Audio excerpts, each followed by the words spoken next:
Check, 1, 2, 3. Good morning, good evening. Friends, Romy, countrymen, let me know when we're on. We're on?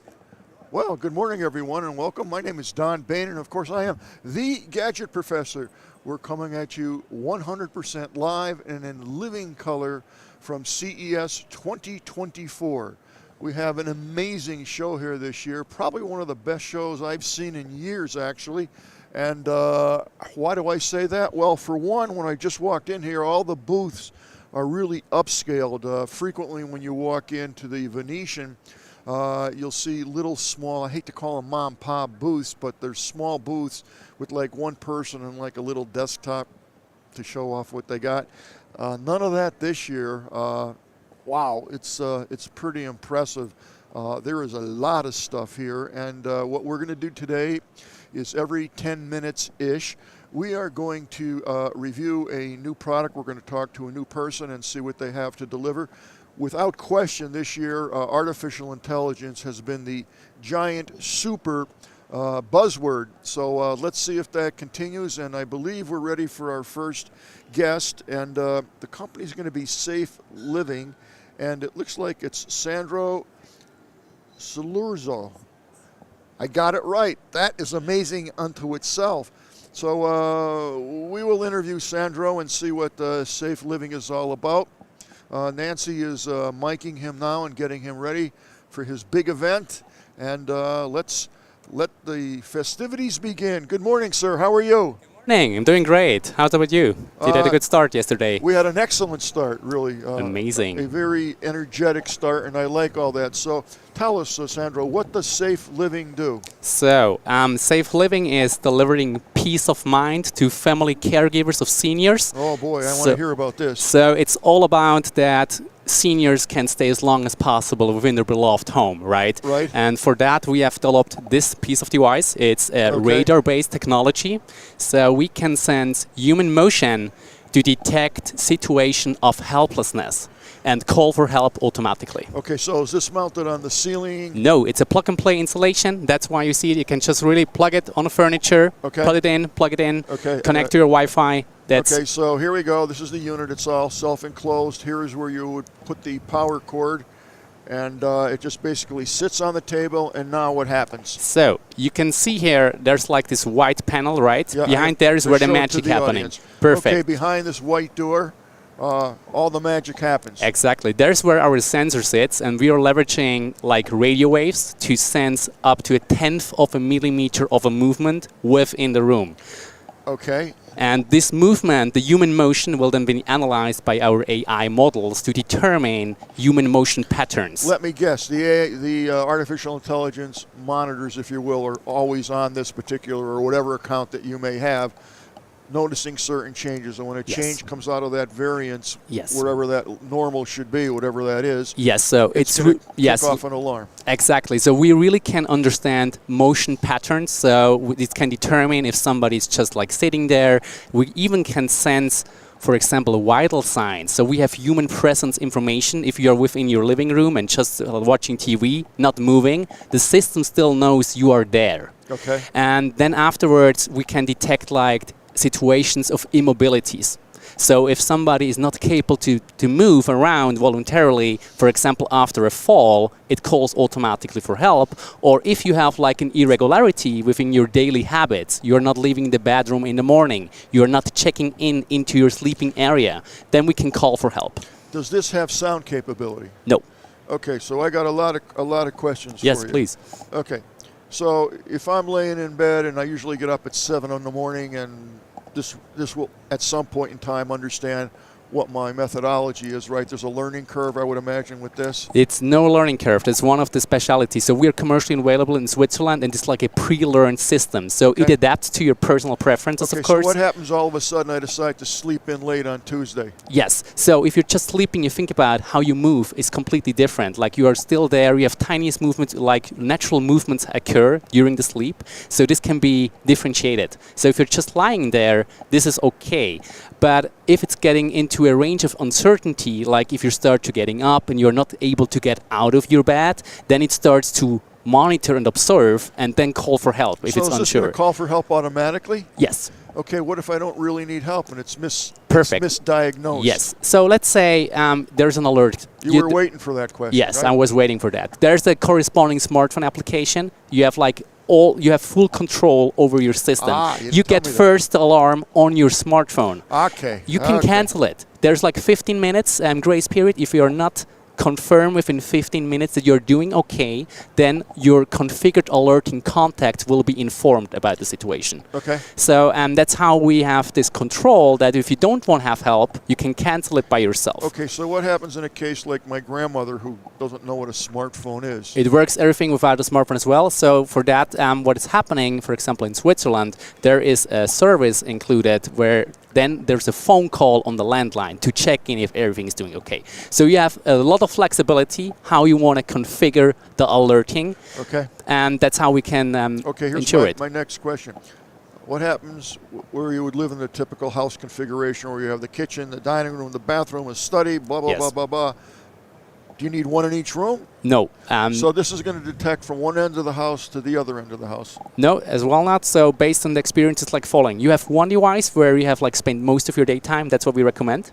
Then you have one device where you spend most of your nighttime, right? And those two devices are communicating with each other. So you need X amount of devices based on if you're in the kitchen a lot, the bedroom a lot, and the TV room a lot. If this would be the case, you would take 3 devices, yes. Then we recommend 3. But based on experience, 2 to 3 devices at max, and they are communicating and build like a mesh to understand how you are moving around. They talk to each other. Exactly.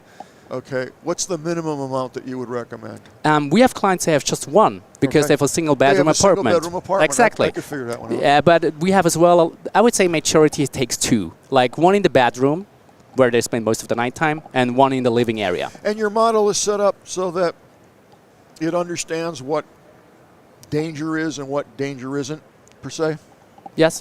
It is detecting different situations which could be concerning, which are an indicator of helplessness. It's all about ensuring the well-being of the senior. So this is going to broadcast out a net, and then when you see variances in that scan, if you will, that net, it's going to understand that. And that's generated by an artificial intelligence bot, if you will. Yes. So sensor measures with the radio waves. It's a custom radar. We can sense those tiniest movement up to a tenth of a millimeter. So it's radar, is that what it is? Yes, it's a custom radar we have built for that. Okay. Optimized for the AI. So it's sending out a signal like a bat. It's sending it out and receiving Exactly. back. Yes, exactly. This is how it works. And then within the response, there's a lot of information about how we move. It's really understanding human motion. It can differentiate motion from pets. It's completely different than motion from people. Sure, of course. So is this available now? Yeah, so it's we have been last year here first showcasing that in a ceiling installation. Now it's a plug-and-play, do-it-yourself installation. Okay. It will be available in the US in this spring for private consumers. We have already done... Whoa, what's a private consumer? For all the consumers. You can just order them online. It's really just get a box, private, install it. Consumers? Yes, just consumers, yes. Okay. And we are located in San Francisco and in Switzerland. So we are in Switzerland headquartered, and it's manufactured in Switzerland, the device. So this piece of hardware has been manufactured in Switzerland. Let me check that out. No, it doesn't say. All right. Question for you. How much does a device cost? And then how much would the plan cost, the subscription? Yes, one device is $249 one time. So this is the subscription or the device? The device is $249 okay, and so the let's call subscription it $250. $250 for the device, $12 a month for the subscription. That's pretty reasonable. Yes, we want to have.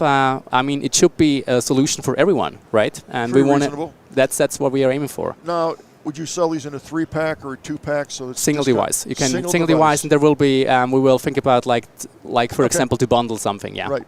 Okay. So I get 2 of these, 3 of these, whatever it is. I plug it in the wall. I put it down, and it's gonna. I don't do anything else. There's no configuration. No configuration. I don't have to configure. I have to load it on my app, Yes. and my app will talk to it. Yes. What kind of functionality does the app provide to you?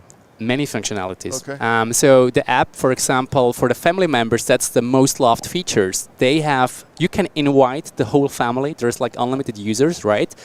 Me as a son, my parents are living 2.5 hours away from me. So my dad is retired. I can open my app. I can see they are at home. They are capable of moving. I get peace of mind at my fingertips through the app as a family member.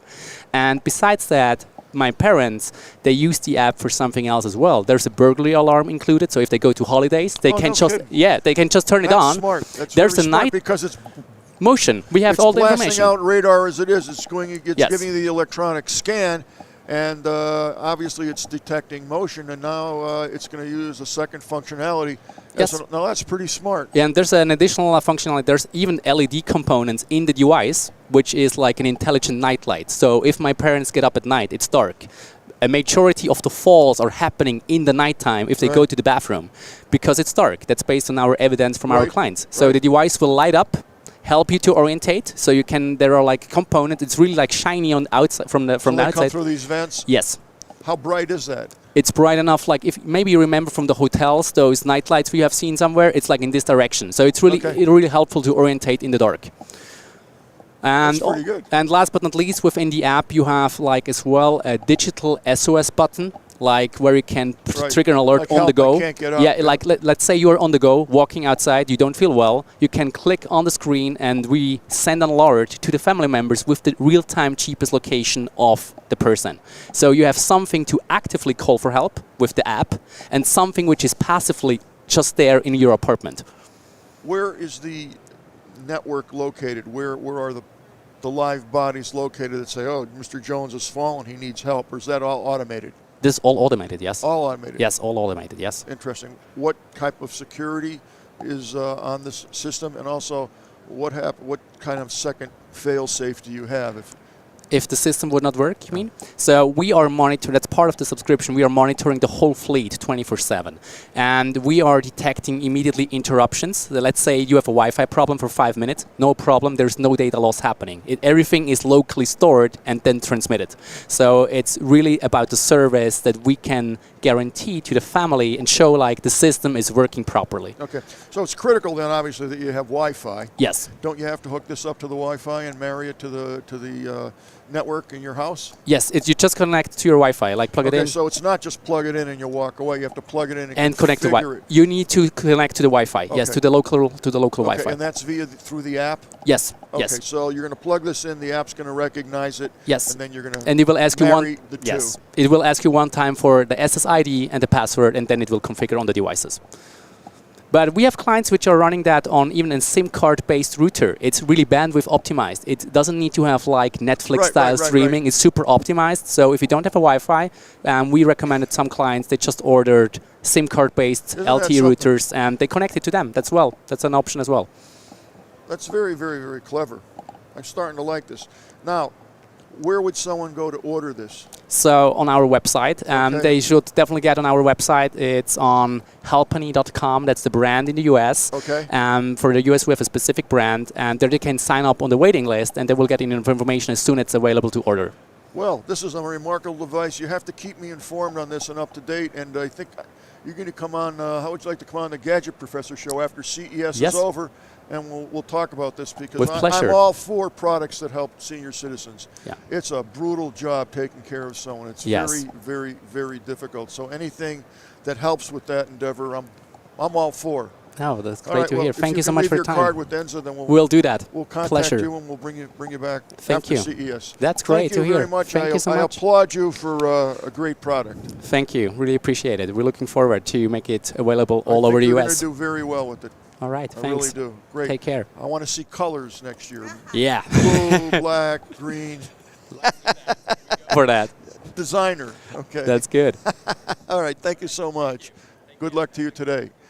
Well, that was a fascinating product. I am all for anything that helps the elderly or the people who are sick or ill. You know, I have had family situations. My dad had Alzheimer's really bad. My grandmother did, and I've had a variety of, as everybody does, illnesses throughout my family. And my own wife at one point was quite ill with cancer. She unfortunately passed away about 10 years ago. But I was the caregiver. I'm not complaining, but boy, it's a 24/7 job, and it's pretty tough, emotionally, mentally, physically. It's tough.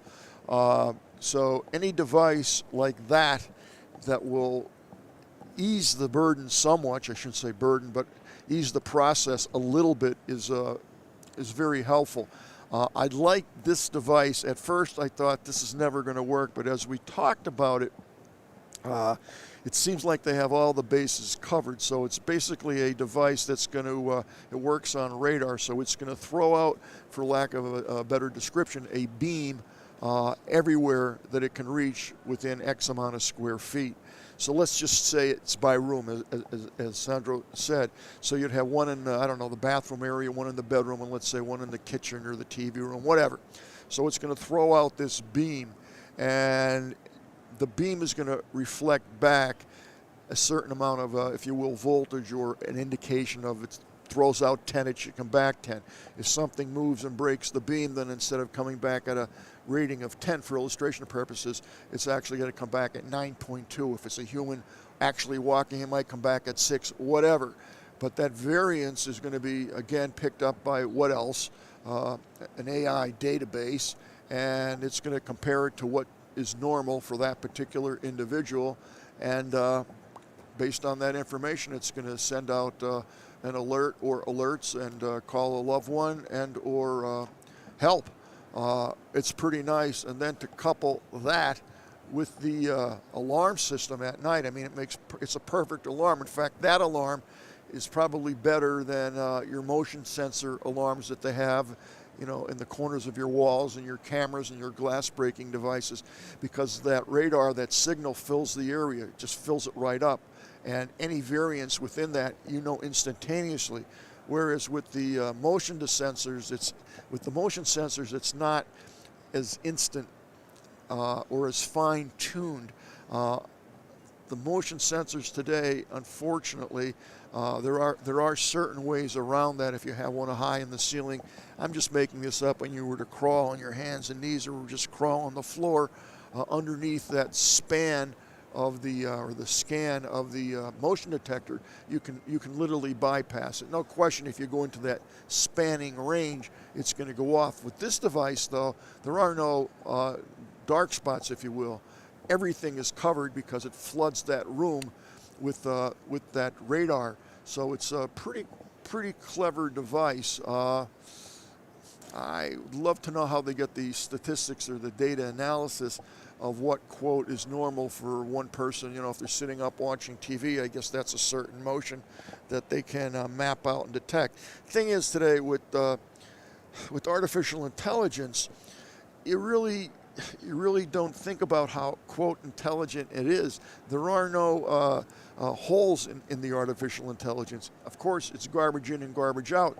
But if you do the proper job in programming it and telling it every single thing possible to watch out for, then in certain cases it probably is better than, you know, what you could do yourself. It's quicker, it's faster, and it's a bigger throughput. Instead of one person to every 15 people to monitor those things, you can have 1 million people all on this server, and it will monitor everything. So pretty cool device. Once again, everybody that I've interviewed, they all had products that in some way, shape, or form used artificial intelligence. What's very interesting to me is this just came out maybe 2 years ago-ish, and man, these companies are already producing models and selling it already. It's so fast. You know, I'm still wrapping my head around ChatGPT. These people already have products, and it didn't happen overnight, but smart people. I mean, they got on this technology the second it came out, and they just pounced on it, learned everything there was to learn about it, made the connections, and boom, there we are with the product. Pretty amazing to me, literally, how fast these things turn around. Last year I saw almost nothing with AI, maybe one or two. Today, everything is AI, and that's kind of sort of what I expected. All right, a little bit about CES. It's obviously a big show. Everywhere in Vegas, anywhere that there is a hotel, a bar, I'm only kidding, any type of convention center, convention hall, meeting room, suite, totally solidly booked. There are tons and tons of events that happen that aren't, quote, associated with CES, but they live off the coattails of CES. So everybody knows that CES is here, so a lot of companies will come and rent rooms out in various facilities, various hotels and resorts around Vegas, and send out private invites for parties or private showings or things like that. So, you know, you can't forget about that part, if you will, of the coattails. People want to hang on to CES. It's pretty interesting. So what they do every day is they print out a book. It's called CES Daily. And in this magazine, if you will, and they're everywhere, they're free, you kind of see what's been highlighted that day prior. And also there's tons of advertisements in here for whatever. Anybody can put an ad in. You're going to pay a pretty penny for it. But you just go through some of the more interesting things that are happening at CES. And I kind of like that. I get these books all the time now. Typically, this is the first year they didn't print what I call the telephone book. And that's a book, I call it the telephone book because it's like that. It weighs about 3 pounds. And that had a listing, just like the Yellow Pages would, of every single trade show booth that was here, and all kinds of information about where the company's from, the phone number, contact people, so on and so forth. And I would grab that book and lug it with me for 4 days because it's just a terrific reference manual of one, who's here, and if you want to see if a certain company is here, it's all alphabetical. You would just go in there and find the company that you were interested in, and you know where they were located. This year they stopped that, which is kind of unfortunate. I can't imagine how many hundreds of thousands of dollars it cost to print that phone book up. I mean, literally, it was 2-3 pounds. Now they've gone total electronic. So you download the CES app, which is available, I believe, to the public. Do you know anything about that, Kirk? It's not available to the public. It's not available to the public. App, no. The app is for exhibitors. Okay. Trade show people only, and attendees. Correct. And attendees and media, et cetera. Okay. All right. Well, it's not available to the public. In any event, you download the app, and everything that you could do and more, of course, that you would find in that telephone book is available on the app.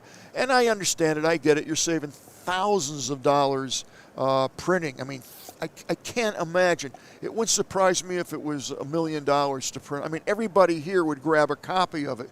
So it was pretty expensive. So that's gone. Definitely a money savings there. But they still are printing the CES Daily, and when you walk into the hall, these are all over the place. But I had a I had a laugh to myself. There's printing magazines, and there's printing magazines. What they did is the quality of this printed magazine, the quality of the paper, and the way it's printed is pretty high end. I got to tell you, they changed the paper. It's like a satin finish. So I wish I had this printing contract because they're already printing tomorrow's CES Daily right now. But someone's making some serious cashola on this, and I laughed that they stopped the big book, the phone book, and now they're printing this, but they've upscaled it. It's quite nice. So I just thought I'd give you a little, look at the back channel here at what goes on at CES. A lot of crazy things. Now, in terms of getting into CES, it's not an easy thing to do. I am here on a media pass, a press pass, which looks like this. And about 6-7 months before CES starts, I have to fill out an application, as does everyone here, name, rank, serial number, the whole bit, and you've got to upload a picture, which they have to approve. I've had a couple of people reject it because their picture wasn't right, and they'll reject you for anything that's not filled in. You will get rejected. And then you've got to fill in the missing data. If you say you're with the press, they've got to see articles that you've written, that you've published. They want to see a website. They want to see a blog, a vlog, some hosting capability that where your work is posted, who you work for, who's sponsoring you. It's very involved to fill out the application, and then you've got to wait and be approved. Now, I've been here for 20-some years, and every year I go through the same thing. I have to fill out the application and wait to be approved, and the same thing with the staff that I bring, and certainly the staff here at the Tech Podcast Network. So there's different classifications. So there's media, press, there would be producers, there would be production companies, and then you're going to get into the exhibit staff, people who have booths and have paid booths here. They all have to be vetted. They have to fill out the same type of application. They have to have a photograph, they have to be vetted, and they have to be approved. Otherwise, you do not get in. And then, of course, you have the people who are here to view what the exhibitors are showing us. They also have to be, quote, vetted and approved. So it's quite a process to get approved. It could take, if you do it early, which I always do, you can get it done in a day or two. The longer you wait, the longer it's going to take to get approved. There's no way around that.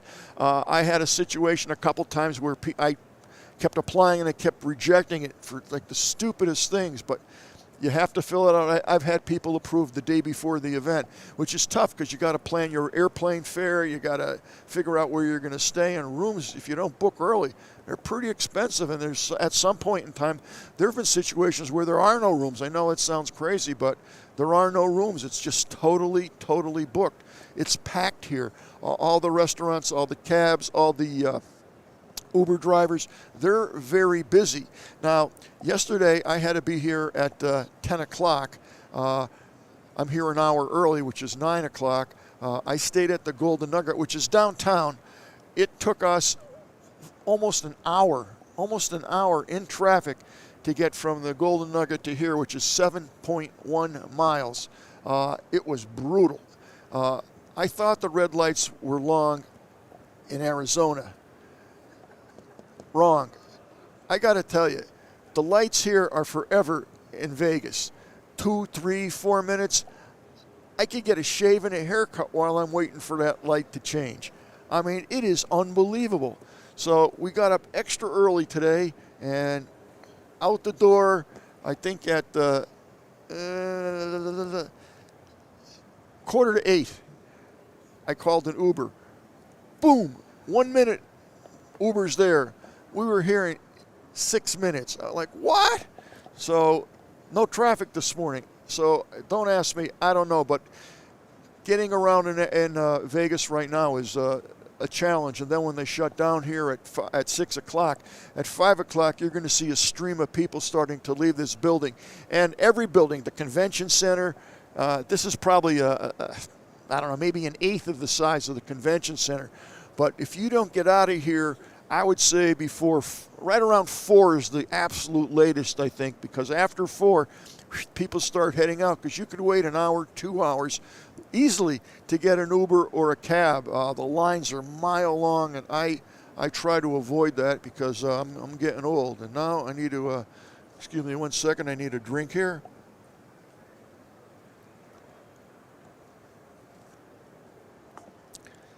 Nancy takes good care of me. She keeps me provided with drink. I'm good. No, I got another sip. I'm good. So we are waiting for our next guest to arrive. I'm not sure who that is going to be. I have a little monitor here in front of me, and it pops up. Obviously, the time is always there, but it tells me who's next and what company they're from, and hopefully their name. And most of the time, I don't know anything about the particular company that comes here, it's always interesting to me to try to find out, and it's a little challenging because there's so much technology here. Sometimes you don't even know what questions you have to ask. But I always think of something, and it's to me, I enjoy this because I never know who's coming on and what it is we're going to actually be discussing. So what I'm going to do now is, it is 9:33 here in Las Vegas, and I'm going to ask Mr. Kirk if he can throw on the camera. We're up like on a second floor build out, if you will. Actually, maybe he can do a 360 or a 300. But we'll take a look about what's behind me, and we'll take a look. I'm going to turn around now and see if I can. We on there, Kirk? Yeah, I'm going to turn around myself here. And actually, it's not crowded at all for 9 o'clock. It's almost empty, which is shocking. Don't forget, people were partying last night and eating. Can you get a little scenario here of what's going on? Can you show the equipment? Is that possible? The camera's not on for it, so unfortunately, no. That's okay. I'm just asking. That's okay. Just asking. Thank you, Kirk. All right, you got it. Kirk is our man of the hour. He's manning the fort here, and thank God for him. There's a lot of technology that goes in bringing this event to you from the Tech Podcast Network. Right now, I'm upstairs, as I said, and I got a beautiful view high up of the whole conference, of the whole expo here right now. And again, it's just starting to fill up. There's no one in sight, but as I said, people were partying last night and might be a little late getting up and moving. Up here where I am, I would say it's, 12 by 12, 12 by 15-ish booth space, all open. And thank you so much. Thank you. So I'm just at a little table here. You could probably see behind me a little bit what's going on. And in front of me, I have 3 or 4 cameras just to give you a little feel for what I look at. And I got a couple lights on me. And right here, you can't see it, but right here I have a little arrow and X spot. And that's where we put the product. So when someone comes up and they have a product, instead of holding it like that, this is all pre-mapped out. So I put the product right there, and then we have a specific camera that will pick this up and give you a perfect shot. So kind of X marks the spot. That's how we know how to position things. So that's important. The other thing is, when the guest sits down, they're going to get a headset like this, earphones and a microphone, and they will hear both me and I will hear them, so there's a back and forth exchange. That volume and your video is all controlled to my left, where Kirk is sitting, and he has a variety of equipment there. He has a mixer, which is really for sound and adding sound effects if he wanted to. I had asked for applause to be pumped in when I'm here, but it's still being considered. They wanted to put laughing sounds on the board instead, but that's okay. That's still being considered too. But they have a board that's over there, and they have control over each microphone, as well as a video switcher, which will allow them, through software, to click from camera 1, camera 2, camera 3, camera 4, whatever it is. And then over here to my left, we have an Osbot PTZ camera. And that camera will actually pan, tilt, and zoom. PTZ, pan, tilt, and zoom. And that camera is a loose camera per se, and that's for getting background shots and doing spinning stuff and crazy things like that. So we're pretty well hooked up here to do almost whatever we want. So the video was brought in. They are using the Mevo cameras, I believe, to do the video. And there's 4 Mevos here, and I got that one behind me. So all that's pretty cool. And after they have the video signal in, Kurt is in front of 2 monitors. One displays the switching, in other words, what's on camera 1, what's on camera 2. He's also monitoring the audio board, who's loud, who's low, who's too loud, who can't hear. So all this is going on continually. So it's a lot of work. It's kind of stressful because it's live, so you got to know what's going on. So after that signal comes in, both the video and the audio, and goes through the switching, processing computers, if you will, We then live stream it, which is how you are actually seeing this signal. What happens is we have the various endpoints that we're going to stream to. So I'm not sure this year we're streaming to Twitch, Kurt? Twitch, YouTube, Facebook. Facebook. Pretty much every streaming platform. And where are we on YouTube? How would they find us? It'll be on, well, it's the main live can be found techpodcast.com. There's the live feed there. Excuse me.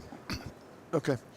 So if you went to techpodcast.com, you would see it streamed on that. Also, all the shows that are broadcasting, with Todd Cochran and his network, all the shows on their webpage right now are producing this show live. So you'll see it on, I don't know how you're watching it, maybe YouTube, maybe you're on thegadgetprofessor.com, I don't know.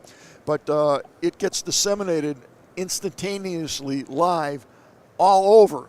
And that's very, very cool.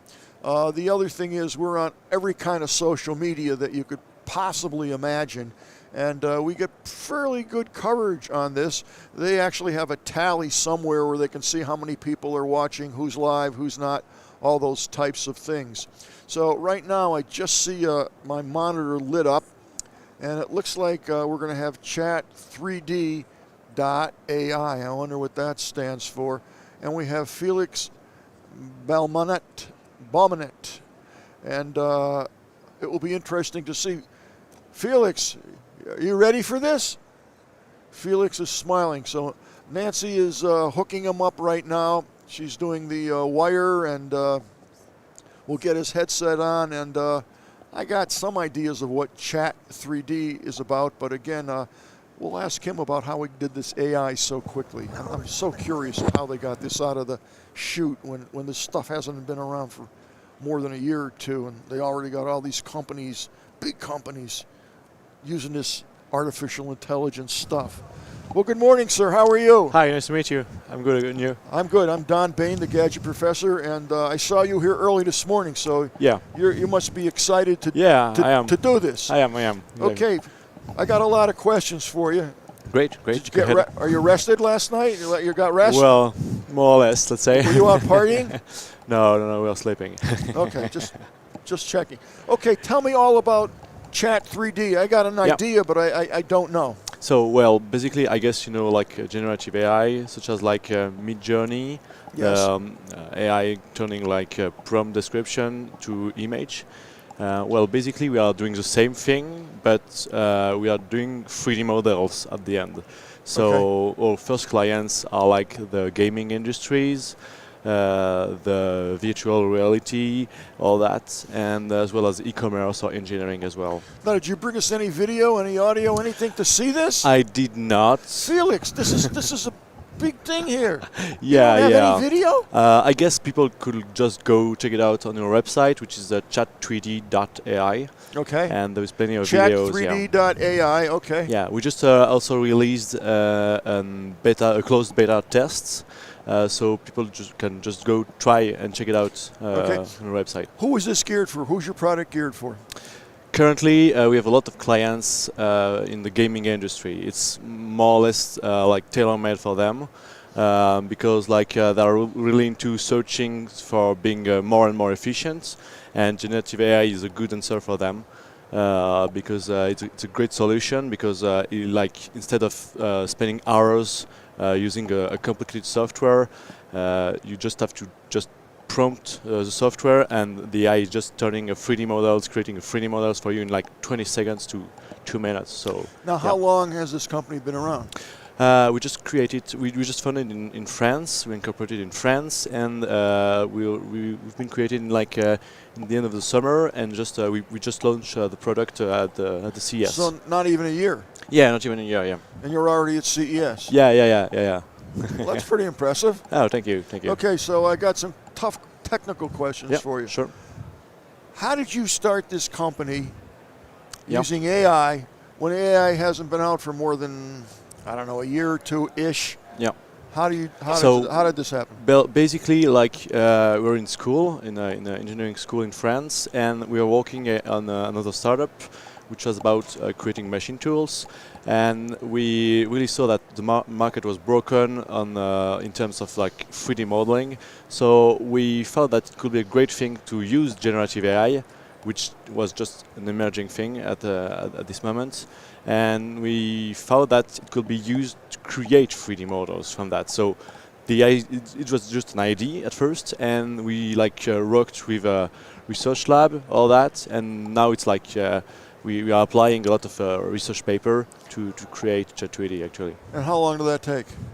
A lot. It's really time consuming. So we worked on that for like maybe 5 months. Okay. Before getting like a first MVP. Right. And yeah, today it's like. Did you finish school?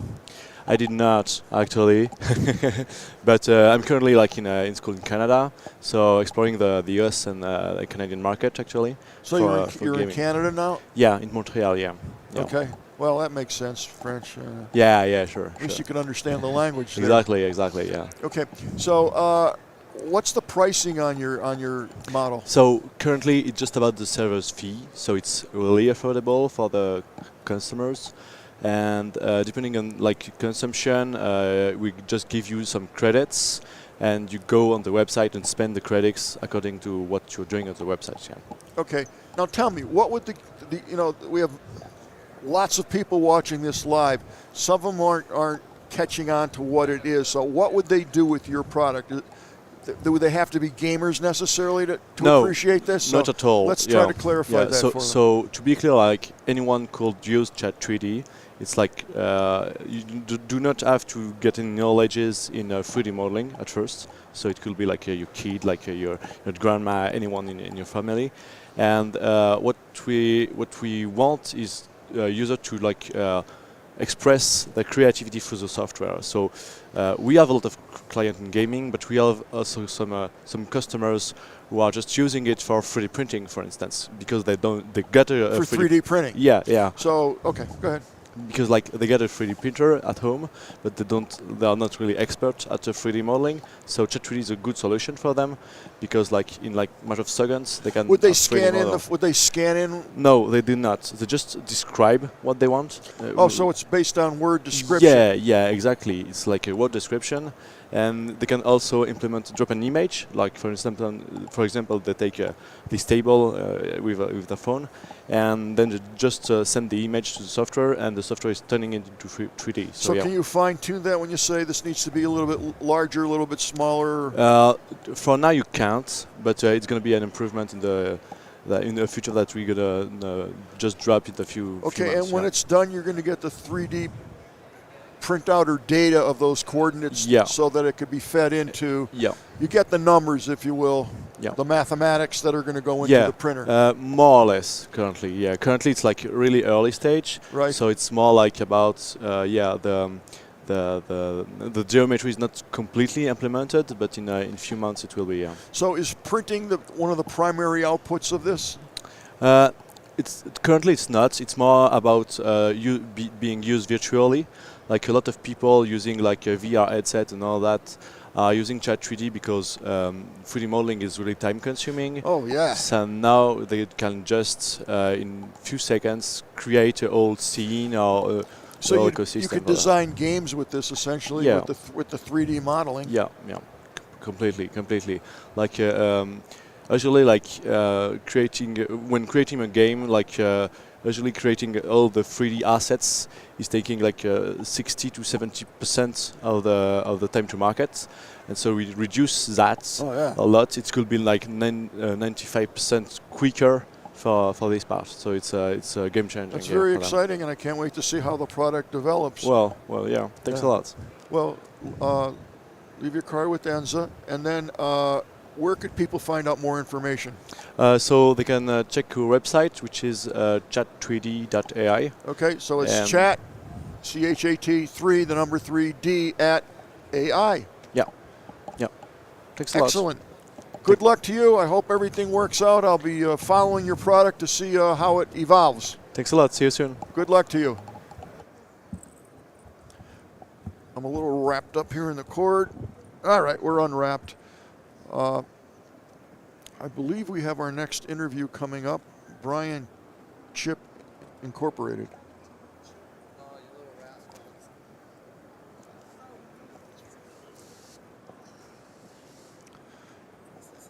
Okay, Rob Pelson is with us.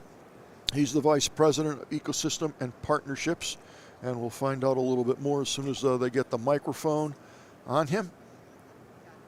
It is 9:48 here in Las Vegas, Nevada. Someone just told me that it's going to rain and snow tomorrow. Okay. Here we go. Is that good? I'm game. Rob, how are you, sir? I'm doing great. How are you doing? It's too early to tell, but I'm doing okay. I'm Don Bain, known as the Gadget Professor here and there. So tell us, what does a Brian chip do? I have no clue. Well, hey, first of all, Brain Chip, basically what we do is we develop... Oh, I'm sorry. I said Brian. That's okay. It shows you how much I got to sleep last night. I'm sorry. It is Vegas, right? So, Brain Chip develops an AI neural network accelerator. No kidding. So what that means is intelligence, right? So when you look out at the floor here and you think of all these great devices that are being built, my favorite are the smart brisket machine and the home brewer machine and smart toothbrushes and all this intelligence that these guys are offering in their products. Brain Chip develops a neural network accelerator that allows you to actually embed AI into these devices for the future. And what makes it unique compared to let's say the NVIDIAs of the world that do AI is that our architecture is developed very similar to the human brain based off the neuromorphic principles. Okay. What would the consumer end result be of this product? It would be, I don't have to plug in a device for 6 months. I think very similar to a human brain, which means that I'm actually multitasking. Right now, you're looking at me. Your engine is looking at me, but you're listening to me. You want to hear what I'm having to say. Your hands are touching each other. These are all different senses. And in the traditional AI world of today, the AI engine only can do one processing event at a time. But with the neuromorphic architecture, it processes multiple events at a time. And it does it consuming very little energy. And that's what Brain Chip does.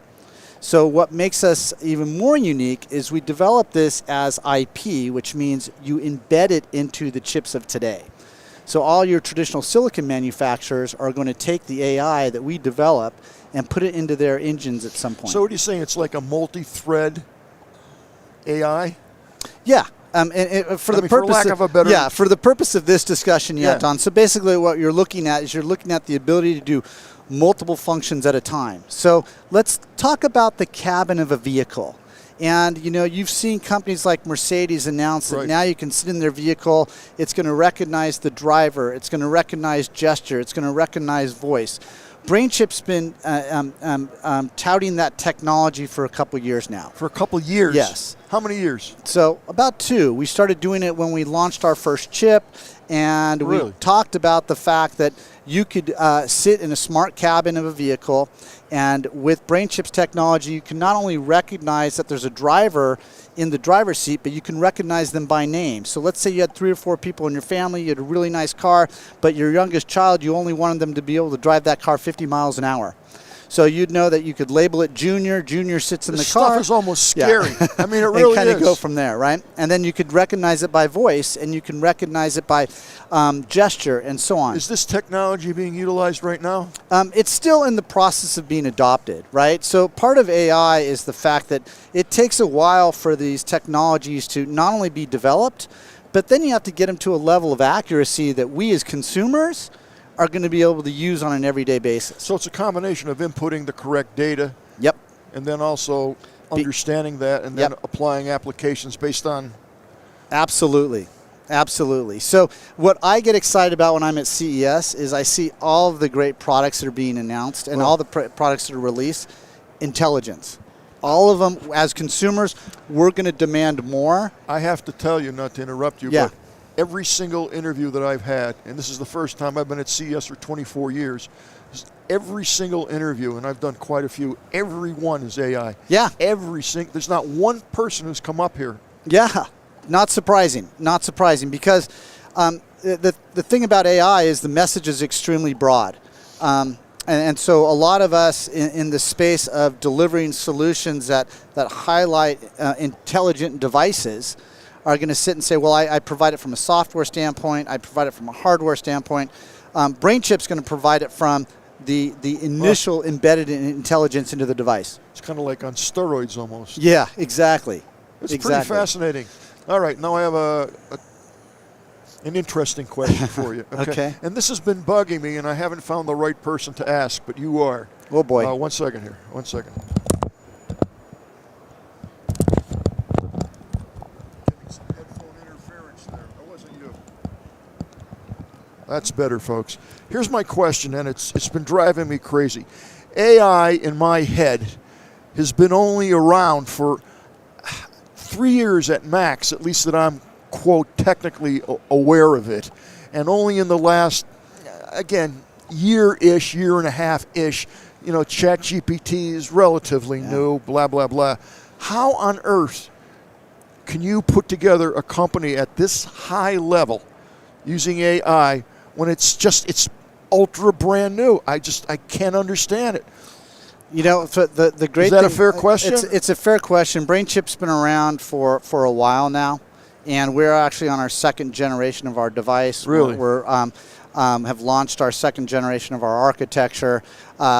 When you look at when truly intelligent devices will be integrated into consumer-based products, we're still 3 to 7 years out to see really, really intelligent devices that have the level of accuracy that the devices are thinking ahead of us or thinking at the same level that a human does. Can they think ahead of us? Yeah, we're seeing it right now with stuff like ChatGPT and the large language models and some of the stuff that's happening. It's moving at a very fast rate. So do you think AI is going to be smarter than the human brain? No, absolutely not. Just Why not? because it can't think at the same level that the human brain does. If we play this game right, though, there's going to be a lot of good that comes out of AI. It's going to be used correctly. But AI is still, and you can see it with ChatGPT, it's still making decisions that still aren't in line with how the human brain would function. But it seems to me that that's only a little bit away. A little bit more tinkering here and there. It's going to get to that point. Do you think? We'll still raise the game, and there's still a long ways for it to go. Right. But at the end of the day, nothing can overrun. I shouldn't say nothing, but from our experiences, what we've seen and the way we've mapped things out is that the human brain is still the most efficient, most rational, logical, functioning system that there is. And you believe that? Yeah. Okay. You're at CES. What kind of person? Who's your client that's going to be here? What are you looking to accomplish at CES? Yeah, so we're approaching this from a variety of different avenues. So we have the traditional device manufacturers. These are guys that are going to be building their own silicon. They want to embed our technology into their silicon for their next generation intelligent devices. Then we have the systems manufacturers. These are guys that build boxes like we see on the floor here, right? And those systems manufacturers are saying, how do we get to intelligence? Right. So there's some synergies there that you're looking for companies that will have, similar goals, and you're going to team up. Absolutely. Partnerships. And then we have the software guys that are doing a lot of great stuff that want to take their software, embed it into our systems and devices and work together. So we approach this from 3 different phases. Right. And we've had a lot of success, a lot of good discussions at CES, so it's a good year for BrainChip. Great. Well, Rob, thank you so much for being here. I'm going to let you go now. But before we do, Kurt, can you make a note? I screwed up in the beginning. I called it Brian Chip because my brain wasn't working right. Can I just redo the opening for this gentleman? I'll edit it myself. Okay. It's my mistake. Yeah. Okay, so I'm just going to... Yeah. Hello, everyone. It's Don Bain, the Gadget Professor. We're coming to you live at CES 2024. We have BrainChip Inc. with us and Robert Telson with us, and this guy is absolutely amazing. So let us begin with the interview. Thank you. No, thank you. Okay. Have a great day. Thank you. I can't wait to see where this goes in a year. It's going. Huh? It's unbelievable. It really is. I just wanted to get that right, Okay, we have our next guest up here, Trilogy Technologies, PTE Ltd. How are you, sir?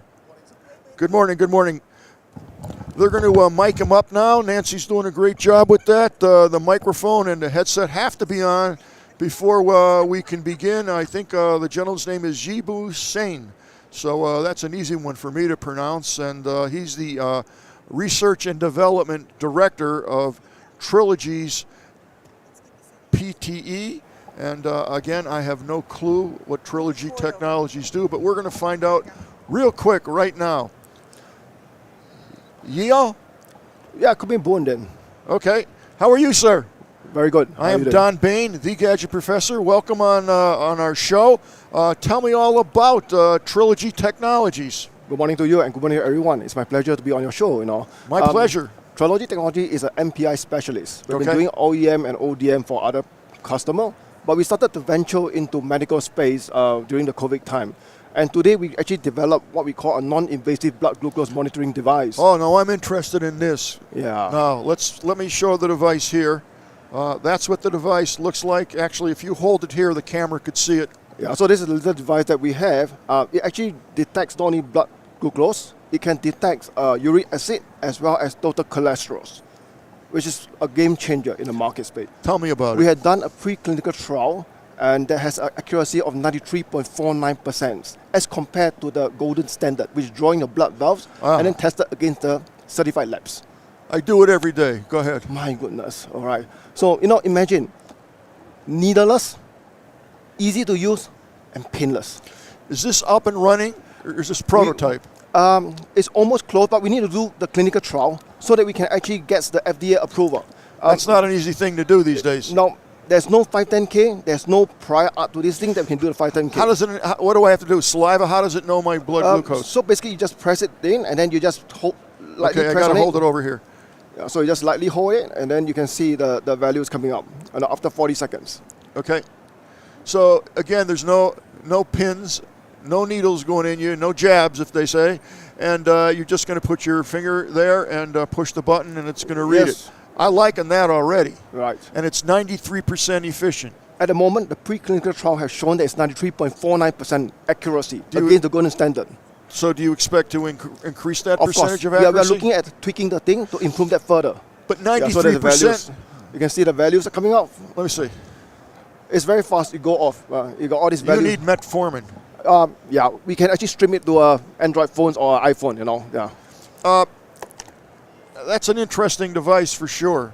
And when will this be ready for the consumer? We are looking at Q3, Q4 towards the end of this year. So that's pretty soon. Yes, it is. It did. What's the cost going to be on that? Do you have any idea?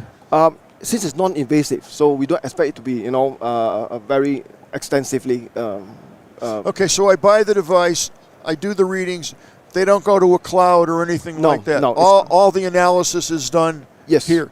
Now, do you use AI at all in the analysis of that? Yeah, there'll be AI inside there to actually do predictive algorithms inside, but there's privacy issues if you go to the cloud, everything. So we are going to keep it to yourself. That's a good answer. Yeah. That's a good answer. Yeah. Okay, so it can do glucose, Uric acid uric acid, and total cholesterol. and total cholesterol. Well, I'm going to be one of your first customers because I got to reduce all of those, I guess. I guess many of us are being very health conscious nowadays. And then, even healthy people are checking their blood glucose level consistently. So, instead of having to prick yourself or having put a patch on it, which is costly, you just buy one device and can use it for quite a Now, while. what happens how does it read my blood glucose from my fingerprint? What is it reading on my finger? It's using the light sensors that beams into your the blood The stream. light. Yes. So that's a laser. It's putting light through my fingertip. Yeah, Get in a way out it's of here, really? Yes.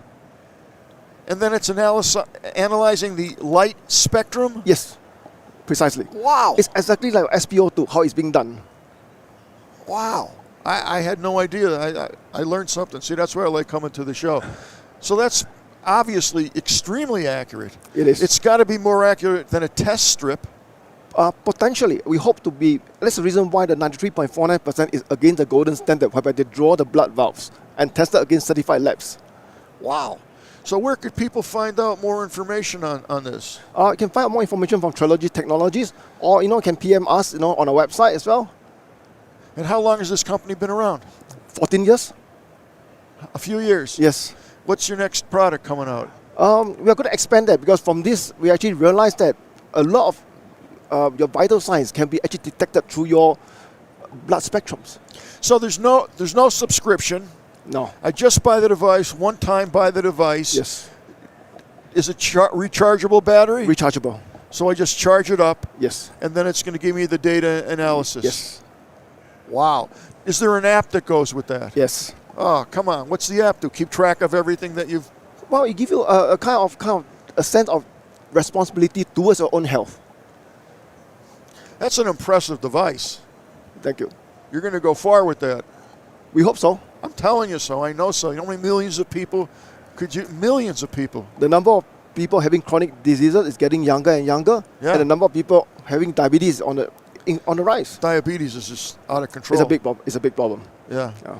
Well, I commend you on coming up with a great product like that. Good for you. Is there Thank you. anything else you'd like to tell our audience? Well, I hope we get full support of this, and then of course when we roll out, the aim of the company is really to improve mankind and to improve their responsibility to their own health. Well, that will definitely do that. So 2003 end of year-ish, or 2024 end of year-ish? Yes. Okay. That's what we are targeting. Well, I wish you the absolute best of luck with that. By all means, keep in touch with us. Let me know how the product's going because I'm going to be one of your first customers. We'll do. Many thanks indeed. Thank you Thank so you. much for Thank coming you, on. indeed. Really. Great use of that. Thank Excellent. you. Thank you. Nice Okay. product. Bye-bye. Well, we're having some real winners here. I got to tell you that's a game changer. Given the accuracy of that, you don't have to have the sticks and the it's a real mess taking blood glucose these days. And, a lot of people don't want to get those implants. It's easier, but, you got to get jabbed and have the unit there. It's been a pain in the neck, no pun intended, for a long time. This seems to be, in my opinion, a definite game changer. And, they'll start off with analyzing, your blood glucose, uric acid, whatever, and then you'll see in a year or two, every year, they're going to probably add 3 or 4 more items that it will check. But I never thought about using a laser, shining it through your skin, and reading the results in a light spectrum that's going to give you the analysis of your blood. Wow, that's really cool. That's... And of course, built into the chip, there was AI, but it didn't harp on that. I think everybody at this point has to say it's AI because if you're not, you're not in the groove per se. That's the thing. Now, getting back to the prior interview with the 3D modeling, I personally had a hard time getting my head around it. I understand what it does, but you set up an interview and you're showing something that's highly technical and extremely highly visual. I mean, the whole product is visual.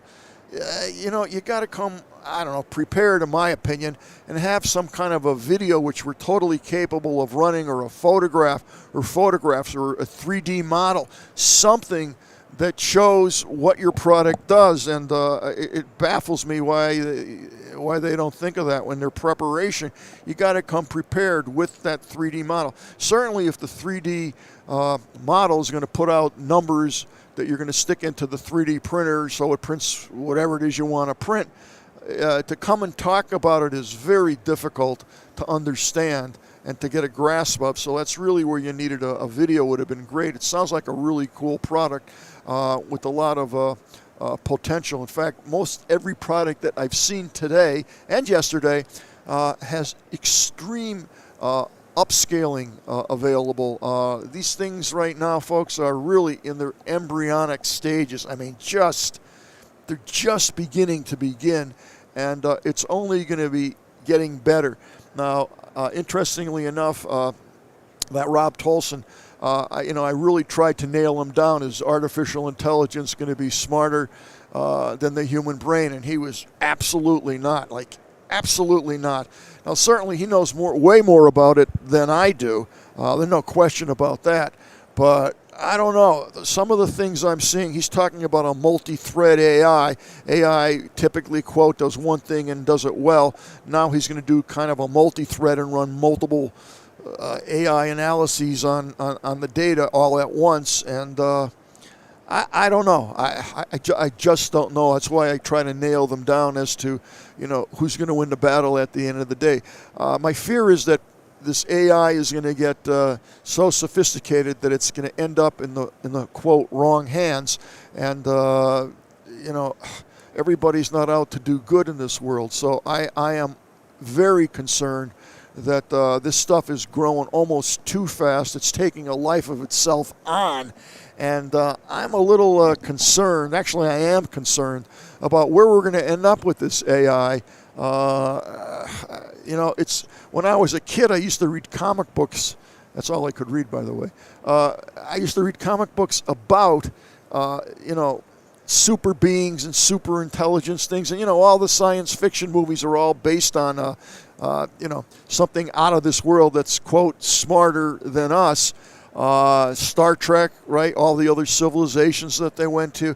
Again, we're in its embryonic stages, but I got to tell you, I'm a little concerned about this stuff. It's growing so fast. If you look at the total CES, I don't know, there's 3,000, maybe 3,000 exhibitors here, maybe more, and 99% of those are going to involve artificial intelligence in some way, shape, or form. Every day, every second, it's getting smarter and smarter and smarter. And the utilizations of this are in everything that we use today. Everything. I mean, I've discussed medical products. I've discussed 3D robotic products today, medical products, analysis of products. We had the first interview I did yesterday was a sensor that you drop some saliva in a little pod. You plug it into a reader, it goes up to a database, and it's going to tell you everything that you need to know about your body. Today, again, we saw this device that instead of pricking yourself and squeezing out some blood and using a test strip to analyze the diabetes, you don't have to do that anymore. Boom, it comes out, and AI is going to instantly, in seconds, analyze it, and 93, 94% accuracy. The guy's aiming for 99.9 accuracy, not too far away from that. It's scary. It's amazing. It's wonderful, all the products that are going to be coming around.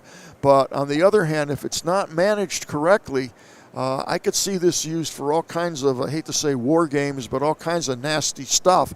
I don't even want to let my mind go to think about where this AI could end up. And I honestly don't know. Everyone that I've spoken to so far seems to believe that it's never going to get smarter than us. So I don't know.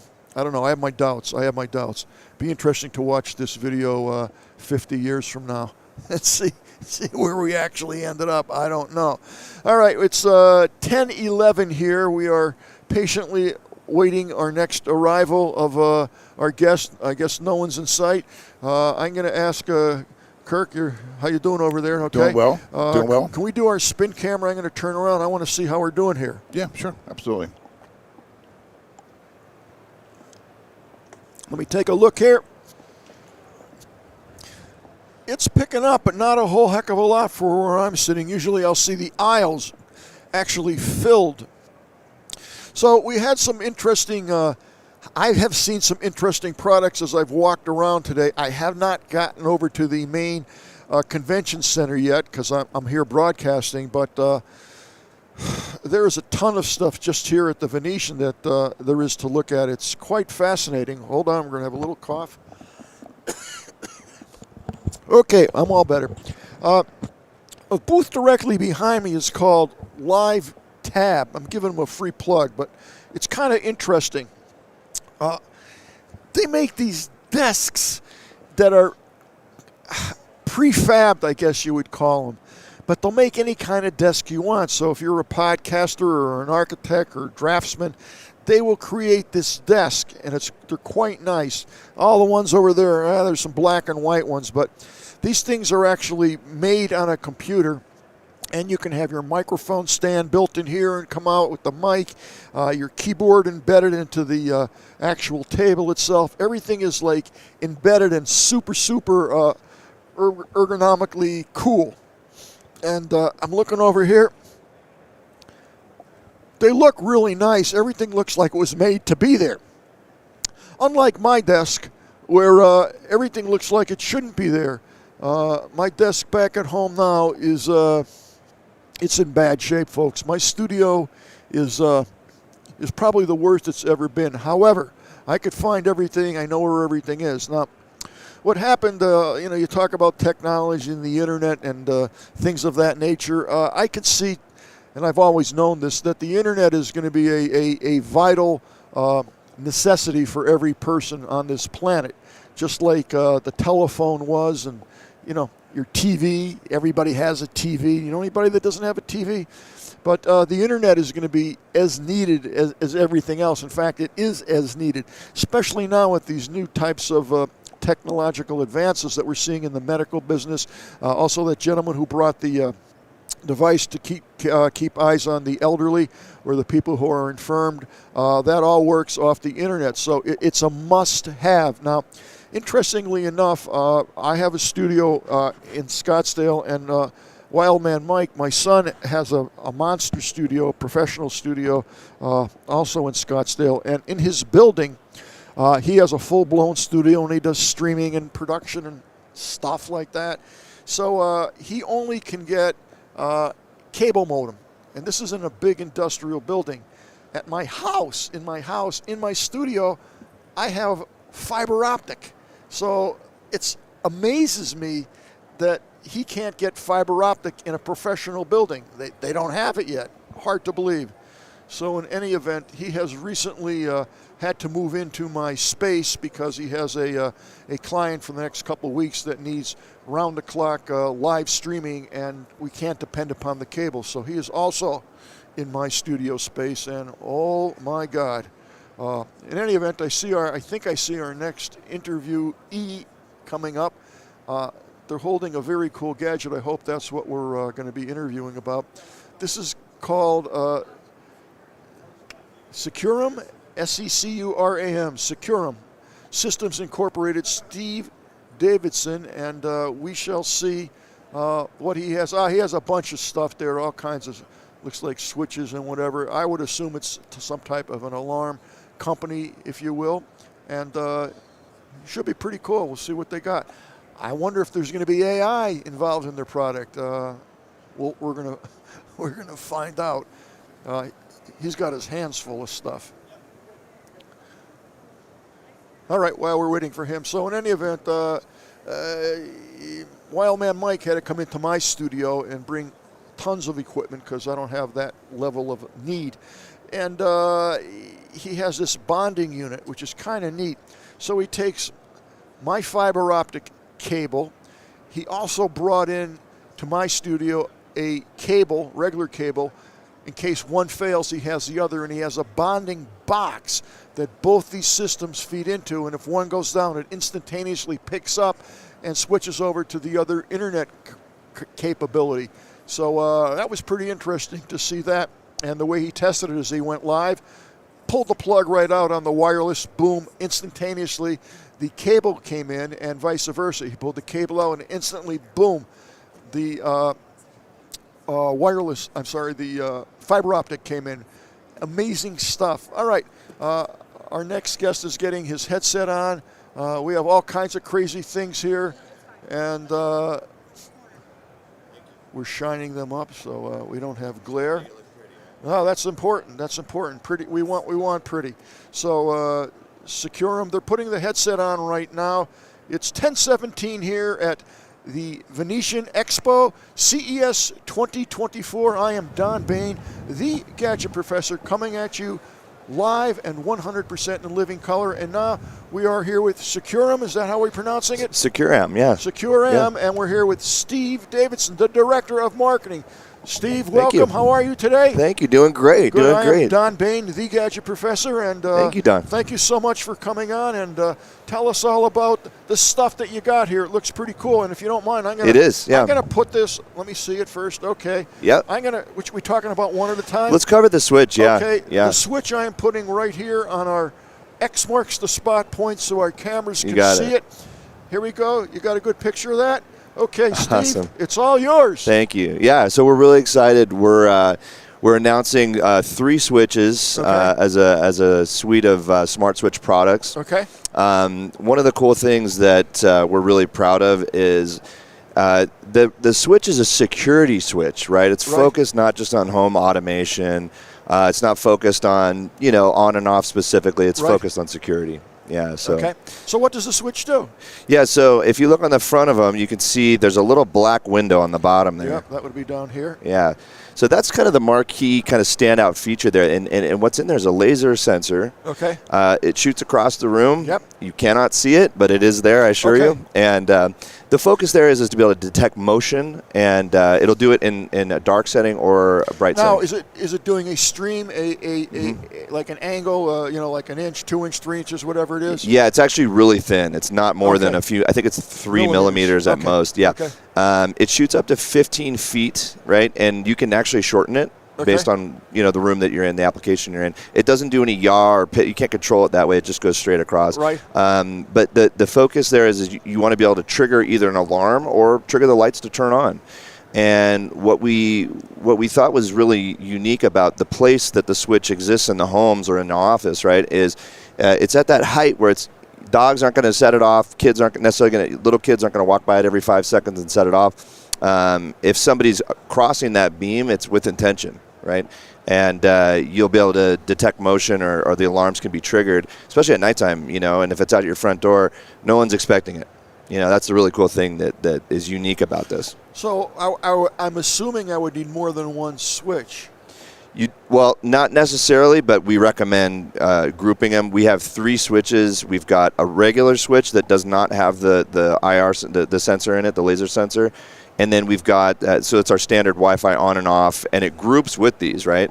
And then we've got a dimmer and a programmable version of the security switches. Okay, so in the typical house, I have a front door and I have a back door. If I was Yep. a robber or an intruder, there's 2 ways I would want to get into my house. One would definitely be the back door. Yep. And the other one would be through probably the patio door. Could be. Okay. So, because that's the easiest way, that front door. You ain't going to get through that too easy.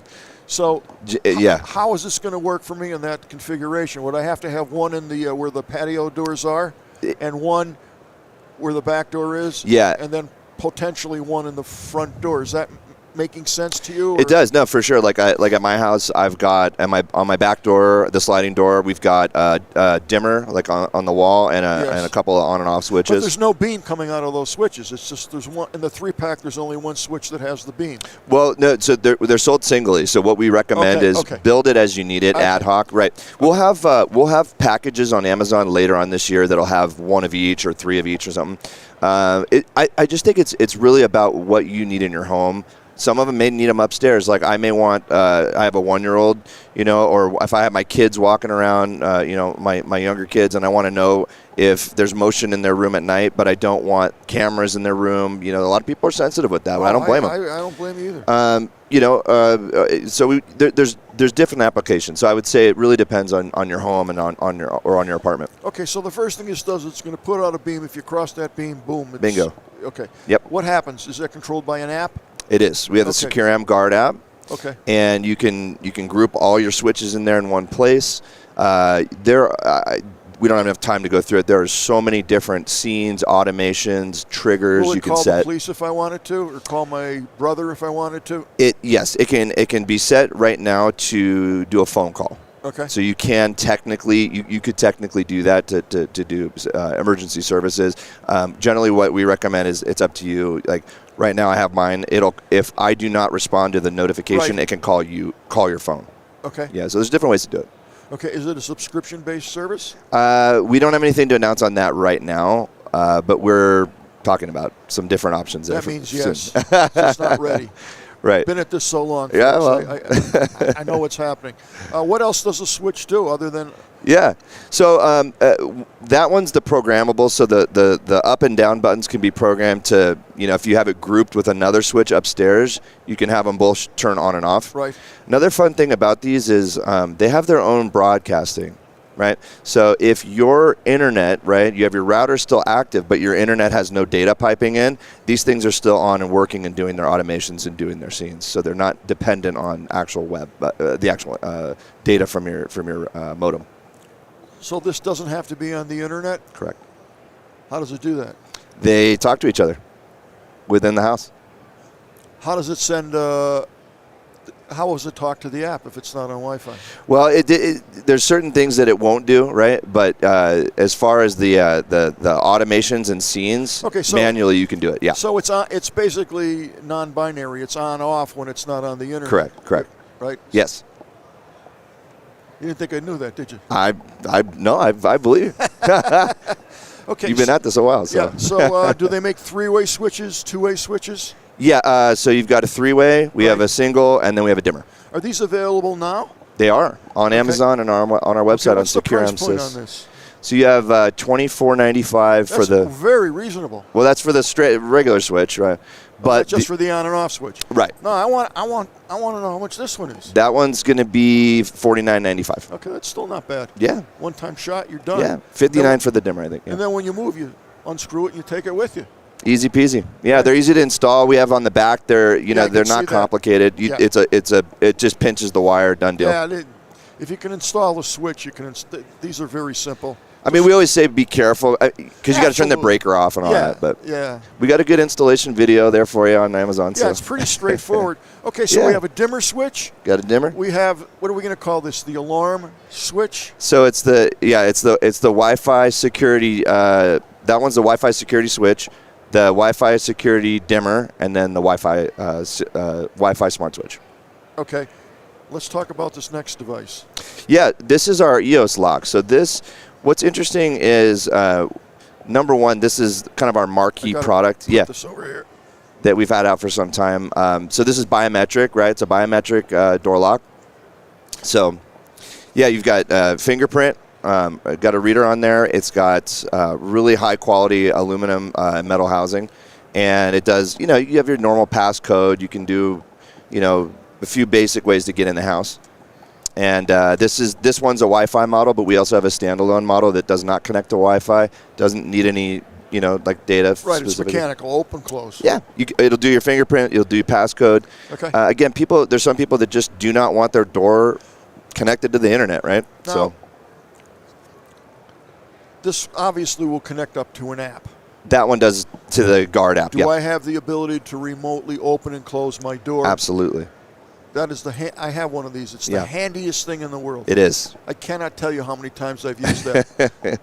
Yeah, and if you have a guest, but you're not home and they need to get in your house, Absolutely. one-time code, expiration. There's a lot of features that it can do. It's got your history. You can see when the door was open and closed. If it's left open, it'll alert you. There's a lot of things that are really helpful. Okay, there's a lot of competitors out there with a similar product. What makes yours so special? I had to ask. I'm sorry. Of course, I had to ask. You got it. Yeah. No, there are, and they're all doing a great job in my opinion. There's all companies have different things that they're good at. I highly recommend these. They're really good. Yeah. I think what sets us apart is, we've been in the lock industry, in the safe locks industry is where we started for over 30 years. That's big. So it's going to be hard for somebody to mess with our technology and really, we have a high standard of quality with our deadbolt, with our materials, and so I think that's where we really pride ourselves. That first point of protection is really important at that front door. We think doorbells and video is important as well, but those are more deterrents. This is going to stop people from opening. Yeah. So, what's the price point on this? So those are MSRP at $269.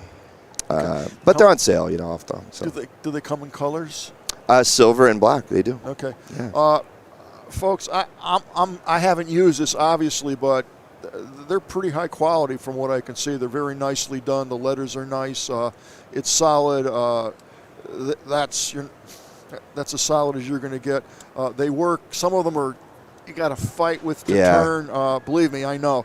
Yeah. This one seems on the upper The action's end. good on it, yeah. Yeah, it's on the upper end of the quality scale. In my quick observation, and this looks like it's a really nice smart lock, and I really think, a quick observation that these products they're very cool, and Plus, you can disarm your security beams with your thumbprint on that lock. that's awesome. So if they're grouped together, yeah, we got it all These going. things are really well thought out. We're out of time now, but what I'd like to do is Yeah. bring you back on the Gadget Professor show at some point when we're over with CES. That would be great. And, We'd we love can to. spend a full 45 minutes on all your products. Thank you. Thank All right. you. We're We'd love so to do that. happy to be here. Thank you so Well, much. I'm happy you're here. These things look great, so they're available already on Yeah. Amazon. Yes, sir. And on our website, securemsys.com. Okay. Go check it out. There you go. Thank you so much. All right. Thank you. And this is heavy, too. That's awesome stuff. Thank you so much. Thank you. We're going to have you back on our show. Hey, I'd love to be on there. All right. Great. We good, Jess? Thank you. Thank you so much. Appreciate you guys. Hey, I appreciate it. That looks really cool. I got to tell you, that lock was really solid. I like that. We'll send you some. Okay, no worries. The lock was very heavy, really secure. I have two of those on my house, one on the front door, one on the back door. And I got to tell you, the feature of letting someone in your house when you're not there, it's unbelievable. I've had situations where I've had a water heater break, and I wasn't there. One of my sensors went off. The camera showed me the water like pouring out of the water heater in the garage. I'm like, So I literally called a plumber and let him in the house and fixed it, and that was the end of that. And that was years ago when these things first came out. Since then, I have upgraded, fortunately or unfortunately. I had a property where I was not there. The property was in the state of Rhode Island. And apparently what happened is, we think, a squirrel or some facsimile thereof ate through the flashing on the chimney, and there's a big tall house, and created a hole in the roof near the chimney. And what happened is it got cold in the attic, and what we think happened is the pipe froze solid, which I have a hard time believing, but in any event, when it went to thaw, the pressure blew through the pipe and created a leak in the attic. I was in Arizona. That house was in Rhode Island. No one was there, and we believe that the water ran for at least 2 weeks. The house was destroyed. It's just gone. Ceilings caved in. Everything in the house was destroyed. It was a mess, a long mess, pain in the neck beyond comprehension. It took about really 2 years to get back to where we were, to have the house literally rebuilt. I could write a book about the insurance dealings, but we'll save that for another day, another time. And anyway, in any event, the house was put back together, nice, and end of story. What I did do is I was so determined to get something in there that would detect the leak, but that wasn't good enough because in properties that I own, family, relatives, whatever, I beg them to put in those sensors that will detect water leak. But detecting it and stopping it is two different things. So last year when I was here, I saw a company that made a device that hooks on the main, between your main water supply and the house water supply, about that big. And you hook it up, pretty simple to hook up. You need a plumber to do it, or if you know what you're doing, you could do it yourself. You plug it in, and the control is a valve. And it's controlled through an app, hooks up to the internet, and you can literally turn your water on or off in the whole house. No big deal. How many times are you going to turn the water on and off in your house? You really don't need that function. However, what it does do in its main functionality is that it will detect any odd water flow in the house. So if you're there and you take a shower, it knows that you take a shower. And there's a learning curve for like a week. It just learns.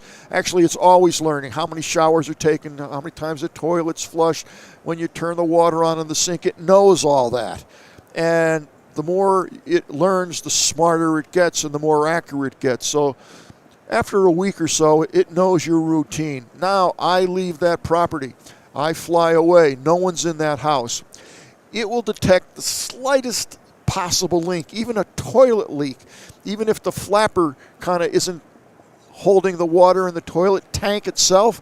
This detects that, and it will, depending upon how you program it, it will notify you that there's a leak. It will tell you where the leak is, and it will also shut off the water for you. Off. If there's a leak, it knows it, and you program it, leak, off. And I got to tell you, if I had that device, it's about $350-ish. There's all kinds of makes of them. But mine happened to be a Moen, M-O-E-N. Any kind of a leak, it will instantly shut the water off. And if I had that device, my damage might have been a couple $100 instead of hundreds of thousands of dollars of damage. So just a pointer. And again, I saw that right here at CES last year, and I ended up buying 2 of them.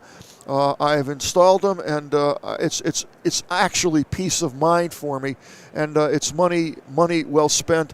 I will never have a house or a property anywhere without one of those shut-off valves. I can't tell you how valuable they are to me, and they work. I've tested them out.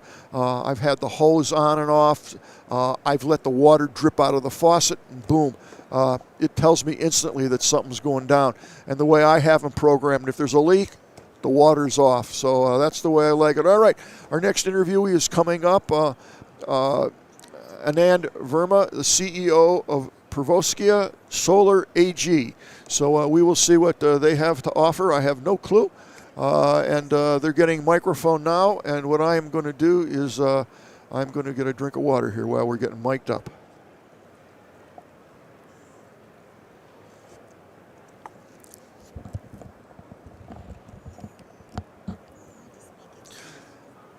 All right, folks, it's Don Bain, the Gadget Professor. We're coming at you live from CES 2024. We are here at the Venetian Expo, and we are about to interview Provoskia Solar AG, and we have Anand Verma here, the CEO. Yes. Thank you so much for coming in. I'm Don Bain, the Gadget Professor, and what have you brought us today? So what I have got is a solar cell that works indoors.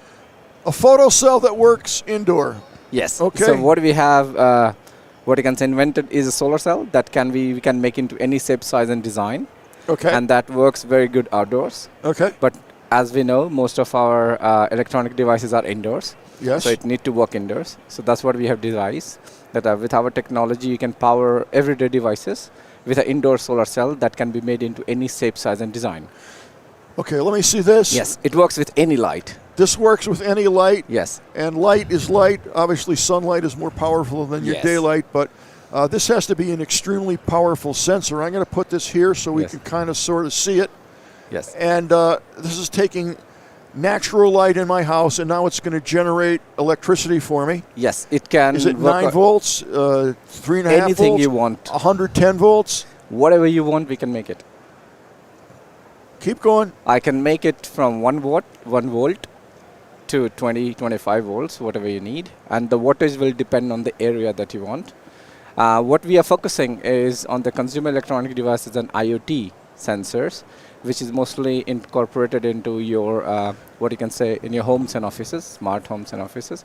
Imagine if you have a smartwatch, right? Yes. And if you have a solar cell from us, it can be integrated on a watch, and it can keep it charging, so you never have to charge. How's the connectivity? So we are a B2B company. This means we will sell it to Apples and the Samsungs and the smartwatch makers, and they will integrate it. So it will be integrated right into the quote watch. Yes. So you will get a solar-powered watch. You will get a solar-powered keyboard. You will get a solar-powered camera or IoT. Well, sensor. It's not solar-powered. It's light. Light power. You can say energy harvested. What allows that device to charge and store that kind of power from daylight? So actually, it's not daylight. Actually, it's any light. It can be fluorescent light, LED light, tube lights, anything you think about of which produces visible light. Our solar cell works on that. But it has to be at a much higher sensitivity than being in the sun. If I have something in the sun, that's right. If we talk about the traditional solar cells, which is very good outdoors, our solar cell have 3 times more power compared to the crystalline. And what is it that makes it 3 times more power? Because what we have developed is a new kind of material. It's called perovskite based. So what we have developed is fully printed technology. This means you can simply print the solar cell in the shape and size. Are you kidding me? Oh yeah. You can simply print in any shape, size, design you want. That's why we say at Perovskite we make solar sexy. You know how beautiful they look. It's one of the best designed solar cell out there on the market that you can buy. Last year, one of our customer, Barracuda Group, won the CES Innovation Award. They demonstrated the world's first self-sustainable wristband that was running fully using our solar cell. How long? What's the lifespan of that cell? Outlast your electronic device life. Is that right? Oh yeah. Where are these being used now? Are they in corporate what? So this one is for a US customer from the Valley, and that one is a global player. They have a revenue of more than 100 billion. Can't reveal the name yet. We are working on 3 devices with them. And we have in total 17 customers with whom we are working from Japan, Europe, Asia. Yeah. And what about power backup for a whole house? Is that possible? Not yet. Not yet. Not with this technology, at least, because... do you see that coming? We are working on it, but it might take some time. But at the moment, our tech is fully ready. For example, for consumer electronic devices and IoT sensors. So your products are actually integrated within the device itself, per se. Yes. So if I had a device like an internet radio or even a TV or whatever, and I didn't want to power, or there's a power failure, this would work as the power source. Actually, it's for 2 device categories. One, imagine this is one of the products from our customer. It's a UV sensor. So when you go out in the sun or on a beach, you get exposed to UV radiation, and that can cause you skin cancer. Yes. This is world's first fully powered by a perovskite solar cell that is no battery involved. It's just powered by our solar cell, and it's out there in the market. You can buy it.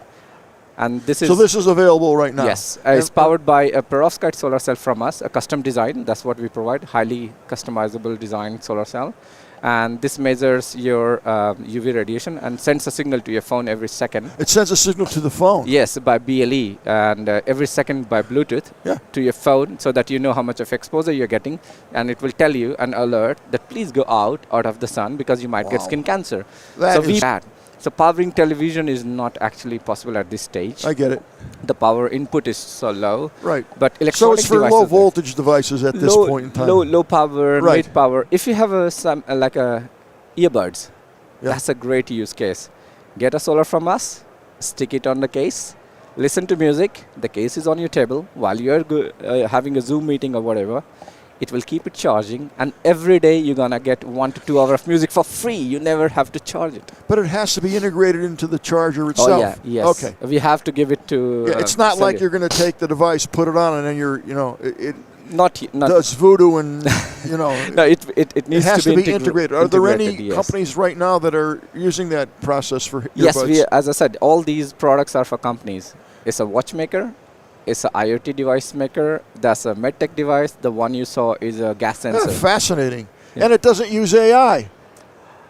To make it smarter, you can, but it's a hardware, so it's a nanotech.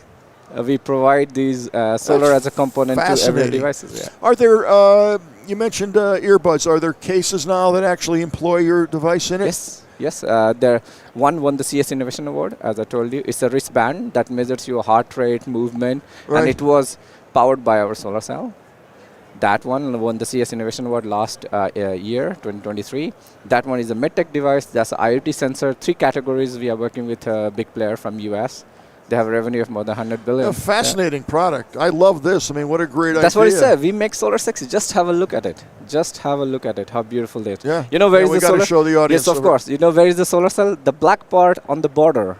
That's the only solar part. Yeah. That's just ingenious. You know, you shouldn't. It should just blend into the device. That you don't have. It should not be It's what you can say. ergonomically designed into it's- it. You don't even know it it's should there. not be invasive, like your watch, Yes. the black part here. Yes, It can be a solar, and you never have to charge or change battery. I would love that. Yeah, we are in Switzerland, so we are working with watchmakers. Yeah, Yeah, that's pretty cool. That's very cool. yeah. So that's the vision at Perovskia, to enable a solar on every device and make everyday device energy self-sufficient. That's unbelievable. What is it that generates the power? Is it what generates the electricity? Is it Yeah. a reaction between Yes, so it's a new kind of material called perovskite. Like people know about silicon, right? yes, Silicon absorbs light, gives you electricity. Here is a perovskite crystal that absorbs light, and the magic of the material that is absorbs quite a lot of visible light. now That's does that exist in nature, or is that something you Yes. have to create?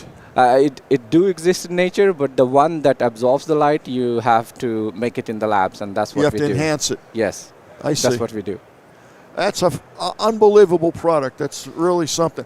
I got to tell you, this getting back to this for the the UV light and the sun.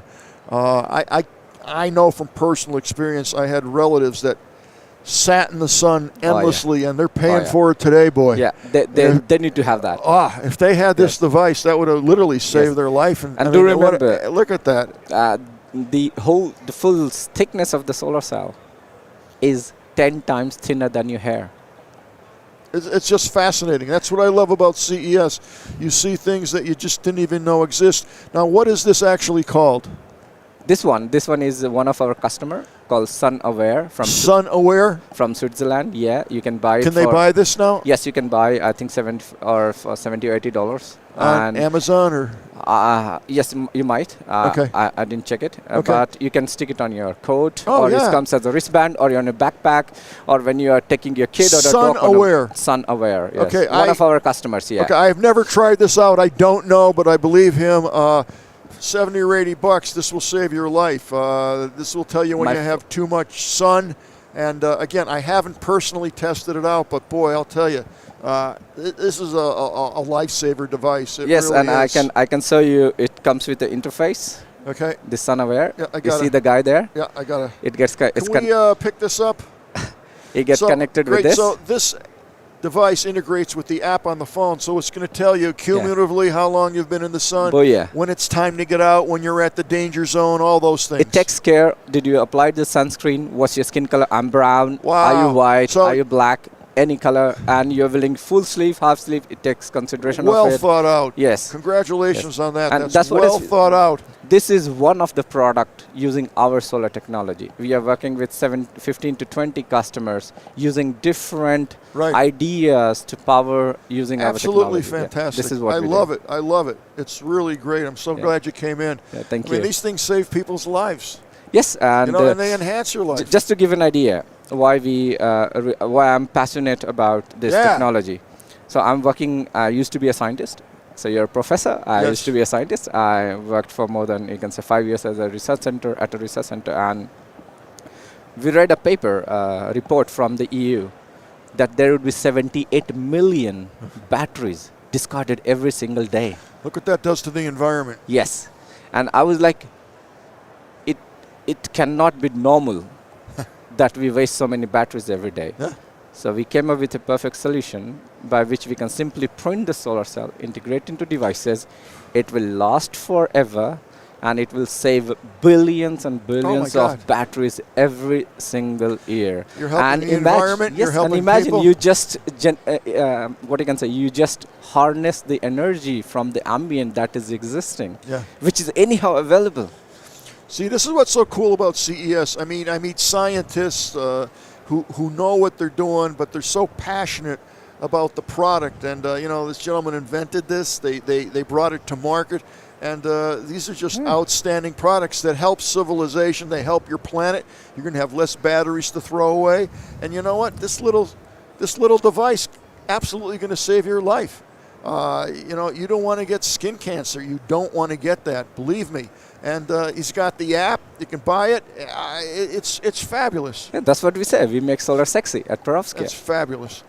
Well, thank you so much Yeah, for thank coming you. on. I Pleasure. appreciate it. It's a pleasure. Really a pleasure talking to you. Pleasure's all mine. Yeah. And I wish you well. Keep in touch with us. We'll have to bring you back on the Gadget Professor show after CES is For over, sure. okay? I will be there. And we'd No love to problem. have you on there. Yes. And we can do that remotely. Where are you based out of? We are based in Switzerland. Oh, in Switzerland. Okay. Yes, we are a Swiss I was startup. close to Switzerland last year. I was in the Netherlands. I'd never been Oh, there yeah. before. Now we are setting up a factory because we got a lot of interest from our customer. Okay. So this year, Perovskite will be able to provide 1 million pieces of Oh this my if God. you want. Well, definitely keep in touch with us. That would I'm be very awesome. impressed. I congratulate you on a beautiful job. Really. Yeah, Good thank for you. you. Pleasure. Pleasure's Have a nice all day. mine. Thank Bye. you. Wow, that's great stuff. He prints these things up. I mean, you print your solar cell up, and it's going on daylight. Unbelievable. I mean, that stuff to me is something that I hate to use the word game changing because everything's game changing, but economically, they make a lot of sense because you're manufacturing it. You want this size or that size. They're printing these solar cells up. They got to think of a different name because it's not solar cell. It's something. Yeah. Hold on here. We got to give. Hold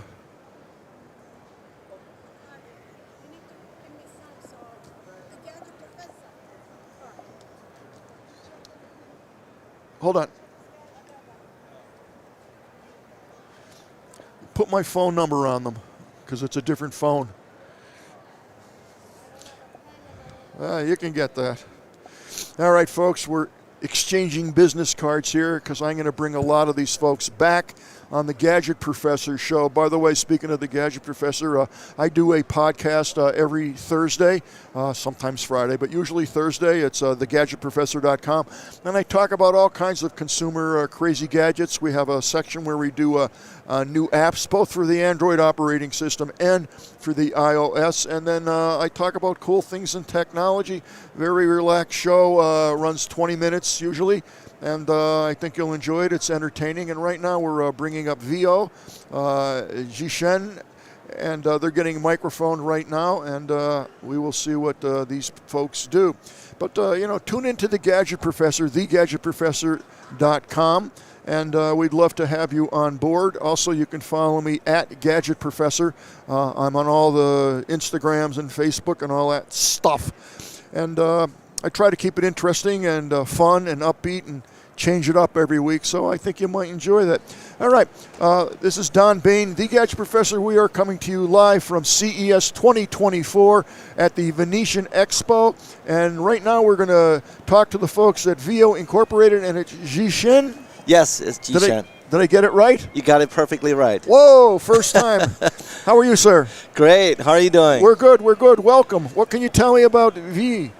So VO is a display product company. Okay. We focus on enabling the eye-to-eye contact for online meetings. You know, when we have face-to-face. Remote online meetings. Remote online meetings, okay. Yeah. So when we try to have a business meeting, trust is very important. When you look at each other in the eye, it builds that rapport, that trust. Yes. What we're trying to do is to replicate that visceral experience online. When you have two computers in between us and internet in between us, it's hard to see each other eye to eye. Right. So what we did is that we take a transparent OLED display and then put a camera behind it.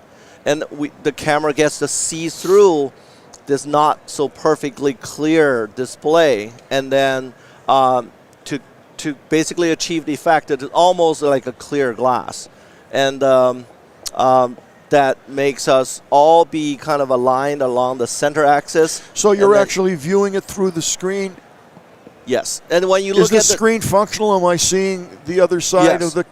Okay, so I'm seeing the folks that I'm talking to on the screen, and behind the screen, which doesn't affect me, is the camera. Exactly. The camera sees through the digital content on the display. It does not see that. Right. So there's no interference in that. And then, because everybody is kind of looking at the content instead of the camera being above, the camera is at the center, so you're not looking down. So, correct me if I'm wrong, it's all about the position of the camera. Yeah, it is. It is. Because it's behind the display, which is the challenge. It's at eye level. It's the eye level. Is that adjustable or no? Is Not it really. predetermined? So essentially, you can adjust the height of the display. Okay, Yeah, but yeah. the center point of the screen is where that camera is. Yes. Okay. Yes. Yeah. Okay. And how large is the screen? So we have a 30-inch and a 55-inch. Okay. And is that available now? It's a prototype right now. We demoed it. We demoed last night at Showstoppers. It's a media event, and we'll be shipping in the summer. We'll be doing more eval units and soon. When I'm actually using this, how many people angle-wide spread was the camera going to bring in? Do we all have to be sitting at a conference table looking straight forward? Sometimes how many people are at the meeting typically? Well, it like any camera, you have a field of view. I mean, it's about like probably 80 degrees. So, it's reasonable. Like right now, you can't expect like 180 that's degree why I'm everybody's asking. in. Yeah, okay. yeah, it's about, So, what's special about the camera? 1080p, 2K, 4K? We can achieve 1080p right now. Okay. We can do 4K, but it's not really necessary, and it requires a lot of computing. Yeah. The specialty about the camera is that when you see through this glass, this transparent display, there's a lot of distortion. There's a lot of reflection and interference. So it requires hardware and firmware and the application software all work together to see through it and get rid of the distortion. Okay, and the monitor itself, what am I seeing, 1080p color? Right now, the 30-inch is about 720p. Okay. It has to do with the pixel density, because when it's transparent, you have to leave some part of it that is some real estate is transparent. Right. And the pixels itself is light emitting in itself. So the pixel itself is not transparent. So there are transparent part and non-transparent part. That's why it's about 40% transparency. What's the price point on these? Do you know that yet? Yeah, it's the 30-inch. We have a fully enclosed version, so you don't see through. That is $2,500. Okay. And for the see-through version, it's just a little more cool, and then it's for the environment, like in the office environment, it's kind of open. Everybody sees everybody. That's about $3,000. Okay. But for a 55-inch, our primary target is for like a conference room. Sure. And then you have collaborative software work to enable both sides to work together, seeing the common digital content in the middle. But the orientation is correct for every participant. So are there added, does it come with software? Yes, it comes with software. And it works with Zoom right now. And works with every online video meeting Are there software. things like chalkboard and whiteboard and things like that on it? Yeah, that's our special software. It's actually not only chalkboard, whiteboard, it's transparent, shared whiteboard. Okay. So it's as if both you and I have a sheet of glass in between us. You have one for yourself, I have one for myself, but the text orientation is correct for each of us. That's interesting. Yeah. What about if I had video files or things I wanted to share off my computer? You can do that. You can just basically import. Now, how does that go through? Does that go through your hardware that's built into this set? We will have a cloud server, and then that content is distributed to both sides. So that's kind of, I don't want to say offline, but it's not direct. In other words, if I had 3 videos and a PowerPoint or whatever I had, I'd upload that to the cloud. It will be done dynamically. You don't have to explicitly download to the upload to the cloud drive. So it's drag live. into the view. It's live interactive. Yeah, it's live. It's interactive. So I'm here and I say, let's take a look at the next video. That's queued up kind of like in our video switcher, if you will. Exactly. And I would push whatever control is and it would run that video. Then I'd say, let's take a look at the PowerPoint. And hopefully everybody's awake. And yeah, exactly. And you can choose whether you want to share that PowerPoint, to share that video, or you want to just keep it for yourself, use it as a teleprompter. Now, is there a subscription with this? We haven't really make a decision on that yet. Don't do it. It's mostly we're focusing on the technology, the experience right now, but we'll announce pricing soon. Yeah. Okay. We don't have to have a subscription. Okay, no, but, I just thought I'd throw that in there. Okay. So when do you expect these to be ready? We're shipping in the summer. In the summer. Yeah. What other products are you looking at? We also have kind of a lower cost version of it. Oh, okay. That is mostly based on a glass itself, and we have some more like a teleprompter setup. Okay. So both type of thinking is really for creating that eye-to-eye contact and also online collaborative. What about sound? Where's that coming from? The sound. The sound. It has built-in speakers. So it's coming out of the TV. It's coming out of the TV, yes. Okay, and what is that enhanced, or is that just regular speakers built into the system, or is there some? Right now, it's just some regular enhancement? speakers. Okay. Yeah. And if I wanted to do headsets, I wanted everybody to have a headset. You can have that. I can jack that in and yes. configure So they can that. be used in broadcasting. Okay. And we can, we can put in more technology in have a microphone array. So I was just going to ask you that. What about the microphones? Yeah, the microphone array can be just right on the front, and then. So it's not incorporated and built into the system. It is right now. Oh, it is. It is. It is a simple microphone, but we could make it a microphone array so that is beam forming. Are there input jacks to add that stuff? Right now. No, but we can add that in. Okay, you understand why I'm asking, because I might want a certain microphone. Yes. Yeah, you can have a different, higher quality microphone. Yes. You can do that with a USB port. It has USB input, actually. Okay, so I could have, if I have a mic array that picks up everybody clean and clear and clear. Yeah, yes. Okay. The device itself has a built-in Android computer in it, so it has input port and output ports. You can actually output this with HDMI. So you're using Android as an operating system? We are. Why? Yes. I'm just asking. I just. Well, it has all the necessary functionalities. We want the technology foundation in there. We can add in our application. So it's self-contained. You flip the switch. You have our integration with Zoom today, but you can also let the camera being seen by Teams or Meet. Well, you've covered all phases of it. I grilled you pretty good on that. Yeah, we try to think of everything. That's great. Well, it sounds like a fabulous product. I'd love to see it work at some point in time. If you want to come back and do an interview and we can show it to people, we'll bring it back on the Gadget Professor show when we have more time after CES is over. I'd love to. And my audience would love to see that in operation. It sounds pretty cool. It's a good idea. Right now, the information is on veonow.com. Okay, and that's VEEO, 2 E's, VEEO.com. Check it out. It sounds pretty cool. I haven't seen it, but from the sounds of it, neat, cool stuff. Great. Thank you so much. I wish you the best of luck with that. Keep in touch with us. Already, will do. Great. That's an interesting innovation right there, I'll tell you that. It's interesting about that camera position. There is another product that I'm aware of. It's kind of sort of the same thing, but it's a little nutty.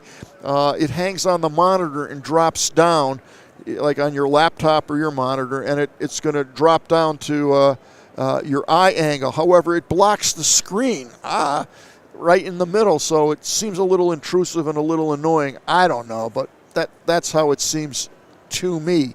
And right now it's 11 o'clock here at the Venetian Expo, CES 2024. And I am going to exit off the air, I think. Is that true? Yes, Chris Jordan is up next. Okay.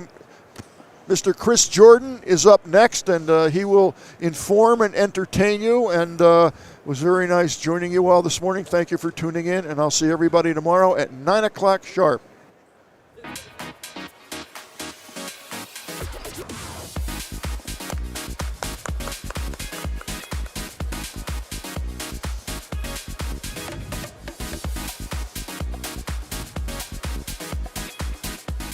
Support our coverage with a free account on Privacy, the service that keeps you protected when shopping online. Get $5 to try it now by using promo code QZZ2J.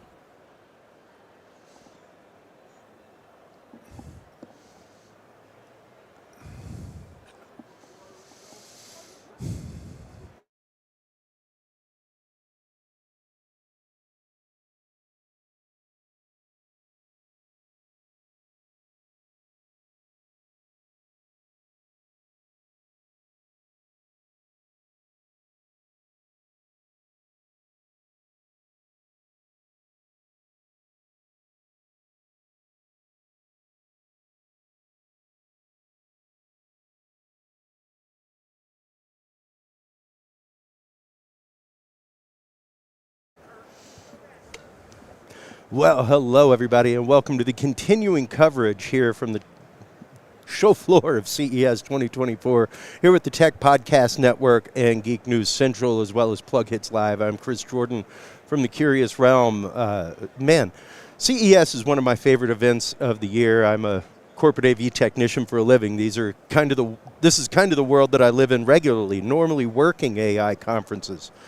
But to see the realm of technology that is coming out right now, speaking of which, I have a news article that I found this morning that really expresses the actual uses of AI. This article came out from BBC, and it is entitled, "A brand new substance which could reduce lithium use in batteries has been discovered using artificial intelligence and supercomputing."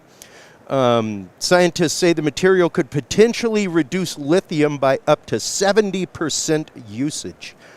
Microsoft researchers used AI and supercomputers to narrow down 32 million potential inorganic compounds to 18 promising candidates within less than a week.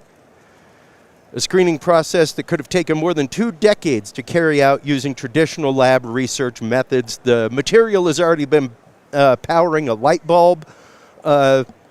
These are the uses of AI, folks. Whenever you talk about concerns, things like that, the fact that we just found a viable, and we've been looking for a possible viable replacement for lithium for years. I mean, lithium is one of the most toxic elements out there. Expose it to some air, it catches fire so rapidly that you can hardly put it out. I personally had a lithium fire in my studio with a charged battery. I was just sitting there editing and sounded like somebody turned the water on in the bathroom behind me. And when I turned around to see who it was, this lithium battery that was charged on my workbench was just shooting sparks out of it. Out of nowhere, plugged into nothing, not charging, just started shooting sparks out. You're talking toxic fumes, fire that even water couldn't put out. I literally just put it inside of a steel pan outside and let it burn off, and then had to throw the pan away. So to know that AI has just found an actual material that can replace lithium, we're getting rid of all kinds of issues, talking environmentally, no more strip mining, things like that. When you're talking about an organic material that you could synthesize in the lab, same way that we're synthesizing spider webs, things like that, to increase Kevlar, that kind of stuff. So AI is hugely powerful when you are leveraging it to go through mass swaths of data and to find similarities between those data paths, to find the points of connection between them. It's pretty incredible. And when you start looking at, like we did yesterday with LEG, the elderly robot that is using AI to help build compassion with the elderly, loneliness right now is quite literally one of the largest health issues going on in our country. It's been identified as something, especially within elderly, that is causing major health issues, everything from heart to circulatory issues. So the fact that this bot itself can be a companion for elderly people, can be there with an empathetic greeting, can be there to share pictures from their grandkids, things like that. Even the kid's phone, the AI powered kid's phone that we saw yesterday, the camera from Teaching Tech, I believe it was, where they have a digital frame that you can give to the grandparents, and anytime the kid takes a picture, does a video, it pops up on the frame for them. So, that loneliness that they experience. I know my own mother calls regularly just wanting to talk to the grandkid, So to have those kind of things that are there that pop up, especially if family is all the way across the country, if they're in a care facility, those things are important to mental health and well-being of a person. And these are things that AI can not only help spot patterns in, but the technology of these devices that we were just talking about, LEG and the teaching phone, the smartwatch for kids and the camera for kids are real game changers when it comes to emotional well-being, when it comes to even familiarizing children with the world of AI, with the world of technology. To hear the gentleman yesterday with the smartwatch say that, parents, it's good for 4 years. It still passes an OS update. When you're talking about something with $100 price point that you're able to pass down to the next kid in the family, and then they're able to pass down to a cousin, things like that, that is invaluable. That is an amazing price point for such an incredible device that really helps children understand the world of technology, get their grasp around it. My own son recently started a YouTube channel doing Minecraft videos. He's 6, but I'm using an AI-generated character that tracks his face. So his identity is safe online. Nobody's looking at my 6-year-old gaming. Google isn't grabbing his biometric data from his face, things like that. So it's amazing what you can now leverage at home when it comes to AI. It is amazing to see how AI is coming to so many products that are in our everyday life. I almost considered bringing a bottle of tequila up here today and turning it into a drinking game where every time we say AI or technology, we all have to take a shot. But I know Kirk is over there. He's busy on the board. Yep. He doesn't have time to pour me shots all day and have one ready. But what do you think, Kirk, as far as some of the technology you've seen over here running the booth, bud? It's been a plethora. I always say every year, the past 6 years I've been doing being here, it's from one, again, I said it before and I'll say it again, it's from one spectrum to the other. It's all, majority of it's all AI infused, and I still kind of have I'm still having my doubts with it, but I'm impressed with what we saw so far, and I can't wait for best of this Friday.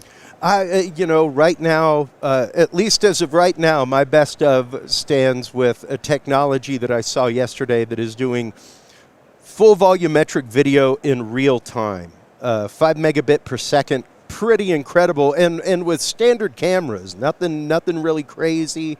You don't need like $1,000 tracking camera, things like that. But the idea was that people are suffering from Zoom fatigue. I know I am. I was dragged back into the world of digital production, broadcast production, from live production when COVID hit. And everybody started, and to the point that when we were doing live events, it was common for us to be welcoming like 1,000 people into a Zoom room for a general session. To be welcoming like 100 people into a breakout room for a training virtually. And that will zoom you out, man. It's to the point that even with my own show, when people are like, oh, can you send me a Zoom link? I almost go crestfallen and exhausted because, it gets so tiresome seeing that two-dimensional view, just that flat screen. And the idea of bringing real-time holographic use, and not animated holographic use, not the fact of let's put you on a 360 pedestal and wireframe your whole body and then skin you out like you would on a video game. That is still virtual in some concepts, and when you start looking at the reality and the realism of the character on screen, frequently it resembles animation. One of the prime examples would be one of the guests that I have on my show. Radical Empathy Education Foundation uses VR and XR experiences to help build empathy for human trafficking victims, for labor trafficking victims, things like that. This is used to train teachers so they can spot a kid who's maybe been trafficked, used for police departments, used for hotels and convention centers like this. You can't go in a hotel or convention center here in Vegas without seeing a sign, warning you about it. So the idea that these immersive experiences build empathy faster, one of the big keys that he's gotten as feedback from people like the FBI, police departments, is we need it to be more realistic. We need it to be, it's very video gamey, and we need it to be like you have stepped into the location. When you see a person, you need to see a person. So the idea that you wouldn't have to have a virtual actor, the idea that you wouldn't have to skin somebody out or wireframe their body, but by the use of 3 cameras, you could get full 3-dimensional depth perception in real time. That's incredible. And that is some remarkable technology to see AI tracking, doing things. It's really amazing. And when you start talking about the leveraging of that in so many places, not only in the meeting realm, which of course they're using it, like I said, very much for virtual events, things like that, where you're welcoming people via distance into a product reveal. But once again, not animated, like you're seeing the actual product on stage, you know? Pretty cool stuff. And when you start talking about trainings, when you start talking about the way that people learn to interact with each other, these are fantastic, fantastic training tools. So it's remarkable, once again, to see where these things are leading, to see what AI is being incorporated into, because it's once again a mass swath of data that we're using to go through and train these things. It's pretty remarkable when you start seeing it. Whoo! Oh, I hope we have room on the table. Let me move my drink. Woo! Wow, this is incredible. I can't wait till you guys see this. It's man. That is wild. Too cool. So we're about to have an amazing guest up, folks. We have some really cool high technology that we're about to be showing you. Jedzi is the company that we're talking to here in just a moment. Some really neat drone technology. So we'll be chatting with them. We have with us Mirko Cesna from Jedzi Incorporated, and he will be joining us to chat about this amazing piece of technology. Jedzi is a technology company based in Switzerland with the ultimate aim of designing and developing high-end multi-purpose drones with the mission delivery where it matters when it matters. The company was founded in early 2021 by Herbert Weirather, an aerospace engineer, and Mirko Cesna, a triple aerobatic helicopter world champion. Wow. With with an innovative concept for delivery. Welcome to the show, Mirko. How are you doing? Thank you very much. I'm very happy to be here. This is a pretty incredible piece of technology. Let's get into how you began developing it and why. Absolutely. So basically, at the very, very beginning, making a little step backward, I was 9 years old when I started flying in general. So then I used my skills always only for myself, right? For making competitions, events, and always trying to achieve the world-class title. And once I was able to achieve that 3 times with the model helicopters for aerobatics, I decided together with Herbert to found a company which is fulfilling more the real need that we had, which is like trying to save people's life. And we are doing that already in Africa, but we want to expand and also do it in Europe and in USA as well. Okay, well, let's get into your drone platform a little bit. Absolutely. And exactly what its capabilities are. So this one is basically a drone which is not like a conventional drone that lands on the ground, but our real asset of the company is mostly that we can have a mailbox 2.0, we call it, which is a mailbox that we can connect on the window or on a balcony. And doctors in laboratories or hospitals, they just open the window, they just can load the package inside the drone, then they close the window and the job for the laboratory person is done. So the drone automatically charges there, then it can basically take off and go 100 kilometers, so 60 miles away, with the 2.4 kilograms or 5 pounds of payload, with medicine, blood sample, everything that the laboratory needs to transport in an urgent way. And it lands in the same mailbox in the other laboratory or window, and the other doctor or nurse can pick the parcel there. That is incredible. And when you're talking about expanses, especially like Africa, things like that, where there isn't help around every corner, you know, that is really awesome. What birthed the idea for this technology? It was 3 years ago, and unofficially it was 4 years ago. There was 1 year of like development to see if the idea was actually working out, because me and Herbert, we were both not sure if this kind of configuration which we had to patent was really working or not. So to complete it, not transition the drone from a vertical flight to a horizontal flight in this way with a weird configuration of the motors. So we have horizontal motors plus vertical motors configuration. Interesting. And how did your knowledge of helicopters help build this? Yeah, that's a great question actually. So it was very critical at the beginning, because as it's a patent system, we didn't know how it was going to work. So at the beginning, it was flying really weird. So I had to, with my skills with the remote control, always take over control in every different situations. So sometimes it was like 1 centimeter on the ground. A few times it was like flying inverted. So my aerobatic skills were needed in order to save the glider every single time. Wow. So that was the only way to make it happen, because usually it takes hours and days to really repair a drone every crash. And we didn't have, at the very beginning, like the founder, the possibility to do that. So the only way was really trying to save every single glider. So with that being said, we were able to save probably 1,000 planes at the very beginning, which brought us to the point that the software now is like better than myself. So I don't need to fly anymore. It's completely autonomous, and it's like doing a better job than I do. How do you feel about that? As somebody who spent their life perfecting the skill like absolutely. that. Yeah, it's amazing to see like the piece of tech that we have been developing is able to take over also my piloting skills when it comes to like flying behind line of sight, as well as like when there's a lot of wind, is really able to, like an airliner, right? Is controlling the perfect attitude in a way that by sight I could not do that.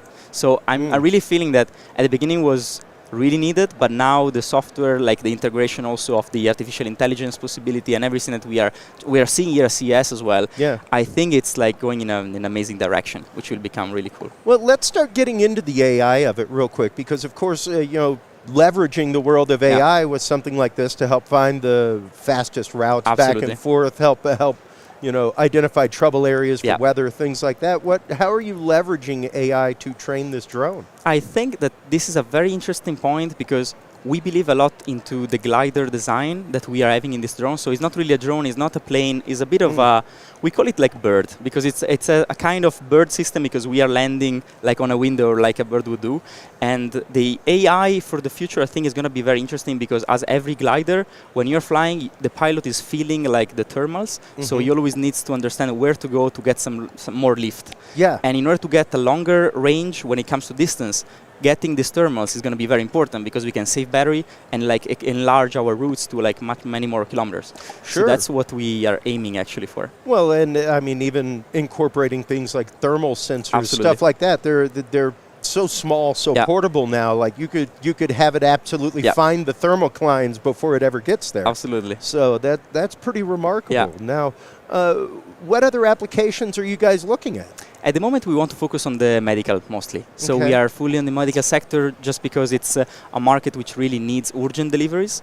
And at that point, there is also, we are basing ourselves on cost per kilometer to be cheaper than a car, because nowadays we also consider that in 5 years it will not be anymore like now. Now we have like a 2-ton car which is moving like literally 1 kilo or 2 kilo payload, and the pollution that it generates, the CO2 emission that it has, and also the fact that one person needs to be in a car the whole time driving back and forth.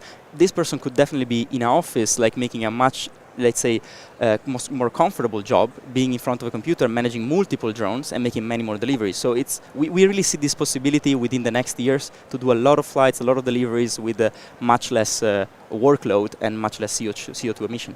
Now, how long have you been developing the glider so far? 4 years in total. And wow. 3 years was the company we opened 3 years ago. That is a pretty quick turnaround for something that is so proprietary.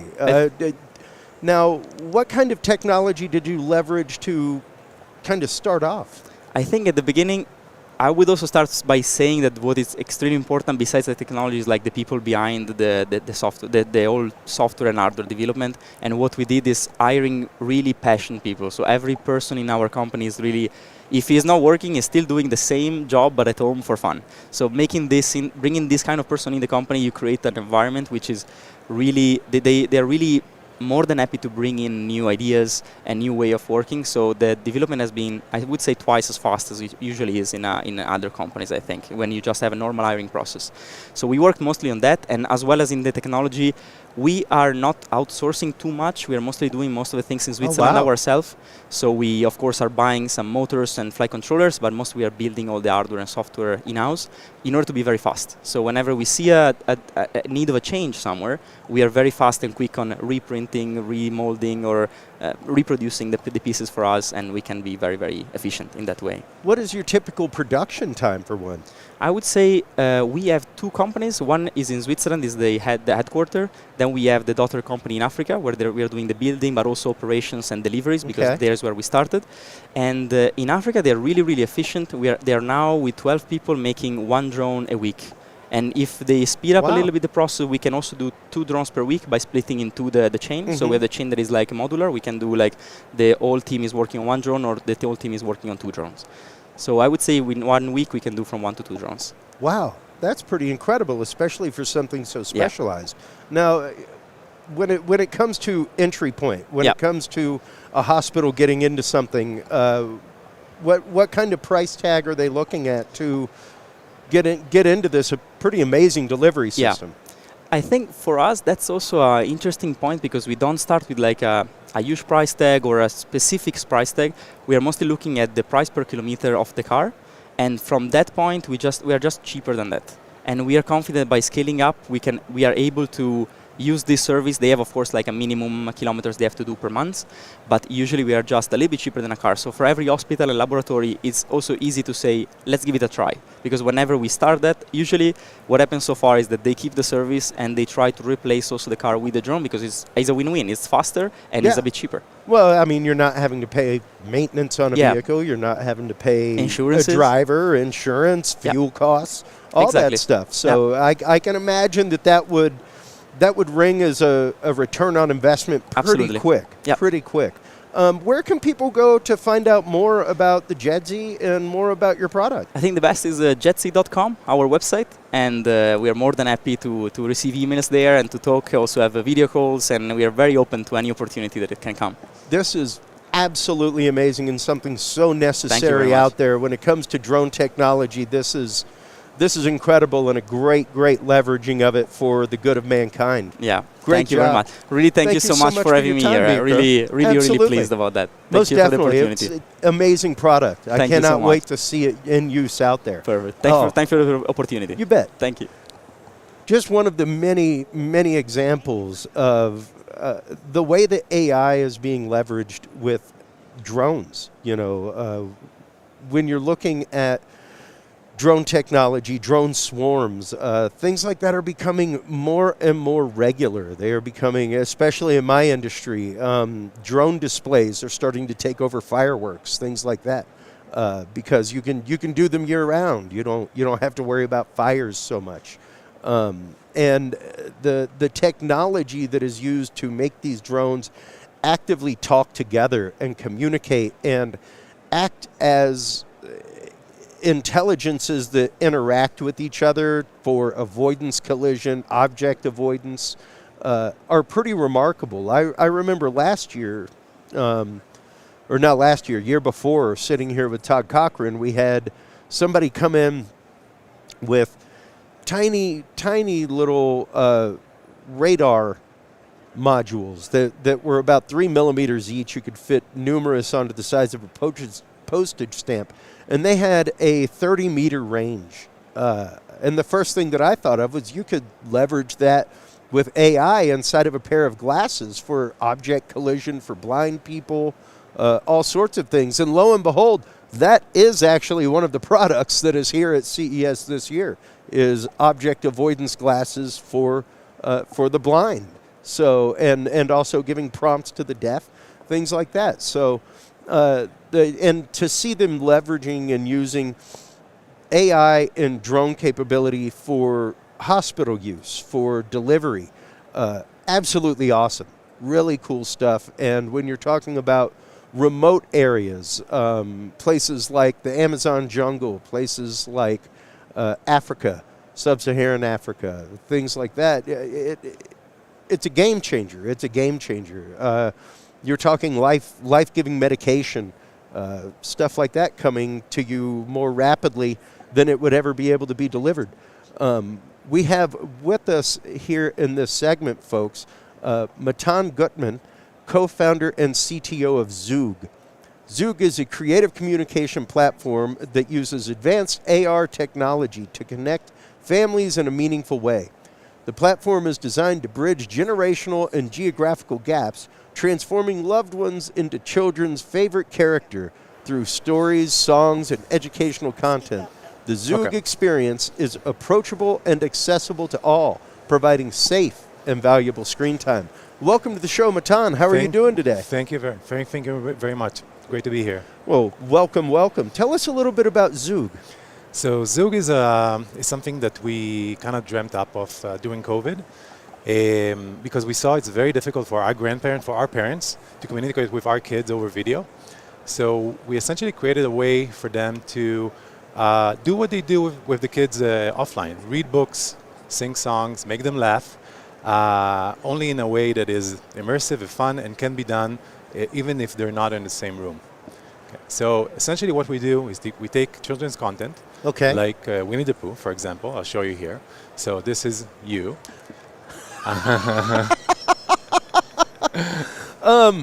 Here, let's see if you should be able to see that, folks. That's pretty cool. It just put a Pooh Bear nose and ears on top of me. That's awesome. And what you would do, very simple, press a button, start recording, and you read Winnie the Pooh. And as you read, you see the animations around you. The face filters will change. Oh, the wow. background animation will change. Too cool. We, of course, add sound effects and music around it. And very easily, you created this beautiful video that you can then share with your grandkids. Now, they don't need to have the app installed. They can view this on any device at any time, as many times as they want, as children often do. Yeah.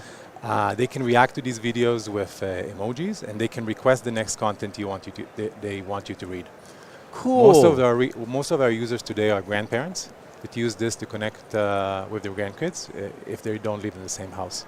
That is incredible, and you know, it's been great to see how many things are focused toward the connection between grandparents and families at this show. This is probably about the third or fourth product, but a really awesome leveraging of technology here that you are using to incorporate. How do you go about teaching the grandparents to use the platform? So we created this product with grandparents in mind. So we made it very, very simple, very, very easy to use. They are part of our creation process all of the time. We are in constant communication with them. We have user groups. We have users that we talk to on a regular basis, just to make sure that everything that we create fits them, they love, and they find easy and approachable. Now, it's important to say that also grandparents today are people 50 and up. These are people that already have an iPhone for a very long time. They worked with computers for the past 20 years. So a lot of them are savvy, and especially the grandparents to the young children, which are our main target audience, they find this super intuitive and simple usually. Okay. Now, how does the platform work? Is it app-to-app communication through devices? So you can download the app on the iOS. It's free to download on the iOS App Store. We have a bunch of free content that you can try and play with for yourself. If you want to unlock the full library, we have a subscription called Zoog Plus. Now, creating a video is super simple. The child on the other end does not need to have the app. Of course, it's easier for them if they have the app, so they can easily find their grandparents' videos and all that, but they don't have to. So the grandparents will create a video and share it as a link, the same way you're sending a text message. And like I said, the child on the other side does not need to have the app, and they can view it in any, when time fits. Usually, the grandparents will do it in one point of the day, and the child will or the parent will let the child watch it when they when it fits them. Okay. Yeah. Okay. And how does the delivery of the media work? Can you explain the question? Well, how does a parent who doesn't have the app receive the video? Right. So they would receive it as a text message. Okay. As a link. The link will lead you to our webpage where you can see the video. You can respond already to the video on that link. The child can leave emojis and other cute ways to interact with the video, and they can also request the next content. So they would see what else we have in our library, and the child would see, I want Grandma to read me Cinderella, or I want Gabby's Dollhouse. Okay. We are working with. Oh, you have Gabby? Yeah, we have Gabby. Oh man. We work with DreamWorks, and we created a bunch of content around Gabby and the Gabby cats. We also started working with Elmer recently, and this is a secret, we are coming out with Paw Patrol very soon. Wow. Yeah. That's cool. I've got a 6-year-old, so there's a lot of Gabby in my house.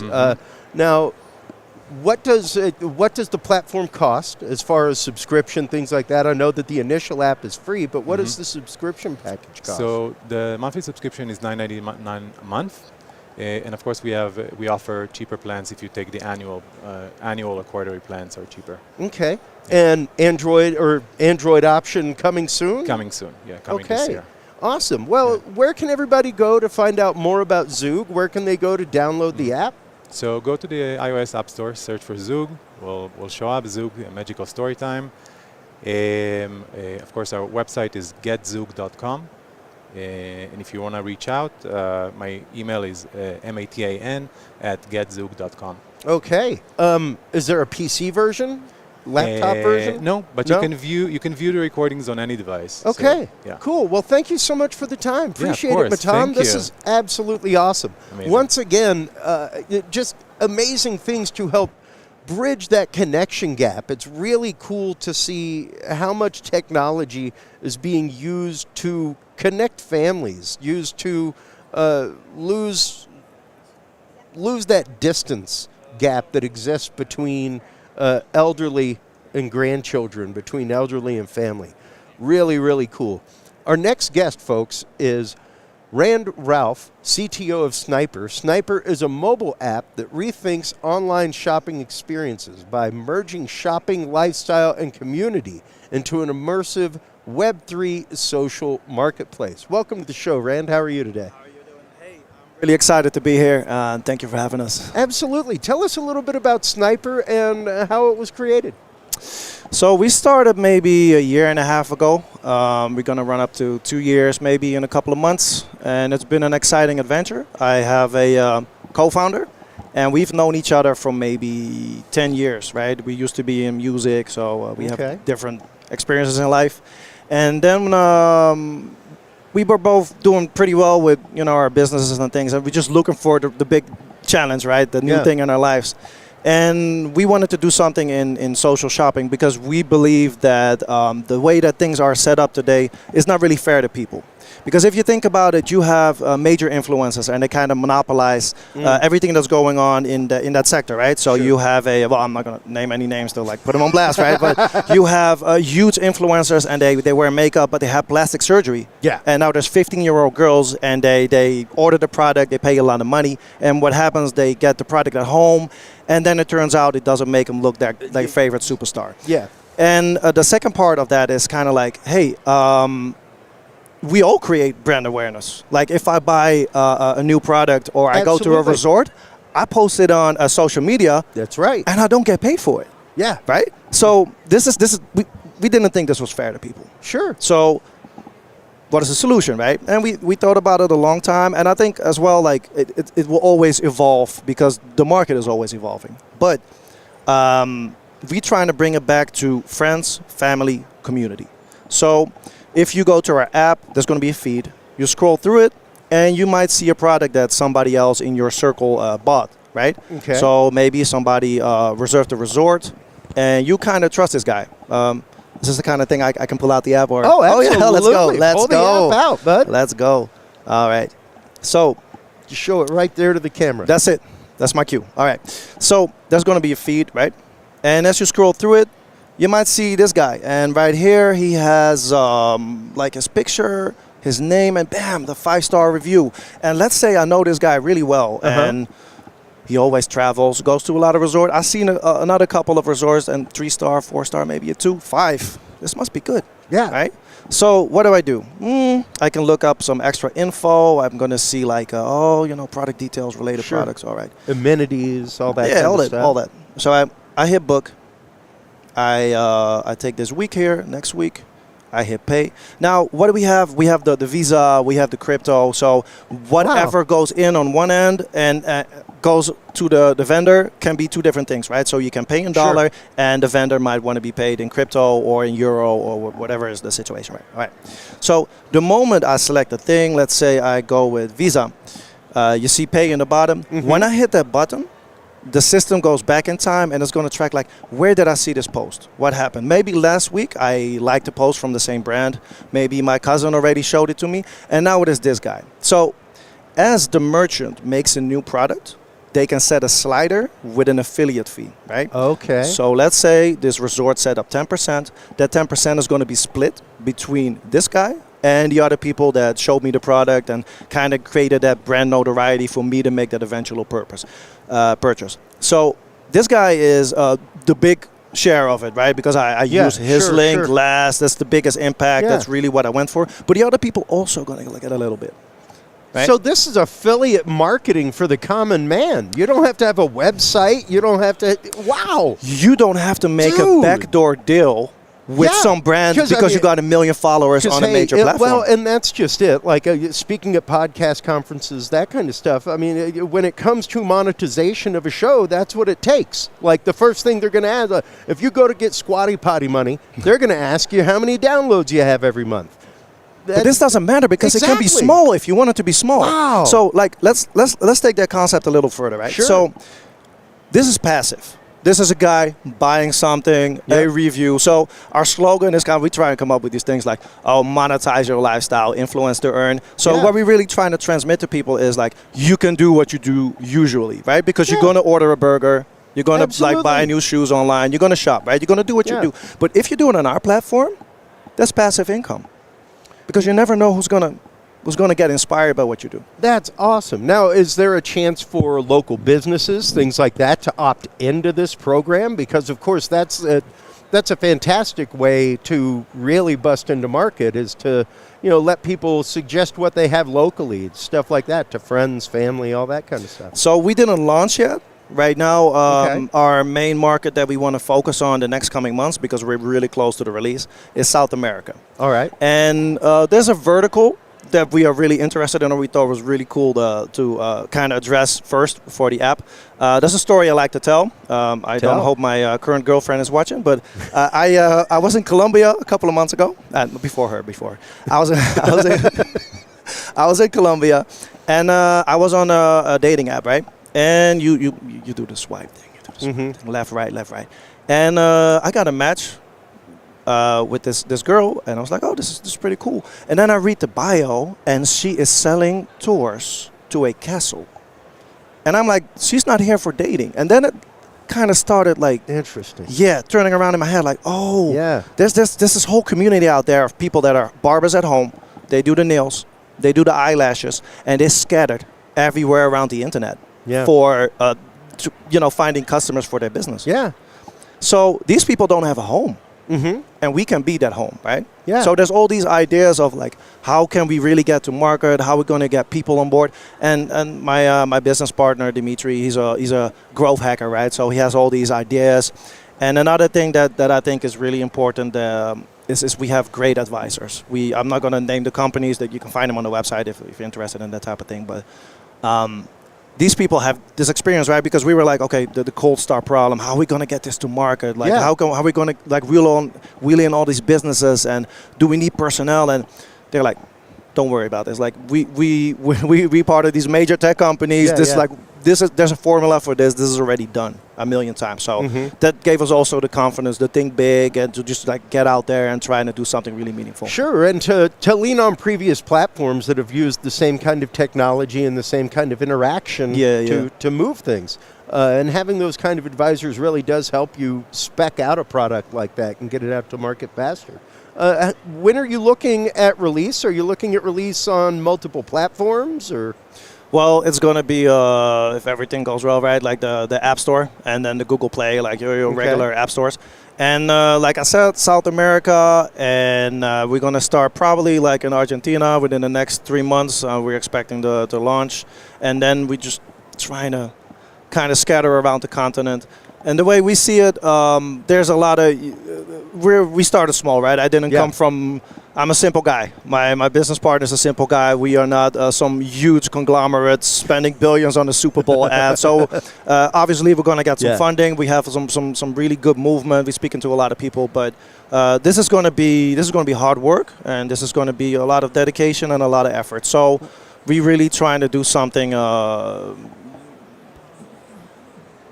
growth hacking type thing. Yeah. Well, it's incredible once again to know that anybody can become an affiliate marketer without a website. That is really, really forward thinking. Very, very awesome. Rand, thank you so much for the time. Thank you. Let everybody know where they can go to find out more about Sniper. Sniper.net. All right. Sniper.net. That's where you go. There Sniper with a Y. All right. Like the T-shirt. All right. Well, thank you so much for the time. Appreciate it. Thank you very much. Absolutely. That is wicked cool. As somebody who has advised numerous people on monetization of platforms, monetization of content, it's a game changer. It's a game changer because you don't have to, it lets you leverage your personal connections to be able to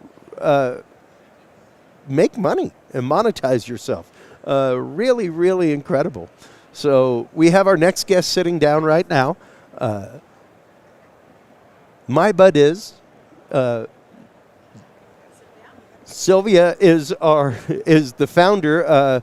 My bud is an innovative IoT device for the entire family. It seamlessly syncs with an ever-expanding library and connects its users of all ages with their selected content that is created by Budiz's own community. The IoT device also works offline, providing a disruption-free zone for a healthier sleep.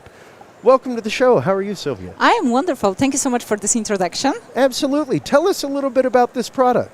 Well, it's as you already told the audience, it's a distraction-free, healthy routine setting up device for better mental wellness and definitely for better sleep. Okay, how does it work? How does it work? I mean, as we are having this ever-growing, ever-expanding crowdsourced library, you are able to synchronize it with the device, with your preferred content, and obviously use it distraction-free without the blue lights for adults and for children. Okay, so used for story time before bed, things like that, instead of tablet time. Exactly. I mean, you know, I'm a mom at the same time. My son is 9-year-old, and some people, they are asking me like, Sylvia, why you are just not making the app? Why you are having a device? Let me tell you. Yeah, I've got a 6-year-old, and it's one of those, I have a visual timer for him that goes off where it's like, time to focus away from 6 inches from your face. You know, there's so much that it impacts when you are just staring at a device all day. Yeah. So this is pretty interesting. What was it that actively inspired this device? I will tell you, my son is 9-year-old, and I was just thinking that if I would leave him with the application and leave the room, I would find him playing, hey guys, Roblox or Minecraft. Definitely after 2 minutes, I'm leaving the room. So. Last year he got a mindfulness course at the same time, so I noticed how it affected him. At the same time I got the conscious parenting course, and I'm seeing like how mindfulness is affecting me as well. Yeah. So it's for, you know, the mental health right now is very important because we have a lot of anxiety, depression, and we are distracted all the time. So in order to have a better focus, definitely we need to introduce some of the mindfulness practices like breathing techniques, etc. And at the same time, we need to sleep well. Yeah. Because everybody needs to sleep. Absolutely. Now, is this app driven, or how does the technology work? Well, actually, we wanted to disconnect the device like totally from the app. So Sure. you're able to use the app by itself, which is crowdsourced, which means that it's like you are having the content from all over the world over there. We are launching it at the beginning of February. So this is the prototype you are seeing. We are going to be launching it at the beginning of February. And from this crowdsource app, you are able to set up the routine, which is like a kind of like a sequence of sounds. Okay. Like you can start with breathing technique, then pass to the bedtime story, and finish with some kind of like I don't know, maybe wind blowing or chimney. And afterwards, it's automatically turning off. But in the morning, it's going to wake you up for some kind of like a body scan. It's going to exactly cool. drive you through some kind of like a gratitude practices. So I mean, for kids, they're going to wake up totally in a different state, and they are going to go to the school in totally different state than waking up with a regular alarm at the same time. What kind of changes have you seen in your own children after use? After using it, definitely. I mean, whenever I'm seeing my son like getting like anxious and so on, then he knows where to stop and take a deep breath. I mean, this is what mindfulness is. And especially like, you know, when the parents are not sleeping well, the next day, kids are able to trigger you, isn't it? Oh, absolutely. Yeah. Absolutely. I've got an old man of a 6-year-old he's a fishing guy. Guaranteed he's ready to be up and at it at 5:30 a.m. every day. Yeah. So if you're not sleeping well, you know how it is affecting you and the day ahead of you. So it's the same case for kids. So if they are sleeping well, if they are having the setup routine, bedtime routines, I mean, then they are definitely having a better day the next day. So how does the crowdsourced content work? We are having professionals who are putting their content on our platform. It's dedicated for sleep and mindfulness. So we are, for the moment, not collecting another sounds, let's say. Sure. And afterwards, we are sharing the revenue with them. So it's a kind of like a social responsibility project also for me, because I truly believe in collaboration.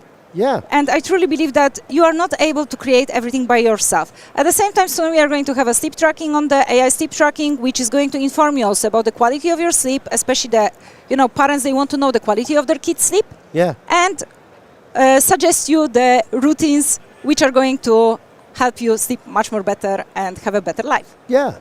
That is awesome. I mean, I've used binaural beats for years, things like that. I actively create binaural beat music. So wow. places like this. So welcome. You can be one of our creators. I would love to. That is awesome. That is awesome.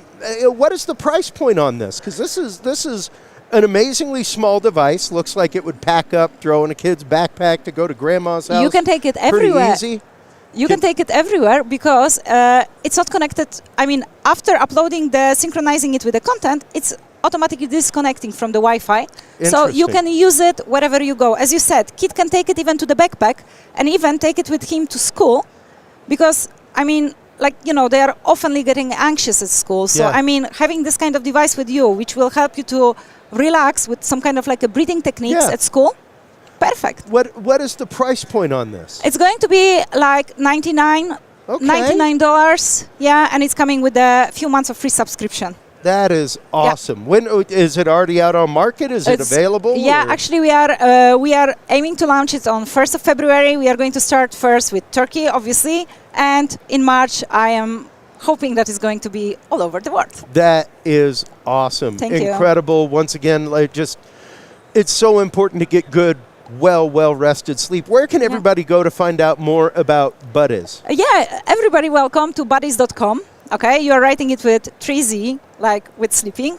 So on our website, you are able to check and learn more about our product. Buddies, folks. I love it. Well, thank you so much for the time, Sylvia. Thank you so much for having me. Absolutely. Wishing you a great show. I am definitely going to go and check that out and become one of your content creators. Yes. Awesome. Looking forward to having you. Thank you so much. Most definitely. Take care. Wow, that is incredible. And once again, to see that these things are being used to bring people closer to mindfulness, to bring them to a point of being able to sleep better. That is a huge issue in American society. Even with myself, I'm an anxious sleeper. I wake up at 3 a.m. and 5 a.m. every day. So to know that there are devices out there that can help us train our brain, help us train our bodies to be in a better place, to actively, I lost my little counter. Let me refresh things. Boink. Let's see if that works. So we have our next guest sitting down. Do we have any information there? No? Okay. No information. No information. That's fine. Flying blind. That's the way to go.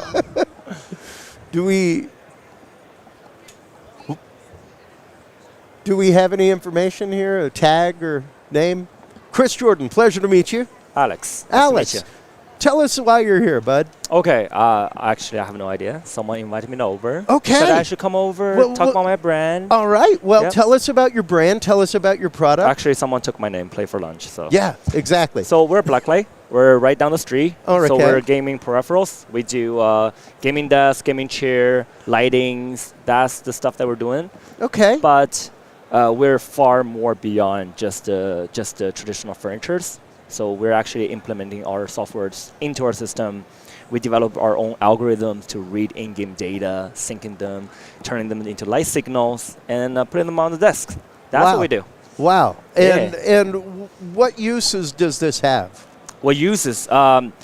Gaming competitions, education, streaming, music, or any type of entertainments. Okay. Yeah. And what was the inspiration for creating this? Okay, inspiration. So we started as a home decor company, the family business at the beginning. And as we start developing our product, we go from mirrors into the smart mirrors, which have the LED, And then we got into the LED lightings, and we found a lot of problems about the the music sync in the current LEDs.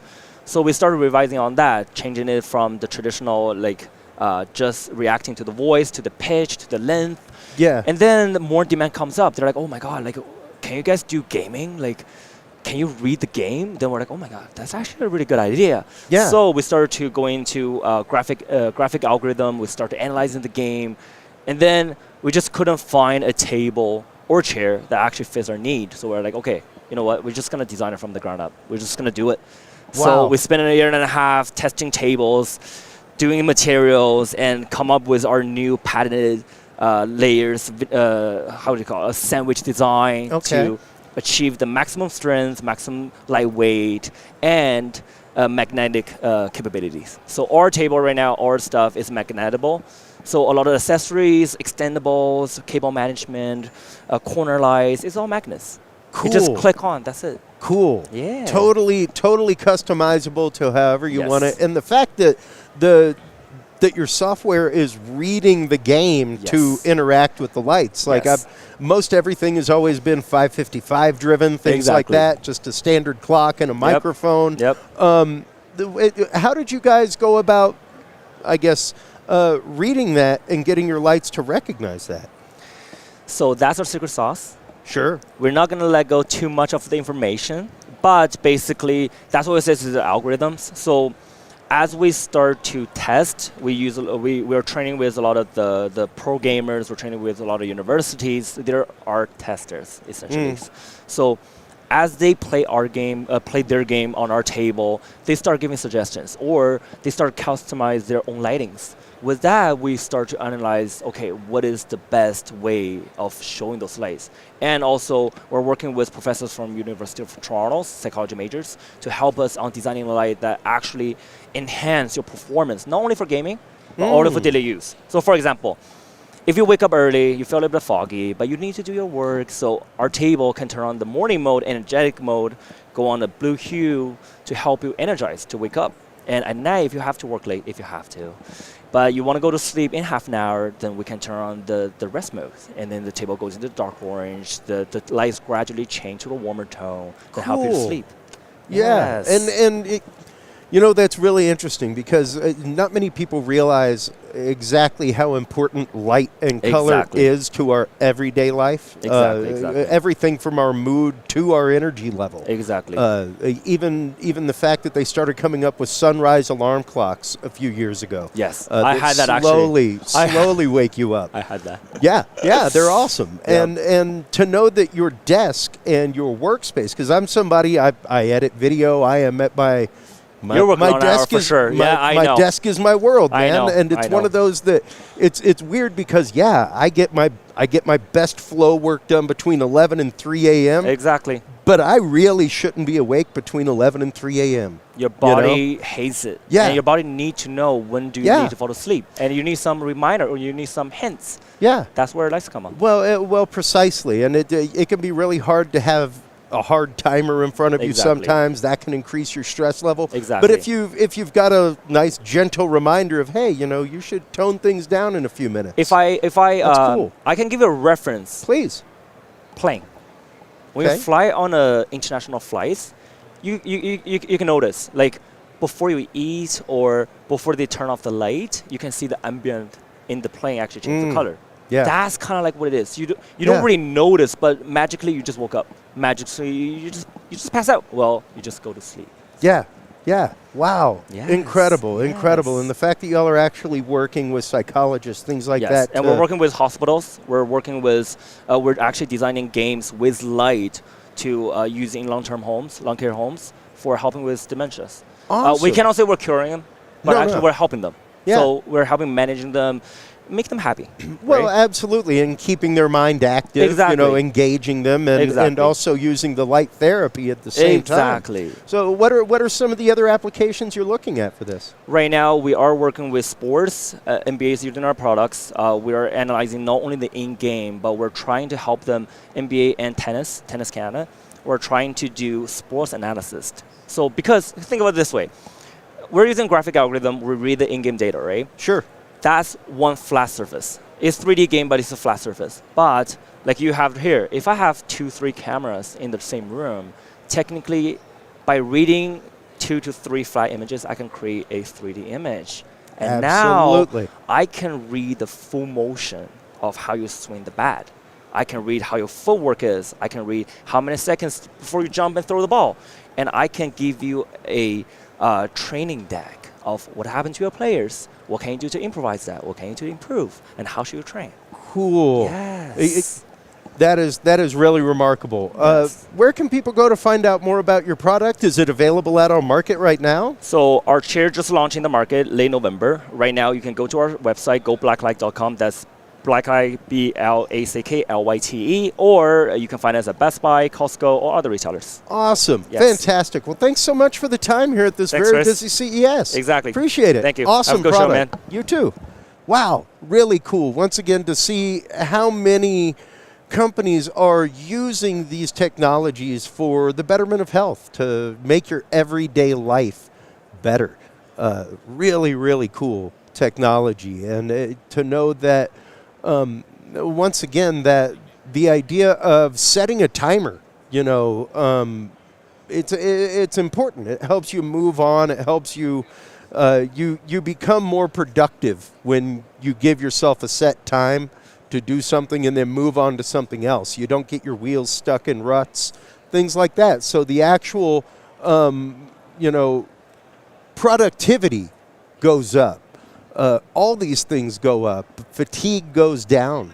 It's really cool to see a company like that looking forward into things. So we've got some additional coverage coming up. We have more guests coming in. This is always a fun show. It's always great. I love the mass amount of technology that we get to see, and the really interesting concepts that people are bringing about with these items. The one that we were speaking with earlier, actually, being able to share story time. That is really cool. It's a great idea. And the fact that you're able to diminish that distance between family members, that you're able to use technology to bring a human connection closer. That is really powerful and very awesome to see technology doing that. So I don't know if we have more guests coming. Who knows? We'll see. Not yet. Not for another. We got. Let's see. It's 20 minutes. No, we're at the top of the hour, so we should have one coming. Okay. Next 9 minutes. Oh, okay. Am I 3 hours today? I thought that was tomorrow. Am I today? If that's today, I'm fine. Oh, okay. Well, there you have it. Oh, man. So what's some of the favorite stuff you've seen over here, Kirk? To be honest, I haven't been paying attention too much because I'm TDing, so I haven't really. I like the one service or an app that deals with senior citizens that Don interviewed. It was. I'm trying to think. Let me go back real fast here. I can give you the answer. It's all right. Safe Living. Okay. So that's a contender for best of. But yeah, a lot of the stuff that I've seen and witnessed, that drone would look really cool. That drone was pretty incredible, man. Mm-hmm. And especially when you're talking about one of the many years ago, I used to go and videotape the pitch competition for Rice University Business School, and it was pretty remarkable. Like Dell came out of that. Pretty wild stuff. But one of the technologies that I saw that was very related to that was the beginnings of dry insulin. So because insulin has to remain refrigerated all the time, and if it doesn't, it goes bad. The idea of having insulin in sub-Saharan Africa out in tribes and being able to get it to people is hard. So when you're talking about a dried powder that you just add water to and mix it up and now you have insulin, pretty cool. Yeah. So right along the same lines of how do we get that emergency care to people? How do you get anti-venom to somebody out in the middle of the wilderness? That drone, things like that. Right. So really, really cool to see people forward thinking how we can help humanity with this technology. Yeah. Agreed. Yeah, it's the drone was cool stuff. I think I also noticed too. I didn't go to Showstoppers or CES and Dales, but I noticed that AI is here in some shape or form. But I noticed a lot of health tech. Yeah, that's coming more and more prevalent. It was like that last year. It's slowly especially with with COVID-19 and they were trying to products to combat that, but it's gotten more. But even more now, it's exploding more and more. Whereas years past, you wouldn't see this in the CES or on the consumer market.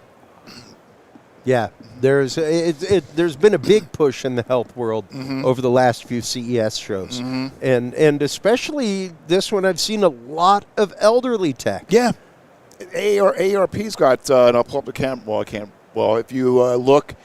I have our camera. I'll pull up the camera, the floor view from our tower camera.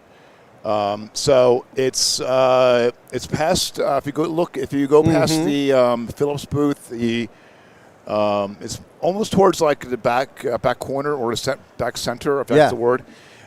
AARP has got different companies representing apps, services for seniors.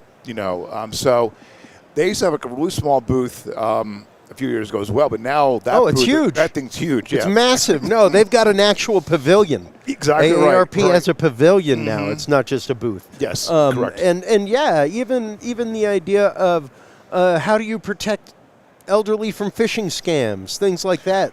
Huge issues going on with that in the world. So being able to use technology to keep that from happening or to help give them warnings that, hey, maybe this is an email you should just delete. Well, my former job, I tell customers be very wary when looking at emails. look at misspellings, look Yes. at poor grammar. Look at the greeting. The greeting, yeah. So there's a lot, and also look at the email address from so and so. Just look at if you don't recognize it. So I'm like kind of like tech support for a lot of people. As you know, I have numerous Facebook accounts, numerous pages, things like that. As such, I get a lot of spam mail, and it happened to me here. I guess it was this time last year. I got hacked. Ended up getting hacked on social media. I now have an avatar that has full control over all my platforms.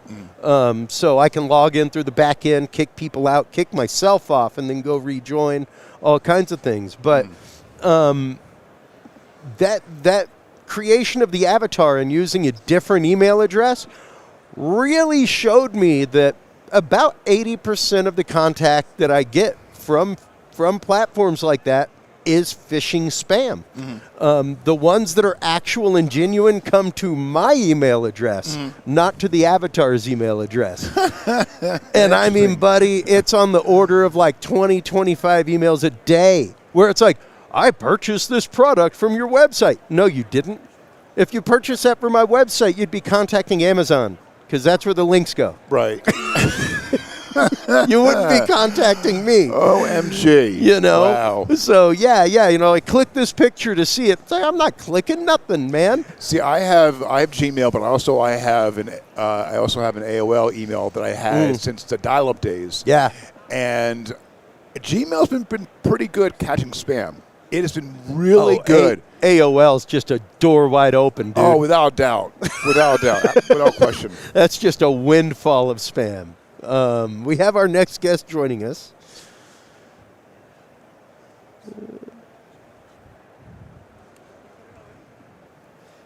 So, let's see. Do we have any information on them?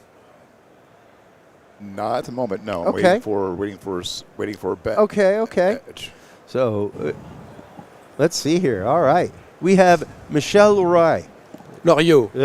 Is that good? Leroy. Tell us a little bit about your company. Tell us about what you do. A-Giga is a marketplace, let's say a platform that link industrial electronic companies together to enable them to sell their excess inventories and to purchase electronic components. Oh, wow. Okay. So what had you come up with this platform? What begat the creation of it? I've been working in the electronic industry for, let's say, 25, 30 years. So I discovered some challenges that meet the electronic companies. And let's say the excess inventories are very big for them. They lose 1% of their revenue because of the excess inventories. Wow. So it's fundamentally 1% of profit less.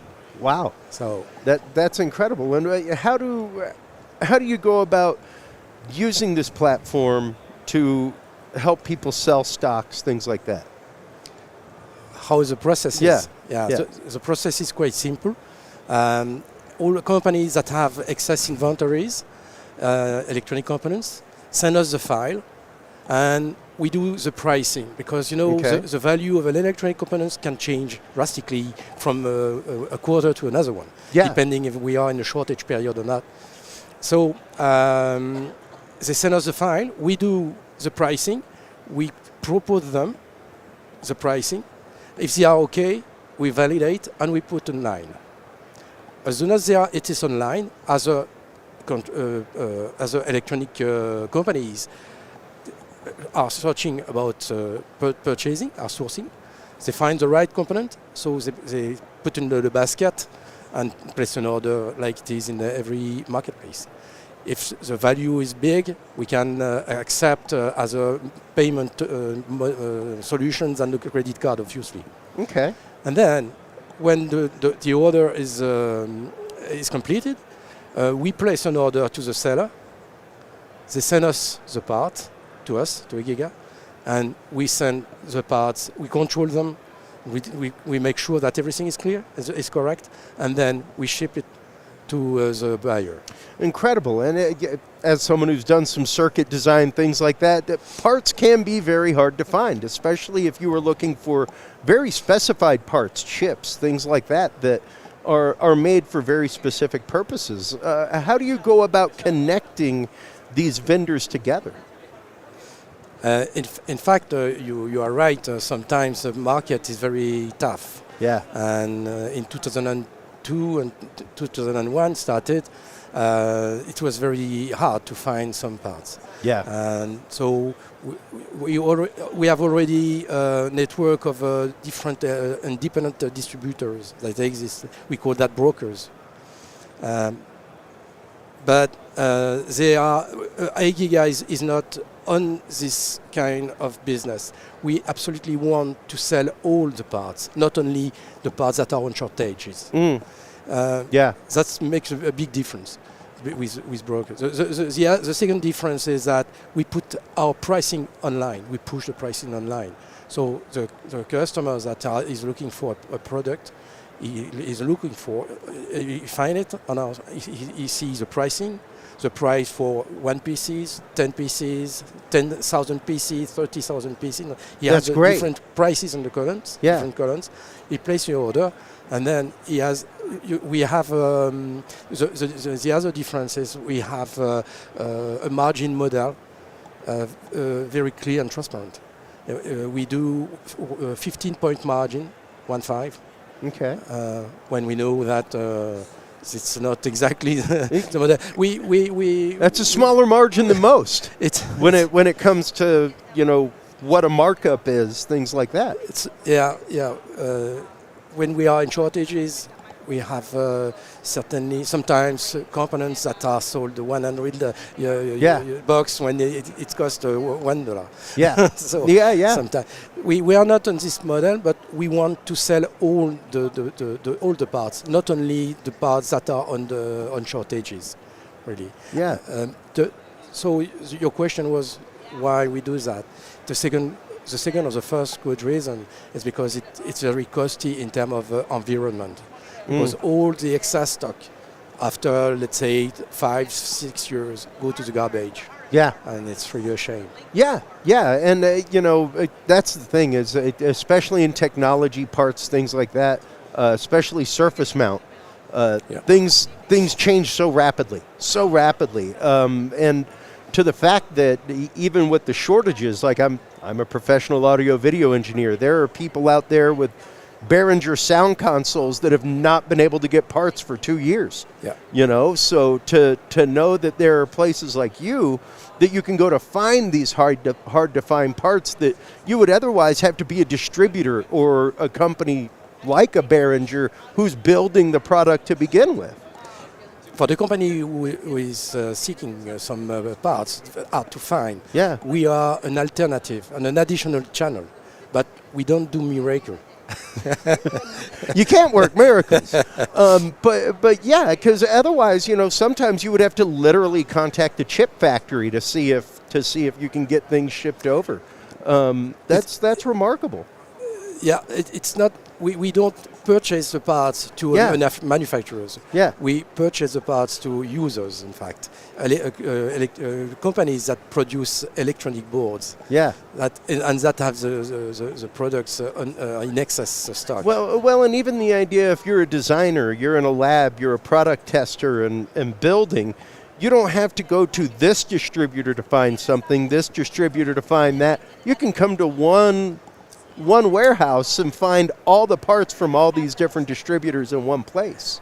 We are still young, and we have not everything. Oh, yeah, but that's a beautiful concept. Today we have more than 500,000 different part numbers. That's a good roster. It's a good start. That's a fantastic start. So, where can people go to find out more about this? Where can designers go to get their parts? Designers or purchasers or to find us, you mean? Yeah, absolutely. agiga.net. All right, fantastic. agiga.net. Fantastic. Well, Michel, thank you so much for your time. I appreciate it. Thank you. This is exciting for people like me who have problems finding some parts.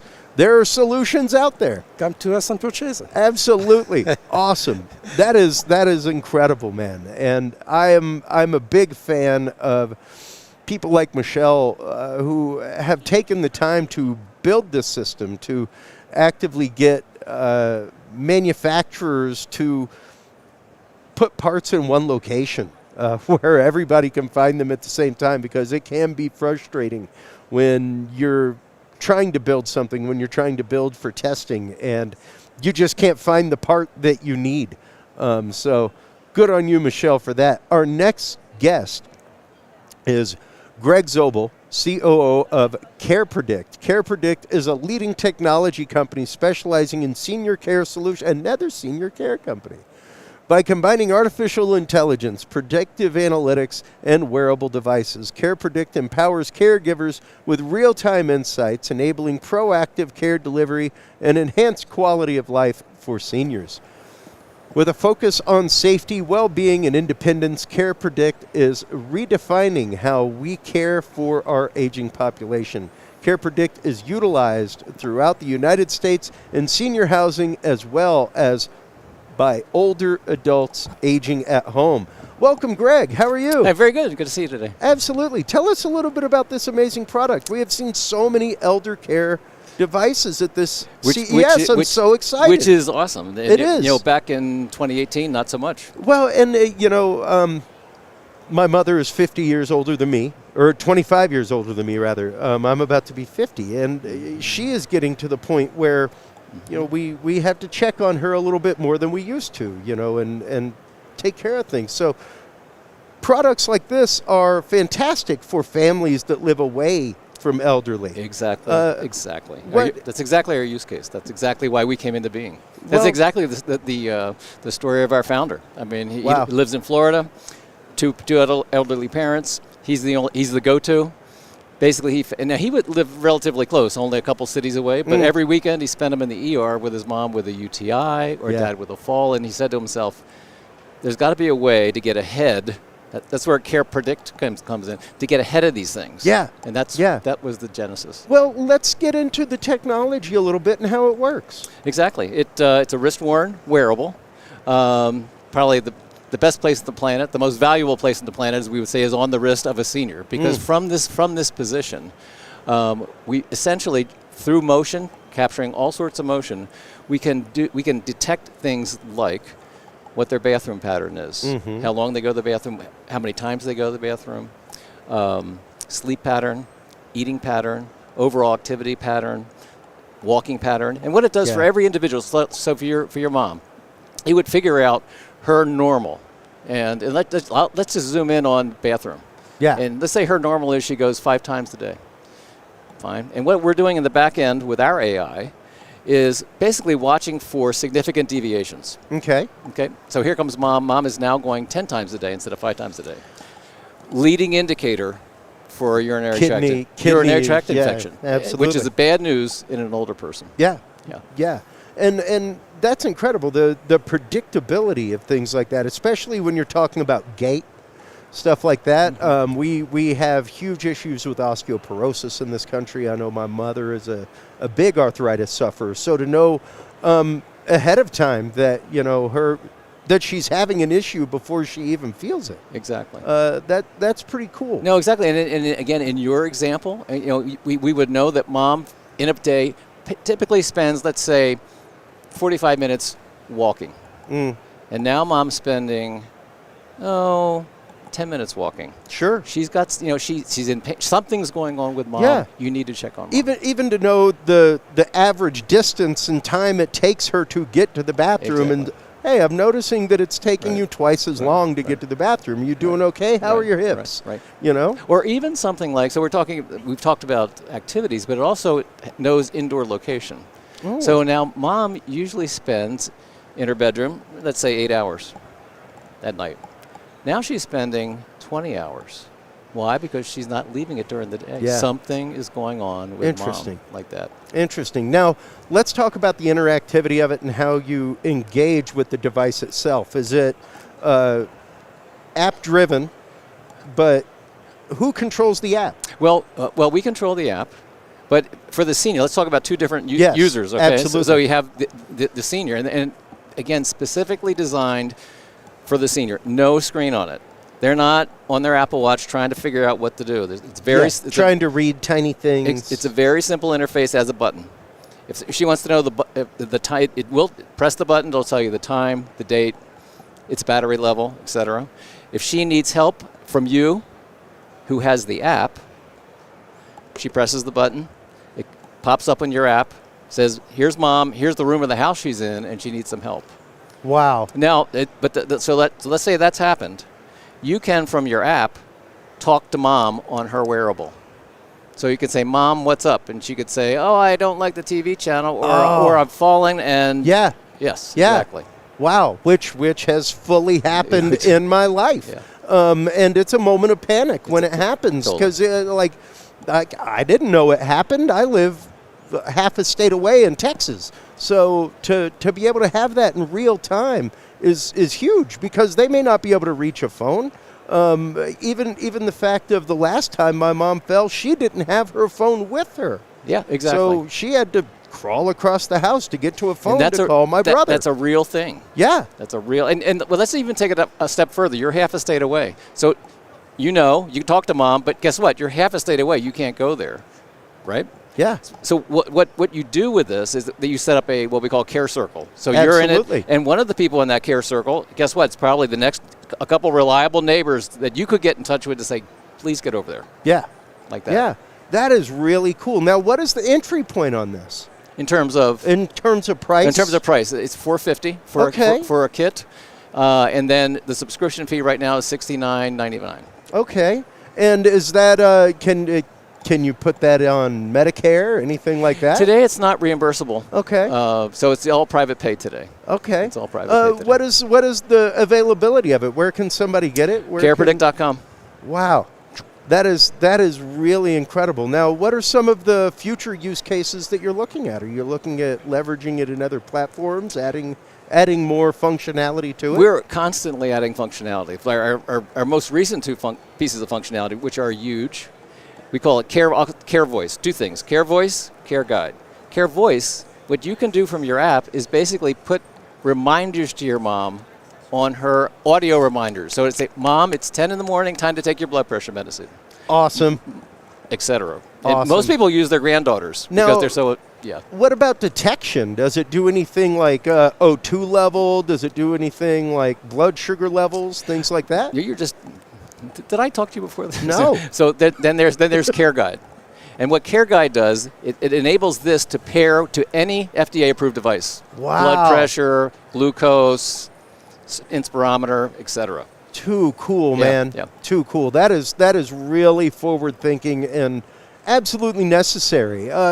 Once again, let everybody know where they can go to get their CarePredict. CarePredict.com. Awesome. Fantastic. Thank you, everybody. Greg, thank you so much for the time. Appreciate it. Absolutely awesome. I am definitely looking into that for my mother. I would. It is absolutely essential, man. Take care. Thank you. Another amazing elderly care product, man. I am so glad to see, especially with over the last few years, the focus on healthcare, the focus on mental health, the focus on continuing health, that we have been seeing so much in the world of elderly care. Because once again, my mom lives by herself. She's got my nephew that lives with her, but he has work, things like that. So the idea that when something happens, not even if, but when something happens, that I can be alerted immediately via distance, that my wife could be alerted, that's just incredible and awesome. I'm looking into my Care Connect. That is fantastic. So we've got new guests coming up here in just a couple seconds. We're getting information into the system. Well, welcome to the continuing coverage, if you're just tuning in, of CES 2024 here with the Tech Podcast Network, Geek News Central, Plug Hits Live. So many awesome, amazing hosts here doing great stuff, talking about amazing technology here at CES 2024. This is one of my favorite events to come to every year. I go to numerous conferences. I work numerous conferences, but the buzz that happens here on the show floor, the innovation that you get to see, the emerging technology that is here, it's just really great. It's a place where you can come, and across the hall you may have somebody who can help you create your device. You may have somebody who can help you find funding, like DARPA is set up downstairs. You're talking some of the most advanced technology out there with DARPA. Amazing people come and set up here at CES. We're getting our next guest info into the system as we speak. So now, here in just a few minutes, we'll be switching hosts. We'll be having, if I'm not mistaken, I think Scott Ertz is up next. I can't remember who is coming in after me. We're all going through and doing just massive shifts of coverage throughout all of this. It's always fun to sit down and just talk to creator after creator after creator. Once again, it is mind-numbing the amount of technology that is here. I am trying to see if I think we have our next guest coming up here in just a couple seconds. Nia Casa from Minming, or Nia Casa is the company. Minming Gu is the co-founder. They will be here in just a moment. Founded in 2017, Nia Casa is a global brand of smart home cleaning appliances. As a market-leading innovator, Nia Casa offers a wide range of products, including smart floor cleaning, smart pet cleaning, and coming from a number of the world's most respected brands like Microsoft, Honeywell, Huawei, Motorola, Foxconn, and more, the Nia Casa team fuses innovative technology and fashion into every piece of creation that empowers us to move forward all along. So we'll be chatting with them here in just a second. We're getting things set up, getting folks up here. This is fun products. So here we go. Fantastic. Ooh, these are nice looking. So Nia Casa, once again, is a global brand of smart home cleaning appliances. And we're going to be looking at a few of their products here. Looks like some of their pet grooming, maybe, things like that. So, we should have power right under the table here, if I'm not mistaken. Whoop, somewhere. Is it at my feet? Okay. Let me see. Excuse me, I'll be right back, folks.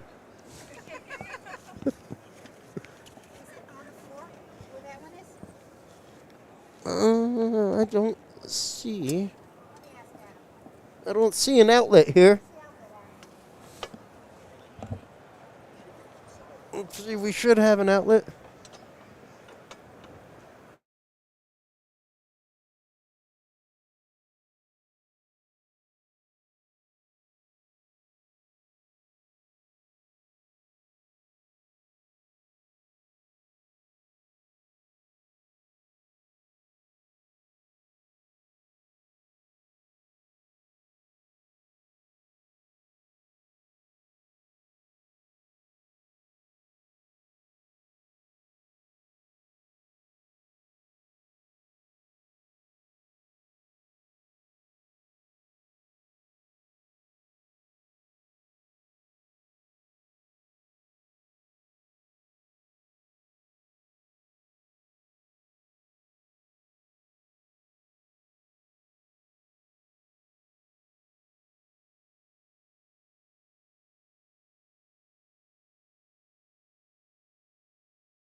And we're back. Hey, everybody. We have with us right now co-founder Minming Gu of Nia Casa. Tell us a little bit about Nia Casa and how you came to make these incredible products. Okay. First of all, let me make a little correction. Sure. It's called Nia Casa. Nia Casa? So it's a play Okay. of neat casa. Gotcha. So it's like neat home. per se. So it's really funny. Like, first of all, a lot of people pronounce it in the way that you pronounce. But like, we had this like recently. Do you know Cesar Milan? Mm-hmm. So Cesar Milan. Okay, I respect him so much. He got our products and he tested it out. He's like, oh, this is amazing. He started his career as a groomer. Yeah. So he actually posted a video last week on TikTok about one of my pet grooming systems. It's not this one. It's an older, like the P2 Pro version, which was probably the one that I actually demoed here last year.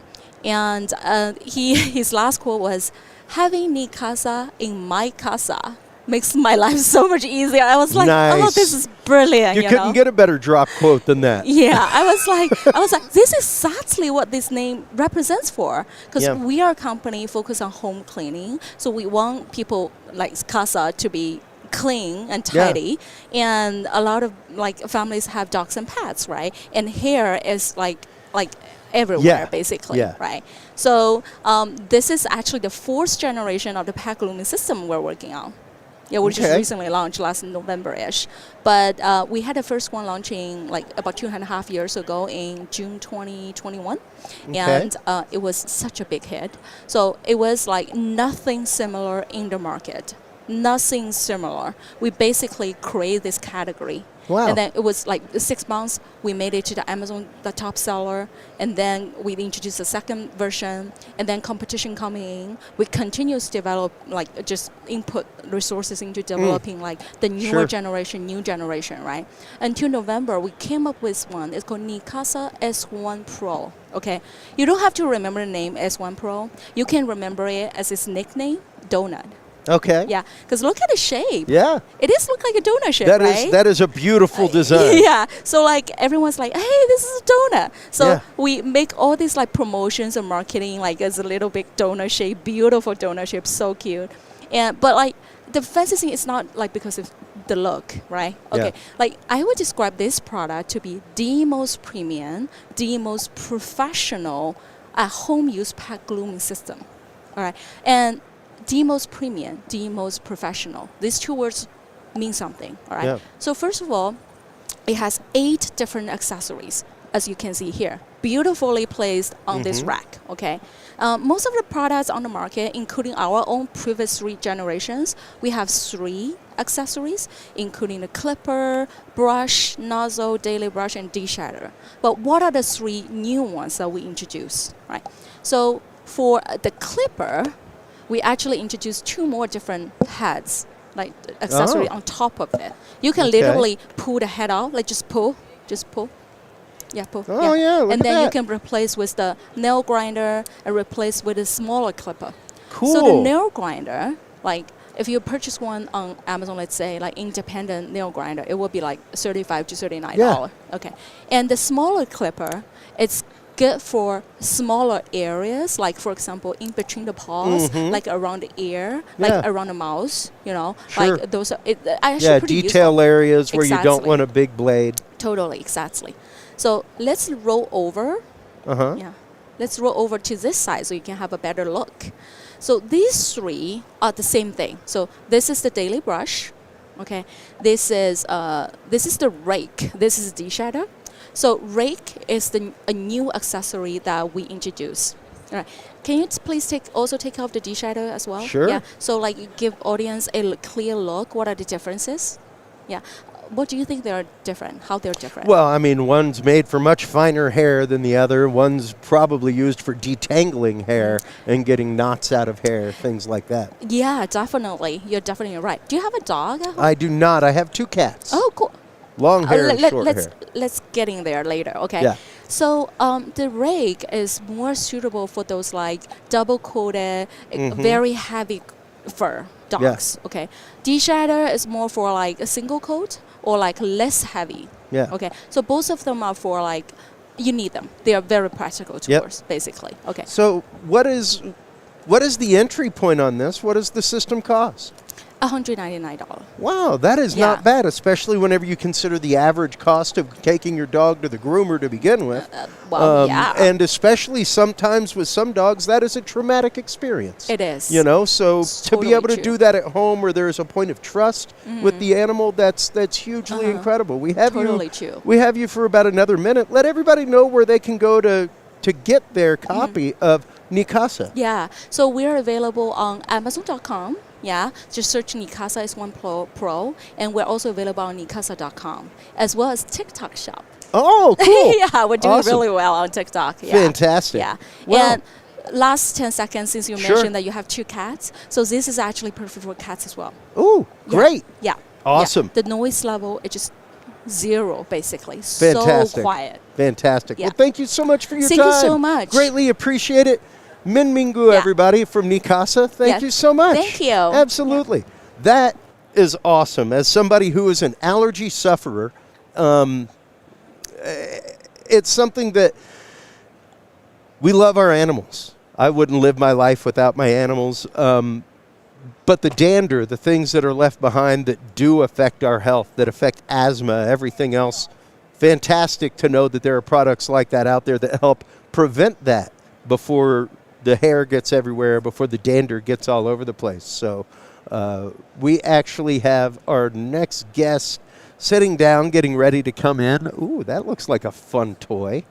We'll find out what that is all about. We have Soli Ventures coming up. Soli Ventures is a South Korean startup with a mission to redefine childhood with innovative products and visionary toys that empower the next generation through a convergence of joy, support, and technology. I myself, as having a 6-year-old, love seeing technology leveraged in children's toys. I love nothing more than a toy that helps my kid learn technology and learn to live in the modern world and integrate with these pieces of tech. So our guest right now from Soli Ventures is Kwon Mingjung, Chief Content Officer. Welcome to the show. Hi, thanks for having me. Well, tell us a little bit about this product. This looks pretty cool. Thank you. As you can see, this resembles an orange. It's called Peel and Play.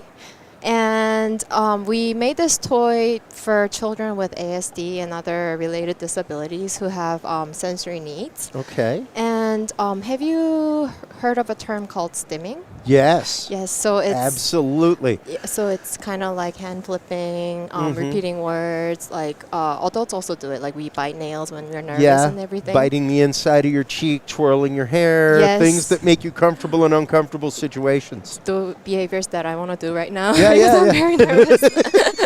So these children, especially young children with ASD and other children with like sensory needs, they do these stimming behaviors to regulate their emotions, their stress level. It kind of gives them comfort, joy, and all that kind of stuff.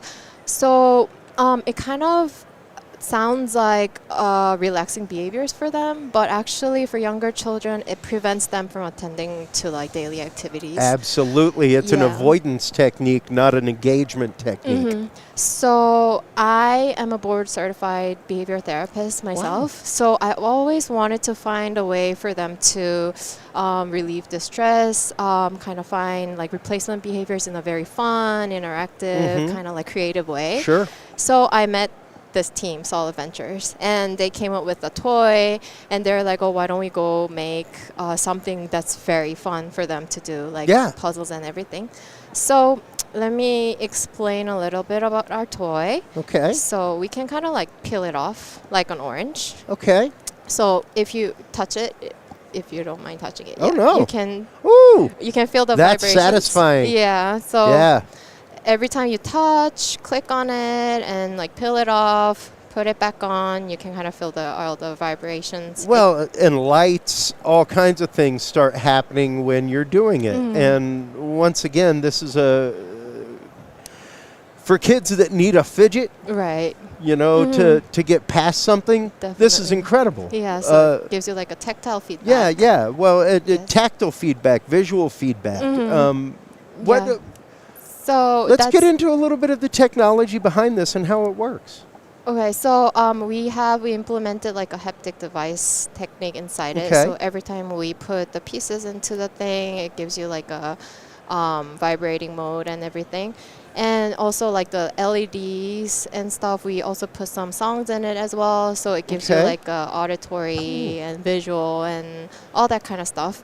And when you peel off the pieces, we kind of wanted them to be more creative with the pieces. So you can put these pieces together to shape like a form, like different shapes, like Okay. animals, numbers, and like you can create like rabbits and all the different kind of like shapes as Okay. well. So they can play with the puzzles. And there are also like different gaming modes to Okay. it. So let me introduce you to one of the gaming modes. Okay. Okay.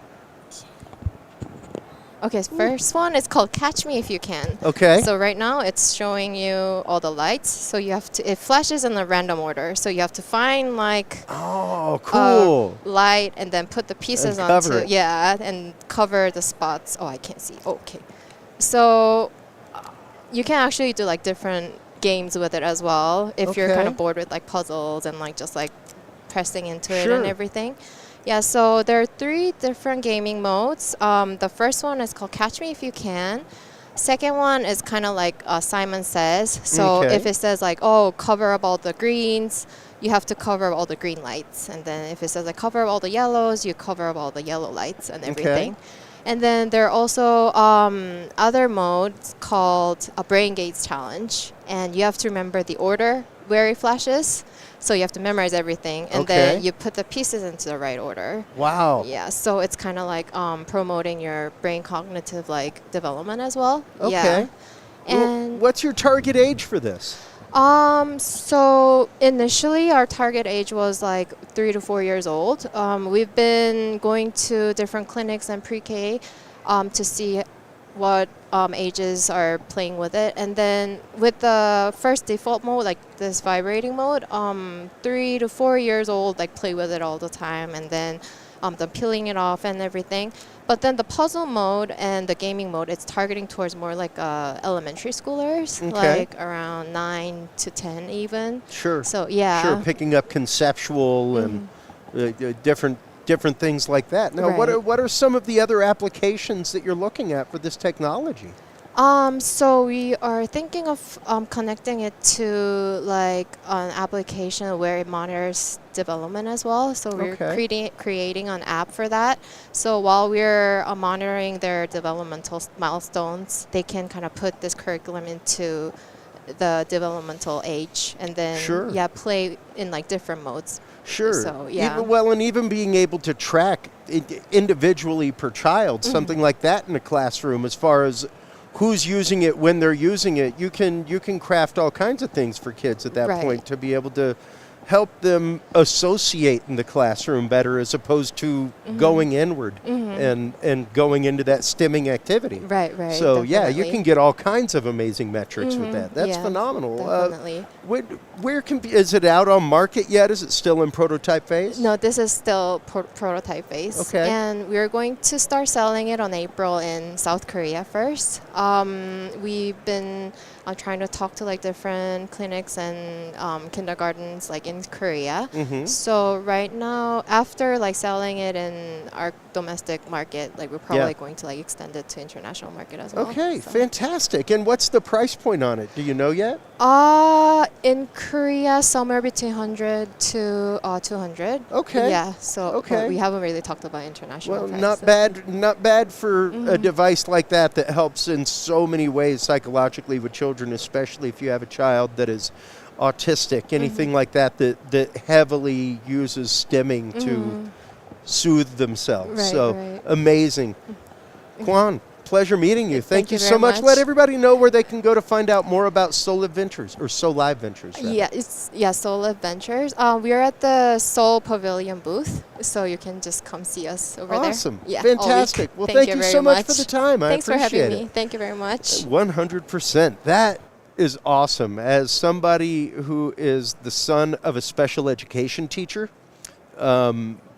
especially when you were talking autistic children, especially when you were talking children with ADHD, things like that have problems focusing, that, you know, on occasion just kind of need a reset. Products like that, toys like that are amazing at helping them find that soothing, because once again, you think stemming is an okay thing. You know, we do it all the time. I tap pins on my desk. I'm a foot bouncer, things like that. But those are soothing activities that are there to actively and oddly help us avoid the situation, not engage with the situation and move past the situation. So the earlier you can grab kids who have this tendency, and the earlier you can identify that in a child and identify that tendency, you can start heading off so many things psychologically. So absolutely incredible technology from SoLive there. Just really, really cool stuff, leveraging the world of AI to help children that are special needs, and even adults. You know, we can find out more about ourselves, even through the same technology and how we use it.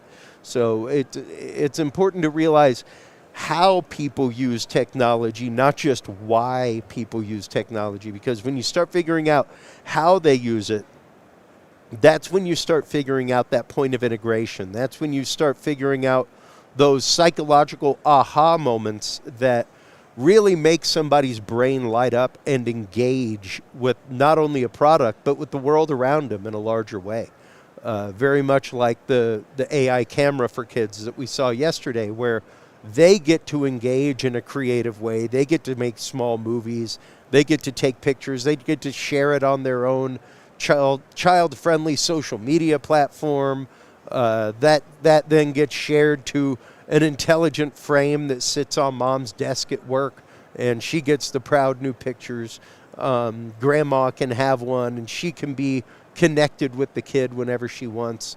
Even the Storytime app that we saw earlier, that for iDevices, where you can record yourself as a character telling a story and send it to a kid.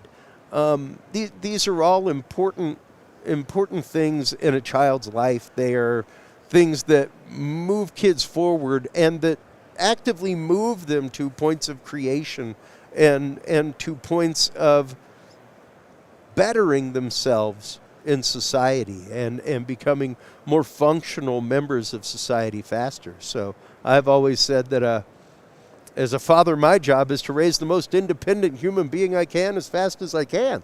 That I'm not supposed to be there to make the decisions for my child. I'm supposed to be able to enable them to problem solve and make their own decision. And that's what these toys are doing. That's what these AI-driven toys are doing, is helping kids understand how to make that decision with technology. Because making the decision is one thing, but as we were talking about earlier with screen time with kids, mindfulness with kids, things like that, it's a big part of life, you know. And we as adults have to remember that when we tell kids, hey, tablet time is over, that means our phone time is over, you know. It's hard to set the example when you're sitting there scrolling life away and you've told a kid, put your device up, you know. So that's a mindfulness practice that we as adults need to remember. And the technologies like that we were talking about earlier, where it really helps a kid learn to understand what their habits are, and that mindfulness of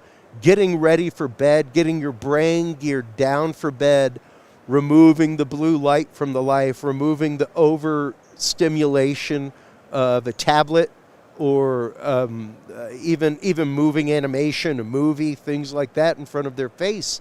All of those things are important to helping our brain wind down, get ready, and actively rest. You know, we live in a very overstimulated society right now, and the idea that our devices are the soothing part is different. And we have to pay attention to that. We have to make sure that we keep ourselves ready to come in, that we keep ourselves ready to be engaged in a different way, in a more personal way.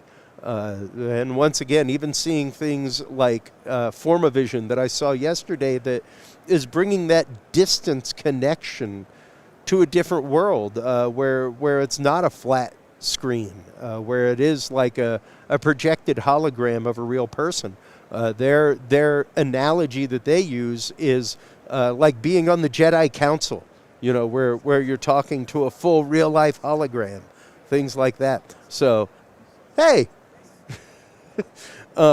so it's pretty cool. And when you start looking at exactly how these things come out, exactly what they are being used for, once again, there has been a huge uptick over the last 2-3 years of health tech, of technology to help people not only better their life on the daily, but better their life in the long term, learning better habits for living, learning how to keep themselves well-tuned, learning how to keep themselves well-rested and the importance of good rest, things like that. So we have to quite literally retrain our brains to where we were almost 100 years ago, where when the sun goes down at night, it's time for us to rest. We have with us nope, not yet. Cool. I think Scott's going to be taking that one. You got it. So, speaking of which, we're getting ready to switch over hosts right now. So we'll be having Scott Ertz come up next. Scott Ertz is the host of Plug Hits Live. Amazing stuff from him all the time. He and Avram Pilch do Pilch Point as well. They do amazing stuff talking about technology regularly.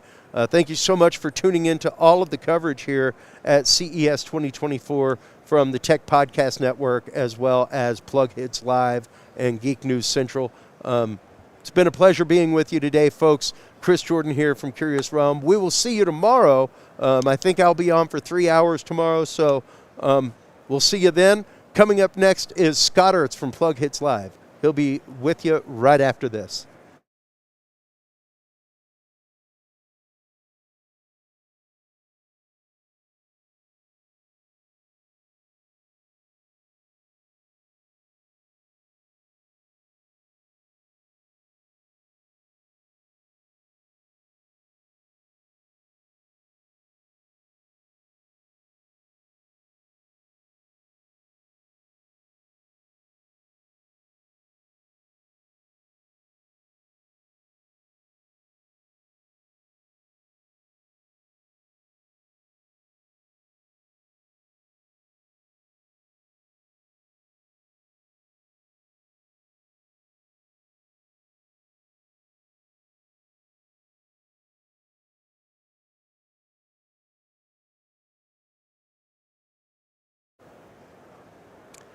Hello, Internet. I am Scott Ertz with Plug Hits Live. I will be with you for the next 3 hours or so. Thank you to Chris Jordan for the last block, and of course Don Bain this morning. We are here in about the middle of day 2. We've had a lot of interesting stuff, from a medical drone to a pet grooming kit. Quite a wide variety of things. It's my favorite part of the way we do CES. You never know what it is you're going to see with us, and that's fun. And from time to time, we actually have guests come back because different hosts have different interests and different focuses on the same topics. So we'll talk about that in just a minute or two. But I want to thank our team. Our team's been doing such a great job. We've got a couple of new people this year, and they are, I mean, it's real easy to struggle as a new person, as Adam, who's currently behind the desk, can approve. It can be real hard your first year, and we've had very few hiccups down there. So that's good. We're doing pretty well. I'm happy about that. So we will have our next guest up in just a little bit. We've seen some interesting products. I haven't had a whole lot of time out on the floor because I've been downstairs working on videos. We're doing something new this year. We're going to try and get some of our early videos published while we're here. So hopefully you guys will see some of the early interviews within the day before we leave this building tonight. I'm hoping to have a number of them published. So fingers crossed. But we have our next guest here. Hello. Hey. How are you doing? Doing good, doing good. Compared to yesterday, how are you doing now? Today, I mean, like today is like a lot more vivid at the stand, so we have a lot of more visitors and very good audience, very good traction. Well, that's good to hear. For those who haven't seen you before, go ahead and introduce yourself for me. Hey, so my name is Ruben. I'm co-founder and CEO at StackSync. So what we provide is real-time and two-way sync between enterprise systems and databases, and specifically CRMs and databases. So what we do is very simple. We connect your CRM, like Salesforce or HubSpot, to your database. And with two-way sync, we turn your DB into a read and write interface to your CRM. So now engineers can manipulate and update data into the CRM without touching a single API call, which makes you 90% faster to integrate. Okay, that's cool. So in this case, your target customer, maybe, your target customer is enterprise, but the people that you're targeting for usage is engineers who are trying to integrate with the CRM into their product or wherever. Absolutely. So basically, like the end user is an engineer who has to, or a consultant or CRM consultant who has to integrate the CRM. So right now the workflow is very complex. They have to use APIs. They have to use like different tools like MuleSoft, like Workato, like whatever tools they are using. It costs a lot of money. It takes months to integrate, and it's very complex. Yes. And usually when you need to do an update on that workflow, you have to go through the whole process again. And StackSync, like doesn't make you feel like CRM integration is reinventing the wheel over and over again. Just make you, like in 2 clicks with no code from a simple UI, you can synchronize all your CRM data with your database, which is like any custom fields or custom objects. Very flexible. Wow. Okay. I'm a software engineer. All right. I have done CRM integrations, and they are awful. Yeah. I mean, like engineers hate CRM APIs. That's exactly why we're saving this pain.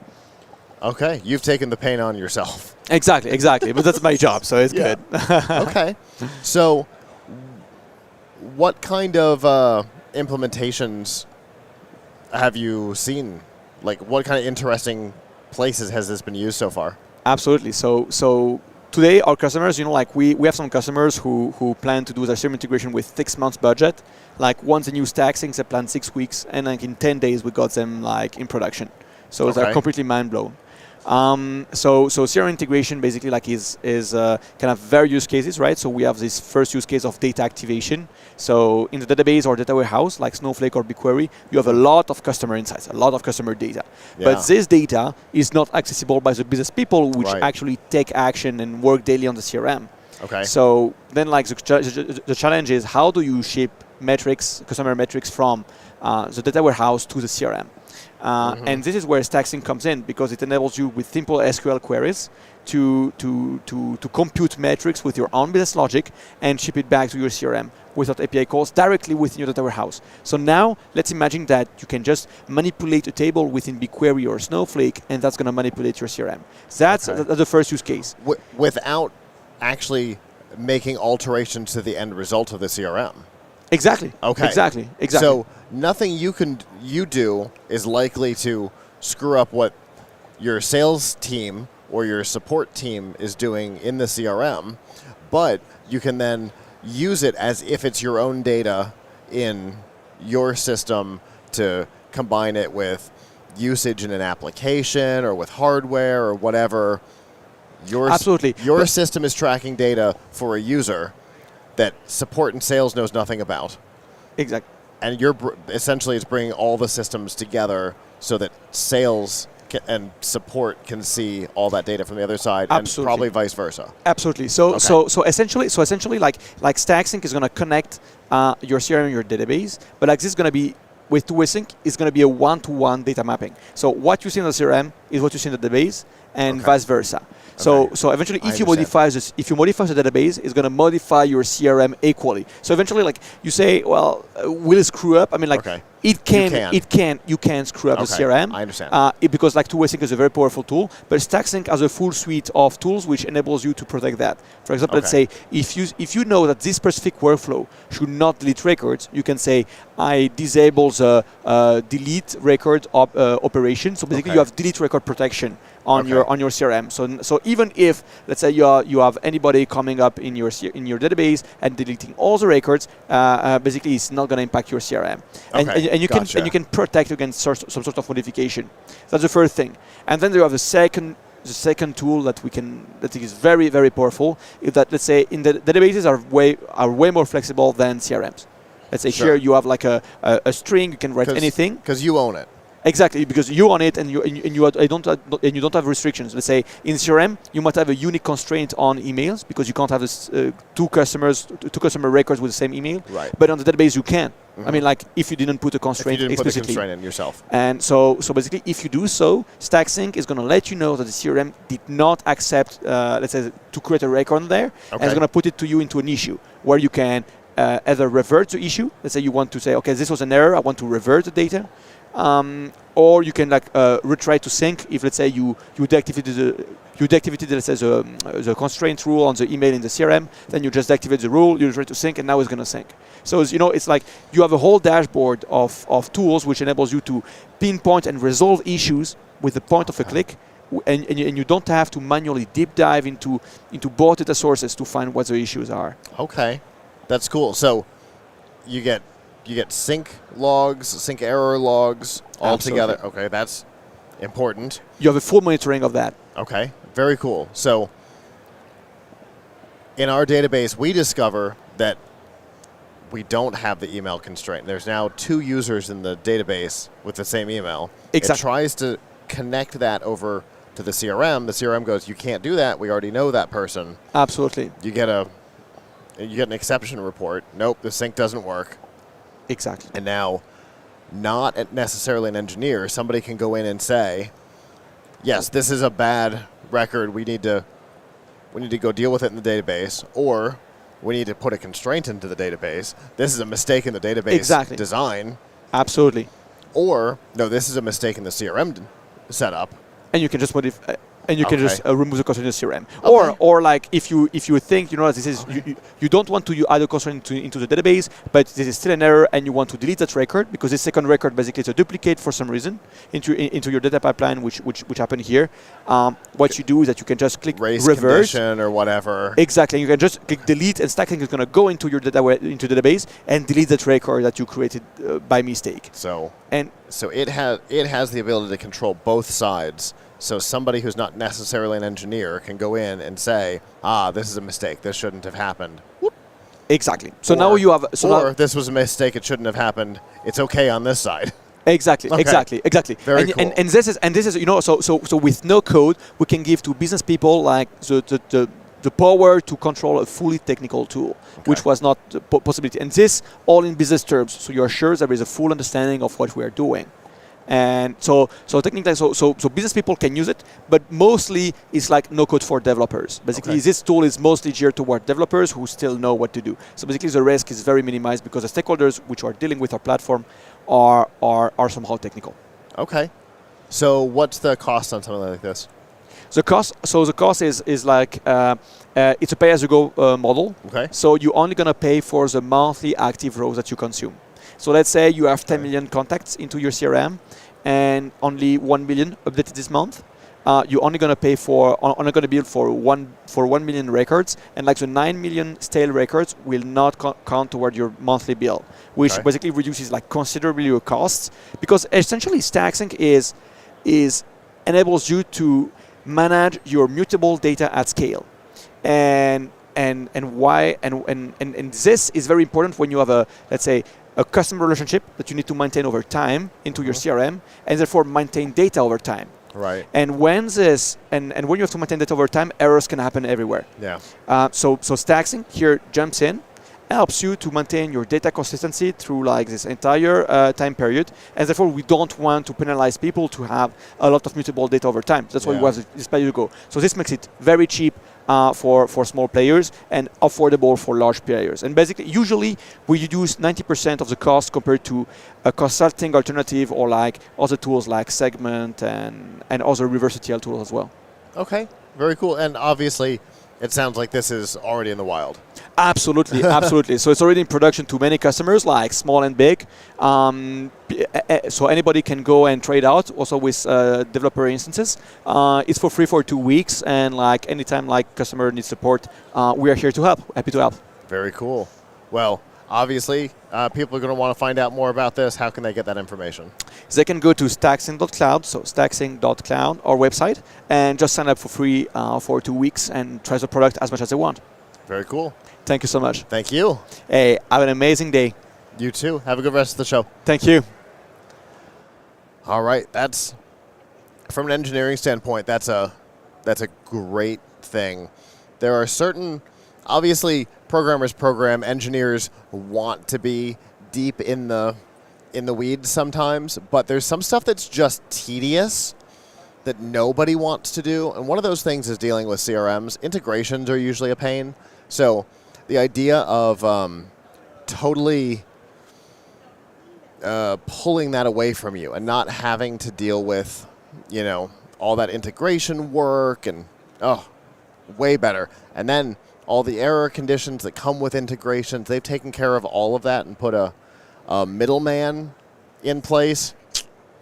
Way better than having to do it myself. I would obviously much prefer that. Well, we have our next guest here. Hello. Hello. How are you doing? I'm doing fine, thank you. Go ahead and introduce yourself for me. So I'm Nandini Doma, the artistic manager for Burma Solution. Okay, and what is that? So Burma Solution is the next revolution that we are trying to bring for the HR department. It is a software that comprises of 5 different applications and a robot. So okay, I wasn't prepared for the robot. So the 5 application is mainly here to be helping for the hiring process, the coaching process, and for the employees management, which will be based on e-reputation, social capital for enterprises and the candidates, as well as existing employees. And we are talking also about a digital passport, which will be helping employees and companies to be able to identify each and every employees existing, as well as upcoming employees. Okay, so who is your target customer? Obviously, HR department. Are you looking at helping smaller companies that don't have the resources? Are you looking at bigger companies that have a lot of applicants? Is it a little bit of both? Where does this fit in? So we are starting from 500 employees, enterprises with 500 employees, up to above. Okay. Because we are trying to bring in a management solution, and this will be, we are trying to find out bringing in the part where HR are recognizing each and every employees. So if the enterprise have 60 people, the HR I think can manage, but we are talking about large scale and to make everyone feel recognized. And this is how we have a quotation system. Within the application, there's something called a quotation system, which will be helping the HR to know where the person stands, as well as the quotation is available for the enterprise. So when someone is going to be applying for an enterprise, they can look for the quotation, and if the quotation is high enough, they know, okay, that company has some solid social values, a very clear mission, and some great objectives. That was the question I was going to ask. Is how do we score that? How do we get those values? Okay, so it's different for enterprises and it's different for employees. Sure. For enterprises, it is based on the social values, the opportunities that the enterprise is going to give, alongside with your salary, what are the other benefits that we're bringing forward. And we are talking about the mission. like every enterprise has a different mission. How are they going to differentiate themselves? Like if we're talking about a same sector but different enterprises, how are they mark themselves from competitors? So this is how the quotation will help the potential candidates to identify which company they want to go. Right. And which ones might fit their goals and like their personal mission. Yes. Okay. Got it. This is what we're trying to bring here. We are trying to help also candidates, not only enterprises, but also candidates, to go for enterprise where they can grow with, and because we are really focusing on employees' retention.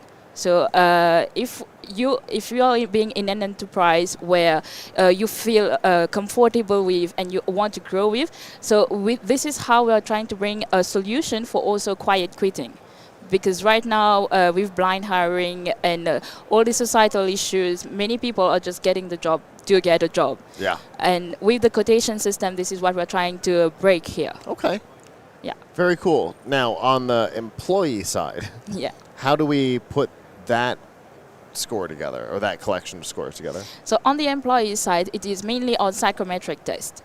So we have an we have an application within the Bulma solution. It is called VitoTea.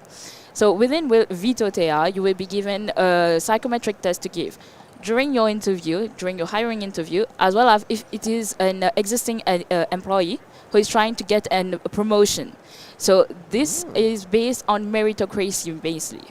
We're mainly focusing on meritocracy. So the person gives the test, he gets the results, and the higher the results, the more you know, okay, his quotation is high. But we are also focusing on something called e-reputation. So e-reputation, it is involved in our application called Venus.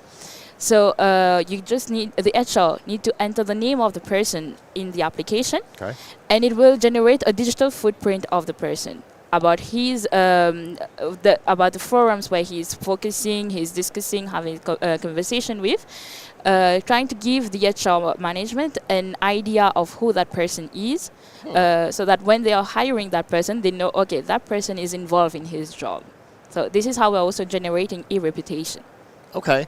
So let's say it's a software engineer. Yeah. And so the system's going to look at places where they're active. Yes. Maybe Stack Overflow, things like that, and determine whether or not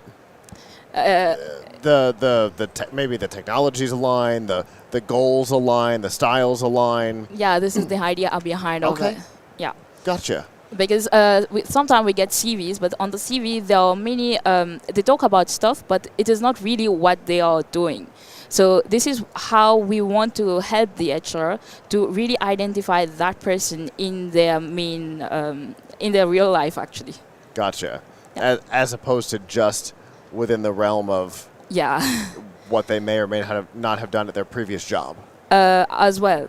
But in addition to, not just there. Not just that. Okay. Well, they are also. Because staying on the software engineer example, programmers program, right? Yeah. You know that. Yeah. So even outside of work, you're working on other things. You're doing all kinds of things. You're talking in forums. You're doing all kinds of stuff like that. Yes. Okay. Yeah. So we are really trying to identify the real person behind the person of the CV, because I think this is how we can help the employee to grow within the enterprise by really knowing who he wants to be, what he's gonna do, and I think Venus is going to do that with the e-reputation. Okay, it's a really interesting concept for companies who are interested, or employees who are interested in learning more. How can they find out more information? So you can find out more with Bulma Solution on www.bulma-solution.com. Okay. Yeah, and you can request a demo on the website, and we will reply to you within 24 to 48 hours, depending on the time difference. Very cool. And this is out and available now? No, it will coming soon? It is coming soon by the start of 2025. Right now, we are done with the beta version. Okay. We are expecting to for investors to come, so we can find a release for 2025. Gotcha. Very cool. Well, thank you so much for coming and talking to me today. Thank you very much. Absolutely. Have a good rest of the show. Thank you. Hopefully you'll find an investor. Thank you. Interesting. HR stuff is always interesting to me. Sometimes good, sometimes bad.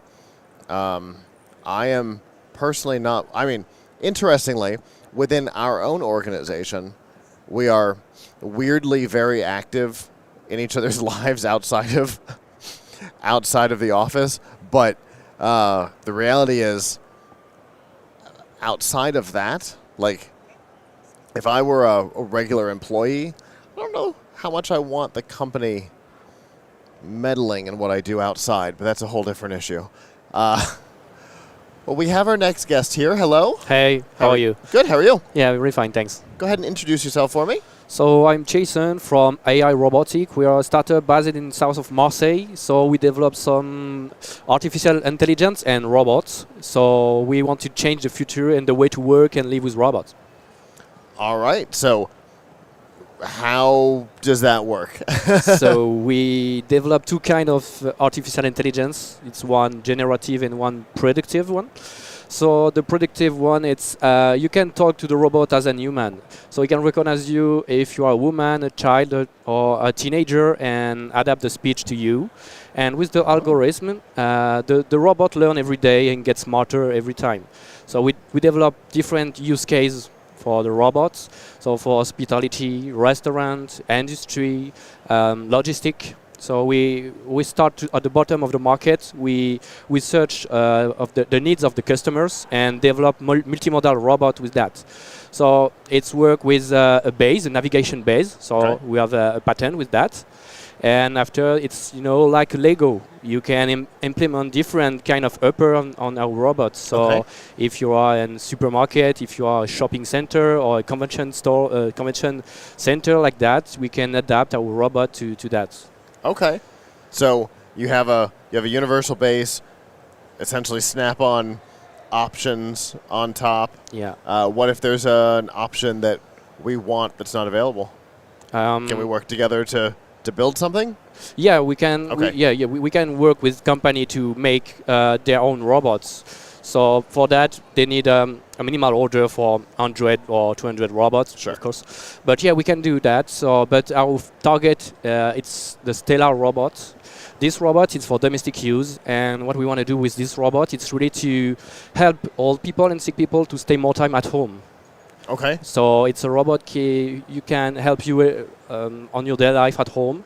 To do the cleaning, you can take your health care. You can call the emergency if you fall down. You can, it's a great companion at home. Okay, and how did you decide that this was the problem you wanted to solve? We worked also before in digital market, and when we used to travel in Asia, we saw some robots in Asia from Chinese company, and a lot of people say it's really not shame, but the robot do only one use case, and the problem for us we want a robot can do many use cases. Right. So we're thinking about to make French robot, because in France there is a lot of robotician people, but they are on their own place. They work alone. So yeah, we create in Marseille. The name is Imagine Labs. So we recenter all the roboticians in France to share the knowledge, and we want to place the French in the robotic world in the future. Okay, that's a great idea. Yeah. I hope. I feel like I've actually heard of Imagine Labs. Yeah, we did the launch of there is 800 square meter. Okay. Yeah, 800 square meter. We have a big research and development, and a big manufacturing. So we are able to make around 200 and 300 robots a month. Okay. Yeah. Interesting. So where are you in this process? Is the platform out in the wild? Is it close? Is it prototype phase? Where are we on this? So we already finished 2 prototypes, Okay. and we starting to sell in the market this year 2 robots. One is Hugo. It's made from restaurants and hotel and airports. So we already have 800 pre-order robots for this year. Okay. So yeah, we start to sell this robot this year, and for the Stellar robot, it's in process, and we hope we can put it on the market on 2025. Okay. Yeah. I mean, when it comes to robotics, that's a pretty quick turnaround. Yeah, of course, yeah. It's, some of these things, 7, 8, 10 years in development. So yeah. We're a year away. That's not bad. We started spin-off 3 years ago, and we did the first launch at the GTEx Africa. We used to show our first robot, Hugo. So yeah, we are pretty fast on this way, and our knowledge and our people working with us, we take some different knowledge for different company, and it's like that we can make a useful robot really quicker than the concurrents. Yeah. Very cool. So what kind of price point are we looking at on something like this? Yeah, for the first robot, we worked in B2B and B2B2C. For the final customer, if you bought one robot, the Hugo robot, it's near to 12,000 euros, between 12 and 15,000 euros. Okay. And the most expensive robot, it's a Stellar robot, because it's really helpful and really expensive robot, and there is a lot of use case and a lot of development. This one is more around 40,000 euros, but we hope we can have the helping of the government to provide this robot in the market to help all people to stay at home and have assistance. Sure. Yeah. When you think of assisted living facility fees and costs and stuff associated with that, it can hit that cost real quick anyway. Yeah, of course. Yeah. Doesn't take long to get there. No, and there is the market is ready in some countries, so it's why we're here in the CES. We research some partner in North America and South America, because in Europe the market for not all of the robots are ready, but in Pacific and Middle East, America, the market is more ready for robots. Well, very cool. Yeah. If people want to find out more about your company and your product line, how can they do that? You can find us on the social network and our website. It's www.airobotic.fr and airoboticinternational.com. Very cool. Well, thank you so much. You're welcome. For coming and talking about this today. Yeah, thank you. Yeah, absolutely. Have a good rest of the show. Yeah, thank you. You too. The idea of starting with a common base is smart, and then being able to modularize the rest of it is a good idea. I like that. Starting with hospitality and whatnot, restaurants, things like that makes sense. That's where I think that's probably where I would start too, Adam. If I were gonna do like a big expensive robot, it seems like restaurants and hospitality is the place to start. Absolutely. It's where we've actually seen them in action across the world for the most part. I've seen one in a Wendy's. Okay, really? Yes. Where was this? I can't remember. I saw somebody was live streaming in a Wendy's, and they had a robot in there. Interesting. They were delivering the food to the tables. Wow. Okay. There's a couple of famous restaurants in Japan that have those kind of robot delivery machines. Okay. And then, DoorDash and whatnot. We've seen, I think Grubhub had some little robotic cans that were driving around. Domino's, I think, famously had one that they had to stop using because I think they kept getting stolen. Probably. But yeah, restaurants, hospitality makes sense. But elder care is an interesting next step for that. It's a very different market to be in. It is. Interesting. I'd like to see it in action. It's not the kind of thing that they could probably bring. And I wonder if that's the company I was thinking about earlier that had a big robot that they said they probably couldn't bring. I wonder if it was them. You told me about that. Interesting. That would mean that I don't have to run a camera downstairs for an interview. So that's a bonus, I suppose. We've had some really interesting guests today. I've been listening in. We've had a couple of long timers come in.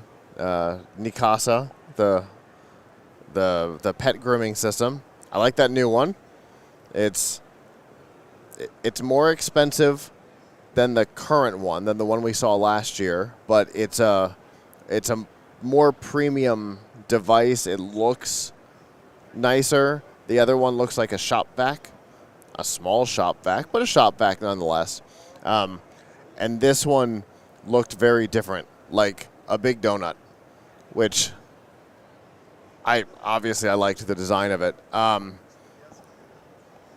But we've had quite a variety. I don't know if you were able to hear the interview with the giant drone that we had to set up a different camera for or not, but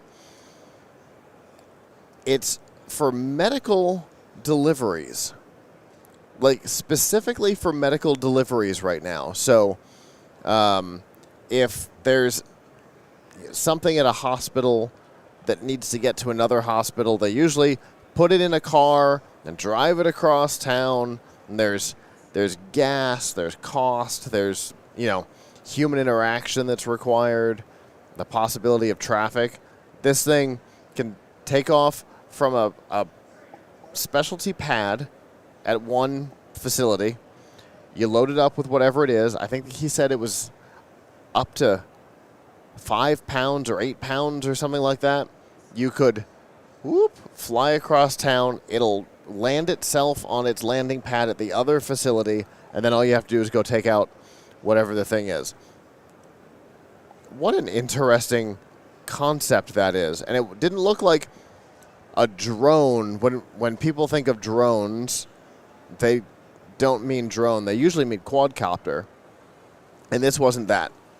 This was a big plane. A big styrofoam plane, essentially. It was a really, really interesting product with a very unique target demo. And I think that's one of the things that I've been noticing on the floor this year is specific demos. Very specialized target demographics for products. It's not been a year of, wide, this is designed for everybody. There's some stuff, there's desks and chairs behind us. Those are for everybody. But, we saw some sort of what did you say it was, a robotic towel warmer or some sort of something last night? I think it was just a towel warmer. Just a towel warmer? But it didn't make the towel incredibly saturated. Okay, so it was warm but not soaked? Right. Oh, okay. But, that's a pretty specific product. Yeah.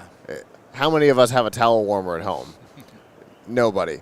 You interact with them in airplanes for the you know what I mean? Or maybe at a spa, places like that. Most people don't have that at home. It's a pretty specialty product, and that really does seem to be the trend that I've been seeing so far this year. It's really, really been interesting. Hi, Steve. No? Good. But yeah, so if saying hi to one of our favorite PR reps, Steve Winter, he is providing most of the clients for this, or most of the interviews, I think, for this whole first hour of my segment today. He and his company tend to have a fairly large collection of clients during CES. If you've been a long-time viewer of our coverage, you have seen Steve Winter in the past. At some point, he is likely to sit down with me and talk about kind of the state of the industry, which his take might actually be a little different than what we're actually seeing on the floor, because the numbers I'm hearing are that we are back to or possibly above 2020 levels. So 2020 was the high point for CES for both attendees and exhibitors. Obviously, there was no proper CES 2021. It was an all-digital event, and it was very different. We still did our normal show. We just didn't do it from here, which was a shame. We always like to see each other, get together with our friends. But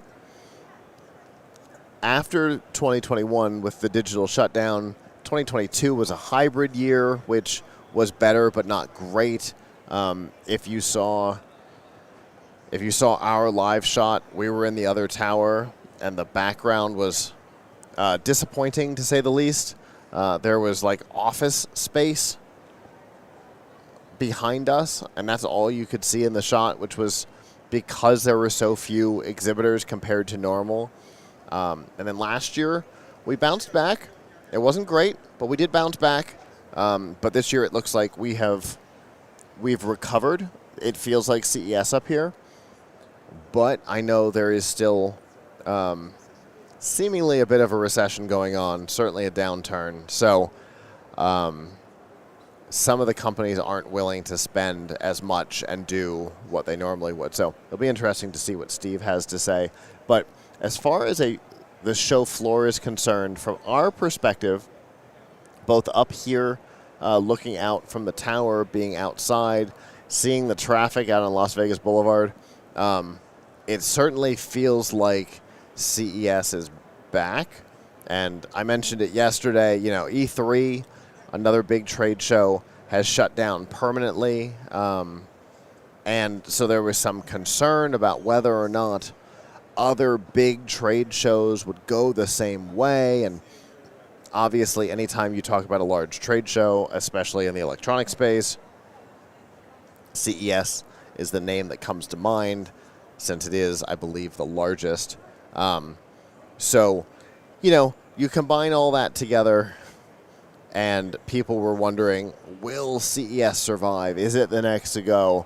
And I can tell you pretty assuredly, I said early on when people were asking the question, there's no way there's a problem. And now here we are. I think this room is the confirmation that I needed that no, there's no problem. CES isn't going anywhere. CES is not going to be a problem. This is going to continue to be business as usual. And, considering from what I understand, the South Hall may be fully unavailable this year, and they've still gone up in exhibitors and square footage. Yeah, CES is doing just fine. Well, we have our next guest here. Hello. Hello. How Nice are to you meet doing? you. Nice to meet you as well. Go ahead and introduce yourself for me. Okay, so my name is Maya Barbotin, and I am working at Sparklin, a French company in the e-mobility sector. Okay, and what do you guys do? We are providing an end-to-end platform to make daily life charging easier and smarter, which goes with a product, which is a socket that is connected to a management platform for the owners and then an application for the users. Okay. Explain. Yeah. So there was a lot let's there. take an example pretty that quick. let's take an example that is easy. Most of the people live in condominium. Okay. And some of them are getting electrical vehicles. Okay. And they need to charge it. Sure. And maybe there's a charging station 5 minutes away, but do you really want to go there, wait for 20 minutes, when you could just go back home, plug your car on your outlet, and then just leave it there for the night, and you Right. come back the day after it's charged? Right. That would be perfect. Sure. But then there is an issue. Is it John or Mario that used the outlet? Okay. Who has been True. consuming the electricity and how much? This 'Cause is it's what not we like- do, and it's this not is like what we it's in your solve. private garage. Yeah. It's in a semi-public space. Exactly. So how do you deal with that? I understand. That makes sense. Well, we offer condominiums, companies to install the outlets, and then they get a whole management page for them to add users and then follow the usage of the plugs, and maybe set up a billing system with which they decide the price they bill the people, etc. Okay. So using this system, say Adam and I both live in the same complex. Yeah. We both have the same electric car. Today, we use these tomorrow I don't use it, and Friday only Adam uses it. How does it know? How do we authenticate, for lack of a better word? It is done thanks to your mobile phone. We have an application which is available on both Android and iOS.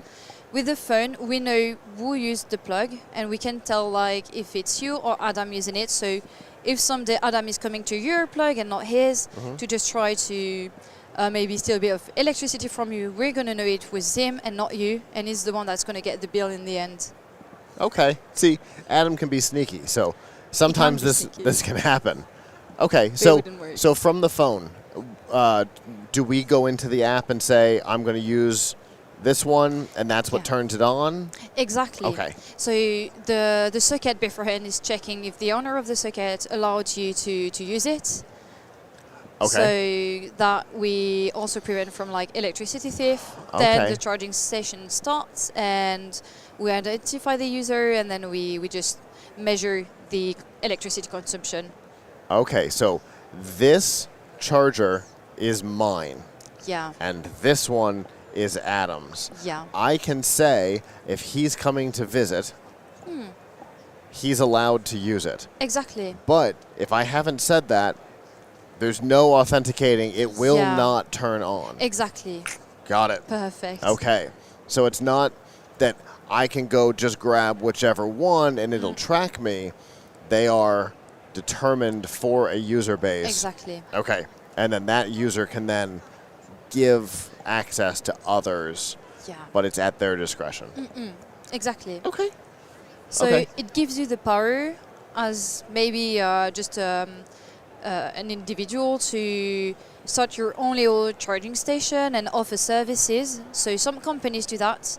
They would implement outlets on their parking spots to offer charging services to their employees. Sure. So that they can come and slowly charge during their day of work.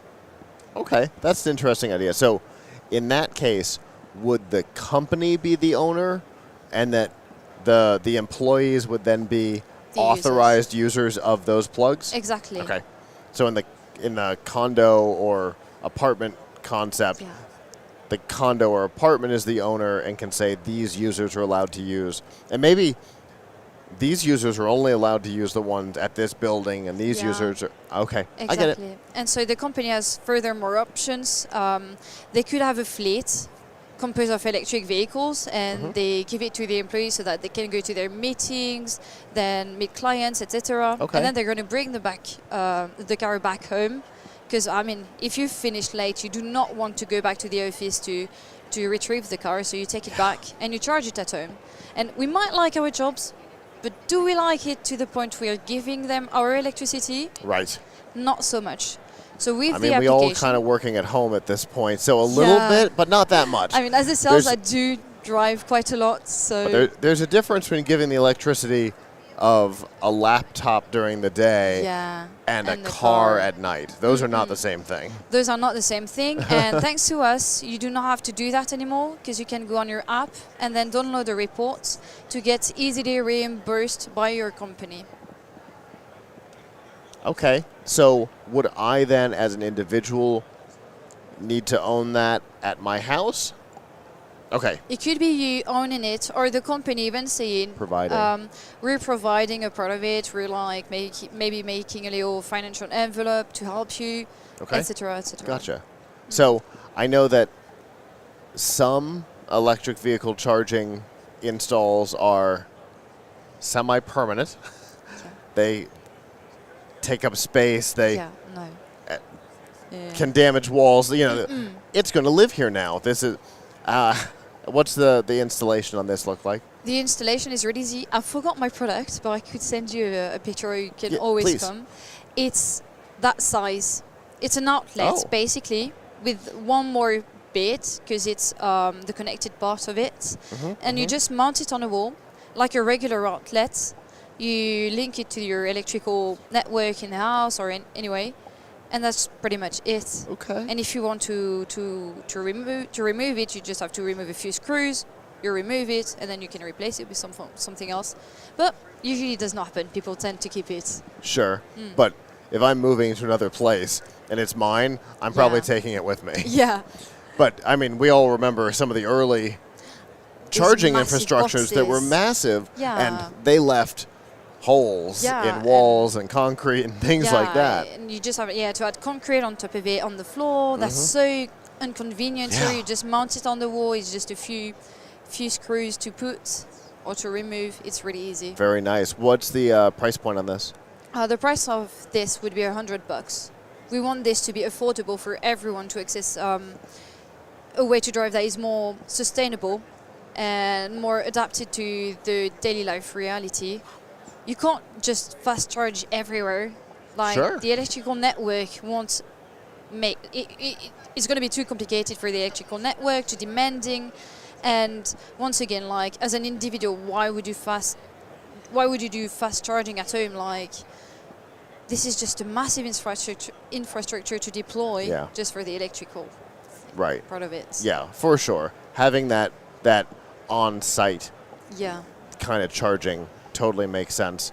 And it's available now?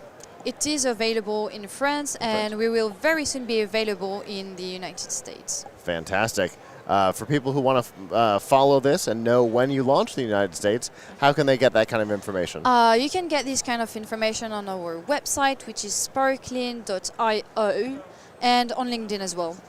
Very cool. Thank you. Thank you so much for coming and talking to me today. Well, thank you for you two having me here and for this very first experience as well. Oh. Which was very interesting. Well, hopefully it was a pleasant one for you. Yeah, excellent. A very pleasant one indeed. Good. Thank you. Have a good rest of the show. Yeah, you too. Interesting. Electric vehicle charging has changed significantly since the early days. Legitimately, the chargers look like their own little cars. They were so big. The fact that this can be that small and that inexpensive is pretty wild, especially with all that additional technology built in for monitoring and offering sharing capabilities and lending, and then sending Adam a bill later when he's gotten sneaky. It's really a cool idea. Well, we have our next guest here. Hello. Hello. How are you doing today? Good, and you? Fantastic. Go ahead and introduce yourself for me. Yes, so I'm Yolene Egli. I'm Executive Director at Nanshi. Nanshi is an application. It's a proactive solution to tackle and prevent, harassment at workplace in general. Okay. Yes. And especially, now in an era, in one in 5 individuals, confronts workplace harassment. This solution, Nanshi application, it's just ensuring, a secure and a respectful workplace environment. Okay. Yeah, because if we look, at the U.S. statistic, about, I think it's 80% of individuals, report, harassment, like moral harassment and psychological harassment. It's huge. Wow. It's huge. Yeah. Okay. I mean, that's a huge number. Yeah, it's a huge. Basically everybody. Yeah, basically. 1 in 5, it's a lot, yeah. Yeah. Yeah. Okay. So I'm not the expert. My first thought was shock collar. Yeah. That's probably not the solution here. So what does your platform do to help prevent harassment? So basically, the founder, of the technology is a bailiff, and I'm an attorney. Okay. Yeah. So, we faced, many times, problem of proof approval. That's a problem, because even if, you have your smartphone and you do picture or you record, a conversation, it's always a problem, because if you go to the court, they are not accepted, that's a real proof. Yeah, so, it all, especially depending on where you are, right? Yeah. Like in the United States, some states you have to have two-party consent for it to be recorded to be admissible in anything. Yeah. Okay. So basically, how to use, because it's an application, it's for companies. So, it's for protecting both, employers and employee. Sure. Because everybody wants to prevent harassment. Yeah, exactly. I don't want to be harassed, and my employer doesn't want to be sued. Exactly. I think, like it's a problem, like, and I think it's the perfect, like solution, like to solve that. Okay. Because until now, like there is no real solution and no real, like proactive solution, like to solve, like this problem. So basically, like how to use this app. There is, like 7 essential, like functions. So you can, of course, like take a picture. You can, like record a conversation. You can, like do a screenshot. Even, like for example, for the temporary messages, like on WhatsApp. Mm-hmm. So, like with the technology, like that's the thing. The technology is just, like is secure and green. So why secure? So when you have, like a photo or whatever, like it's geolocated, time-stamped. Okay. And, like, and with the blockchain, you just, like save everything. So, like the blockchain is a proof. So, like there is any fraud. So, yeah, that's the thing. Because the blockchain's forever. Exactly. Right. Once it's there, it's there. You can say, I'm deleted, but exactly. That's not really how it works. Yeah. The internet is forever, but not quite the same way as blockchain. Yeah, exactly. Okay. Exactly. And so, is it using like the EXIF data from a photo, or is it taking the geolocation from when it's submitted into the application? Where does that geodata come from? From like the time you are like you are doing the pictures. Okay. Okay. Yeah. So it's the EXIF data in the photo. Okay. Exactly. Okay. And also, like the files, like are, like safety, like managed, like offsite, so there is no problem. So of course, like even if like you destroy your phone or whatever, like all the proof, like are is cloud secured. Exactly. Okay. So how do you deal with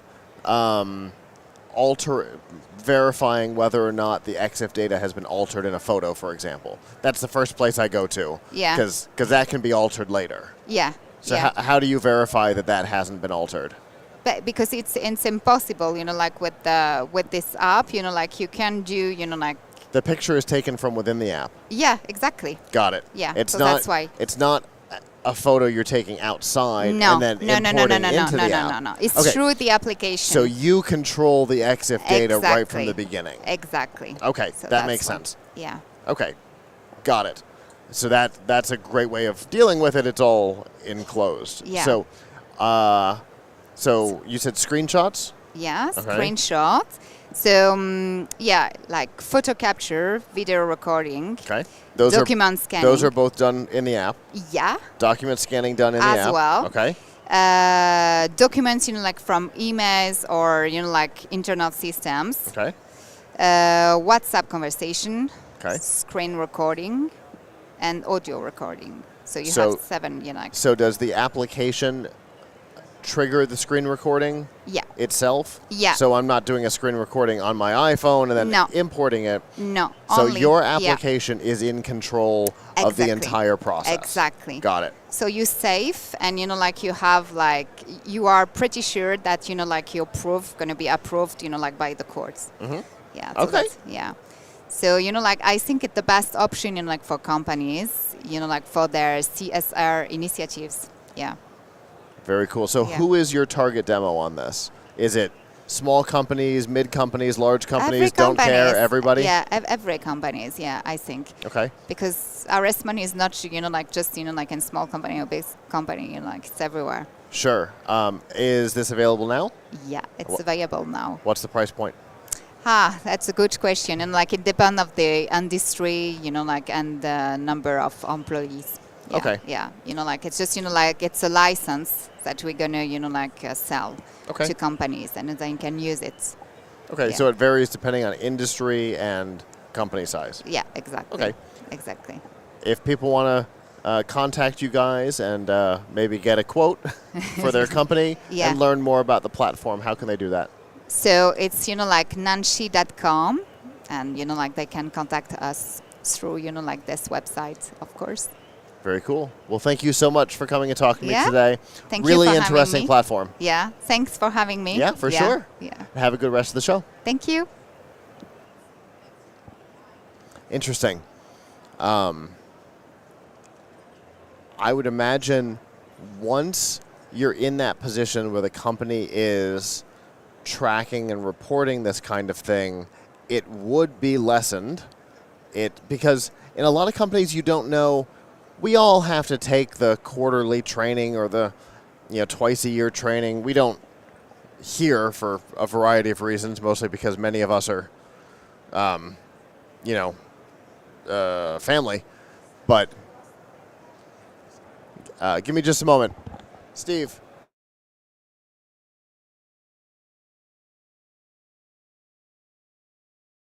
Sorry about that. So most of us are actually family within our organization, but externally, once there's actual tracking, then things change. A lot of us, we have to take the training, but we don't necessarily know how to report, or we don't want to report. You don't want to talk to your supervisor or whatever about what's going on. This obfuscates that, and it gives you all of the physical proof of it. It's a really clever idea. Well, we have our next guest here. Hello. Hi there. How are you doing today? I'm doing great. Go ahead and introduce yourself for me. Okay, so my name is Paul Tartaglia. The company I'm here representing today is Delvatec. It's a Swiss-based company. I am the U.S. head of operations. I figured you weren't Swiss. Not Swiss. Okay. So anyway, yeah. But I'm here as part of their delegation, and Delvatec is a new company. It's a relatively emerging startup, and we're here demonstrating technology. The application of artificial intelligence in optical inspection. Okay. So it's not what I would consider the typical product that you may be seeing here at the CES show with regards to an actual consumer, a business-to-consumer product. We're a business-to-business product, but our product... You're one step away. We're one step away from the standpoint that everybody out here that's making electronics produces printed circuit boards, right, to go in their product. Yeah. And our product... We've got them in light bulbs these days. Yeah. Correct. And so our product is used in the manufacturing process of all the electronics. Okay. And what we're here as part of the Swiss delegation is to introduce the product. The Swiss are very interested in promoting companies within Switzerland that are bringing new technologies, and that's where we think we fit. I mean, this is it's a mature industry, and there are many competitors, and they do things a certain way as they've been doing for decades. Sure. We have a new technology based on AI that we feel can be disruptive, and we're trying to get our name out. We're trying to get established and this type of thing. So that's kind of what we're here for. Okay. And I'm reading over here. So are you looking for errors in production? Verifying success production? Correct. This is part of what the product does. So typically optical inspection, and this can be with any industry. We particularly have focused in electronic manufacturing because that's where our founders' experience is, and many of us that work there have that same type of experience. Okay. So in any type of manufacturing process, there's always a quality assurance process. And so when the process has multiple things in the process, like it does in printed circuit boards, many of the steps have to be inspected to ensure that they meet what the engineers have as a standard, whether it be a solder paste or component placement or after reflow, all these, hopefully not too many technical buzzwords there. But right now, they have specific optical inspection equipment after each one of these processes, right? So a different machine after this process, a different machine after this process, a different type of inspection here. Now, with our technology, we can inspect any of these parts of the process with the same machine. So from a scalability standpoint, now a company, instead of having to buy maybe 2 or 3 different machines from different vendors and dial them in for different steps and correct. Okay. Correct. So now we have one that can be adapted to each one of those processes. So from a company standpoint, if you're building a product, the scalability and the fact that you could use one machine across 3 different applications in the factory will, of course, be easier training for your engineers, less spare parts, maintenance, and. And then, of course, if you're a multi-line manufacturer. If you're Foxconn. then of course all this information, that we exactly Foxconn, right? So they have hundreds of these machines. It's the big manufacturer that everybody knows. Correct. So Foxconn uses these machines, as do all their competitors, and really anybody in the space of electronic manufacturing these days has to have this. You have to ensure that the product that's going at the end of the line is quality, right? And currently most machines are being utilized only as a pass-fail. So it comes in, it takes a look at the board, takes a picture, compares it, and if it passes, it goes to the next part. If it's an error, it gets kicked out. And this is where we hope to come in with the AI, because with the AI, during this process, we can learn every board that comes through. We grab all the data, right? And so as the machine continues to process, we're able to look at the process and how it could drift from a process monitoring standpoint, and then if we see a trend developing, we can feed this back to engineering and possibly catch an error prior to it happening, which means we save a board from being scrapped or wasted or reworked. And this is big money when you're talking high volume applications like a cell phone or some medical devices, whatever. Right? Yeah. So it would be able to look at trends and see it happens frequently between 2 and 3 p.m. That's possible. Typically on a manufacturing line, you see parts of the process start to drift because of other influences. Say, for instance, I was thinking humidity. Humidity is one because you have a process where they actually bring a board into an oven. So it's an oven, and this is where the solder gets reflowed onto a part, right? And it's temperature dependent. Humidity is a part of that, as part of the process. All this is defined when they do a new product introduction or a prototype, right? So they set up a golden process. This would be the perfect process, and we get a perfect board. And then everything that comes off is kind of judged against that standard, and there's tolerances built in of what's acceptable and what's not. So between the acceptable, perfect part of the process and what is at the bottom scale, if it goes below that, we have to reject it. There's things that happen that the machine could catch through inspection and then feed this back. Maybe the temperature is starting to get too low or too high. You can adjust that before you get a failure. Okay, gotcha. And how detailed is this for our viewers that have been around for a while? There's a particular product that they're aware of that there was a huge failure on. That we kind of became the face of accidentally. There was a manufacturing problem that we discovered. That made it out of the factory. And into Walmart. And they claimed, I wasn't in the factory in China, they claimed to have this process in place, and yet this got through. So how detailed is the... So it's all very detailed, but you still have a human factor, because this is part of the problem we're trying to overcome. With the current generations of machines, typically they're implemented as a go and no-go, right? Okay, it passed, it fails, it passed, it fails, and there's not really any data collected, anything done with the data that would affect a process monitoring, right? Okay. So if you're in a high-volume manufacturing scenario, and you get false errors, which this is one of the main problems with the machines. If you have a false error, which means that the machine says the board's bad, but then when someone pulls it off and looks at it, it's actually good. It's fine. Okay, then you got to put it back in process. If you get too many of these things and you have an expectation to get X amount of product per day out the door, they just turn the machine off and they pass through. So they may do it. They may do it. They may do test every hour, or they may run it every 100 or so boards, but they possibly don't do 100% inspection. And that's how something like that can get out, because it's the inspection process is affecting other parts of the process that affect the bottom line, and so people don't use it. So what we're trying to do, again, is make it where it's utilized on every board, learn from every board that we take an image of using the AI and develop this whole thing, right? And so if it scans the thing, it's a false negative. It comes out, a person says, nope, fine.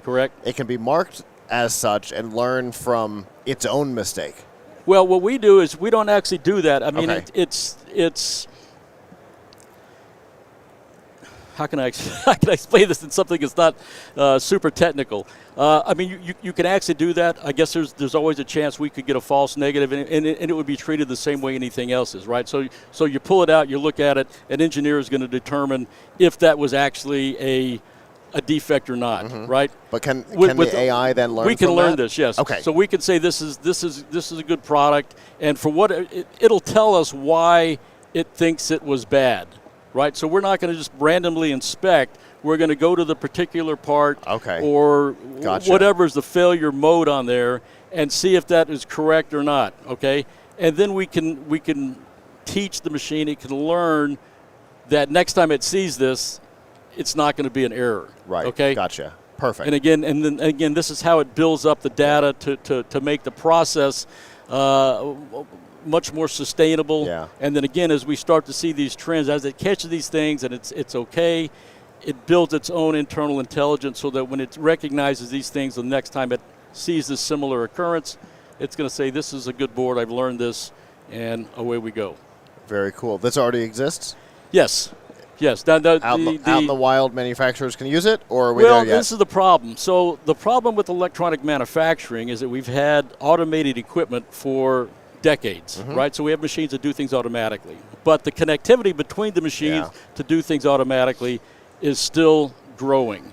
And so I would say it's still in process because there's a whole different level of connectivity that has to happen on a manufacturing floor, machine-to-machine communication that would take the information our machine is able to develop and that data, and then it's got to be translated or moved to a machine from a different vendor, right? So we have to have a communication protocol. The industry is working on that right now to try to get to the point where the communication from some of these quality devices can feed back into the actual machines that actually do part placement or solder screen printing, these type of machines, and then give this information back to them to make adjustments that could correct an error.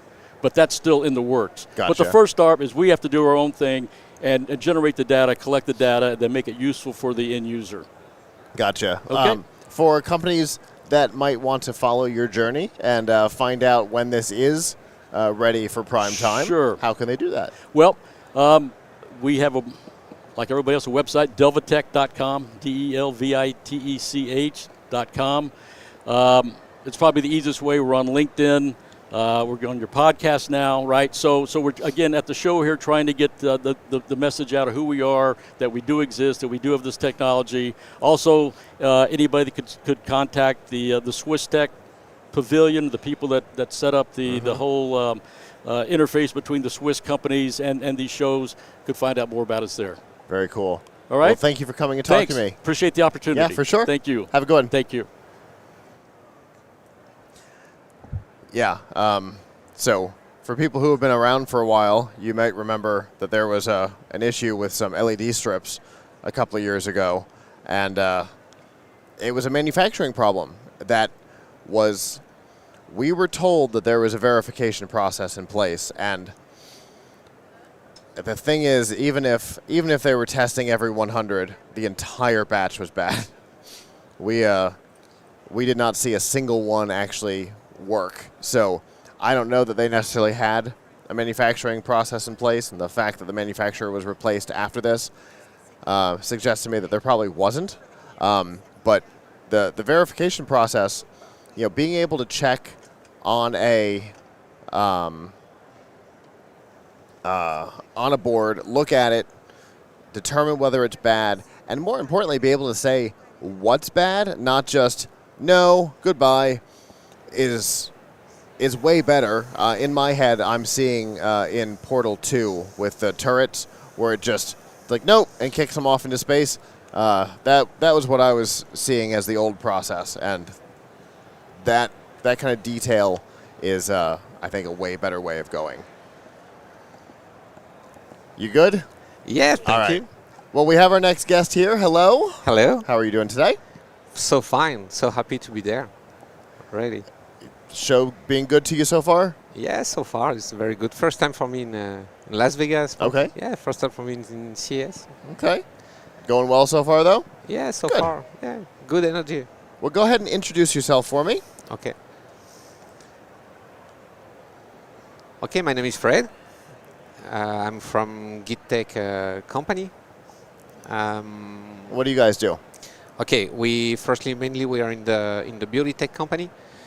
So we are developing different kind of diagnoses to help people to discover the best product and the best service to their skin.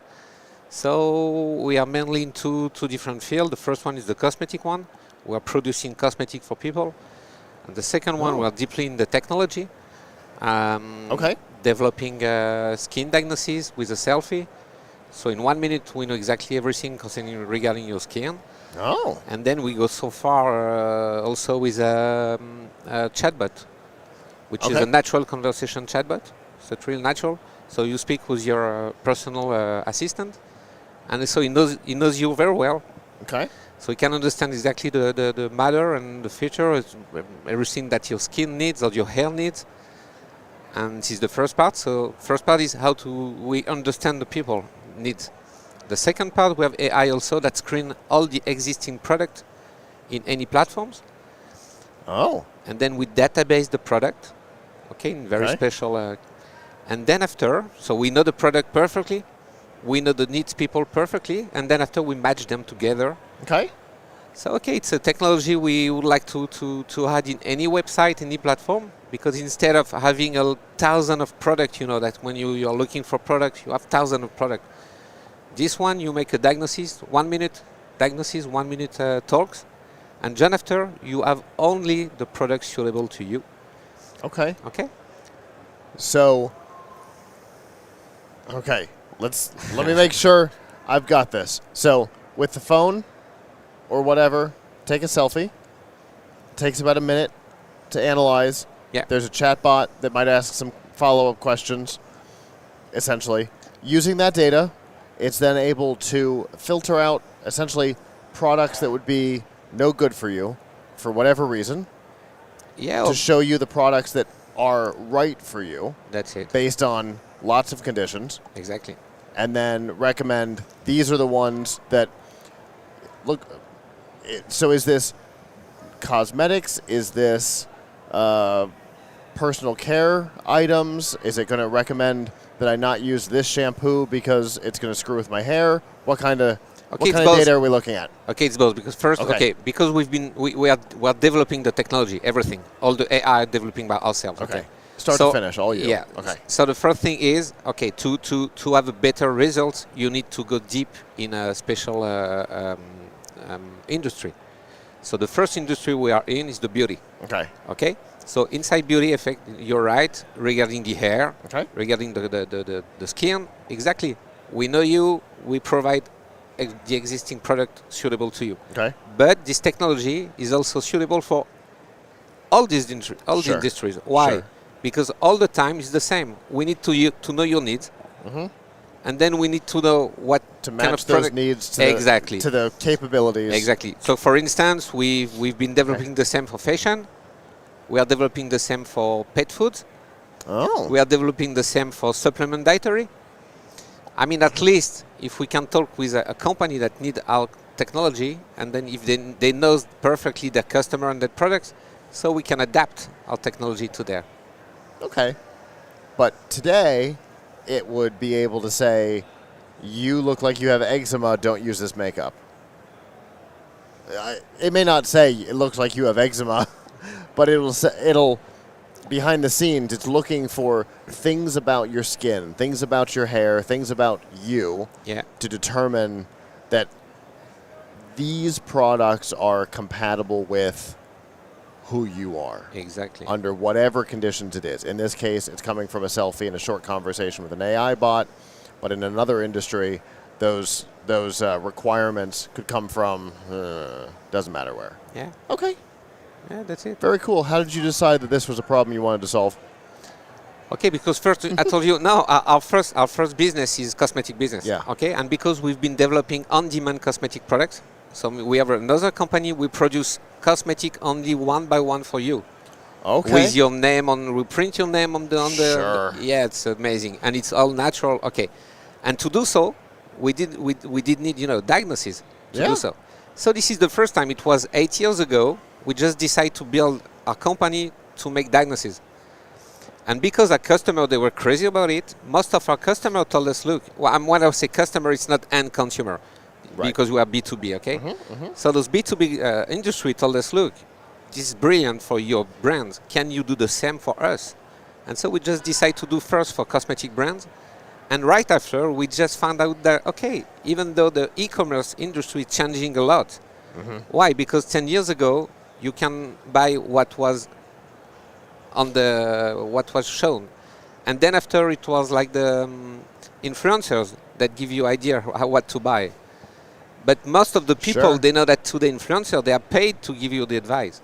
Right, right. So today they just want, safe advice. Right. And safe advice means I know you. This is, it's like a machine that. So this is the new way of consuming products and services, we think. And so we have now more than 8 or 9 years development into AI, which is a lot. Yeah. A lot. And reason why today we have also, this natural conversation chatbot, which is not so easy to produce. So we are quite, and that's what it is. So this is why, okay. So obviously this thing exists. Yeah. You're using it. Yeah. And you said that it's scalable to other industries, other companies. Completely. Are others already using it outside of your existing company? Yeah, already, yeah, of course. Very cool. So it is available to contract, to license, to contract, to license, and of course, most of the people that come here like a startup, because we're a startup, okay? So of course we come to CES to find new contact, new contract, but also investment, because we are developing a lot. Yeah. And for instance, we just set up our subsidiary in China. It was 3 months ago, because China also is like USA. The e-commerce is pushing so hard. But I found out also in China, when you're looking for a product in China, there is thousands of products. Right. Thousands. Because even our products are made there. Yeah. Everything's there. Yeah. Yeah, it makes sense. Yeah, and so we definitely think that this is the new commerce is coming. This is 3.0. Okay, you don't buy what is recommended. You don't buy what is advised by other. You just buy what is needed for you and right for you. This is our very cool core business. Thank you. Very cool. Well, how can people find out more about this? Maybe to license it from you, or even to invest. How can they get that information? Thank you. So we are exhibiting in the CES. So we are in the French part of the CES. So level 1 in the La Région Rhône-Alpes booth. Okay, and you can also go visiting us. This is gydtech.io, gydtech.io, and we will be so happy to meet you. Come. Perfect. Yeah. Well, thank you so much for coming and talking to me today. Thank you very much for. It's cool tech. Thank you very much. Have a good rest of the show. Thank you. Cheers. Yeah, it's. We've long said in our own company that the best businesses are those that are able to take two disparate groups who need to be brought together and bring them together. And it sounds like that's exactly the technology that they've built over there. And not just bringing them together, but bringing them together in a way where the product is for them. It's not just product. Look, here's shampoo. It's shampoo and conditioner and products that we already know are right for you. That's, his initial idea, the idea that there's such a thing as personalized beauty products, is a little different. But I really like that technology to bring people together with products that match specifically for them. Well, we have our next guest here. Hello. Hi. How are you doing today? I'm very fine, thank you. Go ahead and introduce yourself for me. Yeah, I'm Andrea Moroni Stampa. I'm the CTO of Lighthouse Tech, a Swiss startup. We have developed a smart eyewear frame for blind, low vision people. Okay, and how does this work? It's very easy. With a soft vibration on the temples, we can locate obstacles above the waist area. with a fashion touch also on the device. So blind and low vision people can navigate more freely and safely around without hitting their heads or their torso to low-hanging tree branches, street signals, and so on, while still being able to hear their outside world and what is happening around them. Yeah, because obviously the sense of hearing becomes far more important, and blocking that or interfering with it would be a problem. So you alert through vibrations on the temples? Yes, exactly. It's a soft vibration on the side. It's foreseen for the future that we have also bracelets or anklets in order to further enhance that feeling of the outside world. And that's a pretty great and well appreciated by the blind and low vision people. Sure. So how long has the company been around? Where are you in the process? Well, we've been around almost 2.5 years. We presented last year CES the prototypes, and this year we are ready for production. We'll be hitting the market in summer, so the device is ready for pre-sale. And we are looking here for distributors and agreements and all these B2B customers that could directly work for us, with us, in finding actually the final customers, which are the blind and low vision people. Sure. You were on the show last year, right? Yeah. Yeah, I thought so. I thought both the name and the product felt familiar. So we've gone from last year being in a prototype phase to being ready for production. What kind of a timetable are you hoping for on that? It strongly depends on how we will make it also evolve in the future. But as of now, as I said, the product will hit the market in summer. We will be delivering in the next couple of months, first in Europe and then also in the US. And we have a couple of agreements also with Asian countries like Japan and South Korea. So very broad and very internationally. Luckily, blind and low vision people are very similar all over the world. And then since this device is rechargeable with the USB cable, normal USB cable, then we are really ready to go international very easily. Very, very interesting. What kind of a price point are we looking at on this? At the end, the quality of the device is a medium high end, so it is at around $1,500, more or less, final price. But we are working very close with insurances and, for example, also in the US, the Veterans Association for the Blind.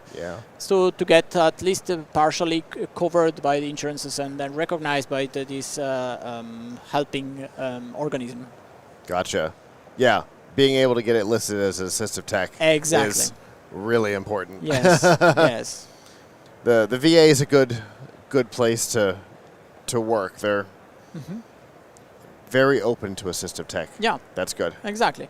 I need to say that the CES, also with the CTA Foundation behind the curtains, they are pushing a lot the assistive tech technologies in the show. And we really can see a lot of new devices and new opportunities being expressly developed for those in need, like, for example, in our case. Yeah. So how does the device itself work? I don't entirely remember. It's actually a combination of different sensors embedded in the temples, and those sensors actively recognize, based on some algorithms that we've developed, the objects around the user. So, for example, a high table where the white cane would just go around maybe by chance while scanning the floor.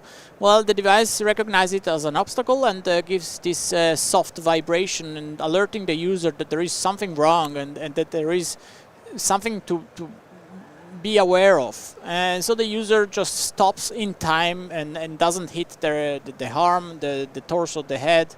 So this is kind of giving really a feeling of navigating in the world without the fear of hitting your body and injuring yourself potentially very badly. Yeah. So is everything self-contained, or does it do processing Well, off yes. device? At the moment, it's all self-contained. We have a small setup app in order for the user to adjust the vibration intensity and adjust maybe the distance where a user is comfortable with our device. But actually, we have also a zero learning goal. So, like you get the device, you turn it on, you wear it, you go. With the app, of course, as I said, you can set some parameters, but it is thought to be like once and then go for it. Gotcha. So we can make some adjustments, but ideally put it on, go, That's off and it. running. Exactly. Okay.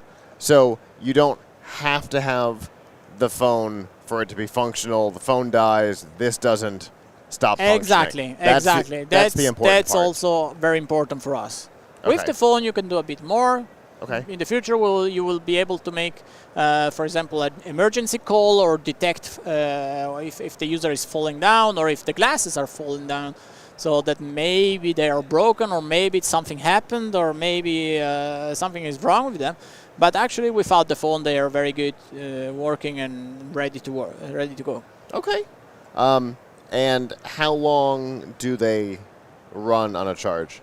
The battery is rechargeable, so it depends on how many obstacles the user finds on his path. But they are meant to work for 2 to 3 days, and then you just recharge it in 1 or 2 hours, and then good to go again. So you could wear it during the day, charge at night, everything will be fine. Yeah. If you're not able to get to your charger for a night, Exactly. it'll probably be fine. Exactly, and this is also one of our ideas to have a device which is wearable all day long and without having also this social awkwardness of wearing, I don't know, a helmet or a harness and so on, because these are optical grade glasses. You can put any lens you want, so corrective sunglasses, sun lenses or transparent lenses, and adjust it to your personal needs.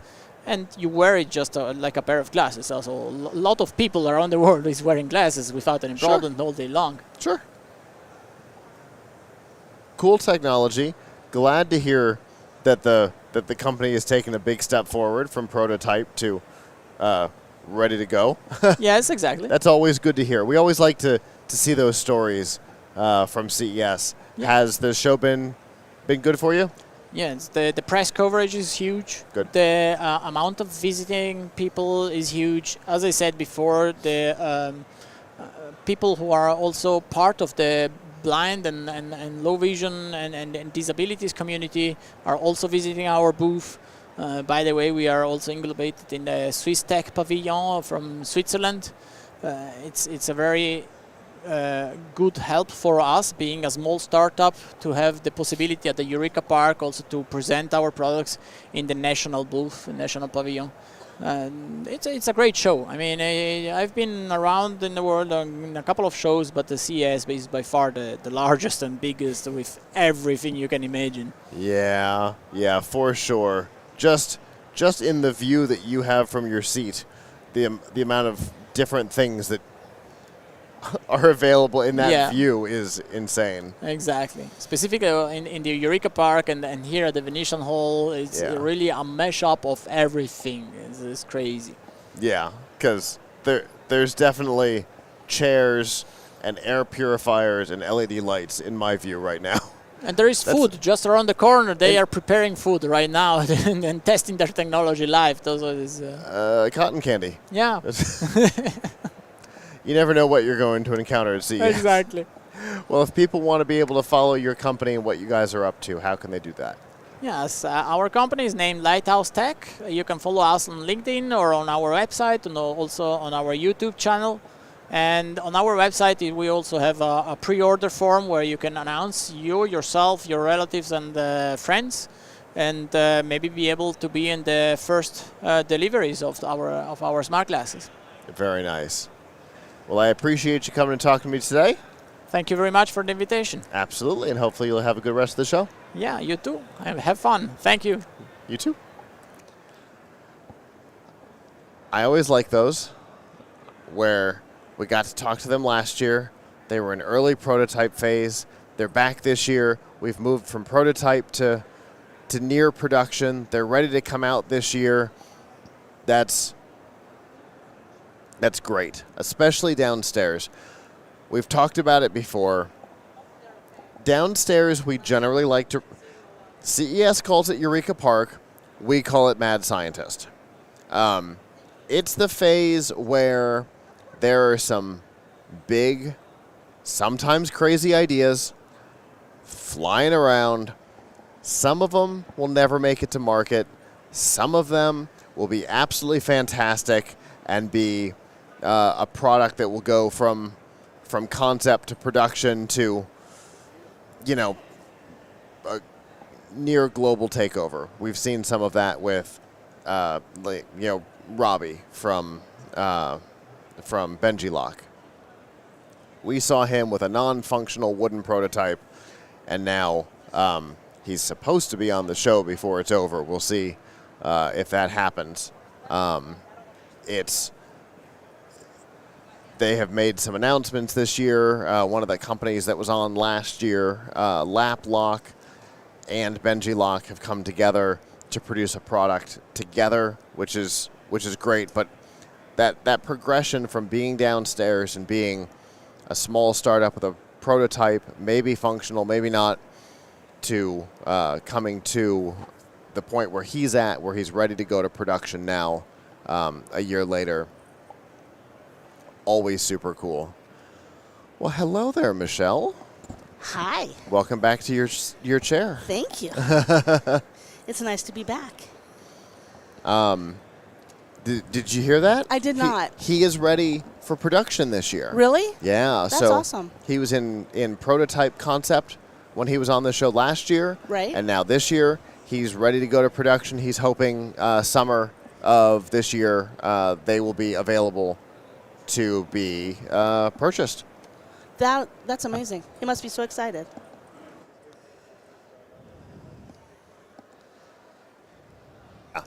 Yeah, for sure. He was definitely excited. And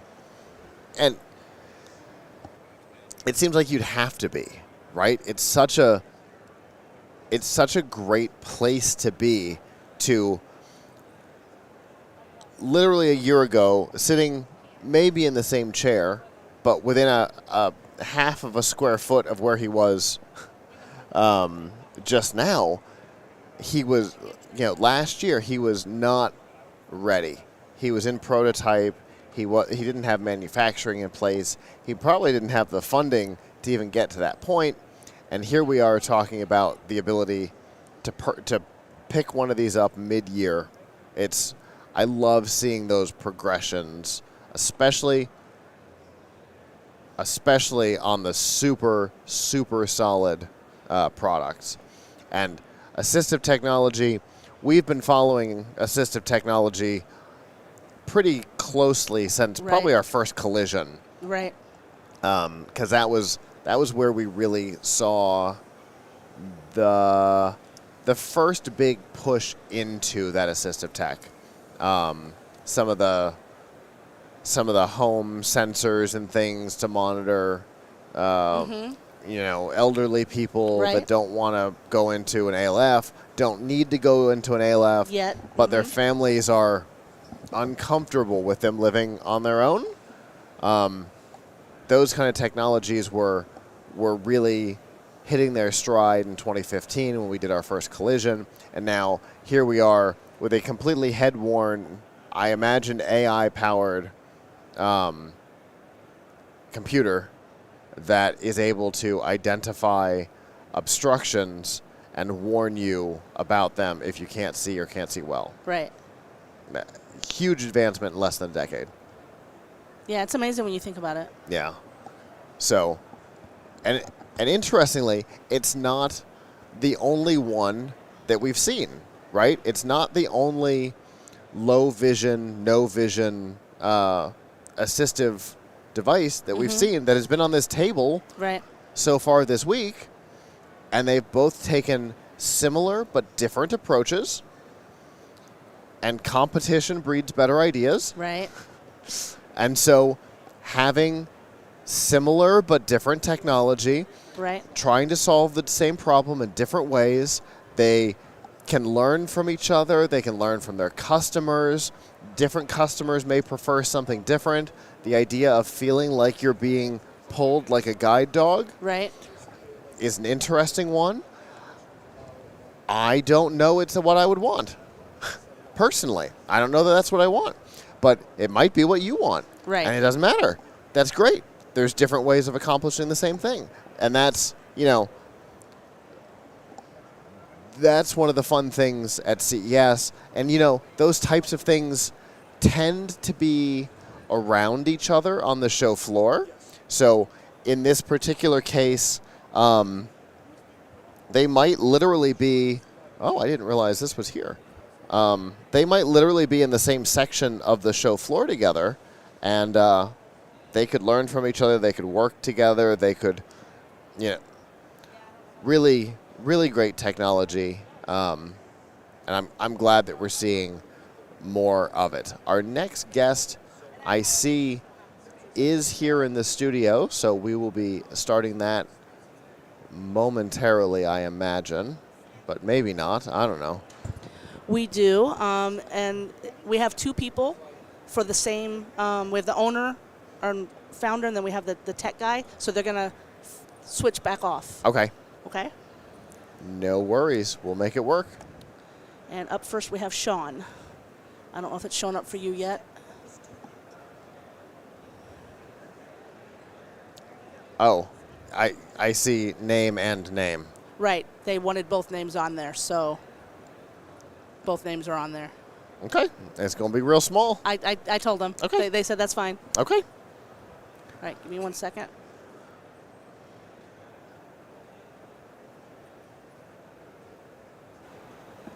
All right. Well, we have our next guest here. Hello. How you doing? Fantastic. How are you? Great. Sean Simbab. Nice to meet you. Thank Go you ahead for and having us. introduce yourself and your company for me. Yes, my name is Sean Simbab, and I am with Dot Sims Technology out of Rhode Island. All right. And you have a purple thing here. Yep. I have two devices here. Our first device is V1. It's basically on the inventor of a personal safety wearable device. Okay. Basically what it does, it detects a human as they're approaching you from behind. So no more assaults from behind. Oh. So Okay. basically how it works is this device is 2 hours of chargeable. This device is 4 hours. This is our V2. Basically what happens is you turn the device on, you Bluetooth it to your watch or your phone. The phone is number one, but it'll go to your watch and your AirPods. Okay. You clip it on the back of you. If you're walking, running, hiking, corrections, police, whatever it is, as it'll pick up a person at 45 feet. At 25 feet, it'll alert you when someone's approaching you from behind. Okay. You'll then receive an SOS or on your watch or on your phone. You turn around, you assess whether or not if it's a threat. If you feel like it's a threat, you hit the SOS. That will go out to 3 of your contacts in the application. They will then get your GPS coordinates. They'll know there's an issue, and you'll have time to defend yourself. It will also be, at the same time, be doing 15 images per second going up into the cloud. So not only are you being alerted of the assailant behind you if you think it's a threat, but you're also going to have the images up in the cloud. Okay. So let's talk about the device itself. Yes. From where I'm sitting, I see lenses. Correct. Cutouts for lenses, and that's about all I see. So what all do we have here? So my chief technology is here with me, but Okay. I will give you a little background. I'm not too familiar with everything, but basically it's a camera that basically will pick up the human. As it's approaching, we have an algorithm that will basically let you know that someone is approaching you. Okay. This will only work if someone is approaching you from behind. If they walk by you, you can see them, there's no problem. If that person is coming at you and they're going at a faster speed, whether it's a bicyclist, a person running, or somebody else, it will let you know that someone's approaching you from behind. Okay. And at that time, you assess if there's a threat or not. Okay. So does it take speed into account? Yes. Okay. Absolutely. So somebody who's slow and whatever may be seen as less of a than somebody coming up. Correct. Okay. And not only that, you'll have enough time when you're being alerted to basically assess the spin threat to around see and if deal it's with. a regular runner, if it's someone trying to come after you, assault you. I mean, as you see in the news today, women are being assaulted all the time, Yeah. every day, and unfortunately, I was a correctional officer. I was going to ask where this came from. Yeah, so I was a correctional officer, and what happened was I was working in the prison, and during that time, I was dealing with a confrontation that was happening in one corner, and I didn't realize it. Someone came up from behind me, hit me, and I ended up with a traumatic brain injury. Wow. From there, I had to do like cognitive behavioral therapy. I had to relearn how to do a bunch of things. Wow. During my rehab time, I was on a bike path. I had my earpods in. I was listening to some music. A bicyclist was coming up from behind me. He must have said on your left.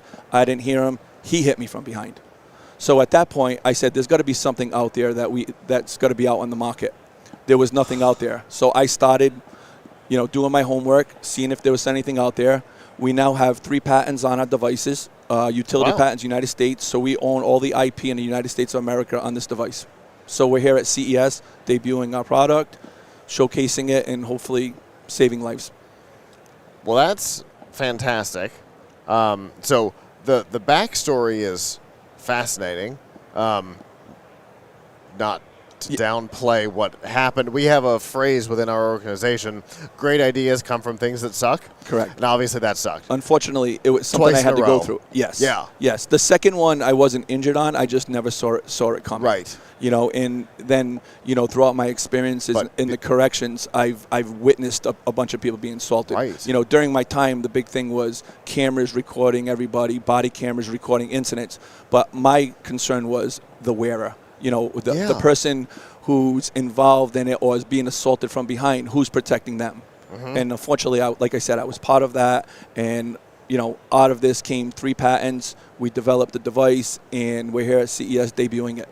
That's really cool. Yeah, because like a body cam is mostly there to prove that something did or didn't happen.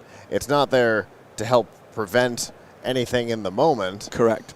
And it doesn't help back here for nothing. Yep. So these are basically, phrase eyes behind your head, but where our motto is never look back. So, with .sims technology, never look back. We have a website, www.sims.technology. You can go on there right now. We're not on the market yet. We're doing pre-orders. So you can go there, pre-order it. It's going to be $199. And a yearly subscription fee of $79. If you go and pre-order it, we'll waive the subscription fee. Okay. And like I said, my chief technology officer is here. If you want to speak to him regarding, what's going on with the device and everything inside of it, Yeah, I'll sure. feel free to hand it over to him. Yeah, sure. That sounds fantastic. I appreciate it. It's a really interesting. The backstory sucks. Correct. Sorry you had to go through that. And just because you weren't physically injured doesn't mean the idea of somebody popping up on you didn't trigger other things in your head, right? Yes. Because and even today, I mean, if I go for a walk on the bike path and someone comes from behind you, it startles you. It gives you that feeling. And, it's like you go on the news every day and you watch CNN and you're seeing, women being assaulted. Yeah. And it's unfortunate that, we have to have that. But, I think we're going to solve a huge problem here in the United States. Certainly hope so. I appreciate your time. Thank you so for much. Sure. Thank you. All right. I think maybe we didn't start it.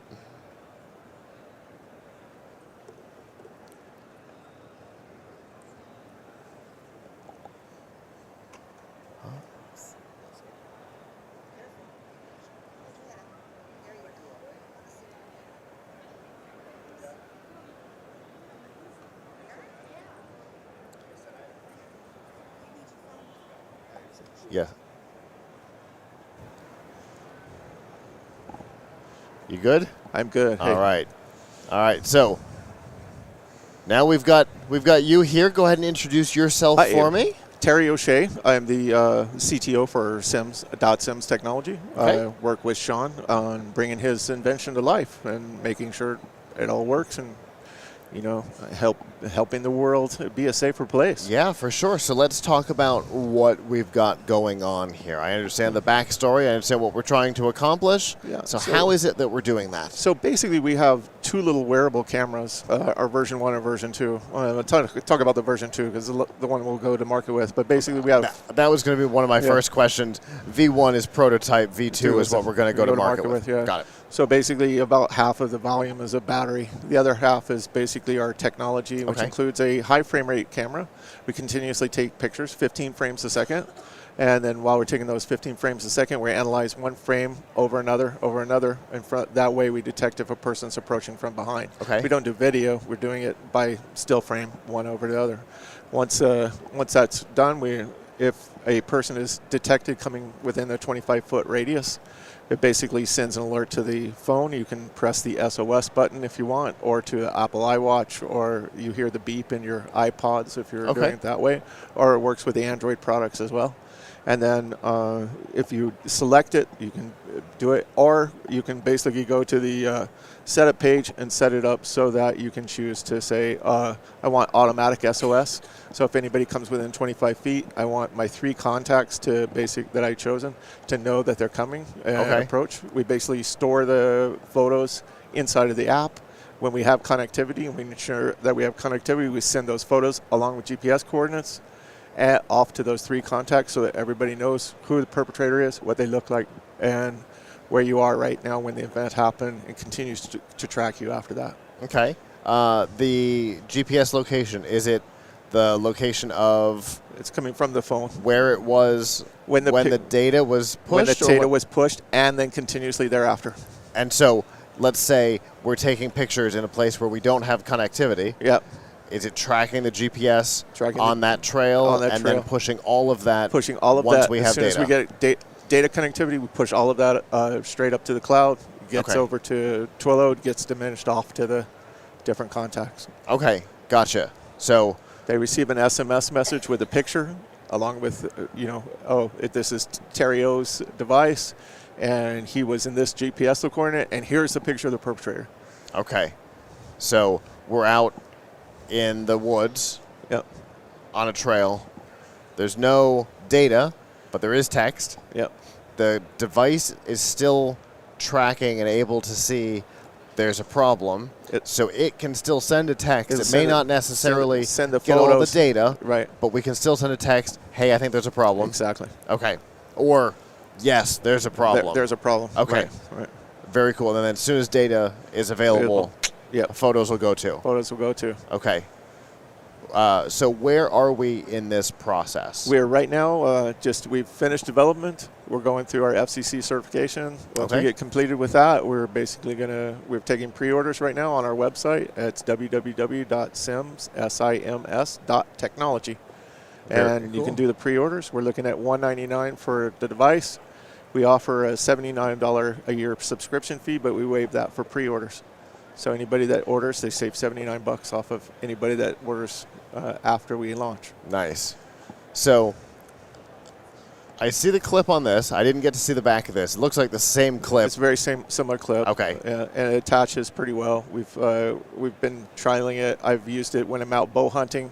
Okay. Recognizes dogs approaching from behind. We believe we can recognize bears, moose, other animals approaching from behind. Okay. So it's not just human beings, but large things approaching from behind, as well as human threats. We also in that have a time of flight sensor, so like a LiDAR, basically tells in the dark if something's approaching from behind. That turns on a high infrared light.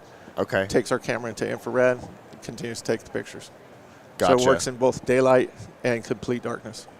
So with the clip, where are we hoping to attach this? Where is the goal? Backpacks, waistbands, collars, hats,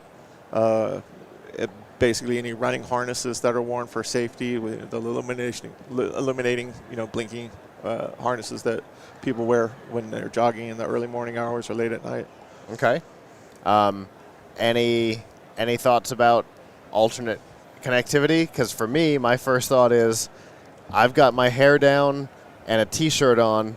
I may not have, and nothing else. Right. I may not have anywhere to put it. But let's hope you have pants on or shorts or something. We can attach it from there. But the pants, the waistband could be covered theoretically. It could be. But we have different belts and accessories that we're trying out to offer off. These things for sale as well. So yeah, definitely considering alternate mounting. Alternate mounting. Okay. Yeah. In fact, if you come by the booth, anybody that comes by the booth to CES, you can see it mounted on the mannequin, and on the mannequin's on one of the running harnesses that we have. Okay. Gotcha. Yep. Perfect. It sounds like a lot of thought has been put into this. Like I told him, the backstory sucks. Yeah. It's tragic backstory, but it leads leads to something that's going to save everybody else, and that's why I joined the company. That's why I'm part of it, because it's all about personal safety and making sure this doesn't happen to anybody else again.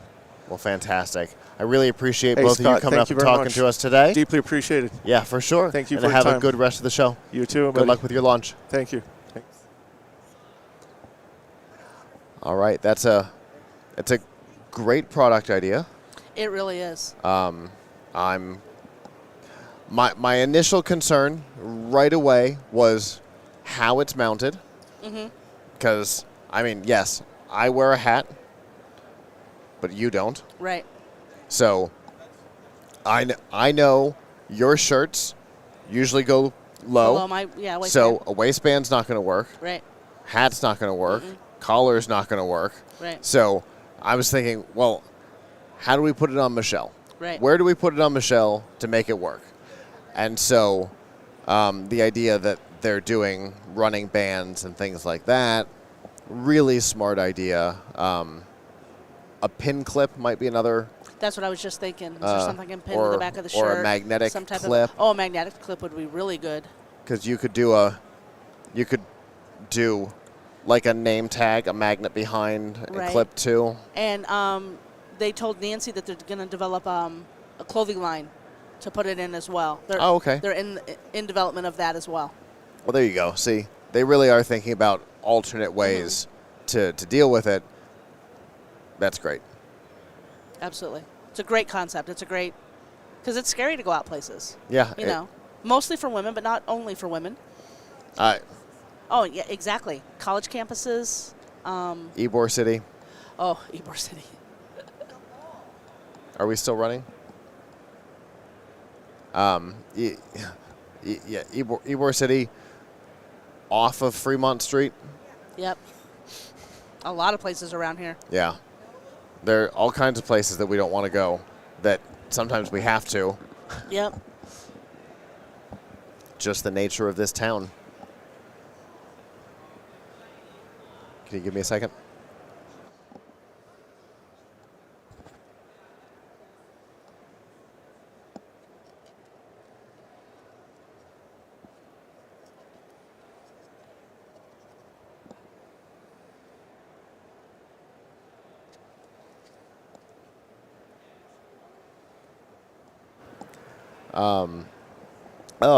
It is so dry. So much more than usual. I don't usually have the problem with chapped lips. I don't usually need lip balm or anything, but I do, but this is way worse. and I'm also going for drinks a lot more than I usually do on the live show. It's been Would you like some hot tea? no, thank you.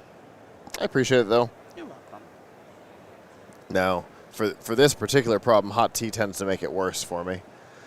It's been my savior today. Yesterday, my throat is so sore from being dry, and no amount of water, although it helps in the exact second, but no amount of water is helping. Yeah. And Serge reminded me, tea with honey, Michelle. Yes. Yeah. And that'll get me through about 15 minutes, and I go get another one. For me, hot tea with honey will solve a different problem, but not this one. Gotcha. Because it sure won't help my lips, which is my real problem right now. Yeah, yours isn't in your throat like mine.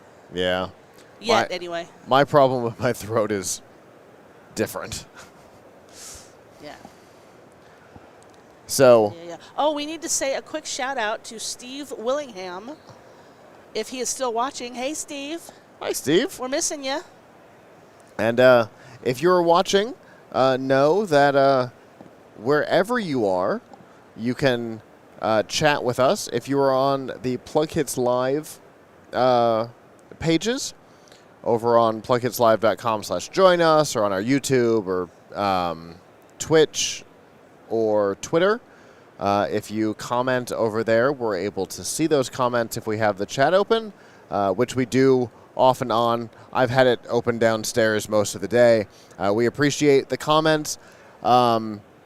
If you are over on Todd's, definitely keep the conversation on Geek News Central going as well. He can see those over there. I know there's been some conversation happening over there. We appreciate it. We love to get the feedback on the products, on the interviews as we're going. And yesterday, thank you for helping us debug an audio problem. Yes. It was chat that helped us get there. So appreciate that. We definitely appreciate it. The first interview had some problems, and in the end, we just redid the interview anyway, right. And everything was fine. But we didn't know that the problem was happening until chat said something. So definitely thank you for that. Now is probably a good time to talk about our sponsors. The first, of course, is Blueberry. None of this is possible without Blueberry, for a couple of reasons, not the least of which is Blueberry is the sister organization of the Tech Podcast Network. So without Blueberry and therefore Raw Voice, we would not be here together as a group. Blueberry is the place to get a podcast going. You get a website, you get media hosting, you get help with things like transcription through Descript, and a whole bunch of other technology coming in. Podcast Mirror is now included as part of the Blueberry package. So there's a lot of stuff going on. If you're thinking about getting into a podcast, or you are ready to ditch your current host and move over to a managed WordPress page with PowerPress, Blueberry is the way to go. You can give it a try right now, 30 days for free, by using the promo code Blueberry004. That's BLUBRRY 004. And of course, the company that we use a lot, Privacy. Privacy gives you peace of mind when shopping online, and sometimes in person as well. You get a unique credit card number for each, I guess technically it's a debit card number, for each provider. Technically for every processor string. That seems to be what they lock to. So once it is connected to a particular processor, that card cannot be used anywhere else. So let's say you buy something online with Home Depot and their entire credit card database gets leaked. That's never happened before. I mean, it happened 4 or 5 years ago, but still, that card is only usable on HomeDepot.com, and they'd have to be signed into your account to use it. That cannot be used anywhere else. It will be declined immediately. I personally use it for everything from my utilities to purchasing plane tickets and hotel reservations. We use it literally for everything. In the company, a large portion of the expenses to be here this week right. were done through Privacy, including some of the equipment. That if you were watching, there was an earbud that I did not realize was hanging down in front for a while. It was hanging like this. It was supposed to be in the back. The system that's connected to was purchased using a Privacy card. And Privacy is a completely free service. We love it. It doesn't cost you anything. They make their money on the back end because they're a credit card processor. So that's where they make their money. Doesn't change your day, and it doesn't change the cost for the merchant either. Nobody's out anything, and it protects your bank account. Right. Can't go wrong, and they'll give you $5 to try it now using promo code. I don't know. We're going to run the promo. I can never remember it because it's 5 really random letters and numbers. So I think Michelle's going to run that for me so we can remember what the promo code is.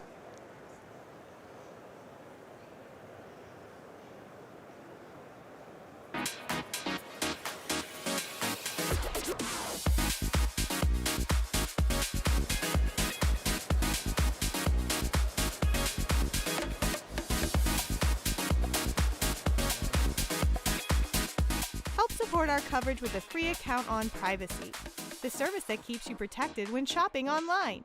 Get $5 to try it now by using promo code QZZ2J. So that's promo code QZZ2J. I'm going to write it on the table. QZZ2J. If you use that promo code, you'll get $5. Create your free account, add your funding source, and you'll get $5 for free. Yeah.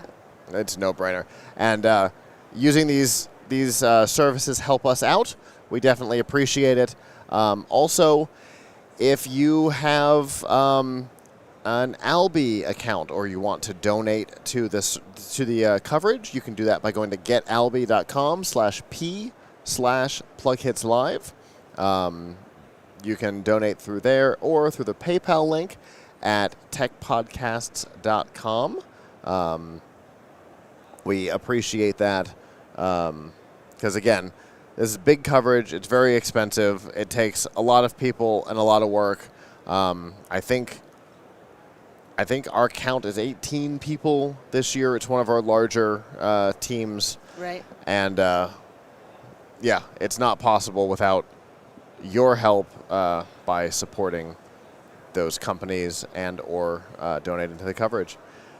So what have you seen, Michelle, or heard, Michelle, that has really excited you? Well, it's not a surprise to you, but There must be something blinking around. yeah, I do like all the lighty uppy things. But no, this is more to the core of me. There is a desk behind you that will keep your drink cold. It's an adjustable desk that can move up and down. It's got like a bazillion ports to like charge and log in. It's got cubbies and drawers, and it's got a little thing that takes the speaker and puts it down under the desk and then raises it up when you want it. Mm-hmm. It is crazy cool. Yeah, and the sound quality of those little speakers is pretty good too. Yeah, it sounded good. I mean, it's not, a huge sound system. That's not what it's intended to be, right? And they're not an audio company. Right. That's not who they are. But what they have produced is really good. If everything goes right, there is an audio company that's supposed to be on tomorrow that has produced a desk speaker that thumps. Okay. Right? But that's not what this is. That's not what it's intended to be. Right. It's supposed to be a convenient and cool audio system And out of on sight. your desk. It Yeah, doesn't take up space on your desk when you don't need it there. exactly. Yeah, that desk is crazy. I went and showed Terry and Brandy and Chris the desk just a little while ago. Oh, is Brandy here? Brandy got here hour or two ago. Okay. Yeah, she looks exhausted, as we all do. It happens. Yep. But yeah, I'm in love with the desk, and Terry is already she sat down in that comfortable chair, and spit out about 3 ideas for Strike Esports. The Batman chair? The Batman. I'm Okay. Batman. Yes. Oh, I did that on air. That was fun. Yeah, so she spit out ideas. You can have this in Strike for this and for that. I have a new text tone. Yes. I'm Batman. I got you to do it again where I guaranteed I wasn't talking over it. Yes. So, yeah, I mean, and granted, I haven't had a chance to really venture out too much yet. I really want to go by the and see those other desks. Was it Blacklight? Yeah, Blacklight. I wasn't up here on the desk for their interview, but I heard it was a good one. Yeah. I got to go sit in the chair yesterday. They are very different companies. Okay. Right? Because LiveTab is a function-forward brand, right? It does some very cool things. It looks cool. It does cool things. The chair is comfortable. And then Blacklight, their Toyota and Blacklight is Lexus. They're very similar, but one's the luxury version of it. Gotcha. The materials are different. The chair is. Oh, yeah, I got to get over there. Yeah, it's really nice. I have a very nice chair in my office right now. Mhm. We've been doing a product review on it. We did a whole how-to. I unboxed the thing and assembled it, and all on video. It was quite an experience. I'll have to go watch that. But it's the Kaiser 3 XL. Okay. It's a very specific chair for me because I tend to like to sit in my chair with my legs crossed. Not one foot over the other leg, but my legs crossed in the chair. I know I'm weird, and I'm okay with that. This is a very big chair. There's a lot of chairs coming out for that exact thing. This is a very big chair. And it works. It works real well, and it's very comfortable. However, I've sat in it a lot, and I sat in the black light chair yesterday. I would absolutely push it to the side. Yeah. Yes. It's... Whew. It is somehow both supportive and plush. I don't know how they managed to quite pull that off, but it does manage to do both. That intrigues me because I don't like anything too supportive, to be honest. I don't like anything too firm. I think you're going to like this one. And the materials. Like, we talk about the importance of material science and material choice for products. They have gone out of their way to make sure that the materials, like, it's cleanable, which is important with a computer chair, right? To be able to, you're going to spill stuff on it, whatever. You need to be able to clean it. But it's also soft. It's it's real nice. Yeah. This is cleanable, right? I know. Because I'm a mess. I know that they could just hose these down, and probably do after the event, because this is made out of plastic, but it's not nice. It feels like it's made out of plastic. Yeah. That can be wiped down. It can be cleaned, but it's very soft. It's very, it's nice. And it's adjustable. Has settings. And the lumbar support. Yeah. Great chair. So, I look forward to working with them in the future because they want to do some stuff together. So, I look forward to working with them going forward because to really, I mean, just the chair they put me in. Apparently, they've got like the Faraday Future model coming, like a level above Lexus. Like this is the. But that will stay. That will actually make it to market. It's unfair to say that they have started delivering cars. Faraday Future has started delivering cars.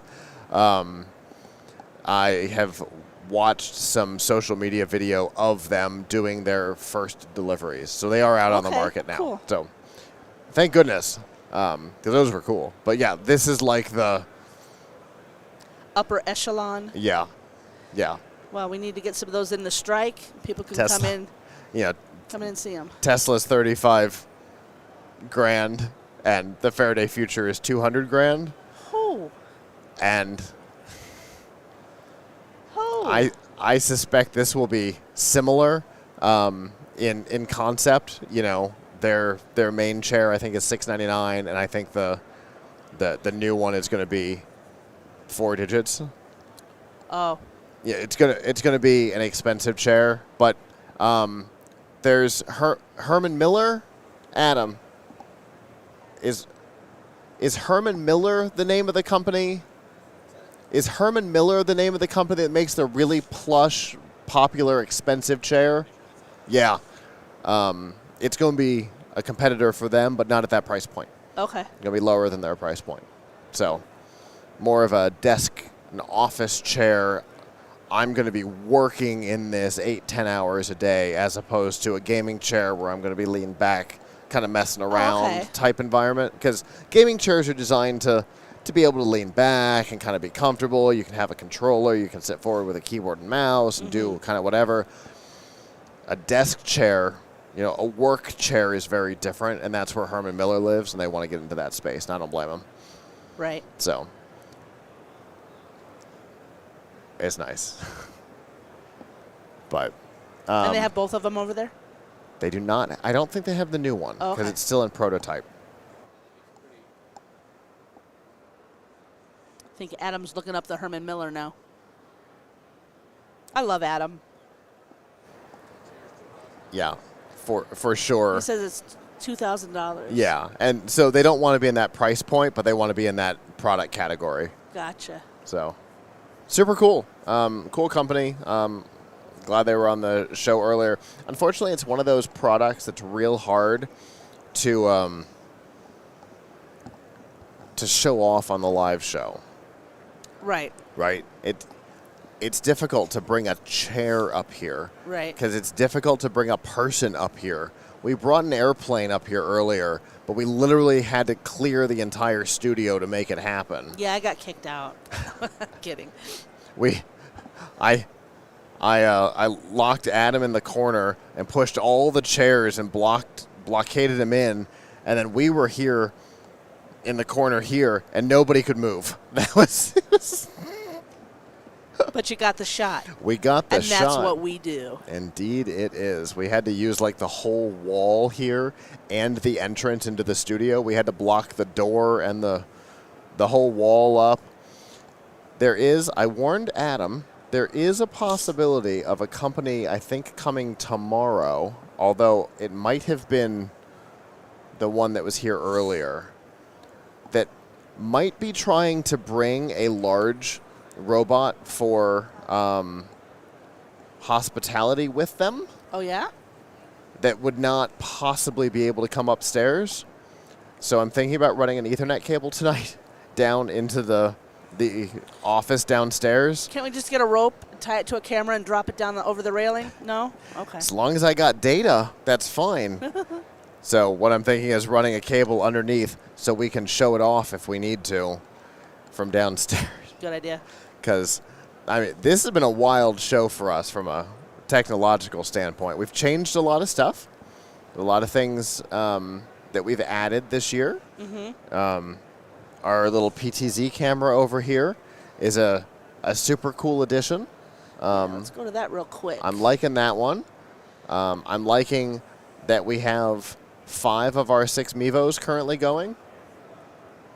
Although one of them probably will not survive to the next CES simply because we need to do something. No, because we need to do something better for the product shot. But the ability to just run a single cable downstairs and be able to put another camera right in case we need this robot tomorrow is fantastic. Well, we have our next guest here. Hello. Hi. How are you doing? I'm good, thanks. Thanks so much for having me. Yeah, for sure. Go ahead and introduce yourself for me. Sure. My name is Alexandra Jones-Quo.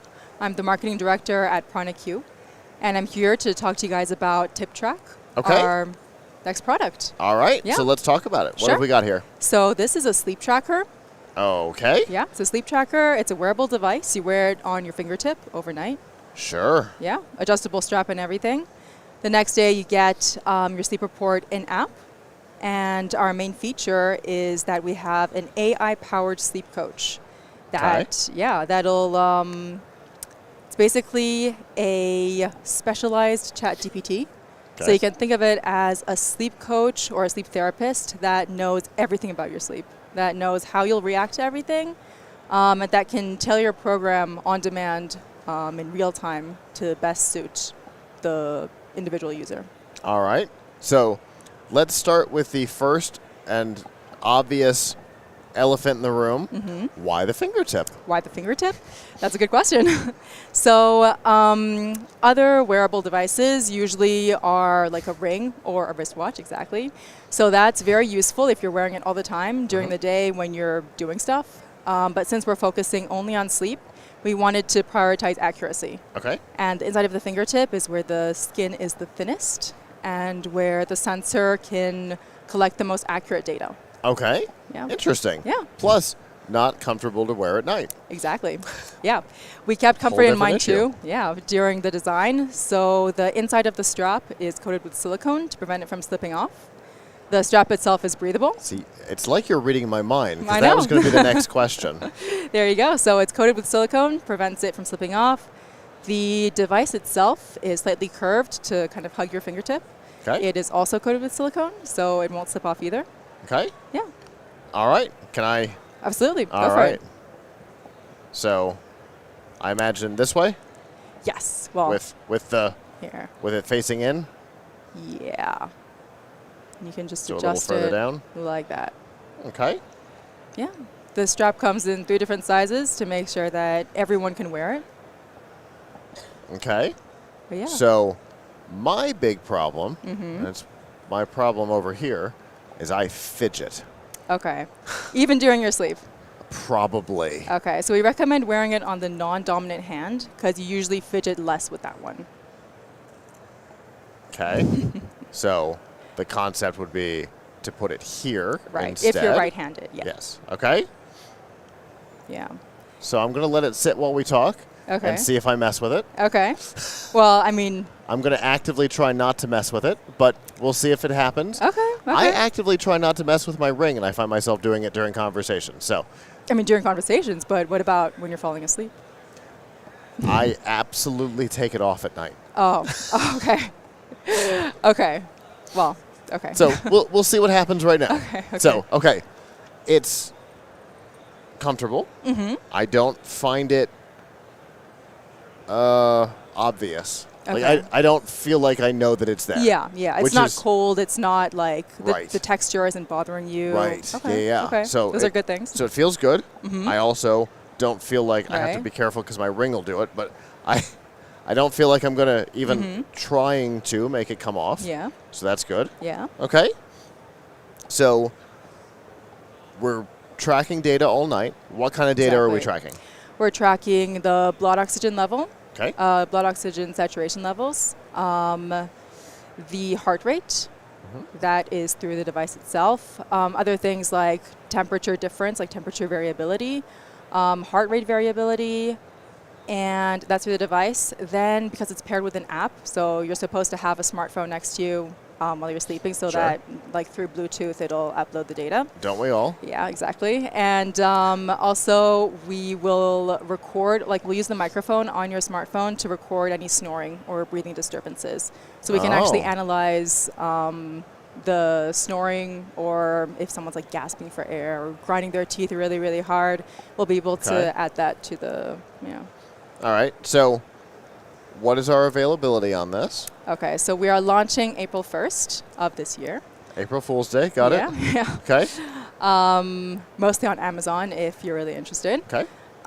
Pricing is $199 for the device itself and $10 per month for the subscription. Okay. So that includes the Gen AI sleep coach that'll, give you your own personalized, tailored sleep improvement program.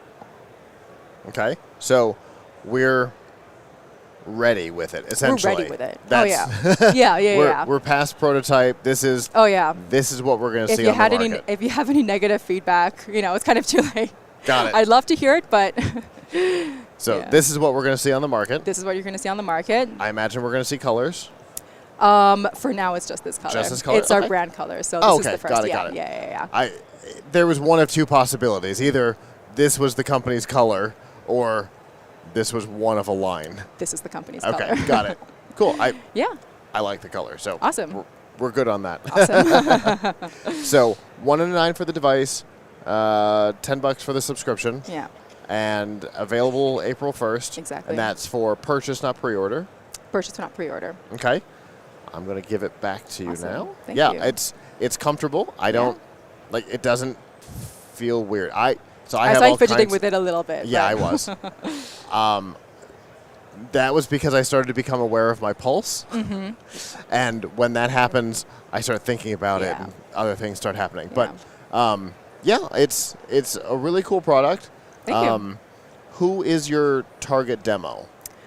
Our target demo would be, honestly, I would say it's pretty large because I don't know anyone who doesn't have any sleep problems. Okay. I feel like everyone that I know struggles in some way with sleep, whether it be, being too sleepy all the time or not being able to fall asleep. there's honestly something for everyone. Yeah. Certainly here this week. Yeah. Absolutely. All the different time zones gathered in one place. Yeah. That does mess with a lot of people all at once. Yeah. Well, cool. If people want to find out more about your company and what you've got going on, how can they do that? They can visit us at pranaq.com. All of the information, including device description and information on where to find it, is up there. And you can find all of it there. Very cool. One more thing. Do me a favor. Tell me about the name. pranaq? Yeah. Prana is it's the oh my god, I forgot which chakra it is. Okay. But it's a chakra for wellness. Got it. And Q is in like IQ and EQ, like how to measure your wellness. Very chakra. cool. Yeah. All right. Great. Well, thank you so much for coming and talking. Thank you so much for having me. For sure. Have a good rest of the show. Thanks. You too. All right. I know I'm very atypical, and that's always the case. Doesn't matter what the product is. I'm not normal, and I'm fine with that. And that always gives us interesting views into product. I struggle when I am aware of my pulse. Right. I am incapable of having a blood pressure taken in any accurate or usable manner, because as soon as the blood pressure cuff expands and I become aware of my pulse, my blood pressure goes up. Right. So I was good with it, and then I started to recognize my pulse, and that was when I started to fidget with it, and that's when I decided to take it off. But even with that, it was quite a while before I got to that point. Right. And I think I could ignore it. It wasn't right. Or readjust it or something if you're going to get comfortable. Which is what I was doing. Right. The fidgeting was actually me trying to see if I could get back to a point where I didn't notice my pulse anymore. But I could definitely. I hate wearing something like this at night. Me too. It's infuriating. I've done it once. And with my watch. But I'd still like the sleep data. The Microsoft band in the old days was fine. And this is more in that realm because it's small. It's not quite as obtrusive, and there's no magnets. All the weird things that come with this guy. Right. I feel like it's more in that space, and I could actually see myself trying it. I think it'd be good for Danielle to try. Yeah, for sure. And the numbers coming off of you would be fascinating. Oh yeah. I'm a loud sleeper. All right. Well. We have our next guest here. Hello. Hello. How are you doing? I'm doing very good. And you? Fantastic. Go ahead and introduce yourself for me. Hi, I'm Oliver Budler. I'm co-founder and CTO of Flappy Technologies. And we are solving the biggest problem that cat owners face, which is their cats bringing home all types of prey. So being birds, mice, snakes, basically whatever you can imagine, they bring it home. Okay. I remember this email. Nice. And I remember thinking, gotta have them on the show. So I'm so glad you put in an app. So how do you deal with this? Yes, exactly. Well, first of all, obviously we had the problem ourselves. I grew up with cats. I assumed. You wake up in the morning. It was always like, do I ignore the dead mouse on the stairs, or do I, pick it up, clean it up?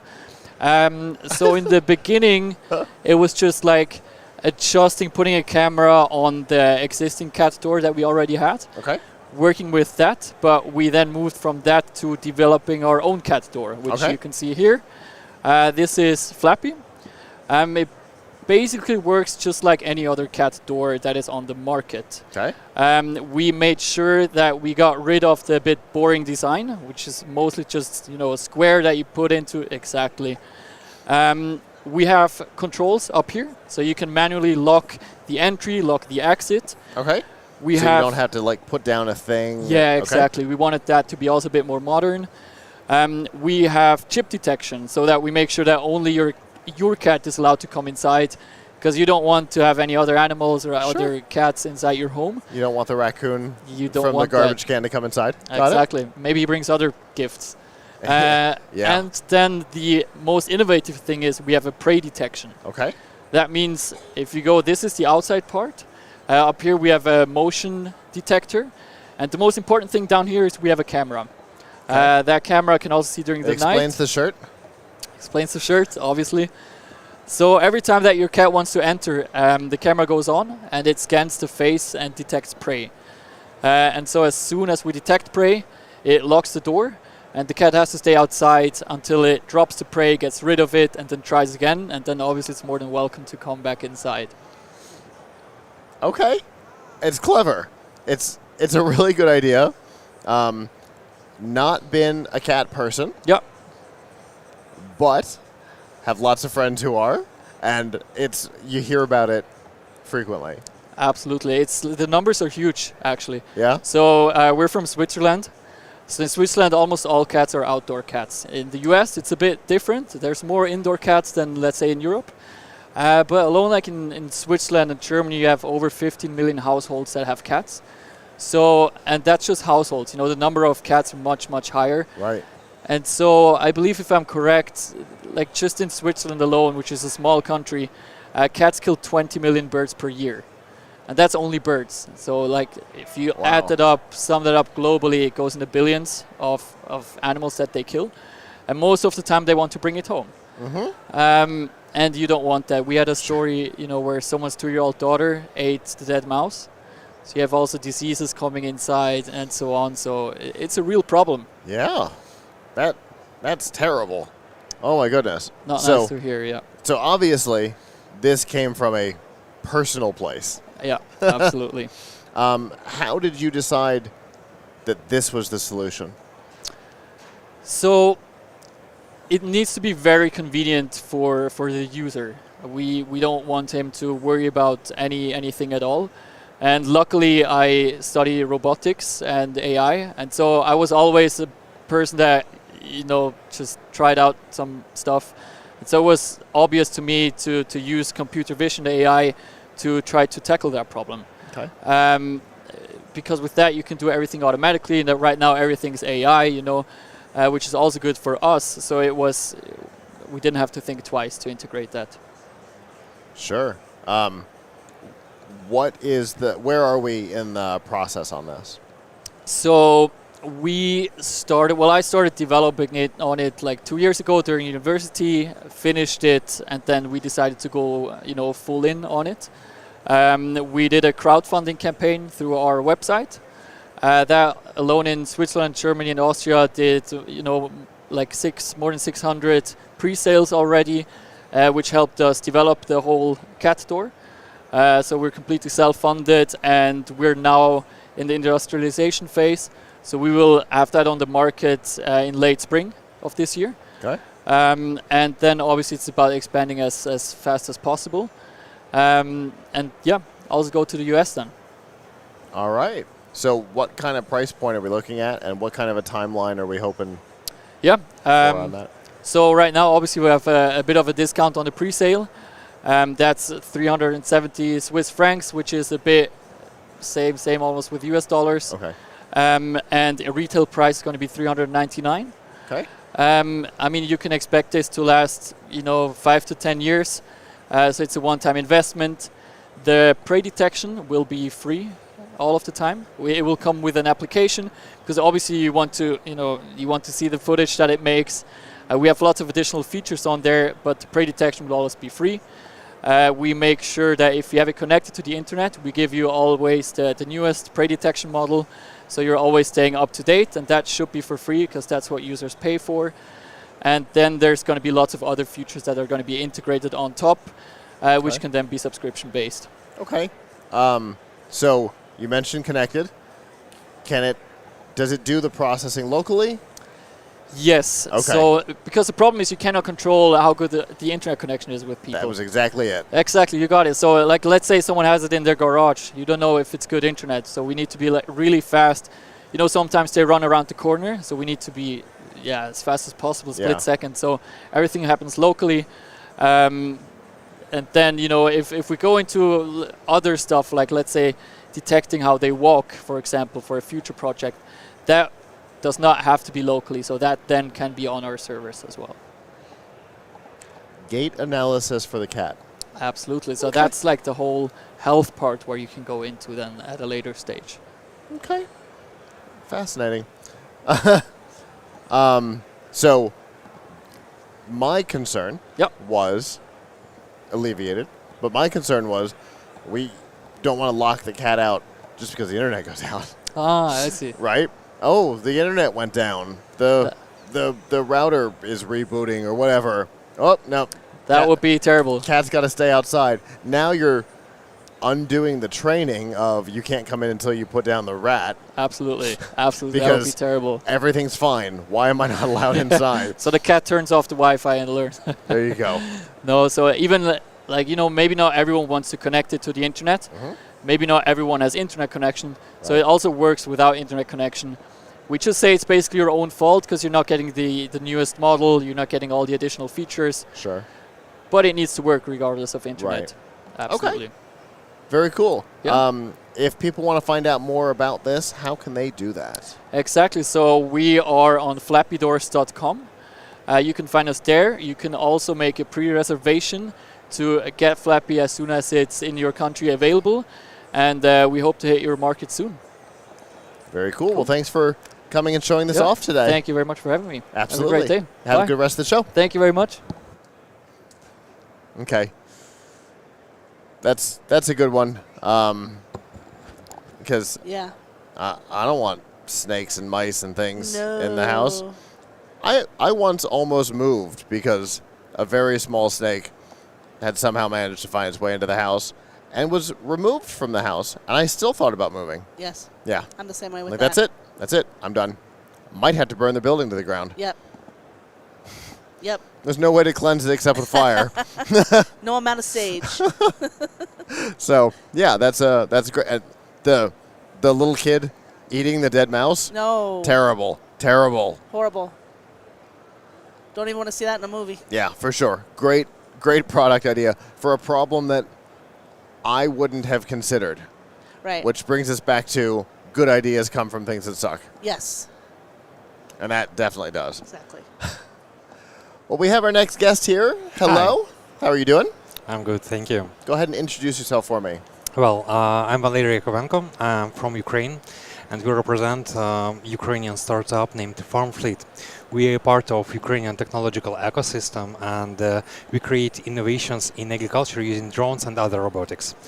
Well, basically, being here is just an honor for us. Thank you for inviting us. For sure. So tell me how drones and things work their way into agriculture. Starting 11 years ago, the market of agricultural drones appeared in Ukraine and basically in the whole world.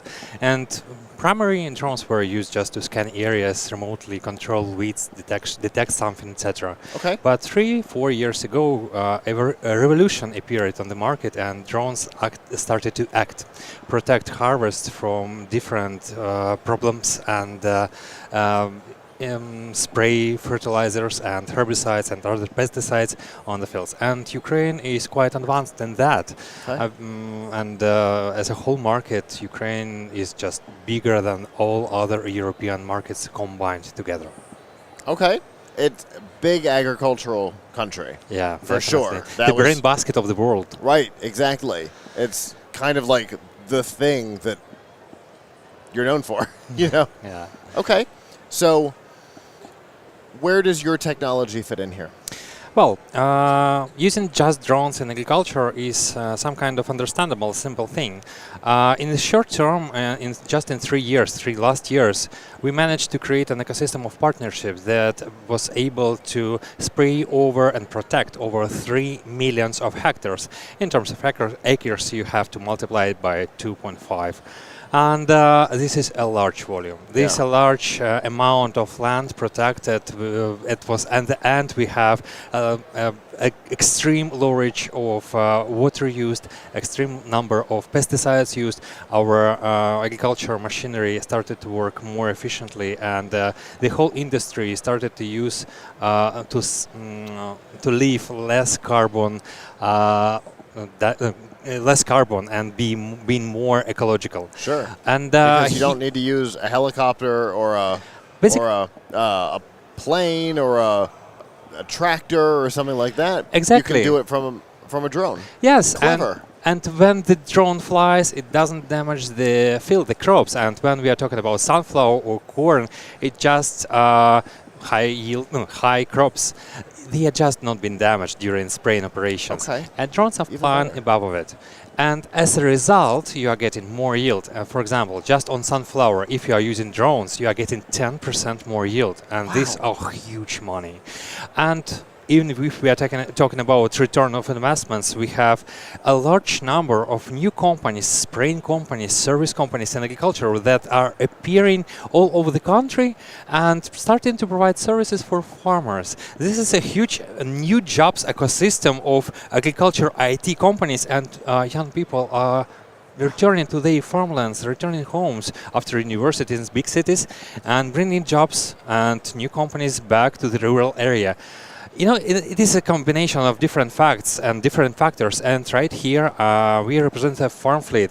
This is an ERP system that is capable to evolve such a thing in United States market, since we are bringing our experience here and to learn how to go global from the launch pad that is United States market.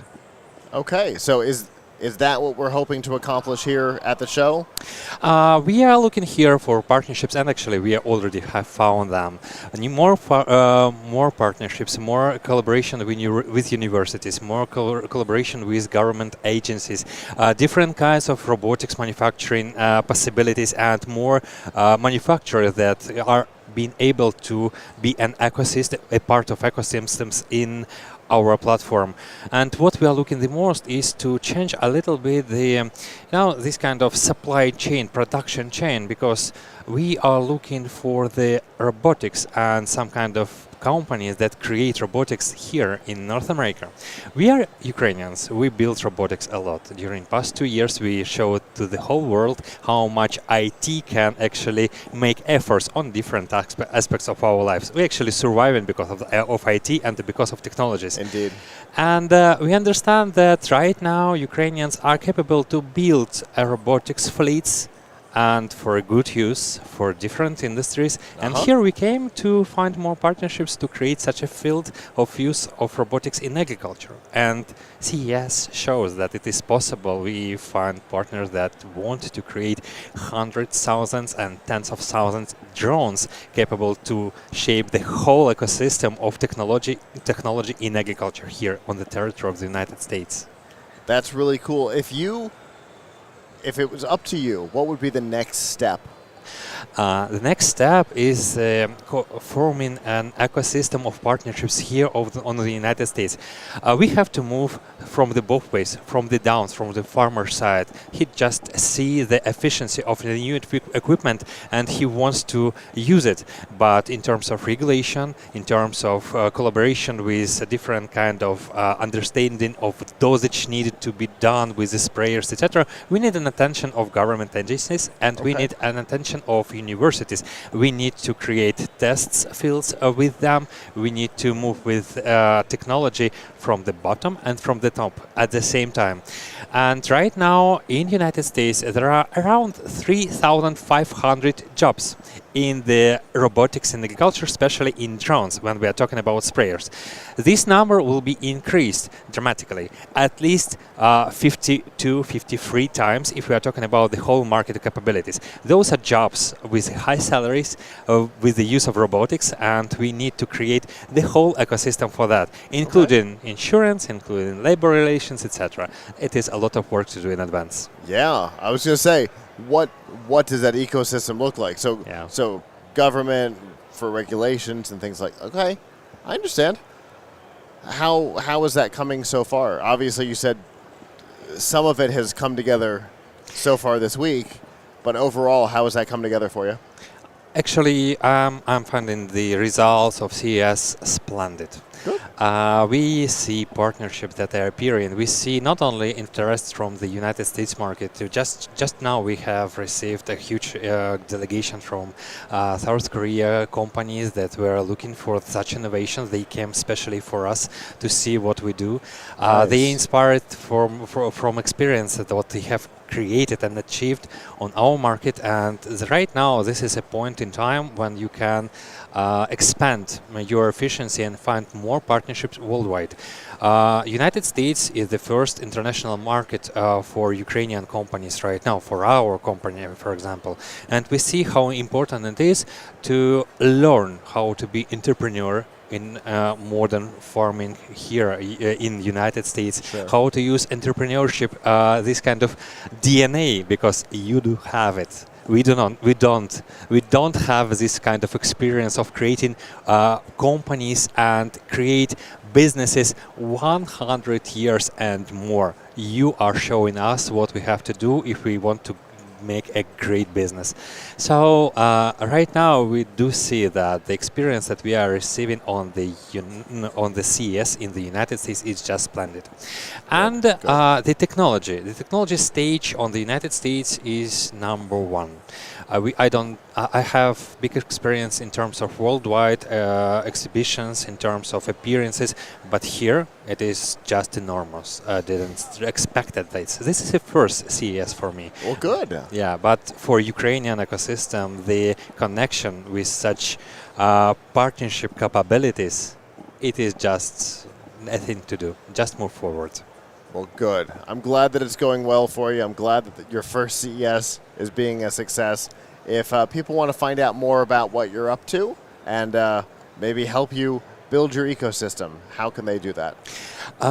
We are asking our partners, future partners, to follow us on social media platforms such as Facebook, FarmFleet. Look us there.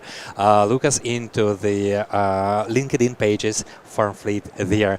Please subscribe to all possible Ukrainian businesses that you see here on CES, because inside this is some kind of engineering mind that is just tremendous, and you always will find a good partnerships if you are working with Ukrainians. Right now it's our role to go forward and bring Ukrainian experience to the global shape, and we will be pleased to work with more and more advanced partners. Thank you. Well, very cool. Thank you so much for being here today. Thank you very much. And talking about what you're up to. Hopefully the show will continue to be a success for you. Thank you very much. You're welcome.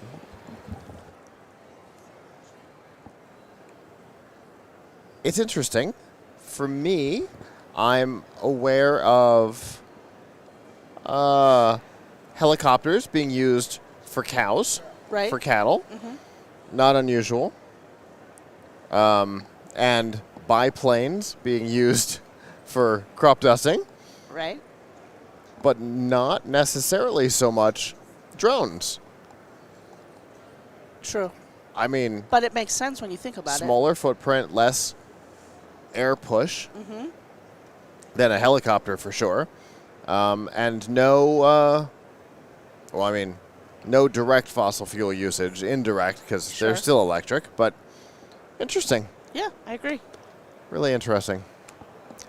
Well, we have our next guest here. Hello. We'll try again. Hello. Hi, how are you? Good, how are you? Good. Go ahead and introduce yourself for me. My name is James Lohr. I'm Director of Sales for North America for Aber. And we had you on the show last year. Okay. And I look forward to seeing what else we've got this year. But what is Aber? So we're best known for our robotic pool cleaners, but we've had some quite an interesting past year listening to our customers and also introducing new products. Okay. What kind of new products do we have? So we listen to our customers from the past year, the last couple of years also, and we've completely redesigned our products. Okay. Look, feel, and performance also. Starting with our above ground pools that we have, pool robot cleaners. So we have two models now. One is water propelled, and the other one also has a motor. That now it's when you have those above ground pools or have a vinyl lining, what they'll do is any kind of inconsistencies on the bottom of the pool, it'll actually now have the power to be able to go over it now. Okay. Which is good, because the ones that were water propelled, sometimes they would get hung up on some of those ripples on a vinyl pool. So now we have two models for above ground pools now, and also different price points because of the different applications that they can do and different performance. Even the model, the E1 model I just talked about, where it has the motor and it can actually go over some of those ripples. I mean, you're talking about a starting point of $399. Okay. Which is fantastic. Yeah, for sure.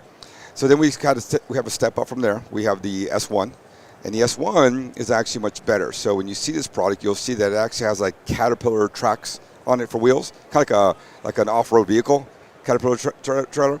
So that actually helps you with any kind of inconsistencies or obstacles on the bottom of a pool. For example, especially out here in the Midwest, you have these pop-ups. The pop-ups are basically like an underwater sprinkler system. So what it does, it helps push water along and debris and pushes it down towards the drainage system of a pool. Oh, okay. Our previous models would sometimes get caught up on that.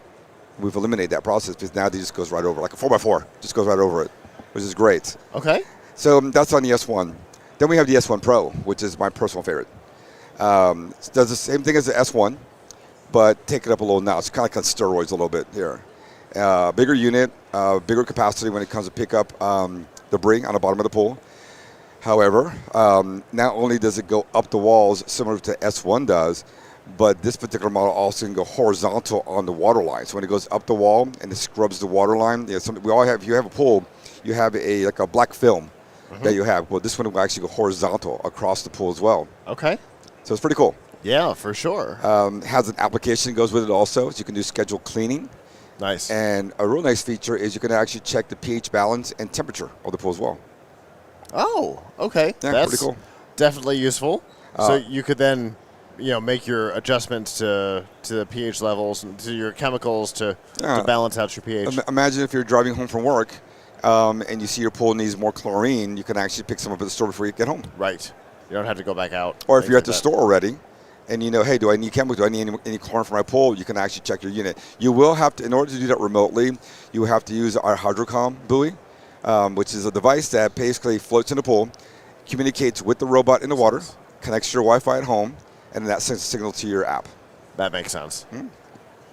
Fair enough. Water is notoriously awful for some of these features signals I've mentioned are complete upgrades from our previous models.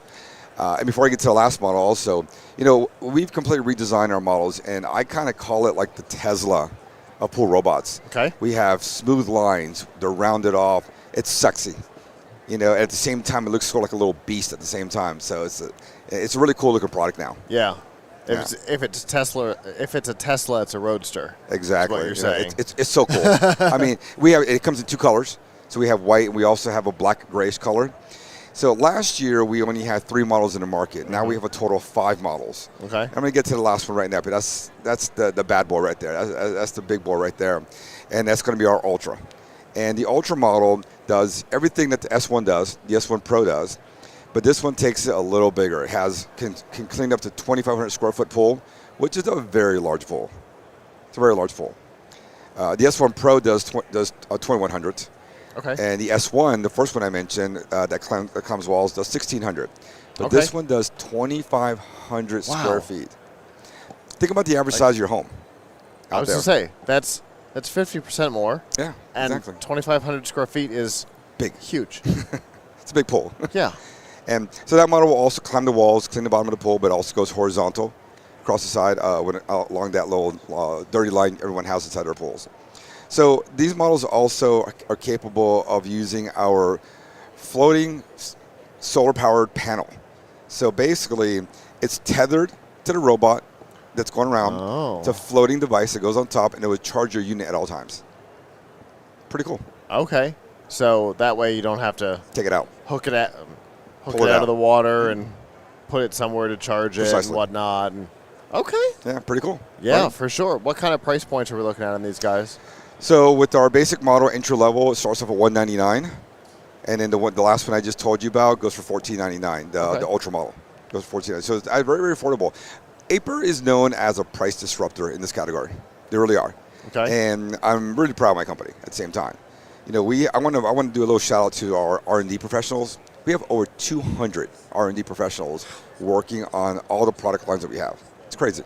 That's a lot of people. Yeah. That's a lot of R&D. Design, implication, and ready to go to market at the same time. And really proud to work with everybody. Really proud. As well you should be.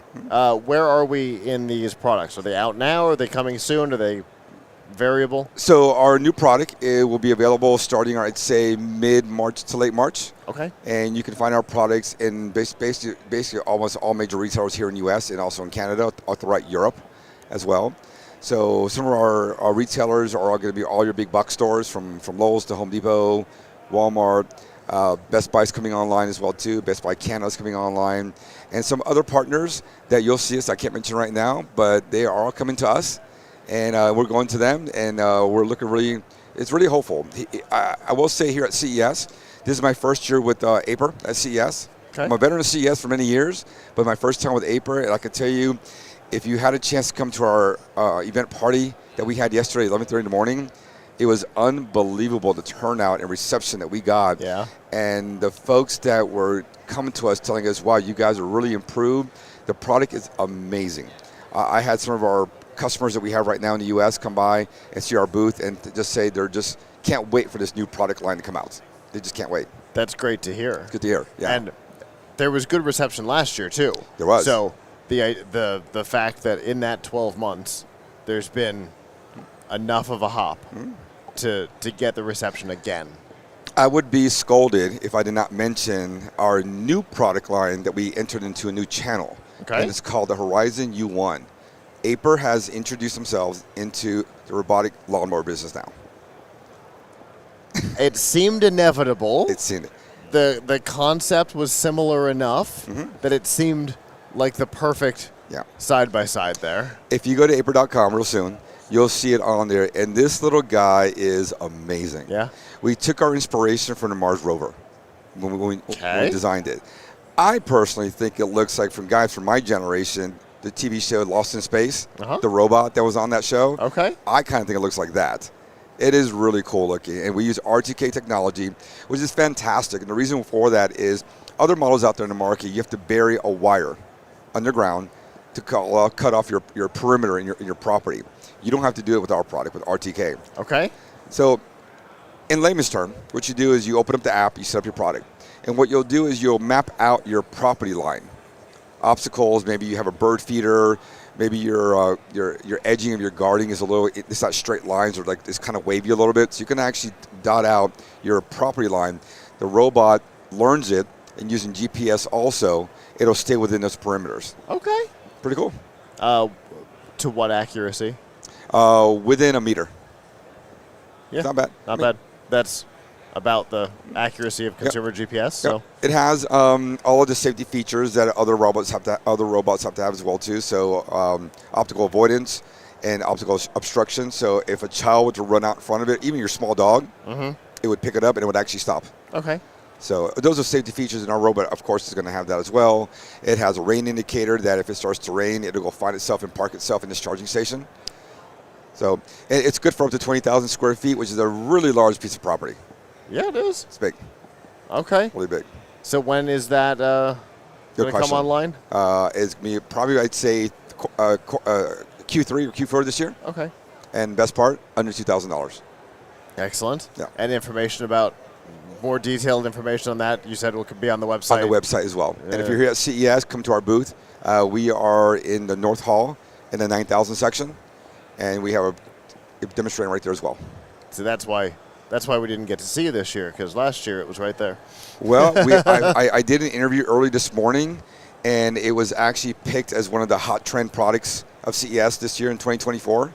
So they came out into the show. We want to if I'm not mistaken, I believe USA Today came out and did something on the product as well. Cool. And NBC as well. I'm getting a nod from off camera. Uh-oh, what's going on? You're correct. USA Today, yes. Awesome. Well, very cool. For people to find out more about the product line, how can they do that? Go to apr.com. Or stop by our booth here at CES. How about that? There you go. Very cool. All right. Thanks for nice coming to meet over you. and giving us an I'm a big update fan. I'm a on big the fan. product. Big fan of yours. Thank you. It was inevitable, Michelle. I think we even said it last year that there was no way it didn't go that way. Right. Because it was essentially a robotic lawnmower underwater. Yep. I think that was even how they described it last year to us. So it was always going to go that way. And it's really interesting because I had never really heard of the company before CES last year. And he's right. Everywhere I go, I see it. Yeah. Like, it's available from everybody. Right. So, good for them. Nice 2,500 square foot pool. It's the size of my house. Yeah. Sign me up. Yeah. For the pool? Yeah. Okay. Well, and then I'll need the Sure. The robot too. Oh my goodness. We've had a good 3-hour block here. Yeah, you did. Lots of interesting products today. Shortly, I will be trading out with Todd Cochran from Geek News Central, who I think has just put on the wireless headset and might be able to hear me. His eyebrows just went up, so I'm guessing that's a yes. Either that or something has gone weird with him. Porque no los dos. Yeah, it could be both. But yeah, it's been a good day today, and I know Todd's been out on the floor. I can't wait to hear what he's been up to. I think that pointing meant downstairs. Can't wait to hear about that in his block, which will be starting soon.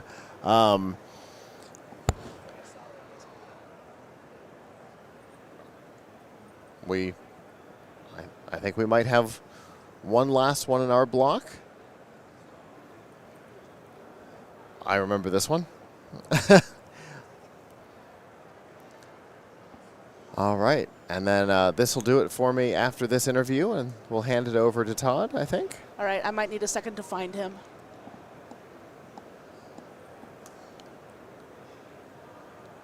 Can I control F on? Uh-huh.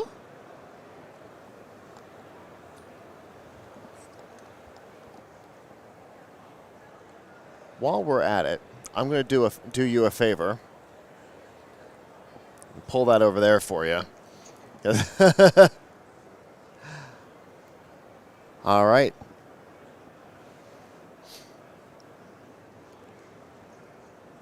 Are you ready for me, Michelle? No? All right.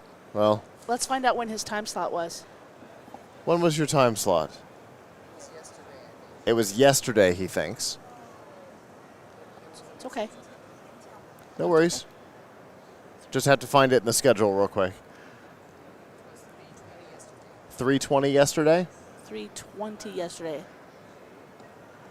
Name of the company? Senbiosis? Okay. SENBIOSYS? Antonio. And okay, so I won't put down the lower thirds if it's not him. I'll do it myself later. No worries. Actually, nope, they changed it. We're good. Oh, good. All right. You good? I'm good. All right. Well, we have our next guest here. Hello. Hello. How are you doing today? Fine, thanks. Go ahead and introduce yourself for me. Yes, so my name is Asim Bougaima, co-founder and co-CEO of Symbiosis, a Swiss startup developing next generation of health monitoring sensors. All right. And what is available in that category from you? Yeah, so we started as a B2B company trying to bring miniaturization of health monitoring sensors to the next level. And in this journey, we developed the smallest photoplethysmography sensor on the market. Photoplethysmography is PPG. So that PPG is this technology that you have on the back of your Apple Watch or any smartwatch that would allow tracking your vitals. Okay. So we miniaturized that, and So we it's- made it. so it's that guy. Exactly. Okay. So that big guy turns into a very tiny little guy that you can fit inside a smart ring, and this is what we present today. Oh. It's called Velia Smart Ring.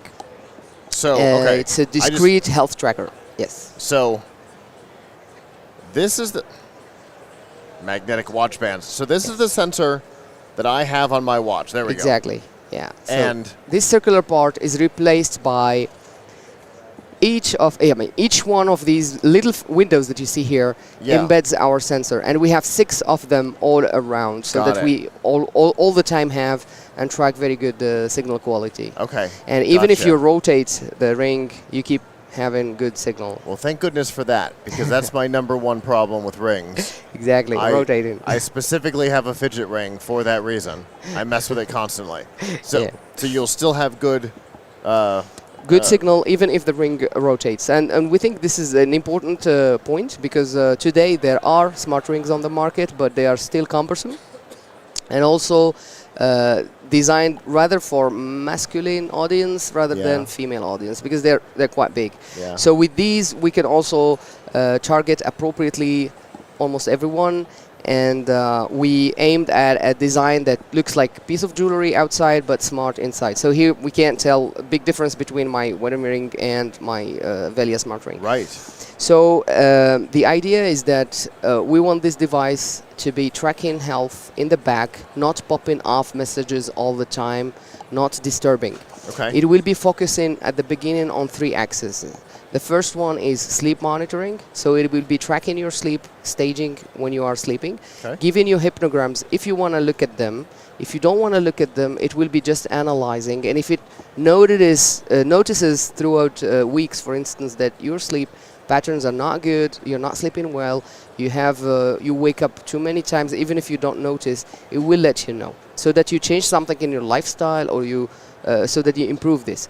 Also, it monitors stress and it correlates sleep with stress. So during your work day, you are sitting, working on your keyboard, on your smartphone, whatever, it will be tracking data and tracking your stress particularly. And then correlating this stress data over the day with your sleep data and checking if there are correlations. Too many stress, bad sleep, and vice versa, and so on. This is the second one. The third axis would be hypertension. So we want the device to be to play a role in prevention. So hypertension is a chronic disease, but once it's there, it's there. You have to spend the rest of the life with pills. So in order to avoid this, prevention is key. So many people are developing a tendency towards hypertension, but they're not aware. We want the device to make them aware. So which means it will be tracking during sleep the tendency of hypertension to increase or to decrease. And then if something is wrong, if we see that consistently blood pressure is increasing throughout weeks and months, then we warn the user so that he changes something in his lifestyle to get that resolved before going into a serious condition of hypertension.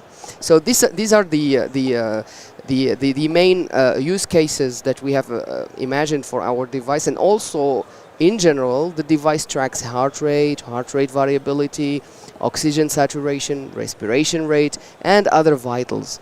And those vitals will be stored in the app. The user can check them if he wishes, but if he doesn't, our server and our algorithms will be doing the job in the back to watch and look after his health and give him messages when needed. Gotcha. So let's talk some tech/usability things. Obviously, it's an active device. It's not passive, so it's got a battery, which means it's got to be charged. Yes. How frequently? It charges, it depends on the size. So we have the smallest size is US 6, the biggest one is US 14. The smallest would keep the battery lifetime for 3 to 4 days. The big ones could go up to 5 days. Okay. And this is also subject to improvement because we are at the early stage of development and we can still improve this. But charging time does not take too long because batteries are small. So 20 minutes are enough for full charge. Yeah. Okay. So throw it on the charge, take a shower, all's good. Yeah, or you can take shower with because it's waterproof. So it is? Okay. you can swim with, you can take shower, you can, So it's really for daily use without issues. Yeah. Okay. But once every couple days, you jump into the shower, throw it on the charger, everything's no issue. fine. Yeah, no issue. Yeah. Perfect. Awesome. So you said you're early in development. How early? Well, we first of all, we were a B2B company developing sensors. When we saw the potential of this, we brought it into this ring and we said, let's test the product to market fit. Let's see if people want this really.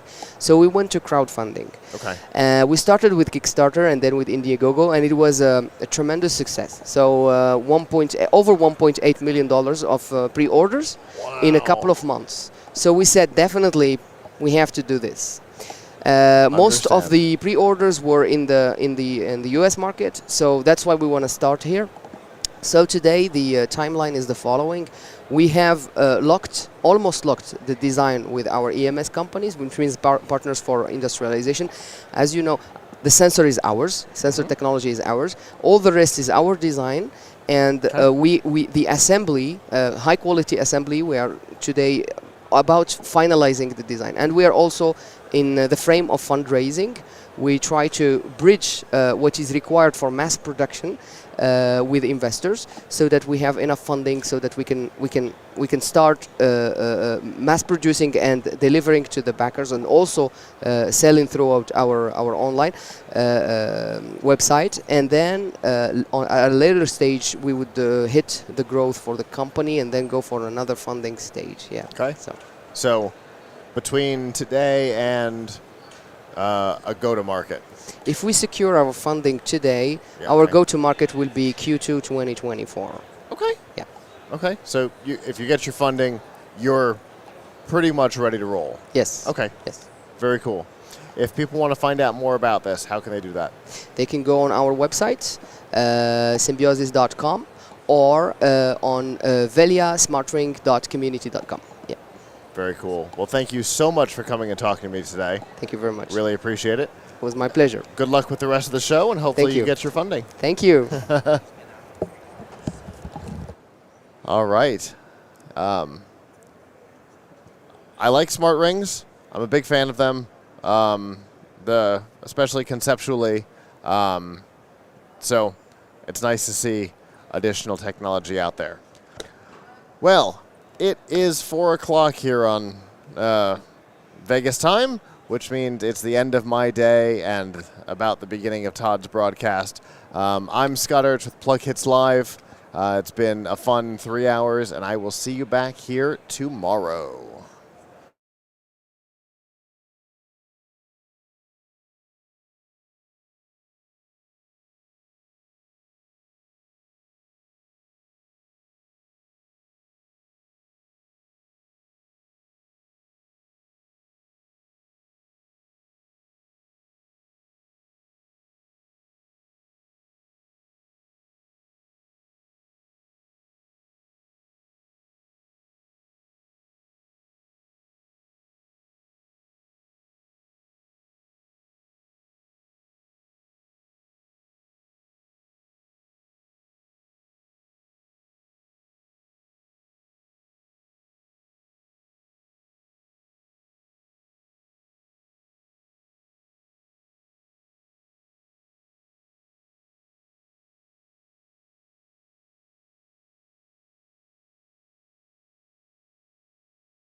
Hey everybody, welcome back to day 2 of CES 2024. My name is Todd Cochran, and I am the host of the Geek News Central podcast at geeknewscentral.com, a twice-weekly tech show where I come out with a new episode Mondays and Thursdays, so long as I am in my studio in Michigan, both audio and video.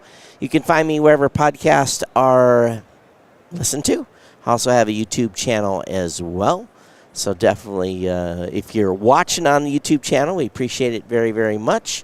I've got to take off my badge. Hang on here. There we go. Now I'm show presentable. If I can get my glasses straight. So, so anyway, so we got our next guest ready to come up here in just a second. So we're going to continue the action hammering away, and. We're going to go ahead and bring our next guest on.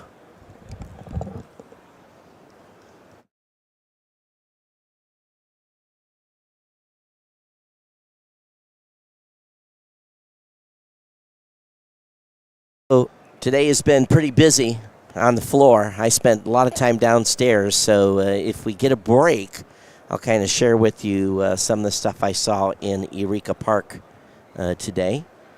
And that should be will be entertaining for all of you. But I want to welcome Rebecca Rosenberg, founder and CEO of Reboke. Is that the correct way to say it? Reboka. Reboka. Yes. Okay. So give me the rundown. What are you doing here at CES? Yeah, so we were really lucky enough to exhibit here last year.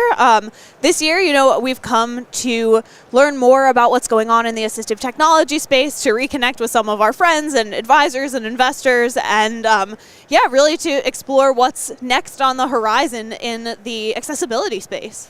So are you guys doing any type of product launch, or are you just basically here connecting with others? We're doing some connection.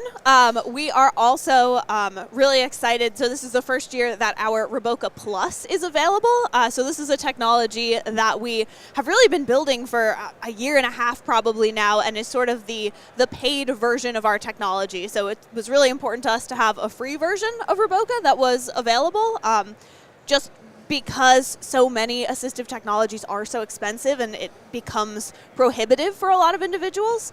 But we're excited to also be launching this sort of paid version called Reboka Plus that just introduces a whole lot more features to our app-based system. So why don't you go ahead and break us down and tell us about Rebokas for those that are not familiar. Absolutely. So Reboka is an assistive technology meant specifically for people with moderate vision impairments. So one of those people being myself, I have low vision as a result of albinism, which is a rare genetic condition, and basically was unhappy with the assistive technologies that were made available to me growing up. Everything really aimed to totally replace vision instead of helping me to enhance the existing vision that I did have. And so what Reboka aims to do is just that, to help enhance existing vision instead of totally overpowering it. So what that looks like really practically is a smartphone app that uses the live camera feed from your phone or your iPad and allows you to add custom image adjustments on that live camera feed so you can personalize the way you see the world to your needs with zoom and contrast, exposure and color adjustments. And with the inclusion of Reboka Plus, some additional different inversion options, grayscale types of things, really so that any individual can personalize what they're seeing in any situation, because what someone might want in a brightly lit room like this is very different from what they might want in a dim restaurant environment. One of my team members is vision impaired, and he has to be really, really close to the monitor. So an app like this would help him potentially not have to be up on top of the monitor all the time. Potentially, yes. Our technology is really meant to help people see in the real world. In the real world. As opposed to kind of seeing their digital screens. Yep. But yes, absolutely. We have a lot of users who actually do use their smartphone to zoom in on their computer screen because so many websites and programs are inaccessible. So I'm assuming then from a real world perspective, it could be restaurant menus.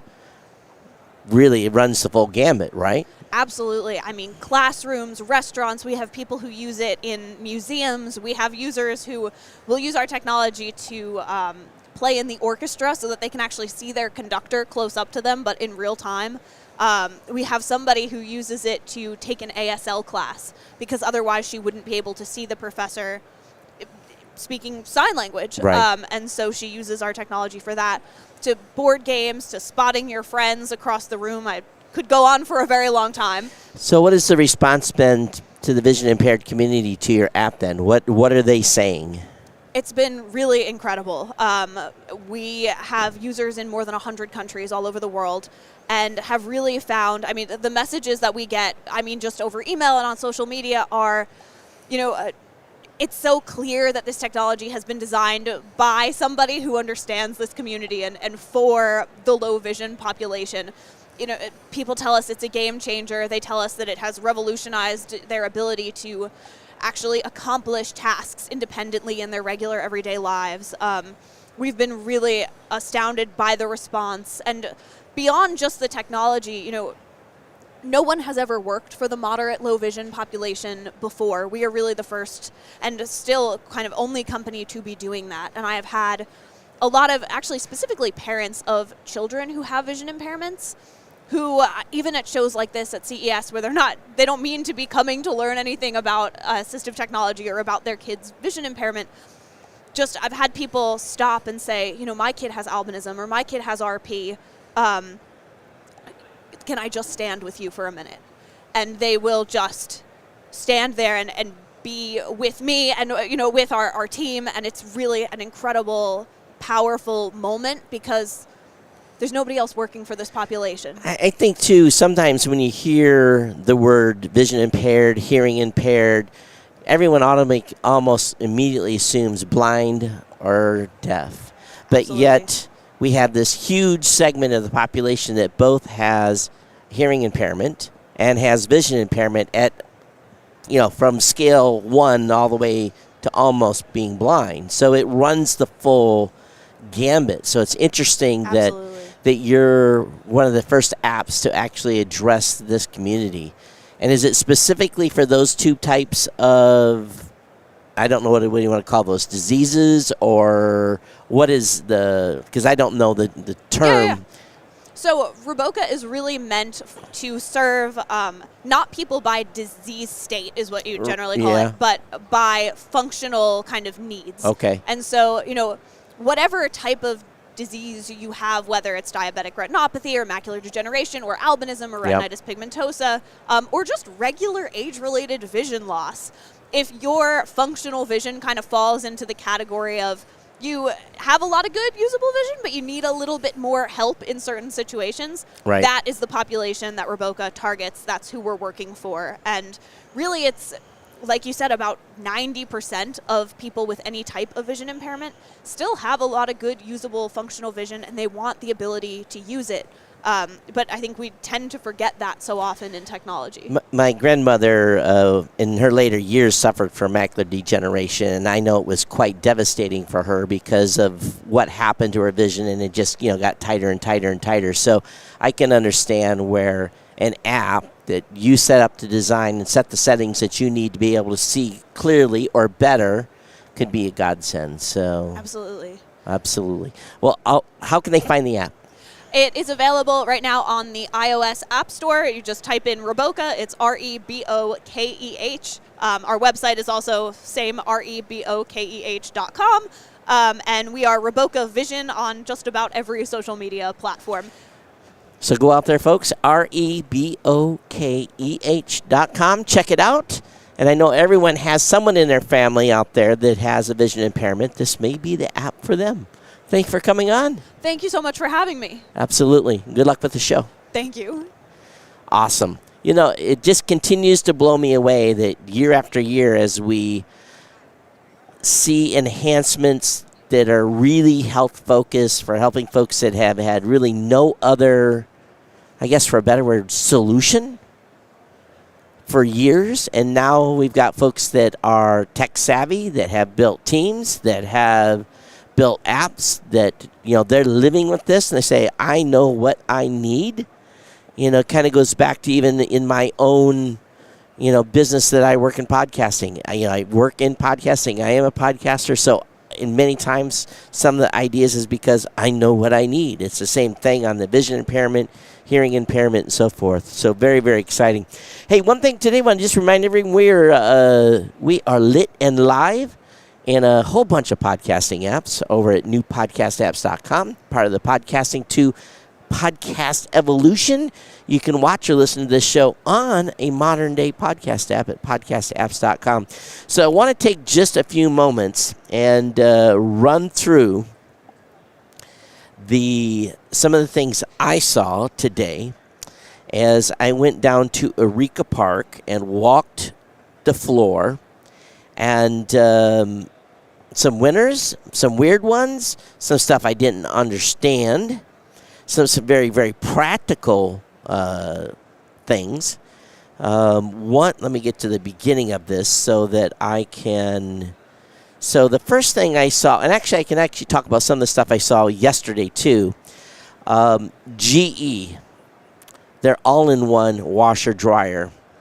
For those of you that live in a studio or in an apartment or wherever you may live that does not have a dryer vent, the 2-in-1 GE washer and dryer combo is an amazing machine, but it's at an amazing price as well. $2,500, around that price, but has no dryer vent. It basically self-contained. It's not going to heat up your house, but it is going to dry your clothes. And comes with a 10-year warranty. So I was being at the demo, and the individual that was standing there talking said he is buying 2 of them to essentially have basically double capacity to do laundry and having two loads at once. Now, I don't think most of us have $5,000 or more to invest in 2 washer and dryers, but it is interesting. Also, the GE Profile Smoker, priced at about $1,000. So, fellas, if you don't want to go outside and smoke in the winter, or maybe ladies too, this is a very, very nice device. It's, again, from GE Profile. That was a pretty nice smoker for sure. One thing that kicked it off this morning was a visit to a company called Pixel, Pixell, and they have an AI for video quality and advancement. And what I saw at that booth blew me away. They were running videos through an AI that you can tell were recorded probably in the 50s or 60s. And the enhancement and cleaning up and taking out the noise and the static was really, really incredible. But again, Pixel, Pixell, and definitely going to be checking them out. They're a company out of Korea, and they have a B2B product right now, not B2C, sadly. It's all based on API integration. So that was one of the things I saw downstairs in Eureka Park out of the Korea delegation today, which was quite heavy. So we are got our next guest coming up, and we want to get her microphone up a little bit. All right. So I want to welcome Zula Tanur. Is that the correct way to pronounce it? I'm sorry if I destroyed it. Yeah, it is right. Okay. Nice to meet you. Nice to meet you. And she's the founder and CEO from a company called From Your Eyes. Right. And just like our last guest that was talking about vision impaired products, I'm assuming by you coming up that you're fully blind. Is that correct? Yeah, it is right. So tell me what you and your company are doing here at CES. Okay, of course. Maybe I can first of all start with my own story. Sure. Because I was a low vision child, and it means that I couldn't recognize the faces of the humans or the objects, whatever I had it on myself. So I learned how to see on the computers, and when I completely lost my vision, I started to use so many assistive technologies in order to get descriptions. But I realized that there was no opportunity to get both fast and qualified descriptions. So I started to develop my own app, which is From Your Eyes, actually. The From Your Eyes is an artificial intelligence company which provides image recognition solutions to a wide ranging from humans to machines. We have an API and a mobile application. Maybe we can start from the mobile app first of all, because we provide the solutions for 330 million visually impaired users worldwide. The name of our app is FYE, and with our application, our users can upload their images such as videos, documents, or the photos to the app in order to get AI descriptions. And if they think that actually they need to reach out more accurate descriptions, they can also create their own AI assistants by creating their own AI personalities, actually. Maybe they can also send their, for example, the videos, photos, or the other documents in order to get accurate descriptions from AI and the collaboration with the humanity. If they think that they need to be improved by the volunteers who are descriptors of the app, they can also send them. This is the part of the application, and when we, for example, return to the API part, it is another interesting part because we integrate our API to the vehicles, actually, to the cars, and we become a vehicle assistant. Which means that let's think that you are, for example, driving on a way and you look like a bit tired. your AI assistant can detect your emotions by looking at your face, and also integrate these images with the images of the way and make some recommendations to you. For example, it can say that you need to stop that, you need to stop this location or something like that in order to drink a cup of coffee maybe. I think it can help with so many people, especially prevent the car accident or something like that. On the other hand, we integrate our API to the airports and the e-commerce platforms and banking field at the same time. So the Framerise designs the most customizable and technological vision for the humans to machines. So let's say, obviously you can't see me, and you take I take a picture of myself and send it to you. Then what does your app actually tell you? What is the type of description it gives you? It's kind of a descriptions from humans. Let's think that we are talking together and you need to describe the environment that we have right now. Sure. First of all, for example, you need to tell me something about maybe the possible objects and the colors of them, and the other detail what you are, for example, seeing or something like that. Our AI is also working with this way actually. First of all, it detects the objects and the colors and the other detailed, for example, the explanation in the environment or something like that, and directly directly give us a bit detailed information. So do you think then from that information, and of course you said you have volunteers that help with the, I guess not necessarily the cleanup, but the adjustment if the description doesn't come back correctly. How has that then, from your perspective, you know, see, if you and I had never met and we were talking over the phone, I would have no idea that you're blind. But in our normal sense, what we kind of do is, if we haven't ever seen each other, we kind of imagine what a person looks like, right? It's that kind of the normal process people have that haven't met each other. But obviously when you meet, then there's kind of this recollection of, this is what you really look like. But in your case, you don't get that opportunity. So this app then does give you the ability to kind of get that visual representation. I think this is amazing. I think that's a great question.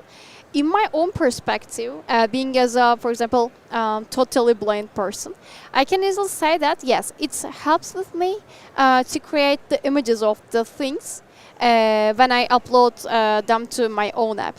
For example, let's think that if even though I have no idea about, for example, the image of the color or something like that, because yes, I have so many colors that I don't have any, for example, idea of about them. But when I upload the images to my own app, I learned for example, the meaning of the colors or something like that. Yes, it is very important for me. On the other hand, when I, for example, launch my own app, I realized that I miss to see the faces of the humans. It's very important, because when I upload the images of my, for example, the parents or my sisters, or for example, the important people in my life, I can get the detailed information about their look like actually. It is very important. Because right now I have so many ideas about their for example, the important, maybe the qualifications, the physical qualifications that they have. It's very important for me right now. You know, it's almost like if I visit my sister, I say, "Oh, you got a little gray hair there." You know, yes. I get that but you don't have that opportunity unless they tell you. Yes. So that picture may say, "Oh, we see a change of tint in the hair." So you could get that change, and that would help as well, I would assume. Yes, it is right. And also you can learn those kind of informations based on your prefers and the satisfaction rates in the application, which means that let's think that we upload the same image to the app. We don't get the same description from AI, because you get your descriptions based on your characteristic requirements, characteristic, maybe the features we can say, and I get the descriptions according to myself with the algorithm. Absolutely fascinating. So tell me where they can find the app, and tell me about if you have a website, give me that information. Yeah, we have a website. The name of the website is fromyoureyes.app. And also you can download our application from Google Play Store and the App Store at the same time. The name of our application is FYE, the first letters of From Your Eyes. And also you can contact us and we can also keep in touch together. This is absolutely fantastic. Zula, thank you so much. You're welcome. Thank you so much for the invitation. Yeah, and I appreciate you coming on today and making the journey here to our tower. So thank you so much. And thank you. Best of luck with your app and of course, much more success for you too as well. Thank you. Have a good day. Absolutely. I'm going to tell you, I'm just blown away. I really, really am. If you just think about this a little bit. 5 years ago, it's not possible. And what is now being able to be done because of AI, it's transformative, ladies and gentlemen. It's going to change the world. We talk about AI in a sense that, how many jobs are going to be lost? This is where AI is going to just make our world a whole lot better. I'm astonished. I really, really am. If that doesn't inspire you, nothing you've seen at this show up to this point, I'm blown away. I really, really am. FYE, For Your Eyes. Go check it out. I'm blown away. And again, here we have a young woman that has founded a company and built an application that not only helps herself but helps millions of people throughout the world. Incredible. I'm sitting here kind of stunned. I really, really am. Because we can't live that. Those of us that have good vision, we have no perspective. Sure, you can go into a dark room and turn the lights off, but guess what? You have the opportunity to turn the light on. You don't have to, you don't live 24/7 in darkness. So, just blows me away. That was awesome. Okay, let's go ahead and switch. I'm going to go ahead and talk a little bit. I think we got another guest coming, maybe. Yeah, we do. So I may not have time to talk about some of the other stuff I saw yesterday and today. But while we're getting him set up, maybe I can do it. A company called NMAXN. Luxury comes in many shapes and sizes. Maybe you like a nice handbag. Maybe you like a nice wristwatch. Maybe you like a nice bag. Whatever it may be, right? Maybe it's shoes. Maybe shoes are your thing, or designer clothes, or maybe it's just a nice belt. NMAXN is a company out of Taipei, Taiwan, that is creating high-end leather accessories for the Apple Watch, for your earbuds, for your phone cases, travel cases, and so forth. I was really impressed with their line of products. I believe they're being sold on Amazon. But again, the company is NMAXN. Was just really blown away by a lot of their products as well. And by the way, if you are a fan of Neewer, NEEWER.com, got a secret for you, CES24 promo code to get you some savings on their website. I want to invite Sumit Singh Singhar, Chief Business Officer for Spark IT Solutions. Welcome to the show. Thank you. And tell me a little bit about what you guys are doing here at CES. Yeah, basically, as you know, the brief about Sparks IT. So it's IT there. So we are a software development company based out of Noida, India. So we are here to somehow targeting different segments in terms of the industries. Like we have done really good work in healthcare. We have done really good work in e-commerce, retail and e-commerce, manufacturing, insurance. So because we found that there is a place where you can find these industry leaders, right? and they understand their industry very well. And when you interact with them as a technology leader, and you already work in these industry, definitely you can make the difference here. So two things. One, we have set up our booth as an offshore team. Okay, so we help those industry leaders so that, or you can say the businesses, that we can set up their offshore team. And second is, even if they are looking for technology consulting, so we are the right people, because we have a separate segment where we have industry expertise, business analysts, solution architects who can really understand those industries and help them to build their product or the solutions. I think a lot of times when people think about offshore, they think about development teams, they think about support. But I don't often hear people talk about getting consultation from offshore teams. So that's kind of a new spin on things. So talk to me about that a little bit on your consult business. How did you guys form that? And then, what are the type of customers taking advantage of that? Yeah, sure. So basically, how we make, or you can say differentiated ourselves, this is about technology consulting first. We found the challenges when you're working as an offshore team. Your team start working and they don't understand basically that industry very well, right? And they start developing the product. And at a mid stage, you realize that, or your customer realizes this is not something I'm looking for. And they start frustrating on the companies. And that's how actually they have a bad impression when they are working on offshore, right? So we introduced this technology consulting as an initial stage where we have the business analyst. We can say we do discover their business well first. We try to understand what exactly we have to build. And then, like you take example of healthcare. So if you're not understanding how the HIPAA compliance has to be implemented, even you build the whole product, but if HIPAA compliance is missing, the product is useless for the customer. So that's how this technology consulting help customer. Like, this is what we understand this industry. This is something we don't understand. You tell me a little bit more about it. We have a team. They will do more research around it.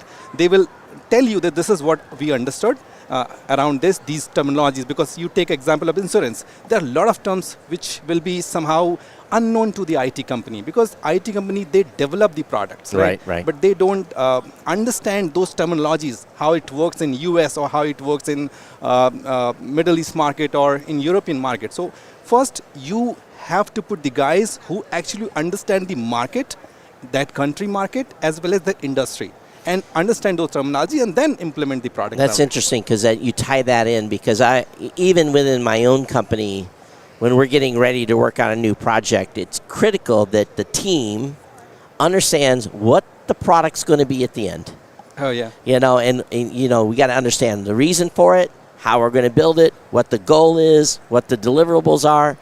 But I can't even imagine going out and hiring an offshore team and say, okay, I just want you to build me this. Yeah.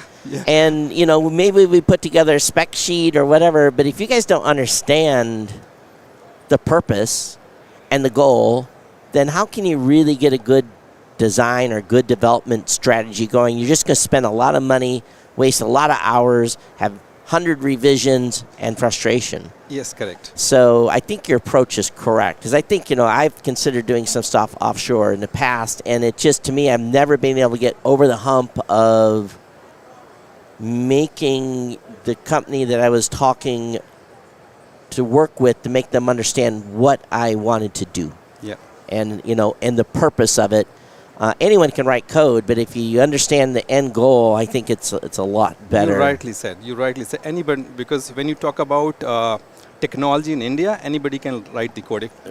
But everybody can't understand the industry, the terminology. That's right. That's the difference. Because every business has its own lingo. Yes. And it has its own methodologies and so forth. So very, very interesting. So you guys are here, and I think this is the first time at CES, and I've been coming a long time, that we've talked to someone that is actually here representing, saying, hey, we have the team for you offshore, and this is what and you guys have got a booth here? Yeah, we have a booth here. Oh, good for you, brother. Thank you. Good for you. So you got a company. So even you are invited. So I think this is smart, because I think also some folks get a little hung up and saying, I don't want to go offshore. It's too complicated, But I think in the end, there's a world of developers out there that do great work, and I think you're on the right approach here in tying in the consultant piece to make folks understand all the steps. And I'm not in healthcare. I don't even want to have to Yeah, okay. deal with the HIPAA stuff. But so tell me, where can they find more information about you and your company? Basically, because the audience is watching is online. So where can they go online to find you? Do you have a website? Yeah, we have a website. That's Sparks IT Solutions. So it's, what is it again? Yeah, Sparks IT Solutions. Sparks IT. Oh, SPARX IT. Even you can find it as sparksit.com. Okay. So where you will find more about what we are doing, what type of customers we have already worked with, and how we are differentiating ourselves in this industry, because that's how you have to do it. So one last question. Do you actually then work with the companies that have developers, or do you have the developers yourself? We have more than 300 people sitting over there in our India office, Noida. Awesome. So that's completely in-house team, right? And because why we have differentiated ourselves in offshore team setup, because we found this issue. Okay? Sure. And I define it as if you are taking ownership, because what we understood why why being here or working with the American market or European market, that you have to take ownership. Yep. Right. So the one thing is ownership. Second is you need to understand the culture of that country. Yep. Right. If you're not understanding the culture, you can't beat to the competition, and you can't actually deliver what actually they are expecting. That's right. And third, generally in offshore development, they feel the difficulty that whatever they are developing, I don't think so. After a month or 2 months, they feel that the outcome is not up to the mark. So we have created a complete algorithm so that they can judge, they can identify the performance of the team, like how it's going on. Awesome. Yeah. Ladies and gentlemen, SPARXIT.com. Yeah. Thank you so much for being on. Yeah, thank you. Much success to you. Congratulations. Nice talking to you. Nice. Please, you definitely check you out for sure. Yeah, all right. All right, thank you. Awesome. So that's the first time, again, I think we've actually run into someone that's exhibiting here that is offering those services. There's, don't get me wrong, there's lots of offshore, but very rare to run into someone that is actually coming to CES to potentially recruit clients. I think is a brilliant move. I really, really do.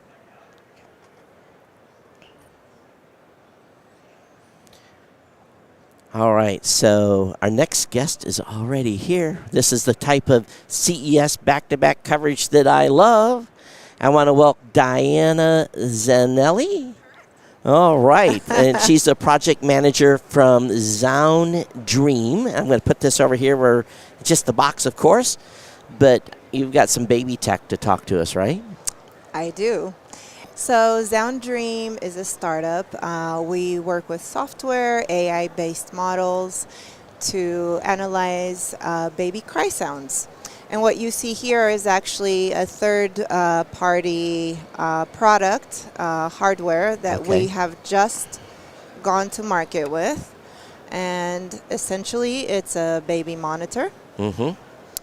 And, this baby monitor has many features, but our cry analysis is one of the features embedded So here. crying analysis or cry analysis. Yeah, I have, my daughter has a newborn still, and, they have a baby monitor, but it definitely doesn't do cry analysis. So how did you guys do that? All right. So many, many years of research studies with hospitals, listening to babies, using medical technology to validate those baby sounds. For instance, an EEG machine would be looking at which part of the brain was activated during a certain cry episode. And that would tell us, this is the part of the brain that gets activated when a baby's hungry or, when it's sleepy, so on and so forth. So collecting a lot of those cry sounds, also working with beta testers that gave us lots of feedback, thousands and thousands of babies that, we've collected these cry sounds and trained our models on. Having raised 4 children of my own, I can almost say I knew when they were wet, knew when they were hungry, and knew when they were grumpy and needed to sleep. Because that was kind of, you learned that over time. But new parents, you know, because I remember was visiting with my daughter, and I think she needs change. And my daughter's like, oh, you know that. I was just, you know, so. Well, after 4. Yeah, after 4. So, but she, you know, with having the first child, so are you finding then it's mostly new parents that are buying, that are participating, or? So, as I said, we just went to market with this product. But, for example, I can speak of our beta testers.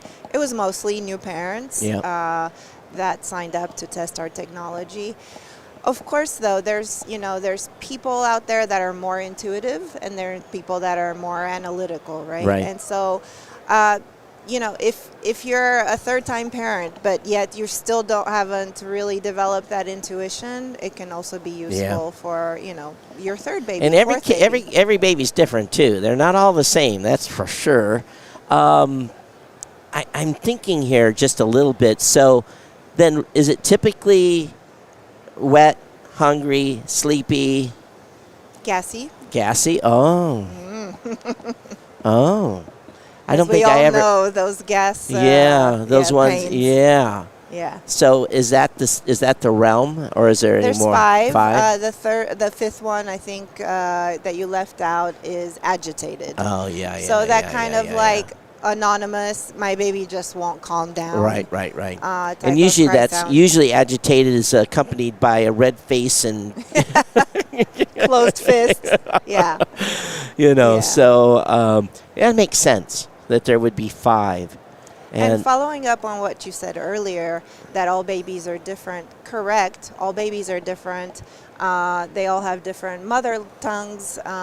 However, what we have found through our research is that these cry sound patterns are universal. So you could be speaking Chinese at home, you could be speaking Russian, you could be speaking English, whatever language. The way the way the baby cries, not the intonation, but the way the baby cries, those patterns that are not so easy for the human ear to understand, but an AI model, of course, it's universal. That's interesting because it makes sense.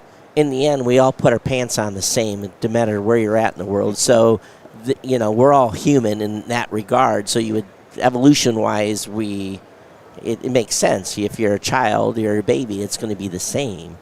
So, very, very interesting. So you just come to market. So what are we talking about in price and availability and all that? Sure thing. So this product is with Dorel Maxicosi. It has been launched on the European market and also on the U.S. market. They're about the same price, just under $200 or euros. Like I said, it's available all over Europe and all over US. It will be launched in South America as well.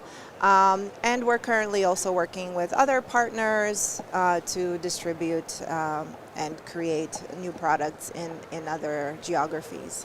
I'm just wondering if we can come up with an AI that says you're holding them too much. I don't think there's such a thing. No. But I would like to speak about what's next on our roadmap. Sure. This is a product that goes into people's homes, etc. So next on our roadmap, we're doing a lot of research studies now with different hospitals all over the world, because we believe that we can also start detecting neurodevelopmental issues early on. Really? Based on also cry analysis, such as autism. That's interesting. Yeah, it's a game changer. Because early. Because I don't know if you know any families that have had children. So as you know, it's between 3 or 4 years, sometimes even 5 years, that parents start suspecting something. They finally go through the process, which is lengthy, of getting a child diagnosed. And then they wonder, now I understand why my kid's been such a challenge and why I need new strategies. And you can start those strategies early. Correct, and adapt to how they learn, right? Because they learn a little bit differently. Yeah. So our idea is if we can start detecting from earlier, then obviously families will have more time during those very important first 5 years of development to implement these strategies. Very, very cool. Yeah. So Zound, ZOUNDREAM.com. All right, Zound Dream, not sound, folks. Z. With a Z. Zound, Zound Ream, Zound Z. Zound Dream. Zound Dream, yeah. But Diana, thank you so much for being here. Thank you. And best of luck for your product, and congratulations on the launch. Thank you very much. Awesome. So, any new parents out there? Anna, are you watching? This is what you want to get. Very, very, very cool. And it's true though. The first baby, you're kind of like, what am I doing? And then after number 2, number 3, then you kind of get it after a while. All right, let's talk about some stuff I saw today earlier. Talked about the AI video already. Couldn't believe it. I found a company that has aircraft stuff here that has EMP protection RF devices. I just like, why are you guys here at CES? But I guess why not? They should be at an aviation event, but they had RF, basically filters for EMP, which I just kind of astounded. I took a bunch of pictures. So that was curious.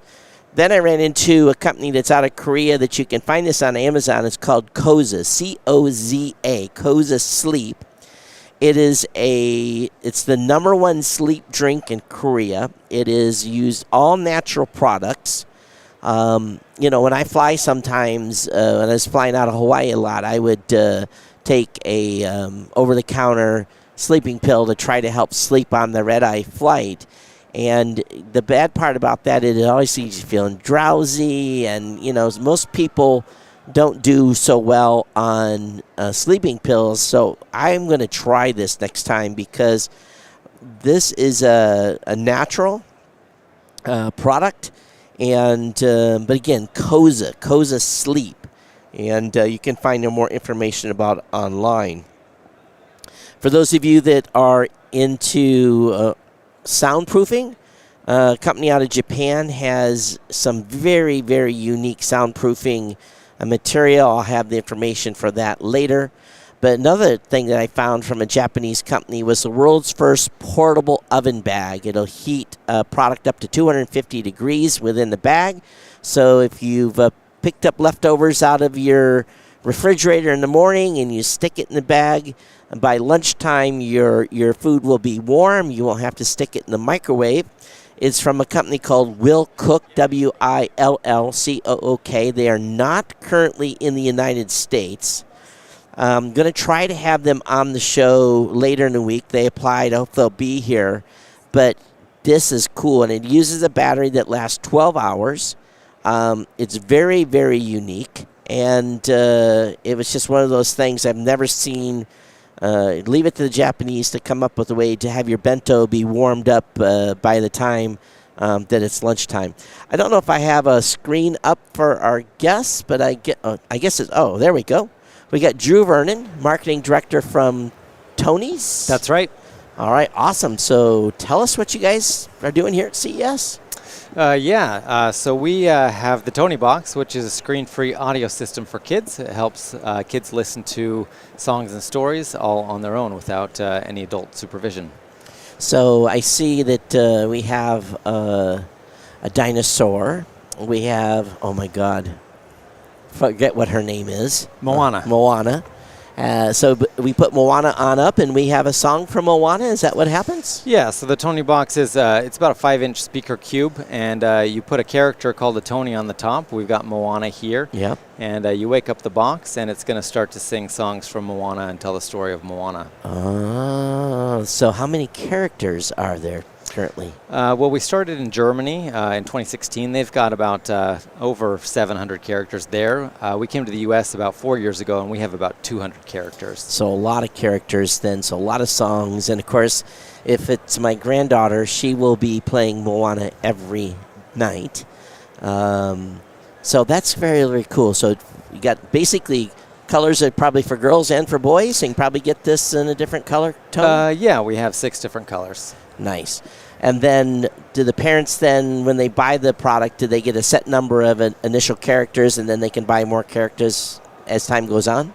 Yeah, the Tony box will typically come with 1 character, and then all of the additional ones are purchased individually. I got it.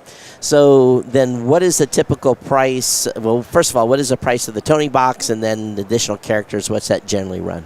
The retail price on the box is $99. That's going to get you the Tony box and the charger and 1 figure.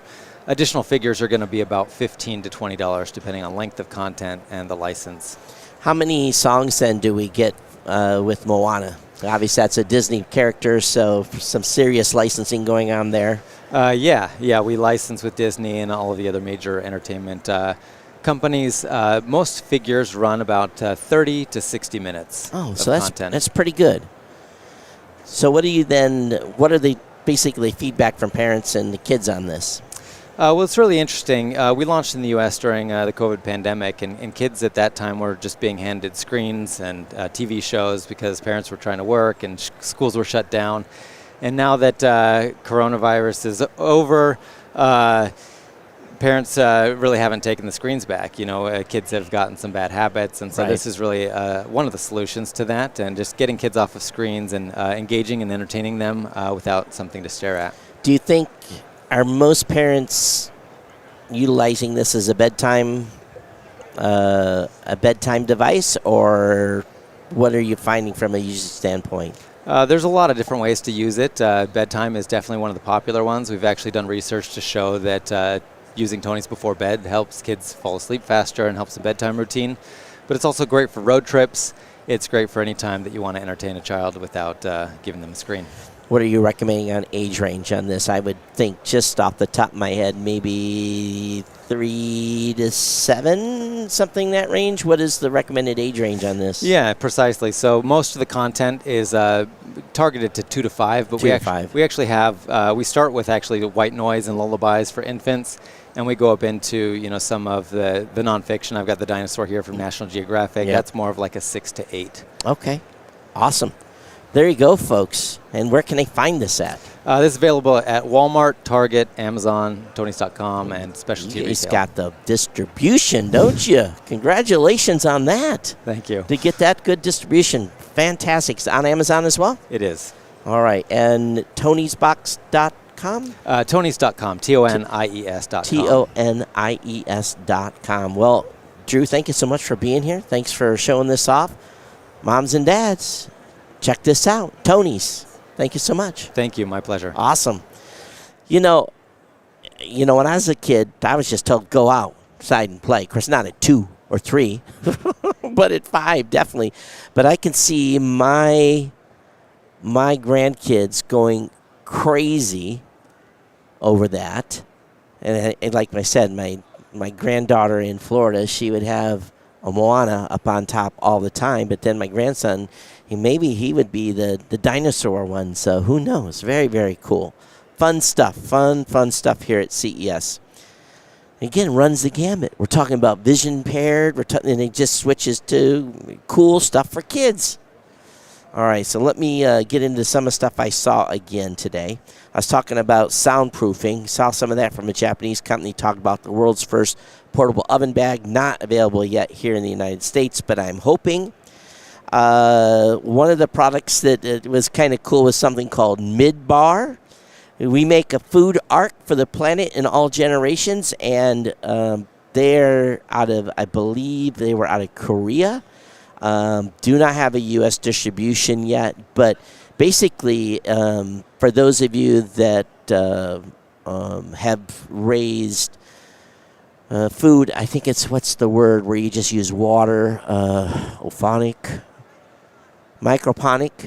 hydroponic, yeah. So this is kind of a spin on hydroponic, And it's kind of funny because I walked up and I looked at this and saw it.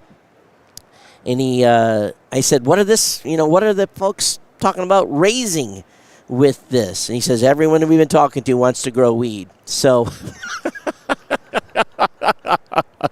so Midbar was the product. They're not talking about food. They're just talking about cannabis, which was kind of funny. But it was designed to grow vegetables and an enclosed enclosure. It's really, really slick. It's a system that collects water from the air and helps grow vegetables. But it was interesting that they were talking about doing everyone that they talked to said they would love to grow cannabis in their house with this. So I don't know if it's designed to be inside a house. It didn't look like it was that size of a product. Sustainable smart farming solution for food security. And you can find info on them at midbar.com is the website. And then, again, just walking down the halls and you're looking around and I see this ladder. I'm thinking, okay, a ladder, that's that kind of a big deal.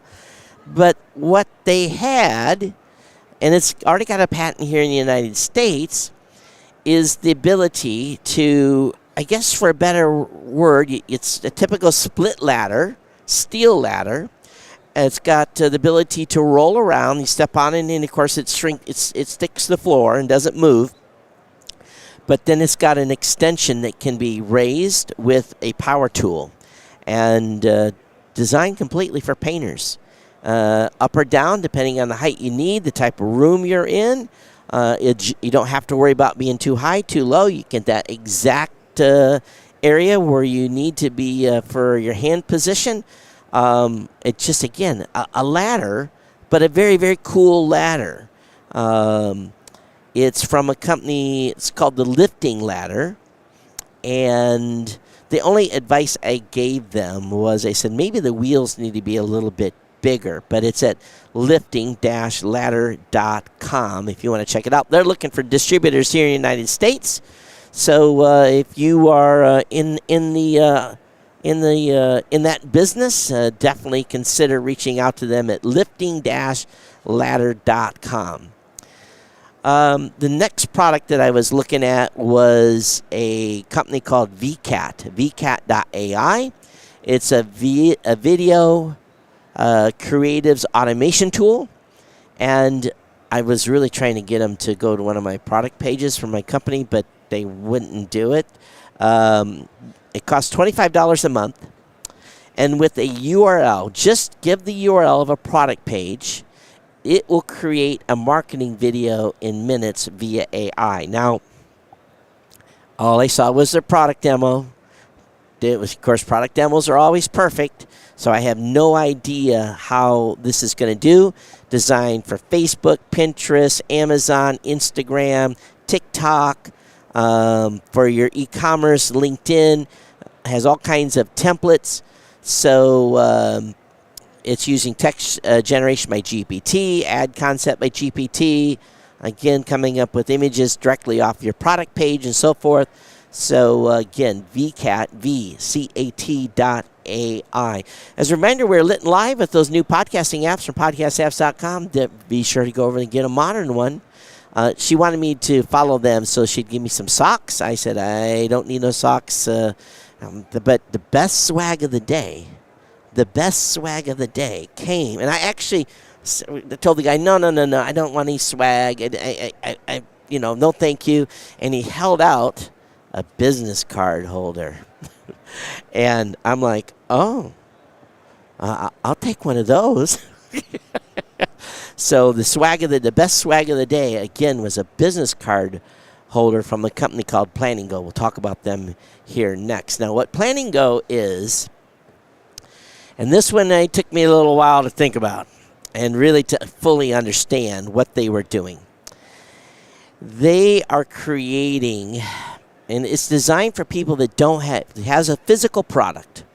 So let's say you are manufacturing, let's just say basketballs. All right. Again, I'm just using something strange.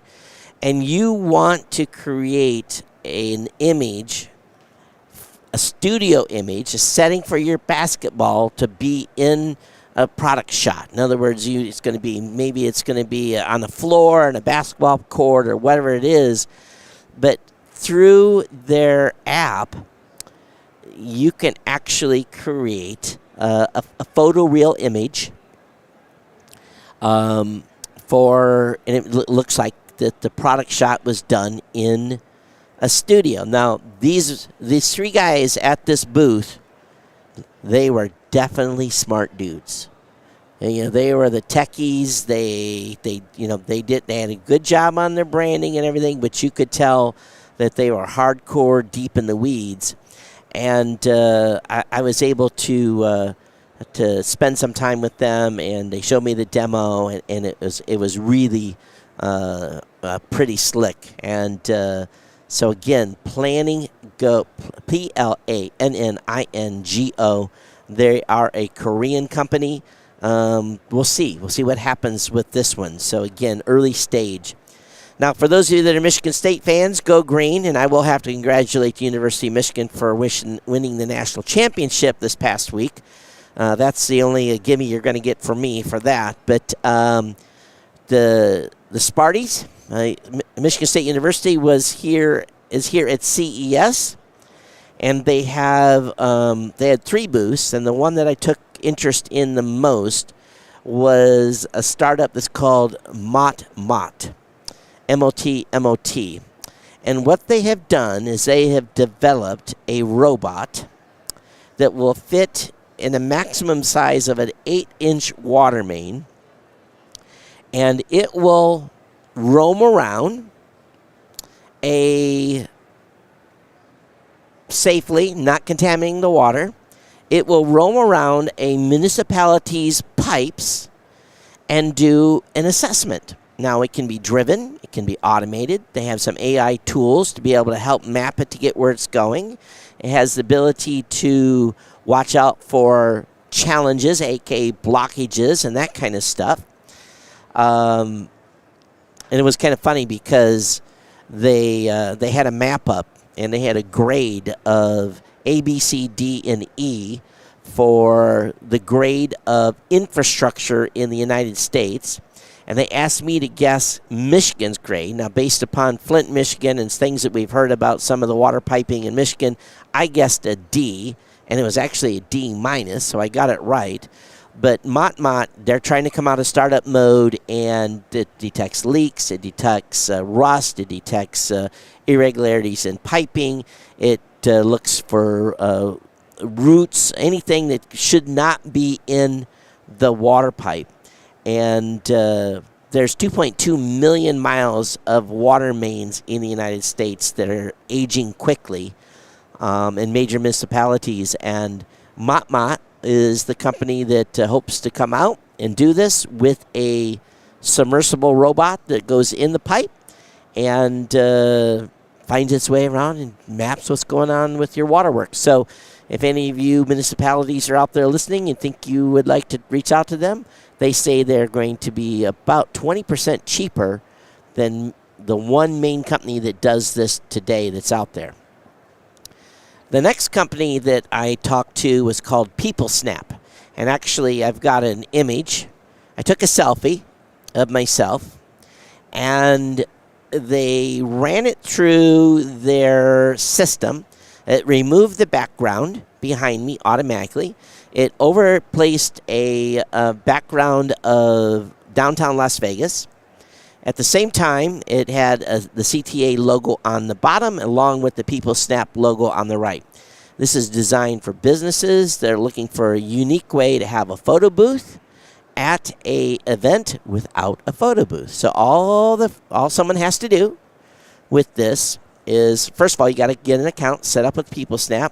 It's about $1,000 to get your initial account set up and get your design done for what's going to be placed on the snap. But what happens is they come up, they take a selfie, or they use a selfie they already have, and they have a QR code that they just basically link to, takes them through the process, and then they get what I'm showing, if you can see it, on the phone is what they end up with delivered to via text message to their phone. So kind of a cool marketing way to market your company at an event. So, and you can set up, basically, once you get the template set up, if you don't need to change it, there's no additional reoccurring fees, I believe. Another company I did not get in to talk to, because they were crushed, was called Domino, D-O-M-O-N-O, without the E, Domino, D-O-M-O-N-O. And this is a device you wear on yourself, and you capture everything about your life. That's all I know. This booth kind of shocked me because they had no carpet, they had no chairs, they had their roller on the side, one guy with a mannequin in the booth and a background. Talk about a bare budgets booth for a product that looks like it's had huge investment. I'm just kind of astonished, to be honest with you. And there was 10 people deep. I couldn't get into the booth to even talk to the guy. So I guess it's about the product. It's not necessarily always about the booth design. But again, just one person talking to a dozen people, and he was wearing the D-O-M-O-N-O device. So you definitely can go online and check that out. Next thing up was, again, another booth. They had 20 people deep. You could not get in. It was called Solos, S-O-L-O-S, Solos Smart Glasses. So I think most of the folks that were there for the Translate feature. And basically, it looked like it went on any glasses. It was a snap-on device that go down the rails of a glass. Long story short, I don't know how it integrated or nothing, but people were losing their mind over this thing. I don't know if it listens to conversations, does automatic translations. Again, I could not get in to the booth to talk to people because, again, they were 20 deep. So you'll probably find out more about it than I will just because you can go online. Again, Solos, S-O-L-O-S, smart glasses used for, they called Solos Chat, Solos Translate, Whisper Message, and, of course, Wellness. So we're going to continue to see more stuff out here. All right, so you have to, one thing that I love about CES is you have startups that have maxed out their credit cards. They have a handful of new product that they've developed. They are here with family and friends. They are looking for input. And the company that I really appreciated today when I saw them was called On Air. And it's being able to communicate with light. And the device, it's in its first round of design. It's basically a puck that sits on your desk, connects to your computer via USB, and you can hit green, I'm available, and it updates your calendar. Red, I'm not available. Blue, I'm on break. Has ability to set one that is yellow and one, I think, for lunch. So basically, you can set your status when you're working from home. And if you're working from home and you have a partner that's in the house at the same time and you have the door closed and you set red, it could also set the other device in the house to red to let your partner know not to come in the room because you're busy. Or green, it's okay to come in. So it's can be used in multiple of ways. Now, I asked him, does it work with Slack? Does it update Slack status? He says, no, it doesn't. But we're integrating with Zoom at the current time to be able to look at when you have a meeting, it'll automatically switch it to red. When you're out of a meeting, it'll switch it to green. But it also can be used with teams at businesses to be able to share statuses with one another. So I'm sitting in Michigan. Barry's down in Florida. Mackenzie's in Columbus. Mike is in Traverse City. And they can see my status, or they can set their own status that I can see on the computer as well. So it basically lets teams work together. And we had quite the conversation talking about ideas, and they're still looking for feedback. And so I was really, really impressed with their with their overall product. Oh, the one, it's all these things, all these cool things at this show. Bello.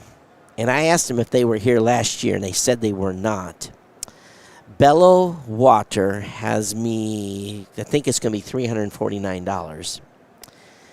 Okay, what do we do now when we're thirsty? Go to the, you grab a bottle of water, or maybe your tap water's good, or you drink filtered water, or whatever it may be.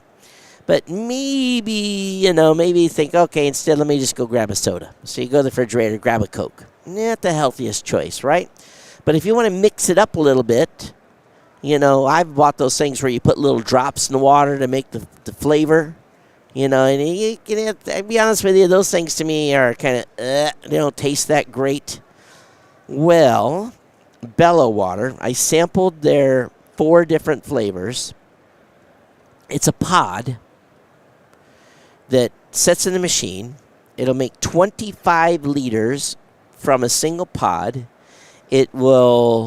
The pods cost $8 each. It takes fresh water. You pour yourself off a glass, and the pod will inject the flavor, lemon. They had the 4 on the table. They were delicious. They were like, oh my goodness. I mean, they've nailed it on the flavors. It's a new way to drink. They filter the water. It's sustainable. You're not going grabbing stuff out of the refrigerator. You're not drinking soda. They have lemon blueberry, mango turmeric, peach mango, mint green tea, lemon ginger, matcha lemon, and peach and black tea. Those are the flavors that they have right now. The Bello Home is on Kickstarter. I don't know if the Kickstarter is still going. $199 on Kickstarter, $299 retail starting in June. So if this is still on Kickstarter at Bello, BELLOWATER.com, I'm in there. I am going to go get one of these for sure. It's fantastic. So I think we got a guest coming in. As a matter of fact, they may actually come to the show because I gave them a schedule, so maybe they're actually going to be here. So, one of the things I saw was a guest when Scott was on called Sims Technology. You guys got to see that. That was the camera that you can wear on your back to see if anybody's coming up upon you. That was something I thought that was cool. The robot. You'll have to look at our live blog. So if you haven't seen our live blog yet, at geeknewscentral.com, when a page loads, right underneath the live video will be the link to the live blog. You'll get to see the robot that supposedly will bring you a cup of coffee with your finest china and not break it. I have my own, for a better word, I have my own suspicions upon that. Lots of products out there where they are recording, transcribing audio on wearable devices. They're using a variety of AI stuff. So I saw that, some of that going on. Again, could barely get into some of these booths. One of the, I should have brought it up with me. It's downstairs. I'll show it off tomorrow. Some of this simplest stuff, like little kickstands for phones. Just simple stuff sometimes that I saw. And then some products I don't fully understand. Now, one of the things I saw, you have a boat. You worried about your boat getting ripped off? Do you have a lift that lifts your boat out of the water? Well, there's a product called LiftMate. And according to the guy that talked to me, if you have a lift lifting your boat out of the water, he says this will integrate in 20 minutes. It connects via Wi-Fi. If you don't have Wi-Fi in the thing, they make an extender that you can make sure you're always connected. It'll tell you anyone that's trying to mess with your boat. Live audio, video, night vision, anti-theft works with new and existing lifts, works with Wi-Fi, BT, or cellular, easy guest key sharing, no subscriptions. And again, I forget what the price is, but again, LiftMate is the name of the company. They're on Facebook, LiftMate Sales, or on Instagram, Lift_Mate.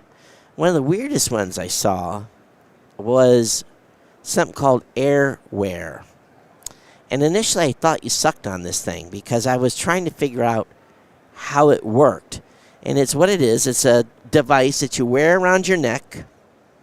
You turn it on, and it blows fresh air into your face. Filtered fresh air. And he says it's to be used in polluted areas, on airplanes. He didn't go into the technology, although when he had one that was split apart, it looked like it had some interesting stuff in there. I don't know what he's doing, if it's ion or whatever. But again, this is a brand new startup. I wish him luck.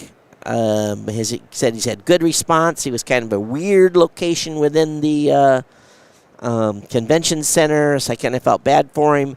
But it's AIRI Wear by PurePath is the name of the company. So I'll let you guys check it out. Another booth I couldn't get to was called Transcribe Glass, and let's see if I can see their website.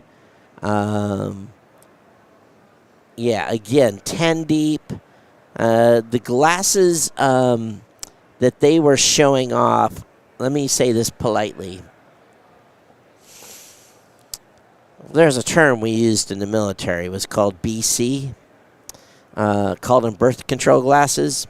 Because if you wore these glasses, you were not going to find a mate. They were really, really ugly glasses. So Transcribe Glass has some very ugly glasses, but apparently they do transcription. But they were 10 deep in there. So must be that it's going to be something good to go.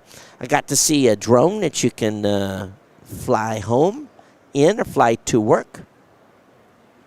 Company called KOICA, Koika, is, did you guys know that there are, he didn't say germs, but bacteria in mineral water? Have you ever heard that? Well, this was the product that purified mineral water, and I don't know, don't think I would have had the product. He had a couple of commercial products on the desk that I don't know if I would have said that there was bacteria in the mineral water, but that's what he said, and he had a bunch of test results on the wall. But I think I would have tore the labels off from a from a legal standpoint, but KOICA.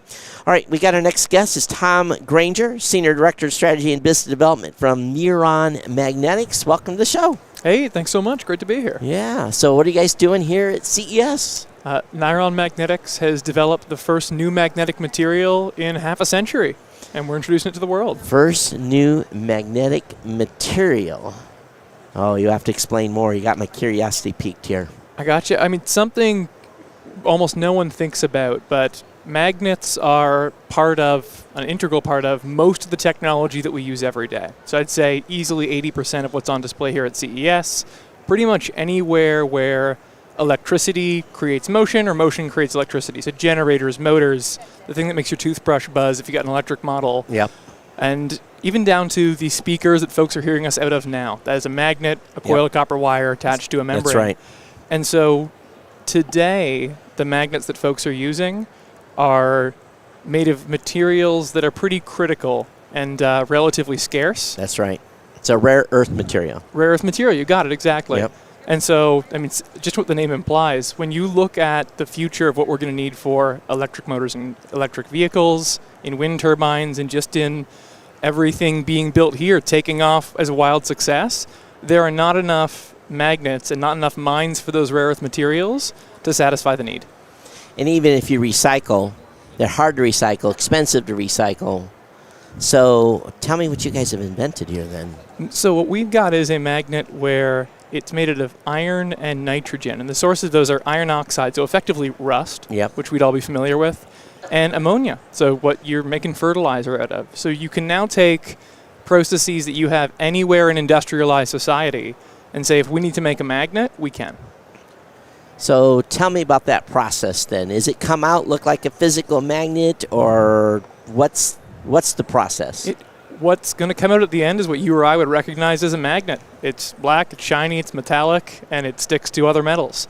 The process itself is taking the pretty highly engineered rust. We can control elements of the size and the distribution, flowing through the reactive gases, and you get yourself what is the world's most magnetic material known. So it's iron nitride, a very specific phase, and then it's our work, and there's some secret sauce in taking that powder and pressing it, lining it up to get you a magnet that makes the absolute most out of what is a pretty big breakthrough material. So I am sure there are a load of patents that go along with this. Yeah.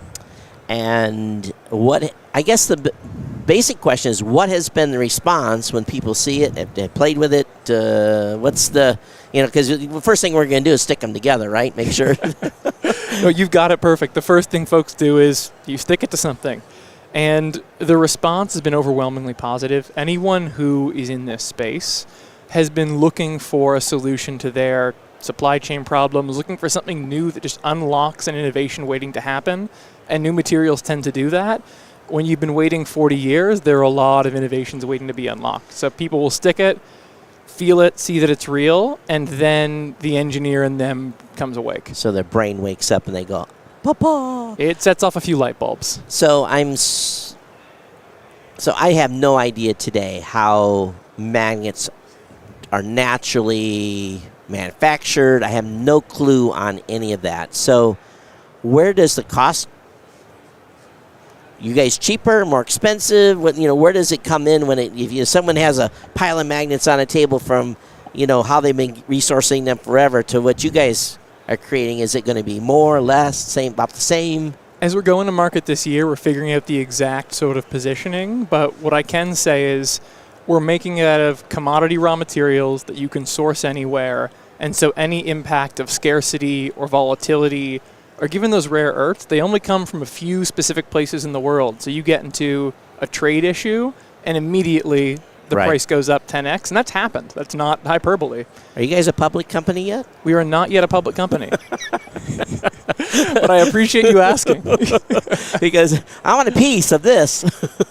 Wow. So is it started off as a startup, or talk about the company a little bit? 100%. So Niron was a spin out of the University of Minnesota, which if you've been to the Twin Cities areas, you've got 3M, you've got Seagate, a bunch of material science companies with a long history of magnetic memory, like the hard drives in our computers. So the right set of ingredients for something to come out of it. It was the U.S. government in 2010 watched what I told you about, that 10x price spike. Right. And said, oh my goodness, maybe we need something that is going to be domestically producible to ensure our national security, transit systems have a solution. A lot of that going on right now and across a whole bunch of rare earth materials. Absolutely. Yeah. And so at that time, a grant program came out. A professor at the university was awarded that grant, and the baseline technology for Niron came to be out of that sort of private-public collaboration. It was a slow burn, as material science is, but over the last 2 to 3 years, I guess 2 to 3 years ago, I should say, some of the core risk was retired. Some of that performance that was theoretically possible and for a long time projected started to become real and measured, and there were suddenly magnets you could pick up, stick to things, build into devices. Amazing. Absolutely amazing. Now, let's do that for lithium and a few other things. Oh yeah, that's the homework for everyone listening. Yeah, it's for the scientists out there to put your heads together and maybe rub two pieces of plastic together and get something else. But I think the amazing part about this is that it's probably just it went back to the science and to really smart people that understand at almost probably at a molecular level what it takes to create a component that would be have a magnetic characteristic. So this is pretty fascinating stuff. It really, really is. It's a bit of an exciting innovation story where there were handoffs between magnetic physicists to the metallurgists, and now we're at the stage where we've got a magnet we can hand off to the folks who are making your favorite audio systems, the folks who are making your new Tesla Roadster. So it's that last handoff is happening, and I guess I should say second last. The last one will be the handoff to the people who get to use those. That's right. Yeah. Can't wait to see something that comes on the market with the Niron Magnetics logo down in the bottom of it that's, powered by or whatever it is, or has it. Your Clean Earth magnet powered products are coming very soon. Awesome. Hey, congratulations on this. Thank you for sharing. Where can people find more information? NironMagnetics.com is the place to go. And please, there's a contact us. Reach out if you've got a place where you want to use a Clean Earth magnet, the world's first powerful magnetic material that is totally free of rare earths. You guys wowed yet? I'm wowed. So, bonus. Congratulations to your team. Hey, thank you so much. Thank you so much for being here. Wow. I've got to push a button on this computer here, so it's trying to restart. Let me say another time. I don't want to do that. There we go. All right, I'm good. Wow, rare earth, a natural magnet. Isn't that the bomb? Who would have? I don't think. Were you guys expecting that? Were you guys expecting that to come across the desk today? That's like the third or fourth wowzer. I mean, really. You heard it here. You heard it here at Tech Podcast for CES Coverage 2024. Are you blown away? Any company that can walk in here and said, we have a replacement for a rare earth material is absolutely a winner in my department. All right, so next up we have Johan Inden. He's a president from Volva Penta Marine. Correct. So tell me what you guys are doing here at CES. Well, we're obviously in the marine industry. We do a propulsion system for boats. We typically explain them as from propeller to helm. So both the drive systems for boats with the propellers, the engine or power plant, you would say, and also your helm station with your glass cockpit, your steering wheel, your throttles, your joystick system. All of that is within our scope of supply.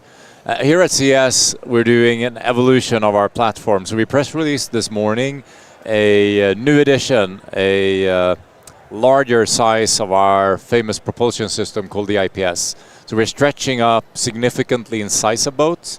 We're extending the speed ranges we can serve. We're doing an innovative power platform which gives you a track towards sustainability in the marine sector. I think that's one of the key points here. We want to show a vision for how you drive the sustainability and decarbonization track for marine. And then in addition to that, we're adding, based on our software layer, we're adding a couple of functions in terms of diagnostics and how you can really control your sustainability track to control your emissions and how much fuel you burn, simply. Yeah, I'm a sailing enthusiast. I don't own a sailboat. I watch all in proxy through YouTube, and I see what's happening in that industry with some of them trying to go electric and the challenges. Yes. And so they always have to have, a diesel burning motor, and sometimes they get drag power back. And, there's lots of solutions that are trying out there, but the range is still limited and all that stuff. So so you talked about this sustainability and lowering the carbon footprint. What is that specifically? So, I think your reflection is really good. And so the marine industry obviously need to join the journey and the transformation of society towards carbon neutrality. And as a company, we have committed, there is something called the science-based target where you make your external commitment to be a net zero company by 2050. So we are part of that journey and are actively driving our decarbonization of our products. However, if you take any type of marine equipment that does longer journeys on the water, you can't load enough batteries in a boat right now. Never. So you get in this conundrum of, okay, either I just continue as is or I wait for the batteries. And that's, of course, not an okay way to, because then the industry will stand still. So you need to find what are the incremental steps we're taking and how are we building a platform that is future-proof for this. So this is what we're doing. So we have a highly efficient propulsion system. The pod system we use typically gives you 30% fuel savings as compared to a regular shaft installation as such. Hardware, so that's the drive and the propellers. Right. On top of that, we're building an engine system where you have a twin engine input to each drive that you use. And today, those would typically be ICs or diesel engines, but you can exchange one of the engines for an electric engine, or you can exchange both of them to an electric engine. And when you have an electric pod, you can start feeding that by either a battery pack or a bank of gensets. The gensets might run on HVO, which is a green fuel, Right. or in the future on methanol or different options. And you can have a fuel cell feeding the system as well. So the architecture of the platform allows for flexibility on what type of power or how you create your power on the vessel. So that's the first level of flexibility. You know, in the end, though, you have a big boat. Exactly. It takes a lot of power. It does. A lot. And I don't think people even realize how big, like, if you're talking about a container ship. Yeah. Oh, that's a lot of power. That's a lot of power. Yeah. But even if you're talking about, you know, someone that has a 30 or 40-foot cruiser, there's still a couple of diesels down there. There are, yes. You know, and they're burning a lot of fuel. So, again, I think you're right, in the incremental steps. I personally don't know if we'll ever completely get there. I don't know. Maybe I'm a little bit of a pessimist on this part, but sailboats maybe. But I don't know about bigger ships. No, but I'm sure we'll get there. And I'm glad you're. Yeah. No, but we will. And I'll give you one another clue to what we're building then. So, first of all, you got this flexibility, which means that over time you can start electrifying the entire system. And of course, I mean, today, and this is one of the hidden secrets, if you have your diesel boat and then you go to a station that has HVO 100 fuel, suddenly you have 95% reduction of your carbon emissions. So there are so many things you can do already today. But let's get back to what we are doing Sure. then.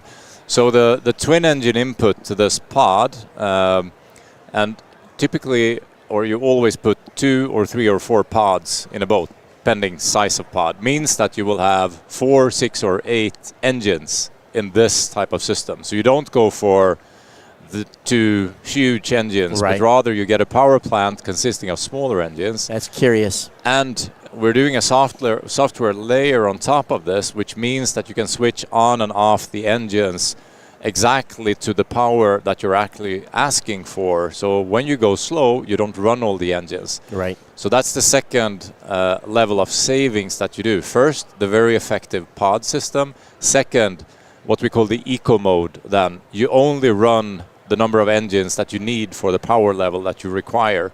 So both of those 2 steps to start with significantly reduces your consumption. And we're talking 30 to maybe 50% consumption reduction only by those 2. And then you start adding the factor of sustainable fuels, better battery capacity, and the fact that you can pull some of the energy from a battery bank that you have charged. And in the future, and future is not too distant when it comes to fuel cells, you'd be able to start building a platform which drives you towards that zero emissions. So I'll, as I said, there is a future for this and the pathway. So the boat manufacturers, you guys are into power plants. Yes. What are the response from the boat manufacturers? How are they? Are they coming on board? Are they all in 100%? Are, you know, what's that looking like? It differs, of course, but highly engaged, I would say, for some of them. And they see as well that the marine industry, to make it over time, like any industry, we need to drive the sustainability path, need to be contemporary with where is the society moving, need to show that we are making the same commitments as any other industry.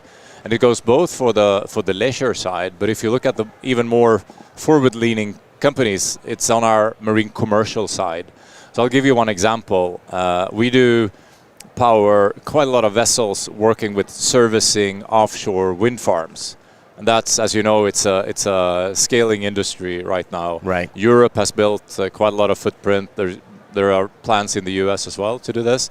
Typically, the companies operating the wind farms are energy company like Danish Ørsted or Vattenfall or others, which have a very strong sustainability track and a commitment to carbon neutrality. They want to control all the way down to what is the power plant in the boat. So they help designate our solutions into the vessels to make sure that their total footprint is reduced. So there are some companies who are really leaning forward on that and driving this industry. So if I compare our commercial operators and our commercial customers with the leisure side, the commercial side is really kind of pulling this market or pushing this market forward. It makes sense. It would make sense that they would go first. All right, so you guys are blown away. I know you are. So where can they find more information about what you guys are doing? For the website and first of all, volvopenta.com is our source of what we do. Also, this morning we issued a press release where you have links to our press contacts and where you can get more information on our solutions. So, but volvopenta.com is the kind of common place for us to show what we're doing, and then you'll find us on more or less every marine fair that you have around the world. Next one here of the big ones is the Miami Boat Show, obviously. We'll be there. We'll be over in Europe. We're in Düsseldorf, which is the largest boat show in the world. Do you guys already have a YouTube channel? No, we don't. You need one. That's a good option. You need one. Johan, thank you so much.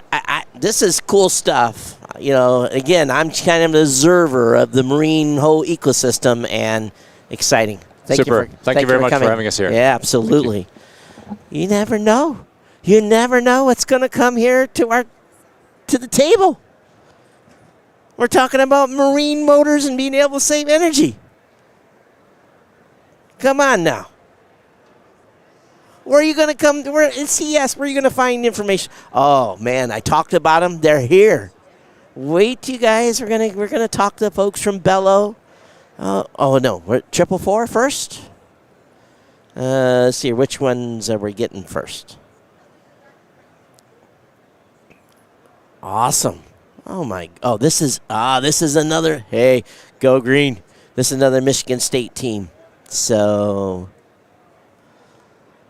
ladies are watching. Pay attention to this one. Maybe fellas too.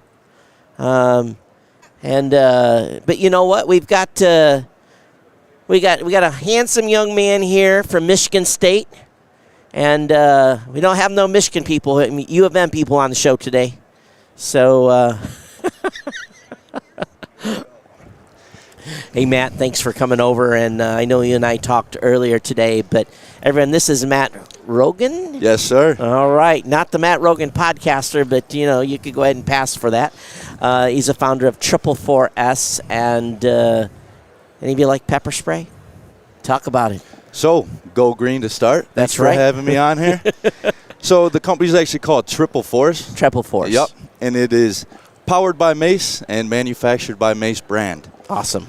So, what we got here is a high-tech, innovative pepper spray device. So we're going to put it up here where we can get a camera shot. Yep. Go ahead. And you got it in black and pink. One for the ladies, one for the guys. That's right. We're here to revolutionize the self-defense industry. So this pepper spray device here connects to an app on the user's phone, and the user downloads their emergency contacts on this app. Whoever hits it down, the user is going to get their current location. So in other words, when I pull the trigger on this, yes, sir. Then the phone's going to say, "Hey, I'm executing, or I'm spraying somebody in the face." Right, and I'm at this coordinates, I'm at this location, and here's my timestamp. And there's an upgraded subscription feature on the app as well, where it connects you directly with a 24/7 emergency monitoring service. So it'll connect you directly with emergency monitoring service dispatchers to monitor the situation going on and send police your way, or whoever they got to send. I think if a woman or man gets to a point where they have to spray somebody, that's a situation. Oh yeah, and people got to know about it. And you might be at a bar just coming out. You might be running. There's a plethora of scenarios, but up to this point, it's spray and pray, right? So now you spray and notify. Yeah, we're revolutionizing the self-defense industry. If So how I created this device is my mom and my sisters, Southside Chicago, healthcare, going to and from work, many situations where they're running red lights, they're, trying to get out of dangerous situations. And right. And I want to know if something's wrong, and I want the police to be there right away. So that's kind of the the brainchild of this whole product. So I think this is cool. We're starting to see some products come on the market now.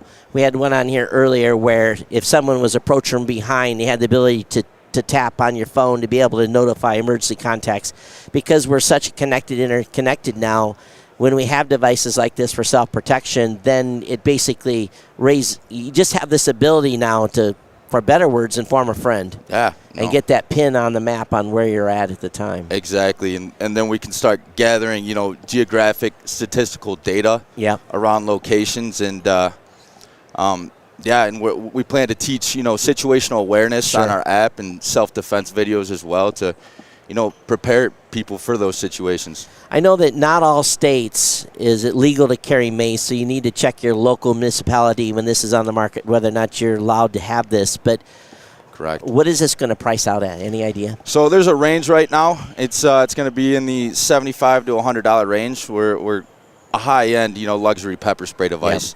Yeah. And you can replace the cartridge if you have to use it. So you can take this off, take the cartridge out, put a new one in. So, we expect people to have this for up to 3 years. And by the time that's out, they're done with the device. We got our version 2 on the market. That's a cartridge of pain, ladies and gentlemen. Yeah, exactly. Exactly. So where can they find, is this actually going to be sold on the Mace website?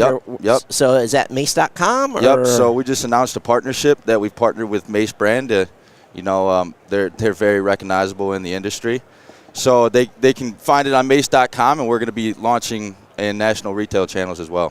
What's the date it's going to become available at? So right now we can't pinpoint it. We're working out some certain supply chain issues, but we're going to get it all figured out and doing some product testing. So little tweaks here and there, and we plan to launch it here within 2024. All right, so awesome. So we'll keep an eye on them. We'll stay in touch with the team, and when they put it on the market, we'll update you guys and let you know. But no more spray and pray. Spray and notify.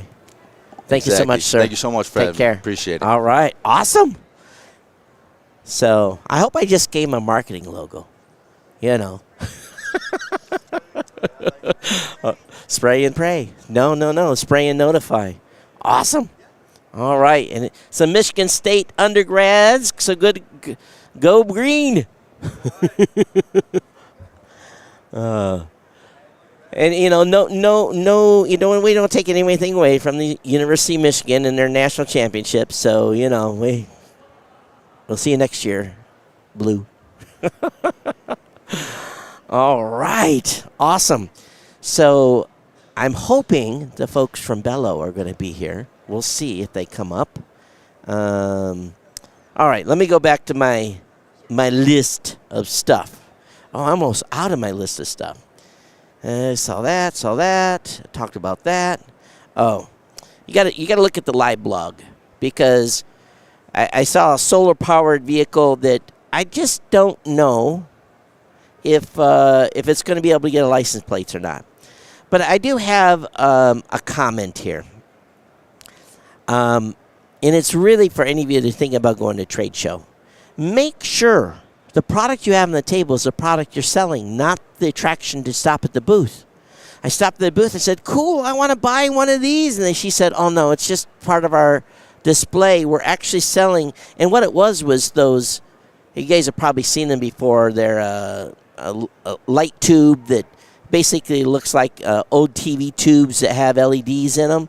And it had a clock. And I said, oh, I want one of those. And she goes, no, we're actually here showing off a TV box. And I'm like, huh? Little sign with the TV box on the left, and then this big display of lights just to get me to stop and take a picture, and it wasn't even what the product they were selling. I was utterly and totally confused. So, yes, if you're going to have a booth, you got 3 seconds for me to figure out what you have. I was downstairs, and I'll be honest with you, whoever designed the Italian section, I don't understand what they were doing either. You had like these pedestals with a company name and like a 3 or 4 word description of their product. I was like, I looked at every one of the pedestals. I had nary a clue on what they were doing. So it is what it is. All right, so it's 5:42 Pacific time. We're here to 6. We do have a couple more guests that are scheduled. We'll see if they arrive on time. That said, we will be back. Oh, so someone's coming up. That's good. So the product I was bragging on is on its way up. We'll be back live again tomorrow morning at 9 a.m. Pacific, 12 Eastern. Don Bain will kick us off in the morning. He's got the first 2 hours, 9 to 11 Pacific. I'm not sure when I come in on the schedule, but I'll be here with you tomorrow and Friday as well. For those of you that on the East Coast, Michigan, Chicago, Detroit area, I saw the weather's coming on Saturday. So let's all pray the snow goes somewhere else, because I don't want to get stuck here in Vegas, all right? Because I hear there's a big snow coming, and all I care about is I can get into Chicago on time and get into Detroit on time. So anyone sticking in being here in Vegas for 8 days deserves a medal. So don't be afraid to make a donation. You'll find our QR code at techpodcast.com. You can make a fiat donation via PayPal. If you are using one of those new fancy podcast apps, feel free today to send us a boost. A boost is always appreciated. If you don't know what a boost is, look up valueforvalue.info and using one of the brand new podcast apps at podcastapps.com. We have had some people streaming some sats today for us. We do appreciate that. Nicholas coming in at about 20 sats a minute. We do appreciate you coming in on that. But we haven't seen no boost come in today, so we do appreciate it whenever you send a boost.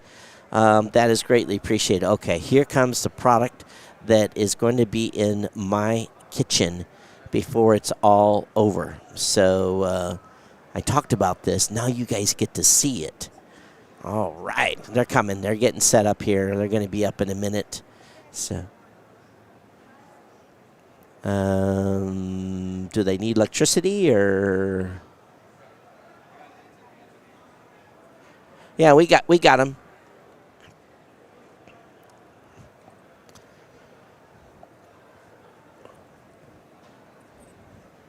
So we're going to sit it right there. And let's turn it around. Oh, I almost got the... Okay. All right. And we got a plug for you, too. All right.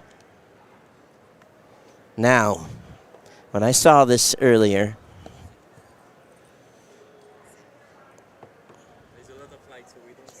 Oh, no, don't worry. Do I need to shadow it? Are we good?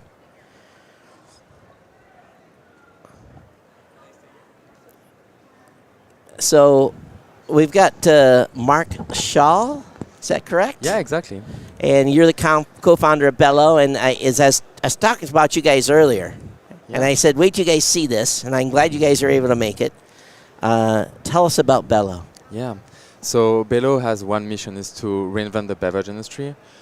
We believe that we can go beyond the bottles today, and so Bello is a countertop water dispenser that has 2 main functions. The first one is to filter the tap water. So we have one super efficient activated carbon filter at the back that enables you to filter your water for 6 months, and then we have a variety of glass capsules that contain natural ingredients that you can simply plug on the top, really like a coffee machine, let's say, but it's usage, and this capsule will reinfuse your water to create really premium beverages at home. So we have matcha lemon, we have mango turmeric, we also have 0 calories, just simply a little hint of taste in the water. And we're working on iced teas, we have iced coffees, and really the limits are infinite with this product. So yeah.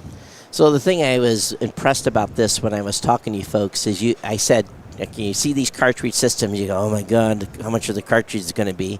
And you told me the cartridges are probably going to retail around $8. Is that correct? Yeah, exactly. So we wanted to do something affordable because it really doesn't make sense the price on bottled beverages today. Yeah. So to make that, by removing the water and keeping just the concentrate and give you a capsule. So each capsule can make up to 80 drinks. So we have other one that make only up to 15, but so we're able to cut down the price, and so we cut down the price for the customer, and so you're able to have flavored water for less than 10 cents per glass. So it will really cut down on the price on that. Yeah. You know, the example I talked about earlier was I go to the refrigerator and I pull out a Coke. It's in an aluminum can. Yeah. And it's cost me, how much ever it costs for the case cost. Yeah. I have the deposit. Where I live in Michigan, I got to take the cans back to get the deposit money back. Why? And it's not good for me. And, this product here, water's good for you. It gives you a good flavor. I know a lot of people don't like to drink just water. Yeah. I do. But still, every once in a while, you want a little variety. And this is perfect because you can just change the cartridges out. You can go from one to the other, right? You don't have to use the same one again and again. You just put the new cartridge on. Yeah, it's really a product that's designed for households. So it's made for the whole family. You can obviously have just filtered water. And then when you want something, a drink that's, have a little bit of flavor, your favorite flavor, you can have it. Your wife can have another one, or your kids, and it's very convenient. And a product like that has to be convenient. We should not be here to add you stuff to do in your day. Really, you take your capsule, you put it in the machine, you press one button, and your drink is ready. How many ounces does the machine deliver on one drink? So or is it? There's no limits. You just Yeah, so now it stops automatically at 20 ounces. At 20 ounces. You click the button, it runs, it goes, and when you click back the button, it stops. It stops. Yeah. So you told me at the booth that one cartridge, again, the cartridge usage depends on the type. Yeah. But one was 25 liters, right? Yeah.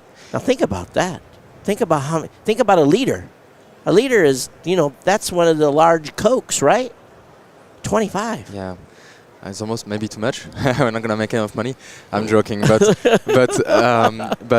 yes, it's possible, and this is why it doesn't make sense for just flavored water to be at the price it is today. And sometimes by adding just a couple of drops in the bottle, they double the price and they make insane profit. And the beverage industry, we don't think about it, but it's twice as large as the smartphone industry. So it's about 1.5 trillion.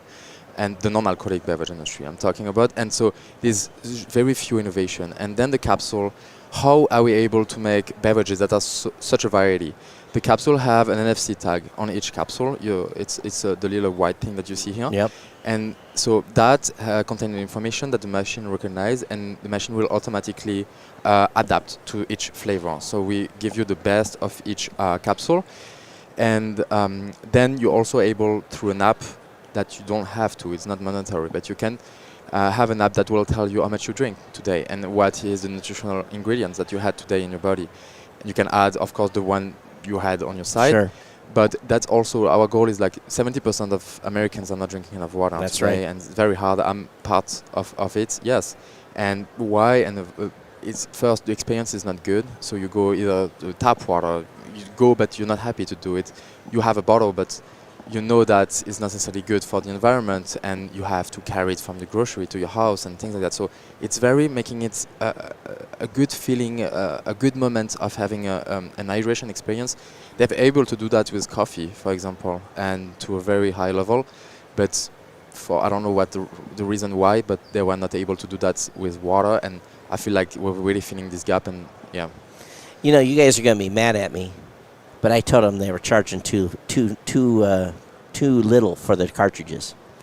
This is the type of product. I bought a product before from Keurig that it was a machine that made the alcohol, and they couldn't ever get the distribution down enough to get the cartridges to everybody, and that division went out of business. So I know you said $8, but let's make sure you're around. We want you here because if I buy one of these, I want to be able to buy cartridges for the next 5 years. Yes.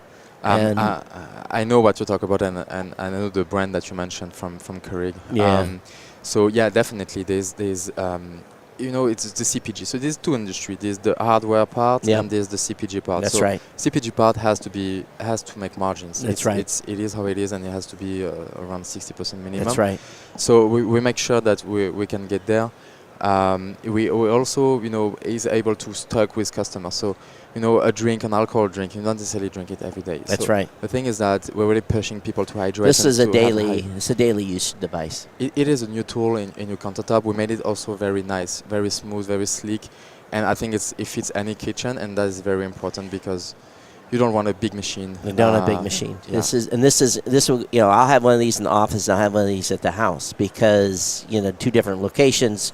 And another thing, too, is, like you said earlier, if I just want water, I can just get purified water. Yeah, definitely. I guess most of people consume mostly water. And then when they need these little kicks, like, I don't want to drink water, but okay, I'm going to add some natural ingredients in it, and it's going to make me want to drink now. And that's the goal, yeah. Awesome. So it's Bello, Bello. Where can they find, what's the website? Yeah, so the website is Bello, Bello water.com. Now the product will launch on Kickstarter in few weeks, 3 weeks actually, early February, and it will be shipped this summer. So it's already on production and really happy with So the Kickstarter starts in a couple of weeks. Yeah, early. Make sure you send us an email and let us remind us where the Kickstarter is, because we'll spread this on social to make sure that our fans know that you guys have got this undergoing. I'm excited about this product. This is my immediate buy for the show. So there's not, there's every once in a while at these shows, maybe I'll buy it. This is my immediate buy for the show so far. Amazing, and we have a super good price. It's $1.99 for Kickstarter. Really happy with it, and we hope that, we can help as many households possible as to drink more water and be happy about it. So bellowater.com. .com. Mark, thanks for being with me. Thank you so much. Hey, what can I say? I told you it was cool, right? I appreciate it. Thank you so much. And a couple of cool dudes, too, that are behind this as well. So props to you guys. Thank you so much. Thank you so much. All right. Awesome. Can I pick them? I can pick them, right? Told you. It's cool. And these guys, there was a lot of people at their booth, and we scheduled to come in at the end of the day so that they would have the ability to not have miss a whole bunch of customers that were potentially coming to the booth. So do we have any more guests downstairs? Oh, we are, as they say in Hawaii, we're pow. We're just about ready to wrap. So again, hey, we'll be back with you tomorrow, 9 a.m. Pacific. Set your alarms. Come over and catch the stream. It's at techpodcast.com. Definitely get and watch the stream over there. Of course, you can watch it on my website, too, at geeknewscentral.com. We're live and lit, and we'll be in all those great podcast apps that will do audio and video stream. It's been our pleasure, Tech Podcast team, today bring you the second day of coverage. We'll bring it to an end, and you guys will not believe the amount of people that are leaving this building. Feel sorry for us walking out of here. We will take at least an hour to extricate ourselves from this location and back to the hotel. We'll see you guys tomorrow morning. Thanks for being here. We'll see you. Bye-bye.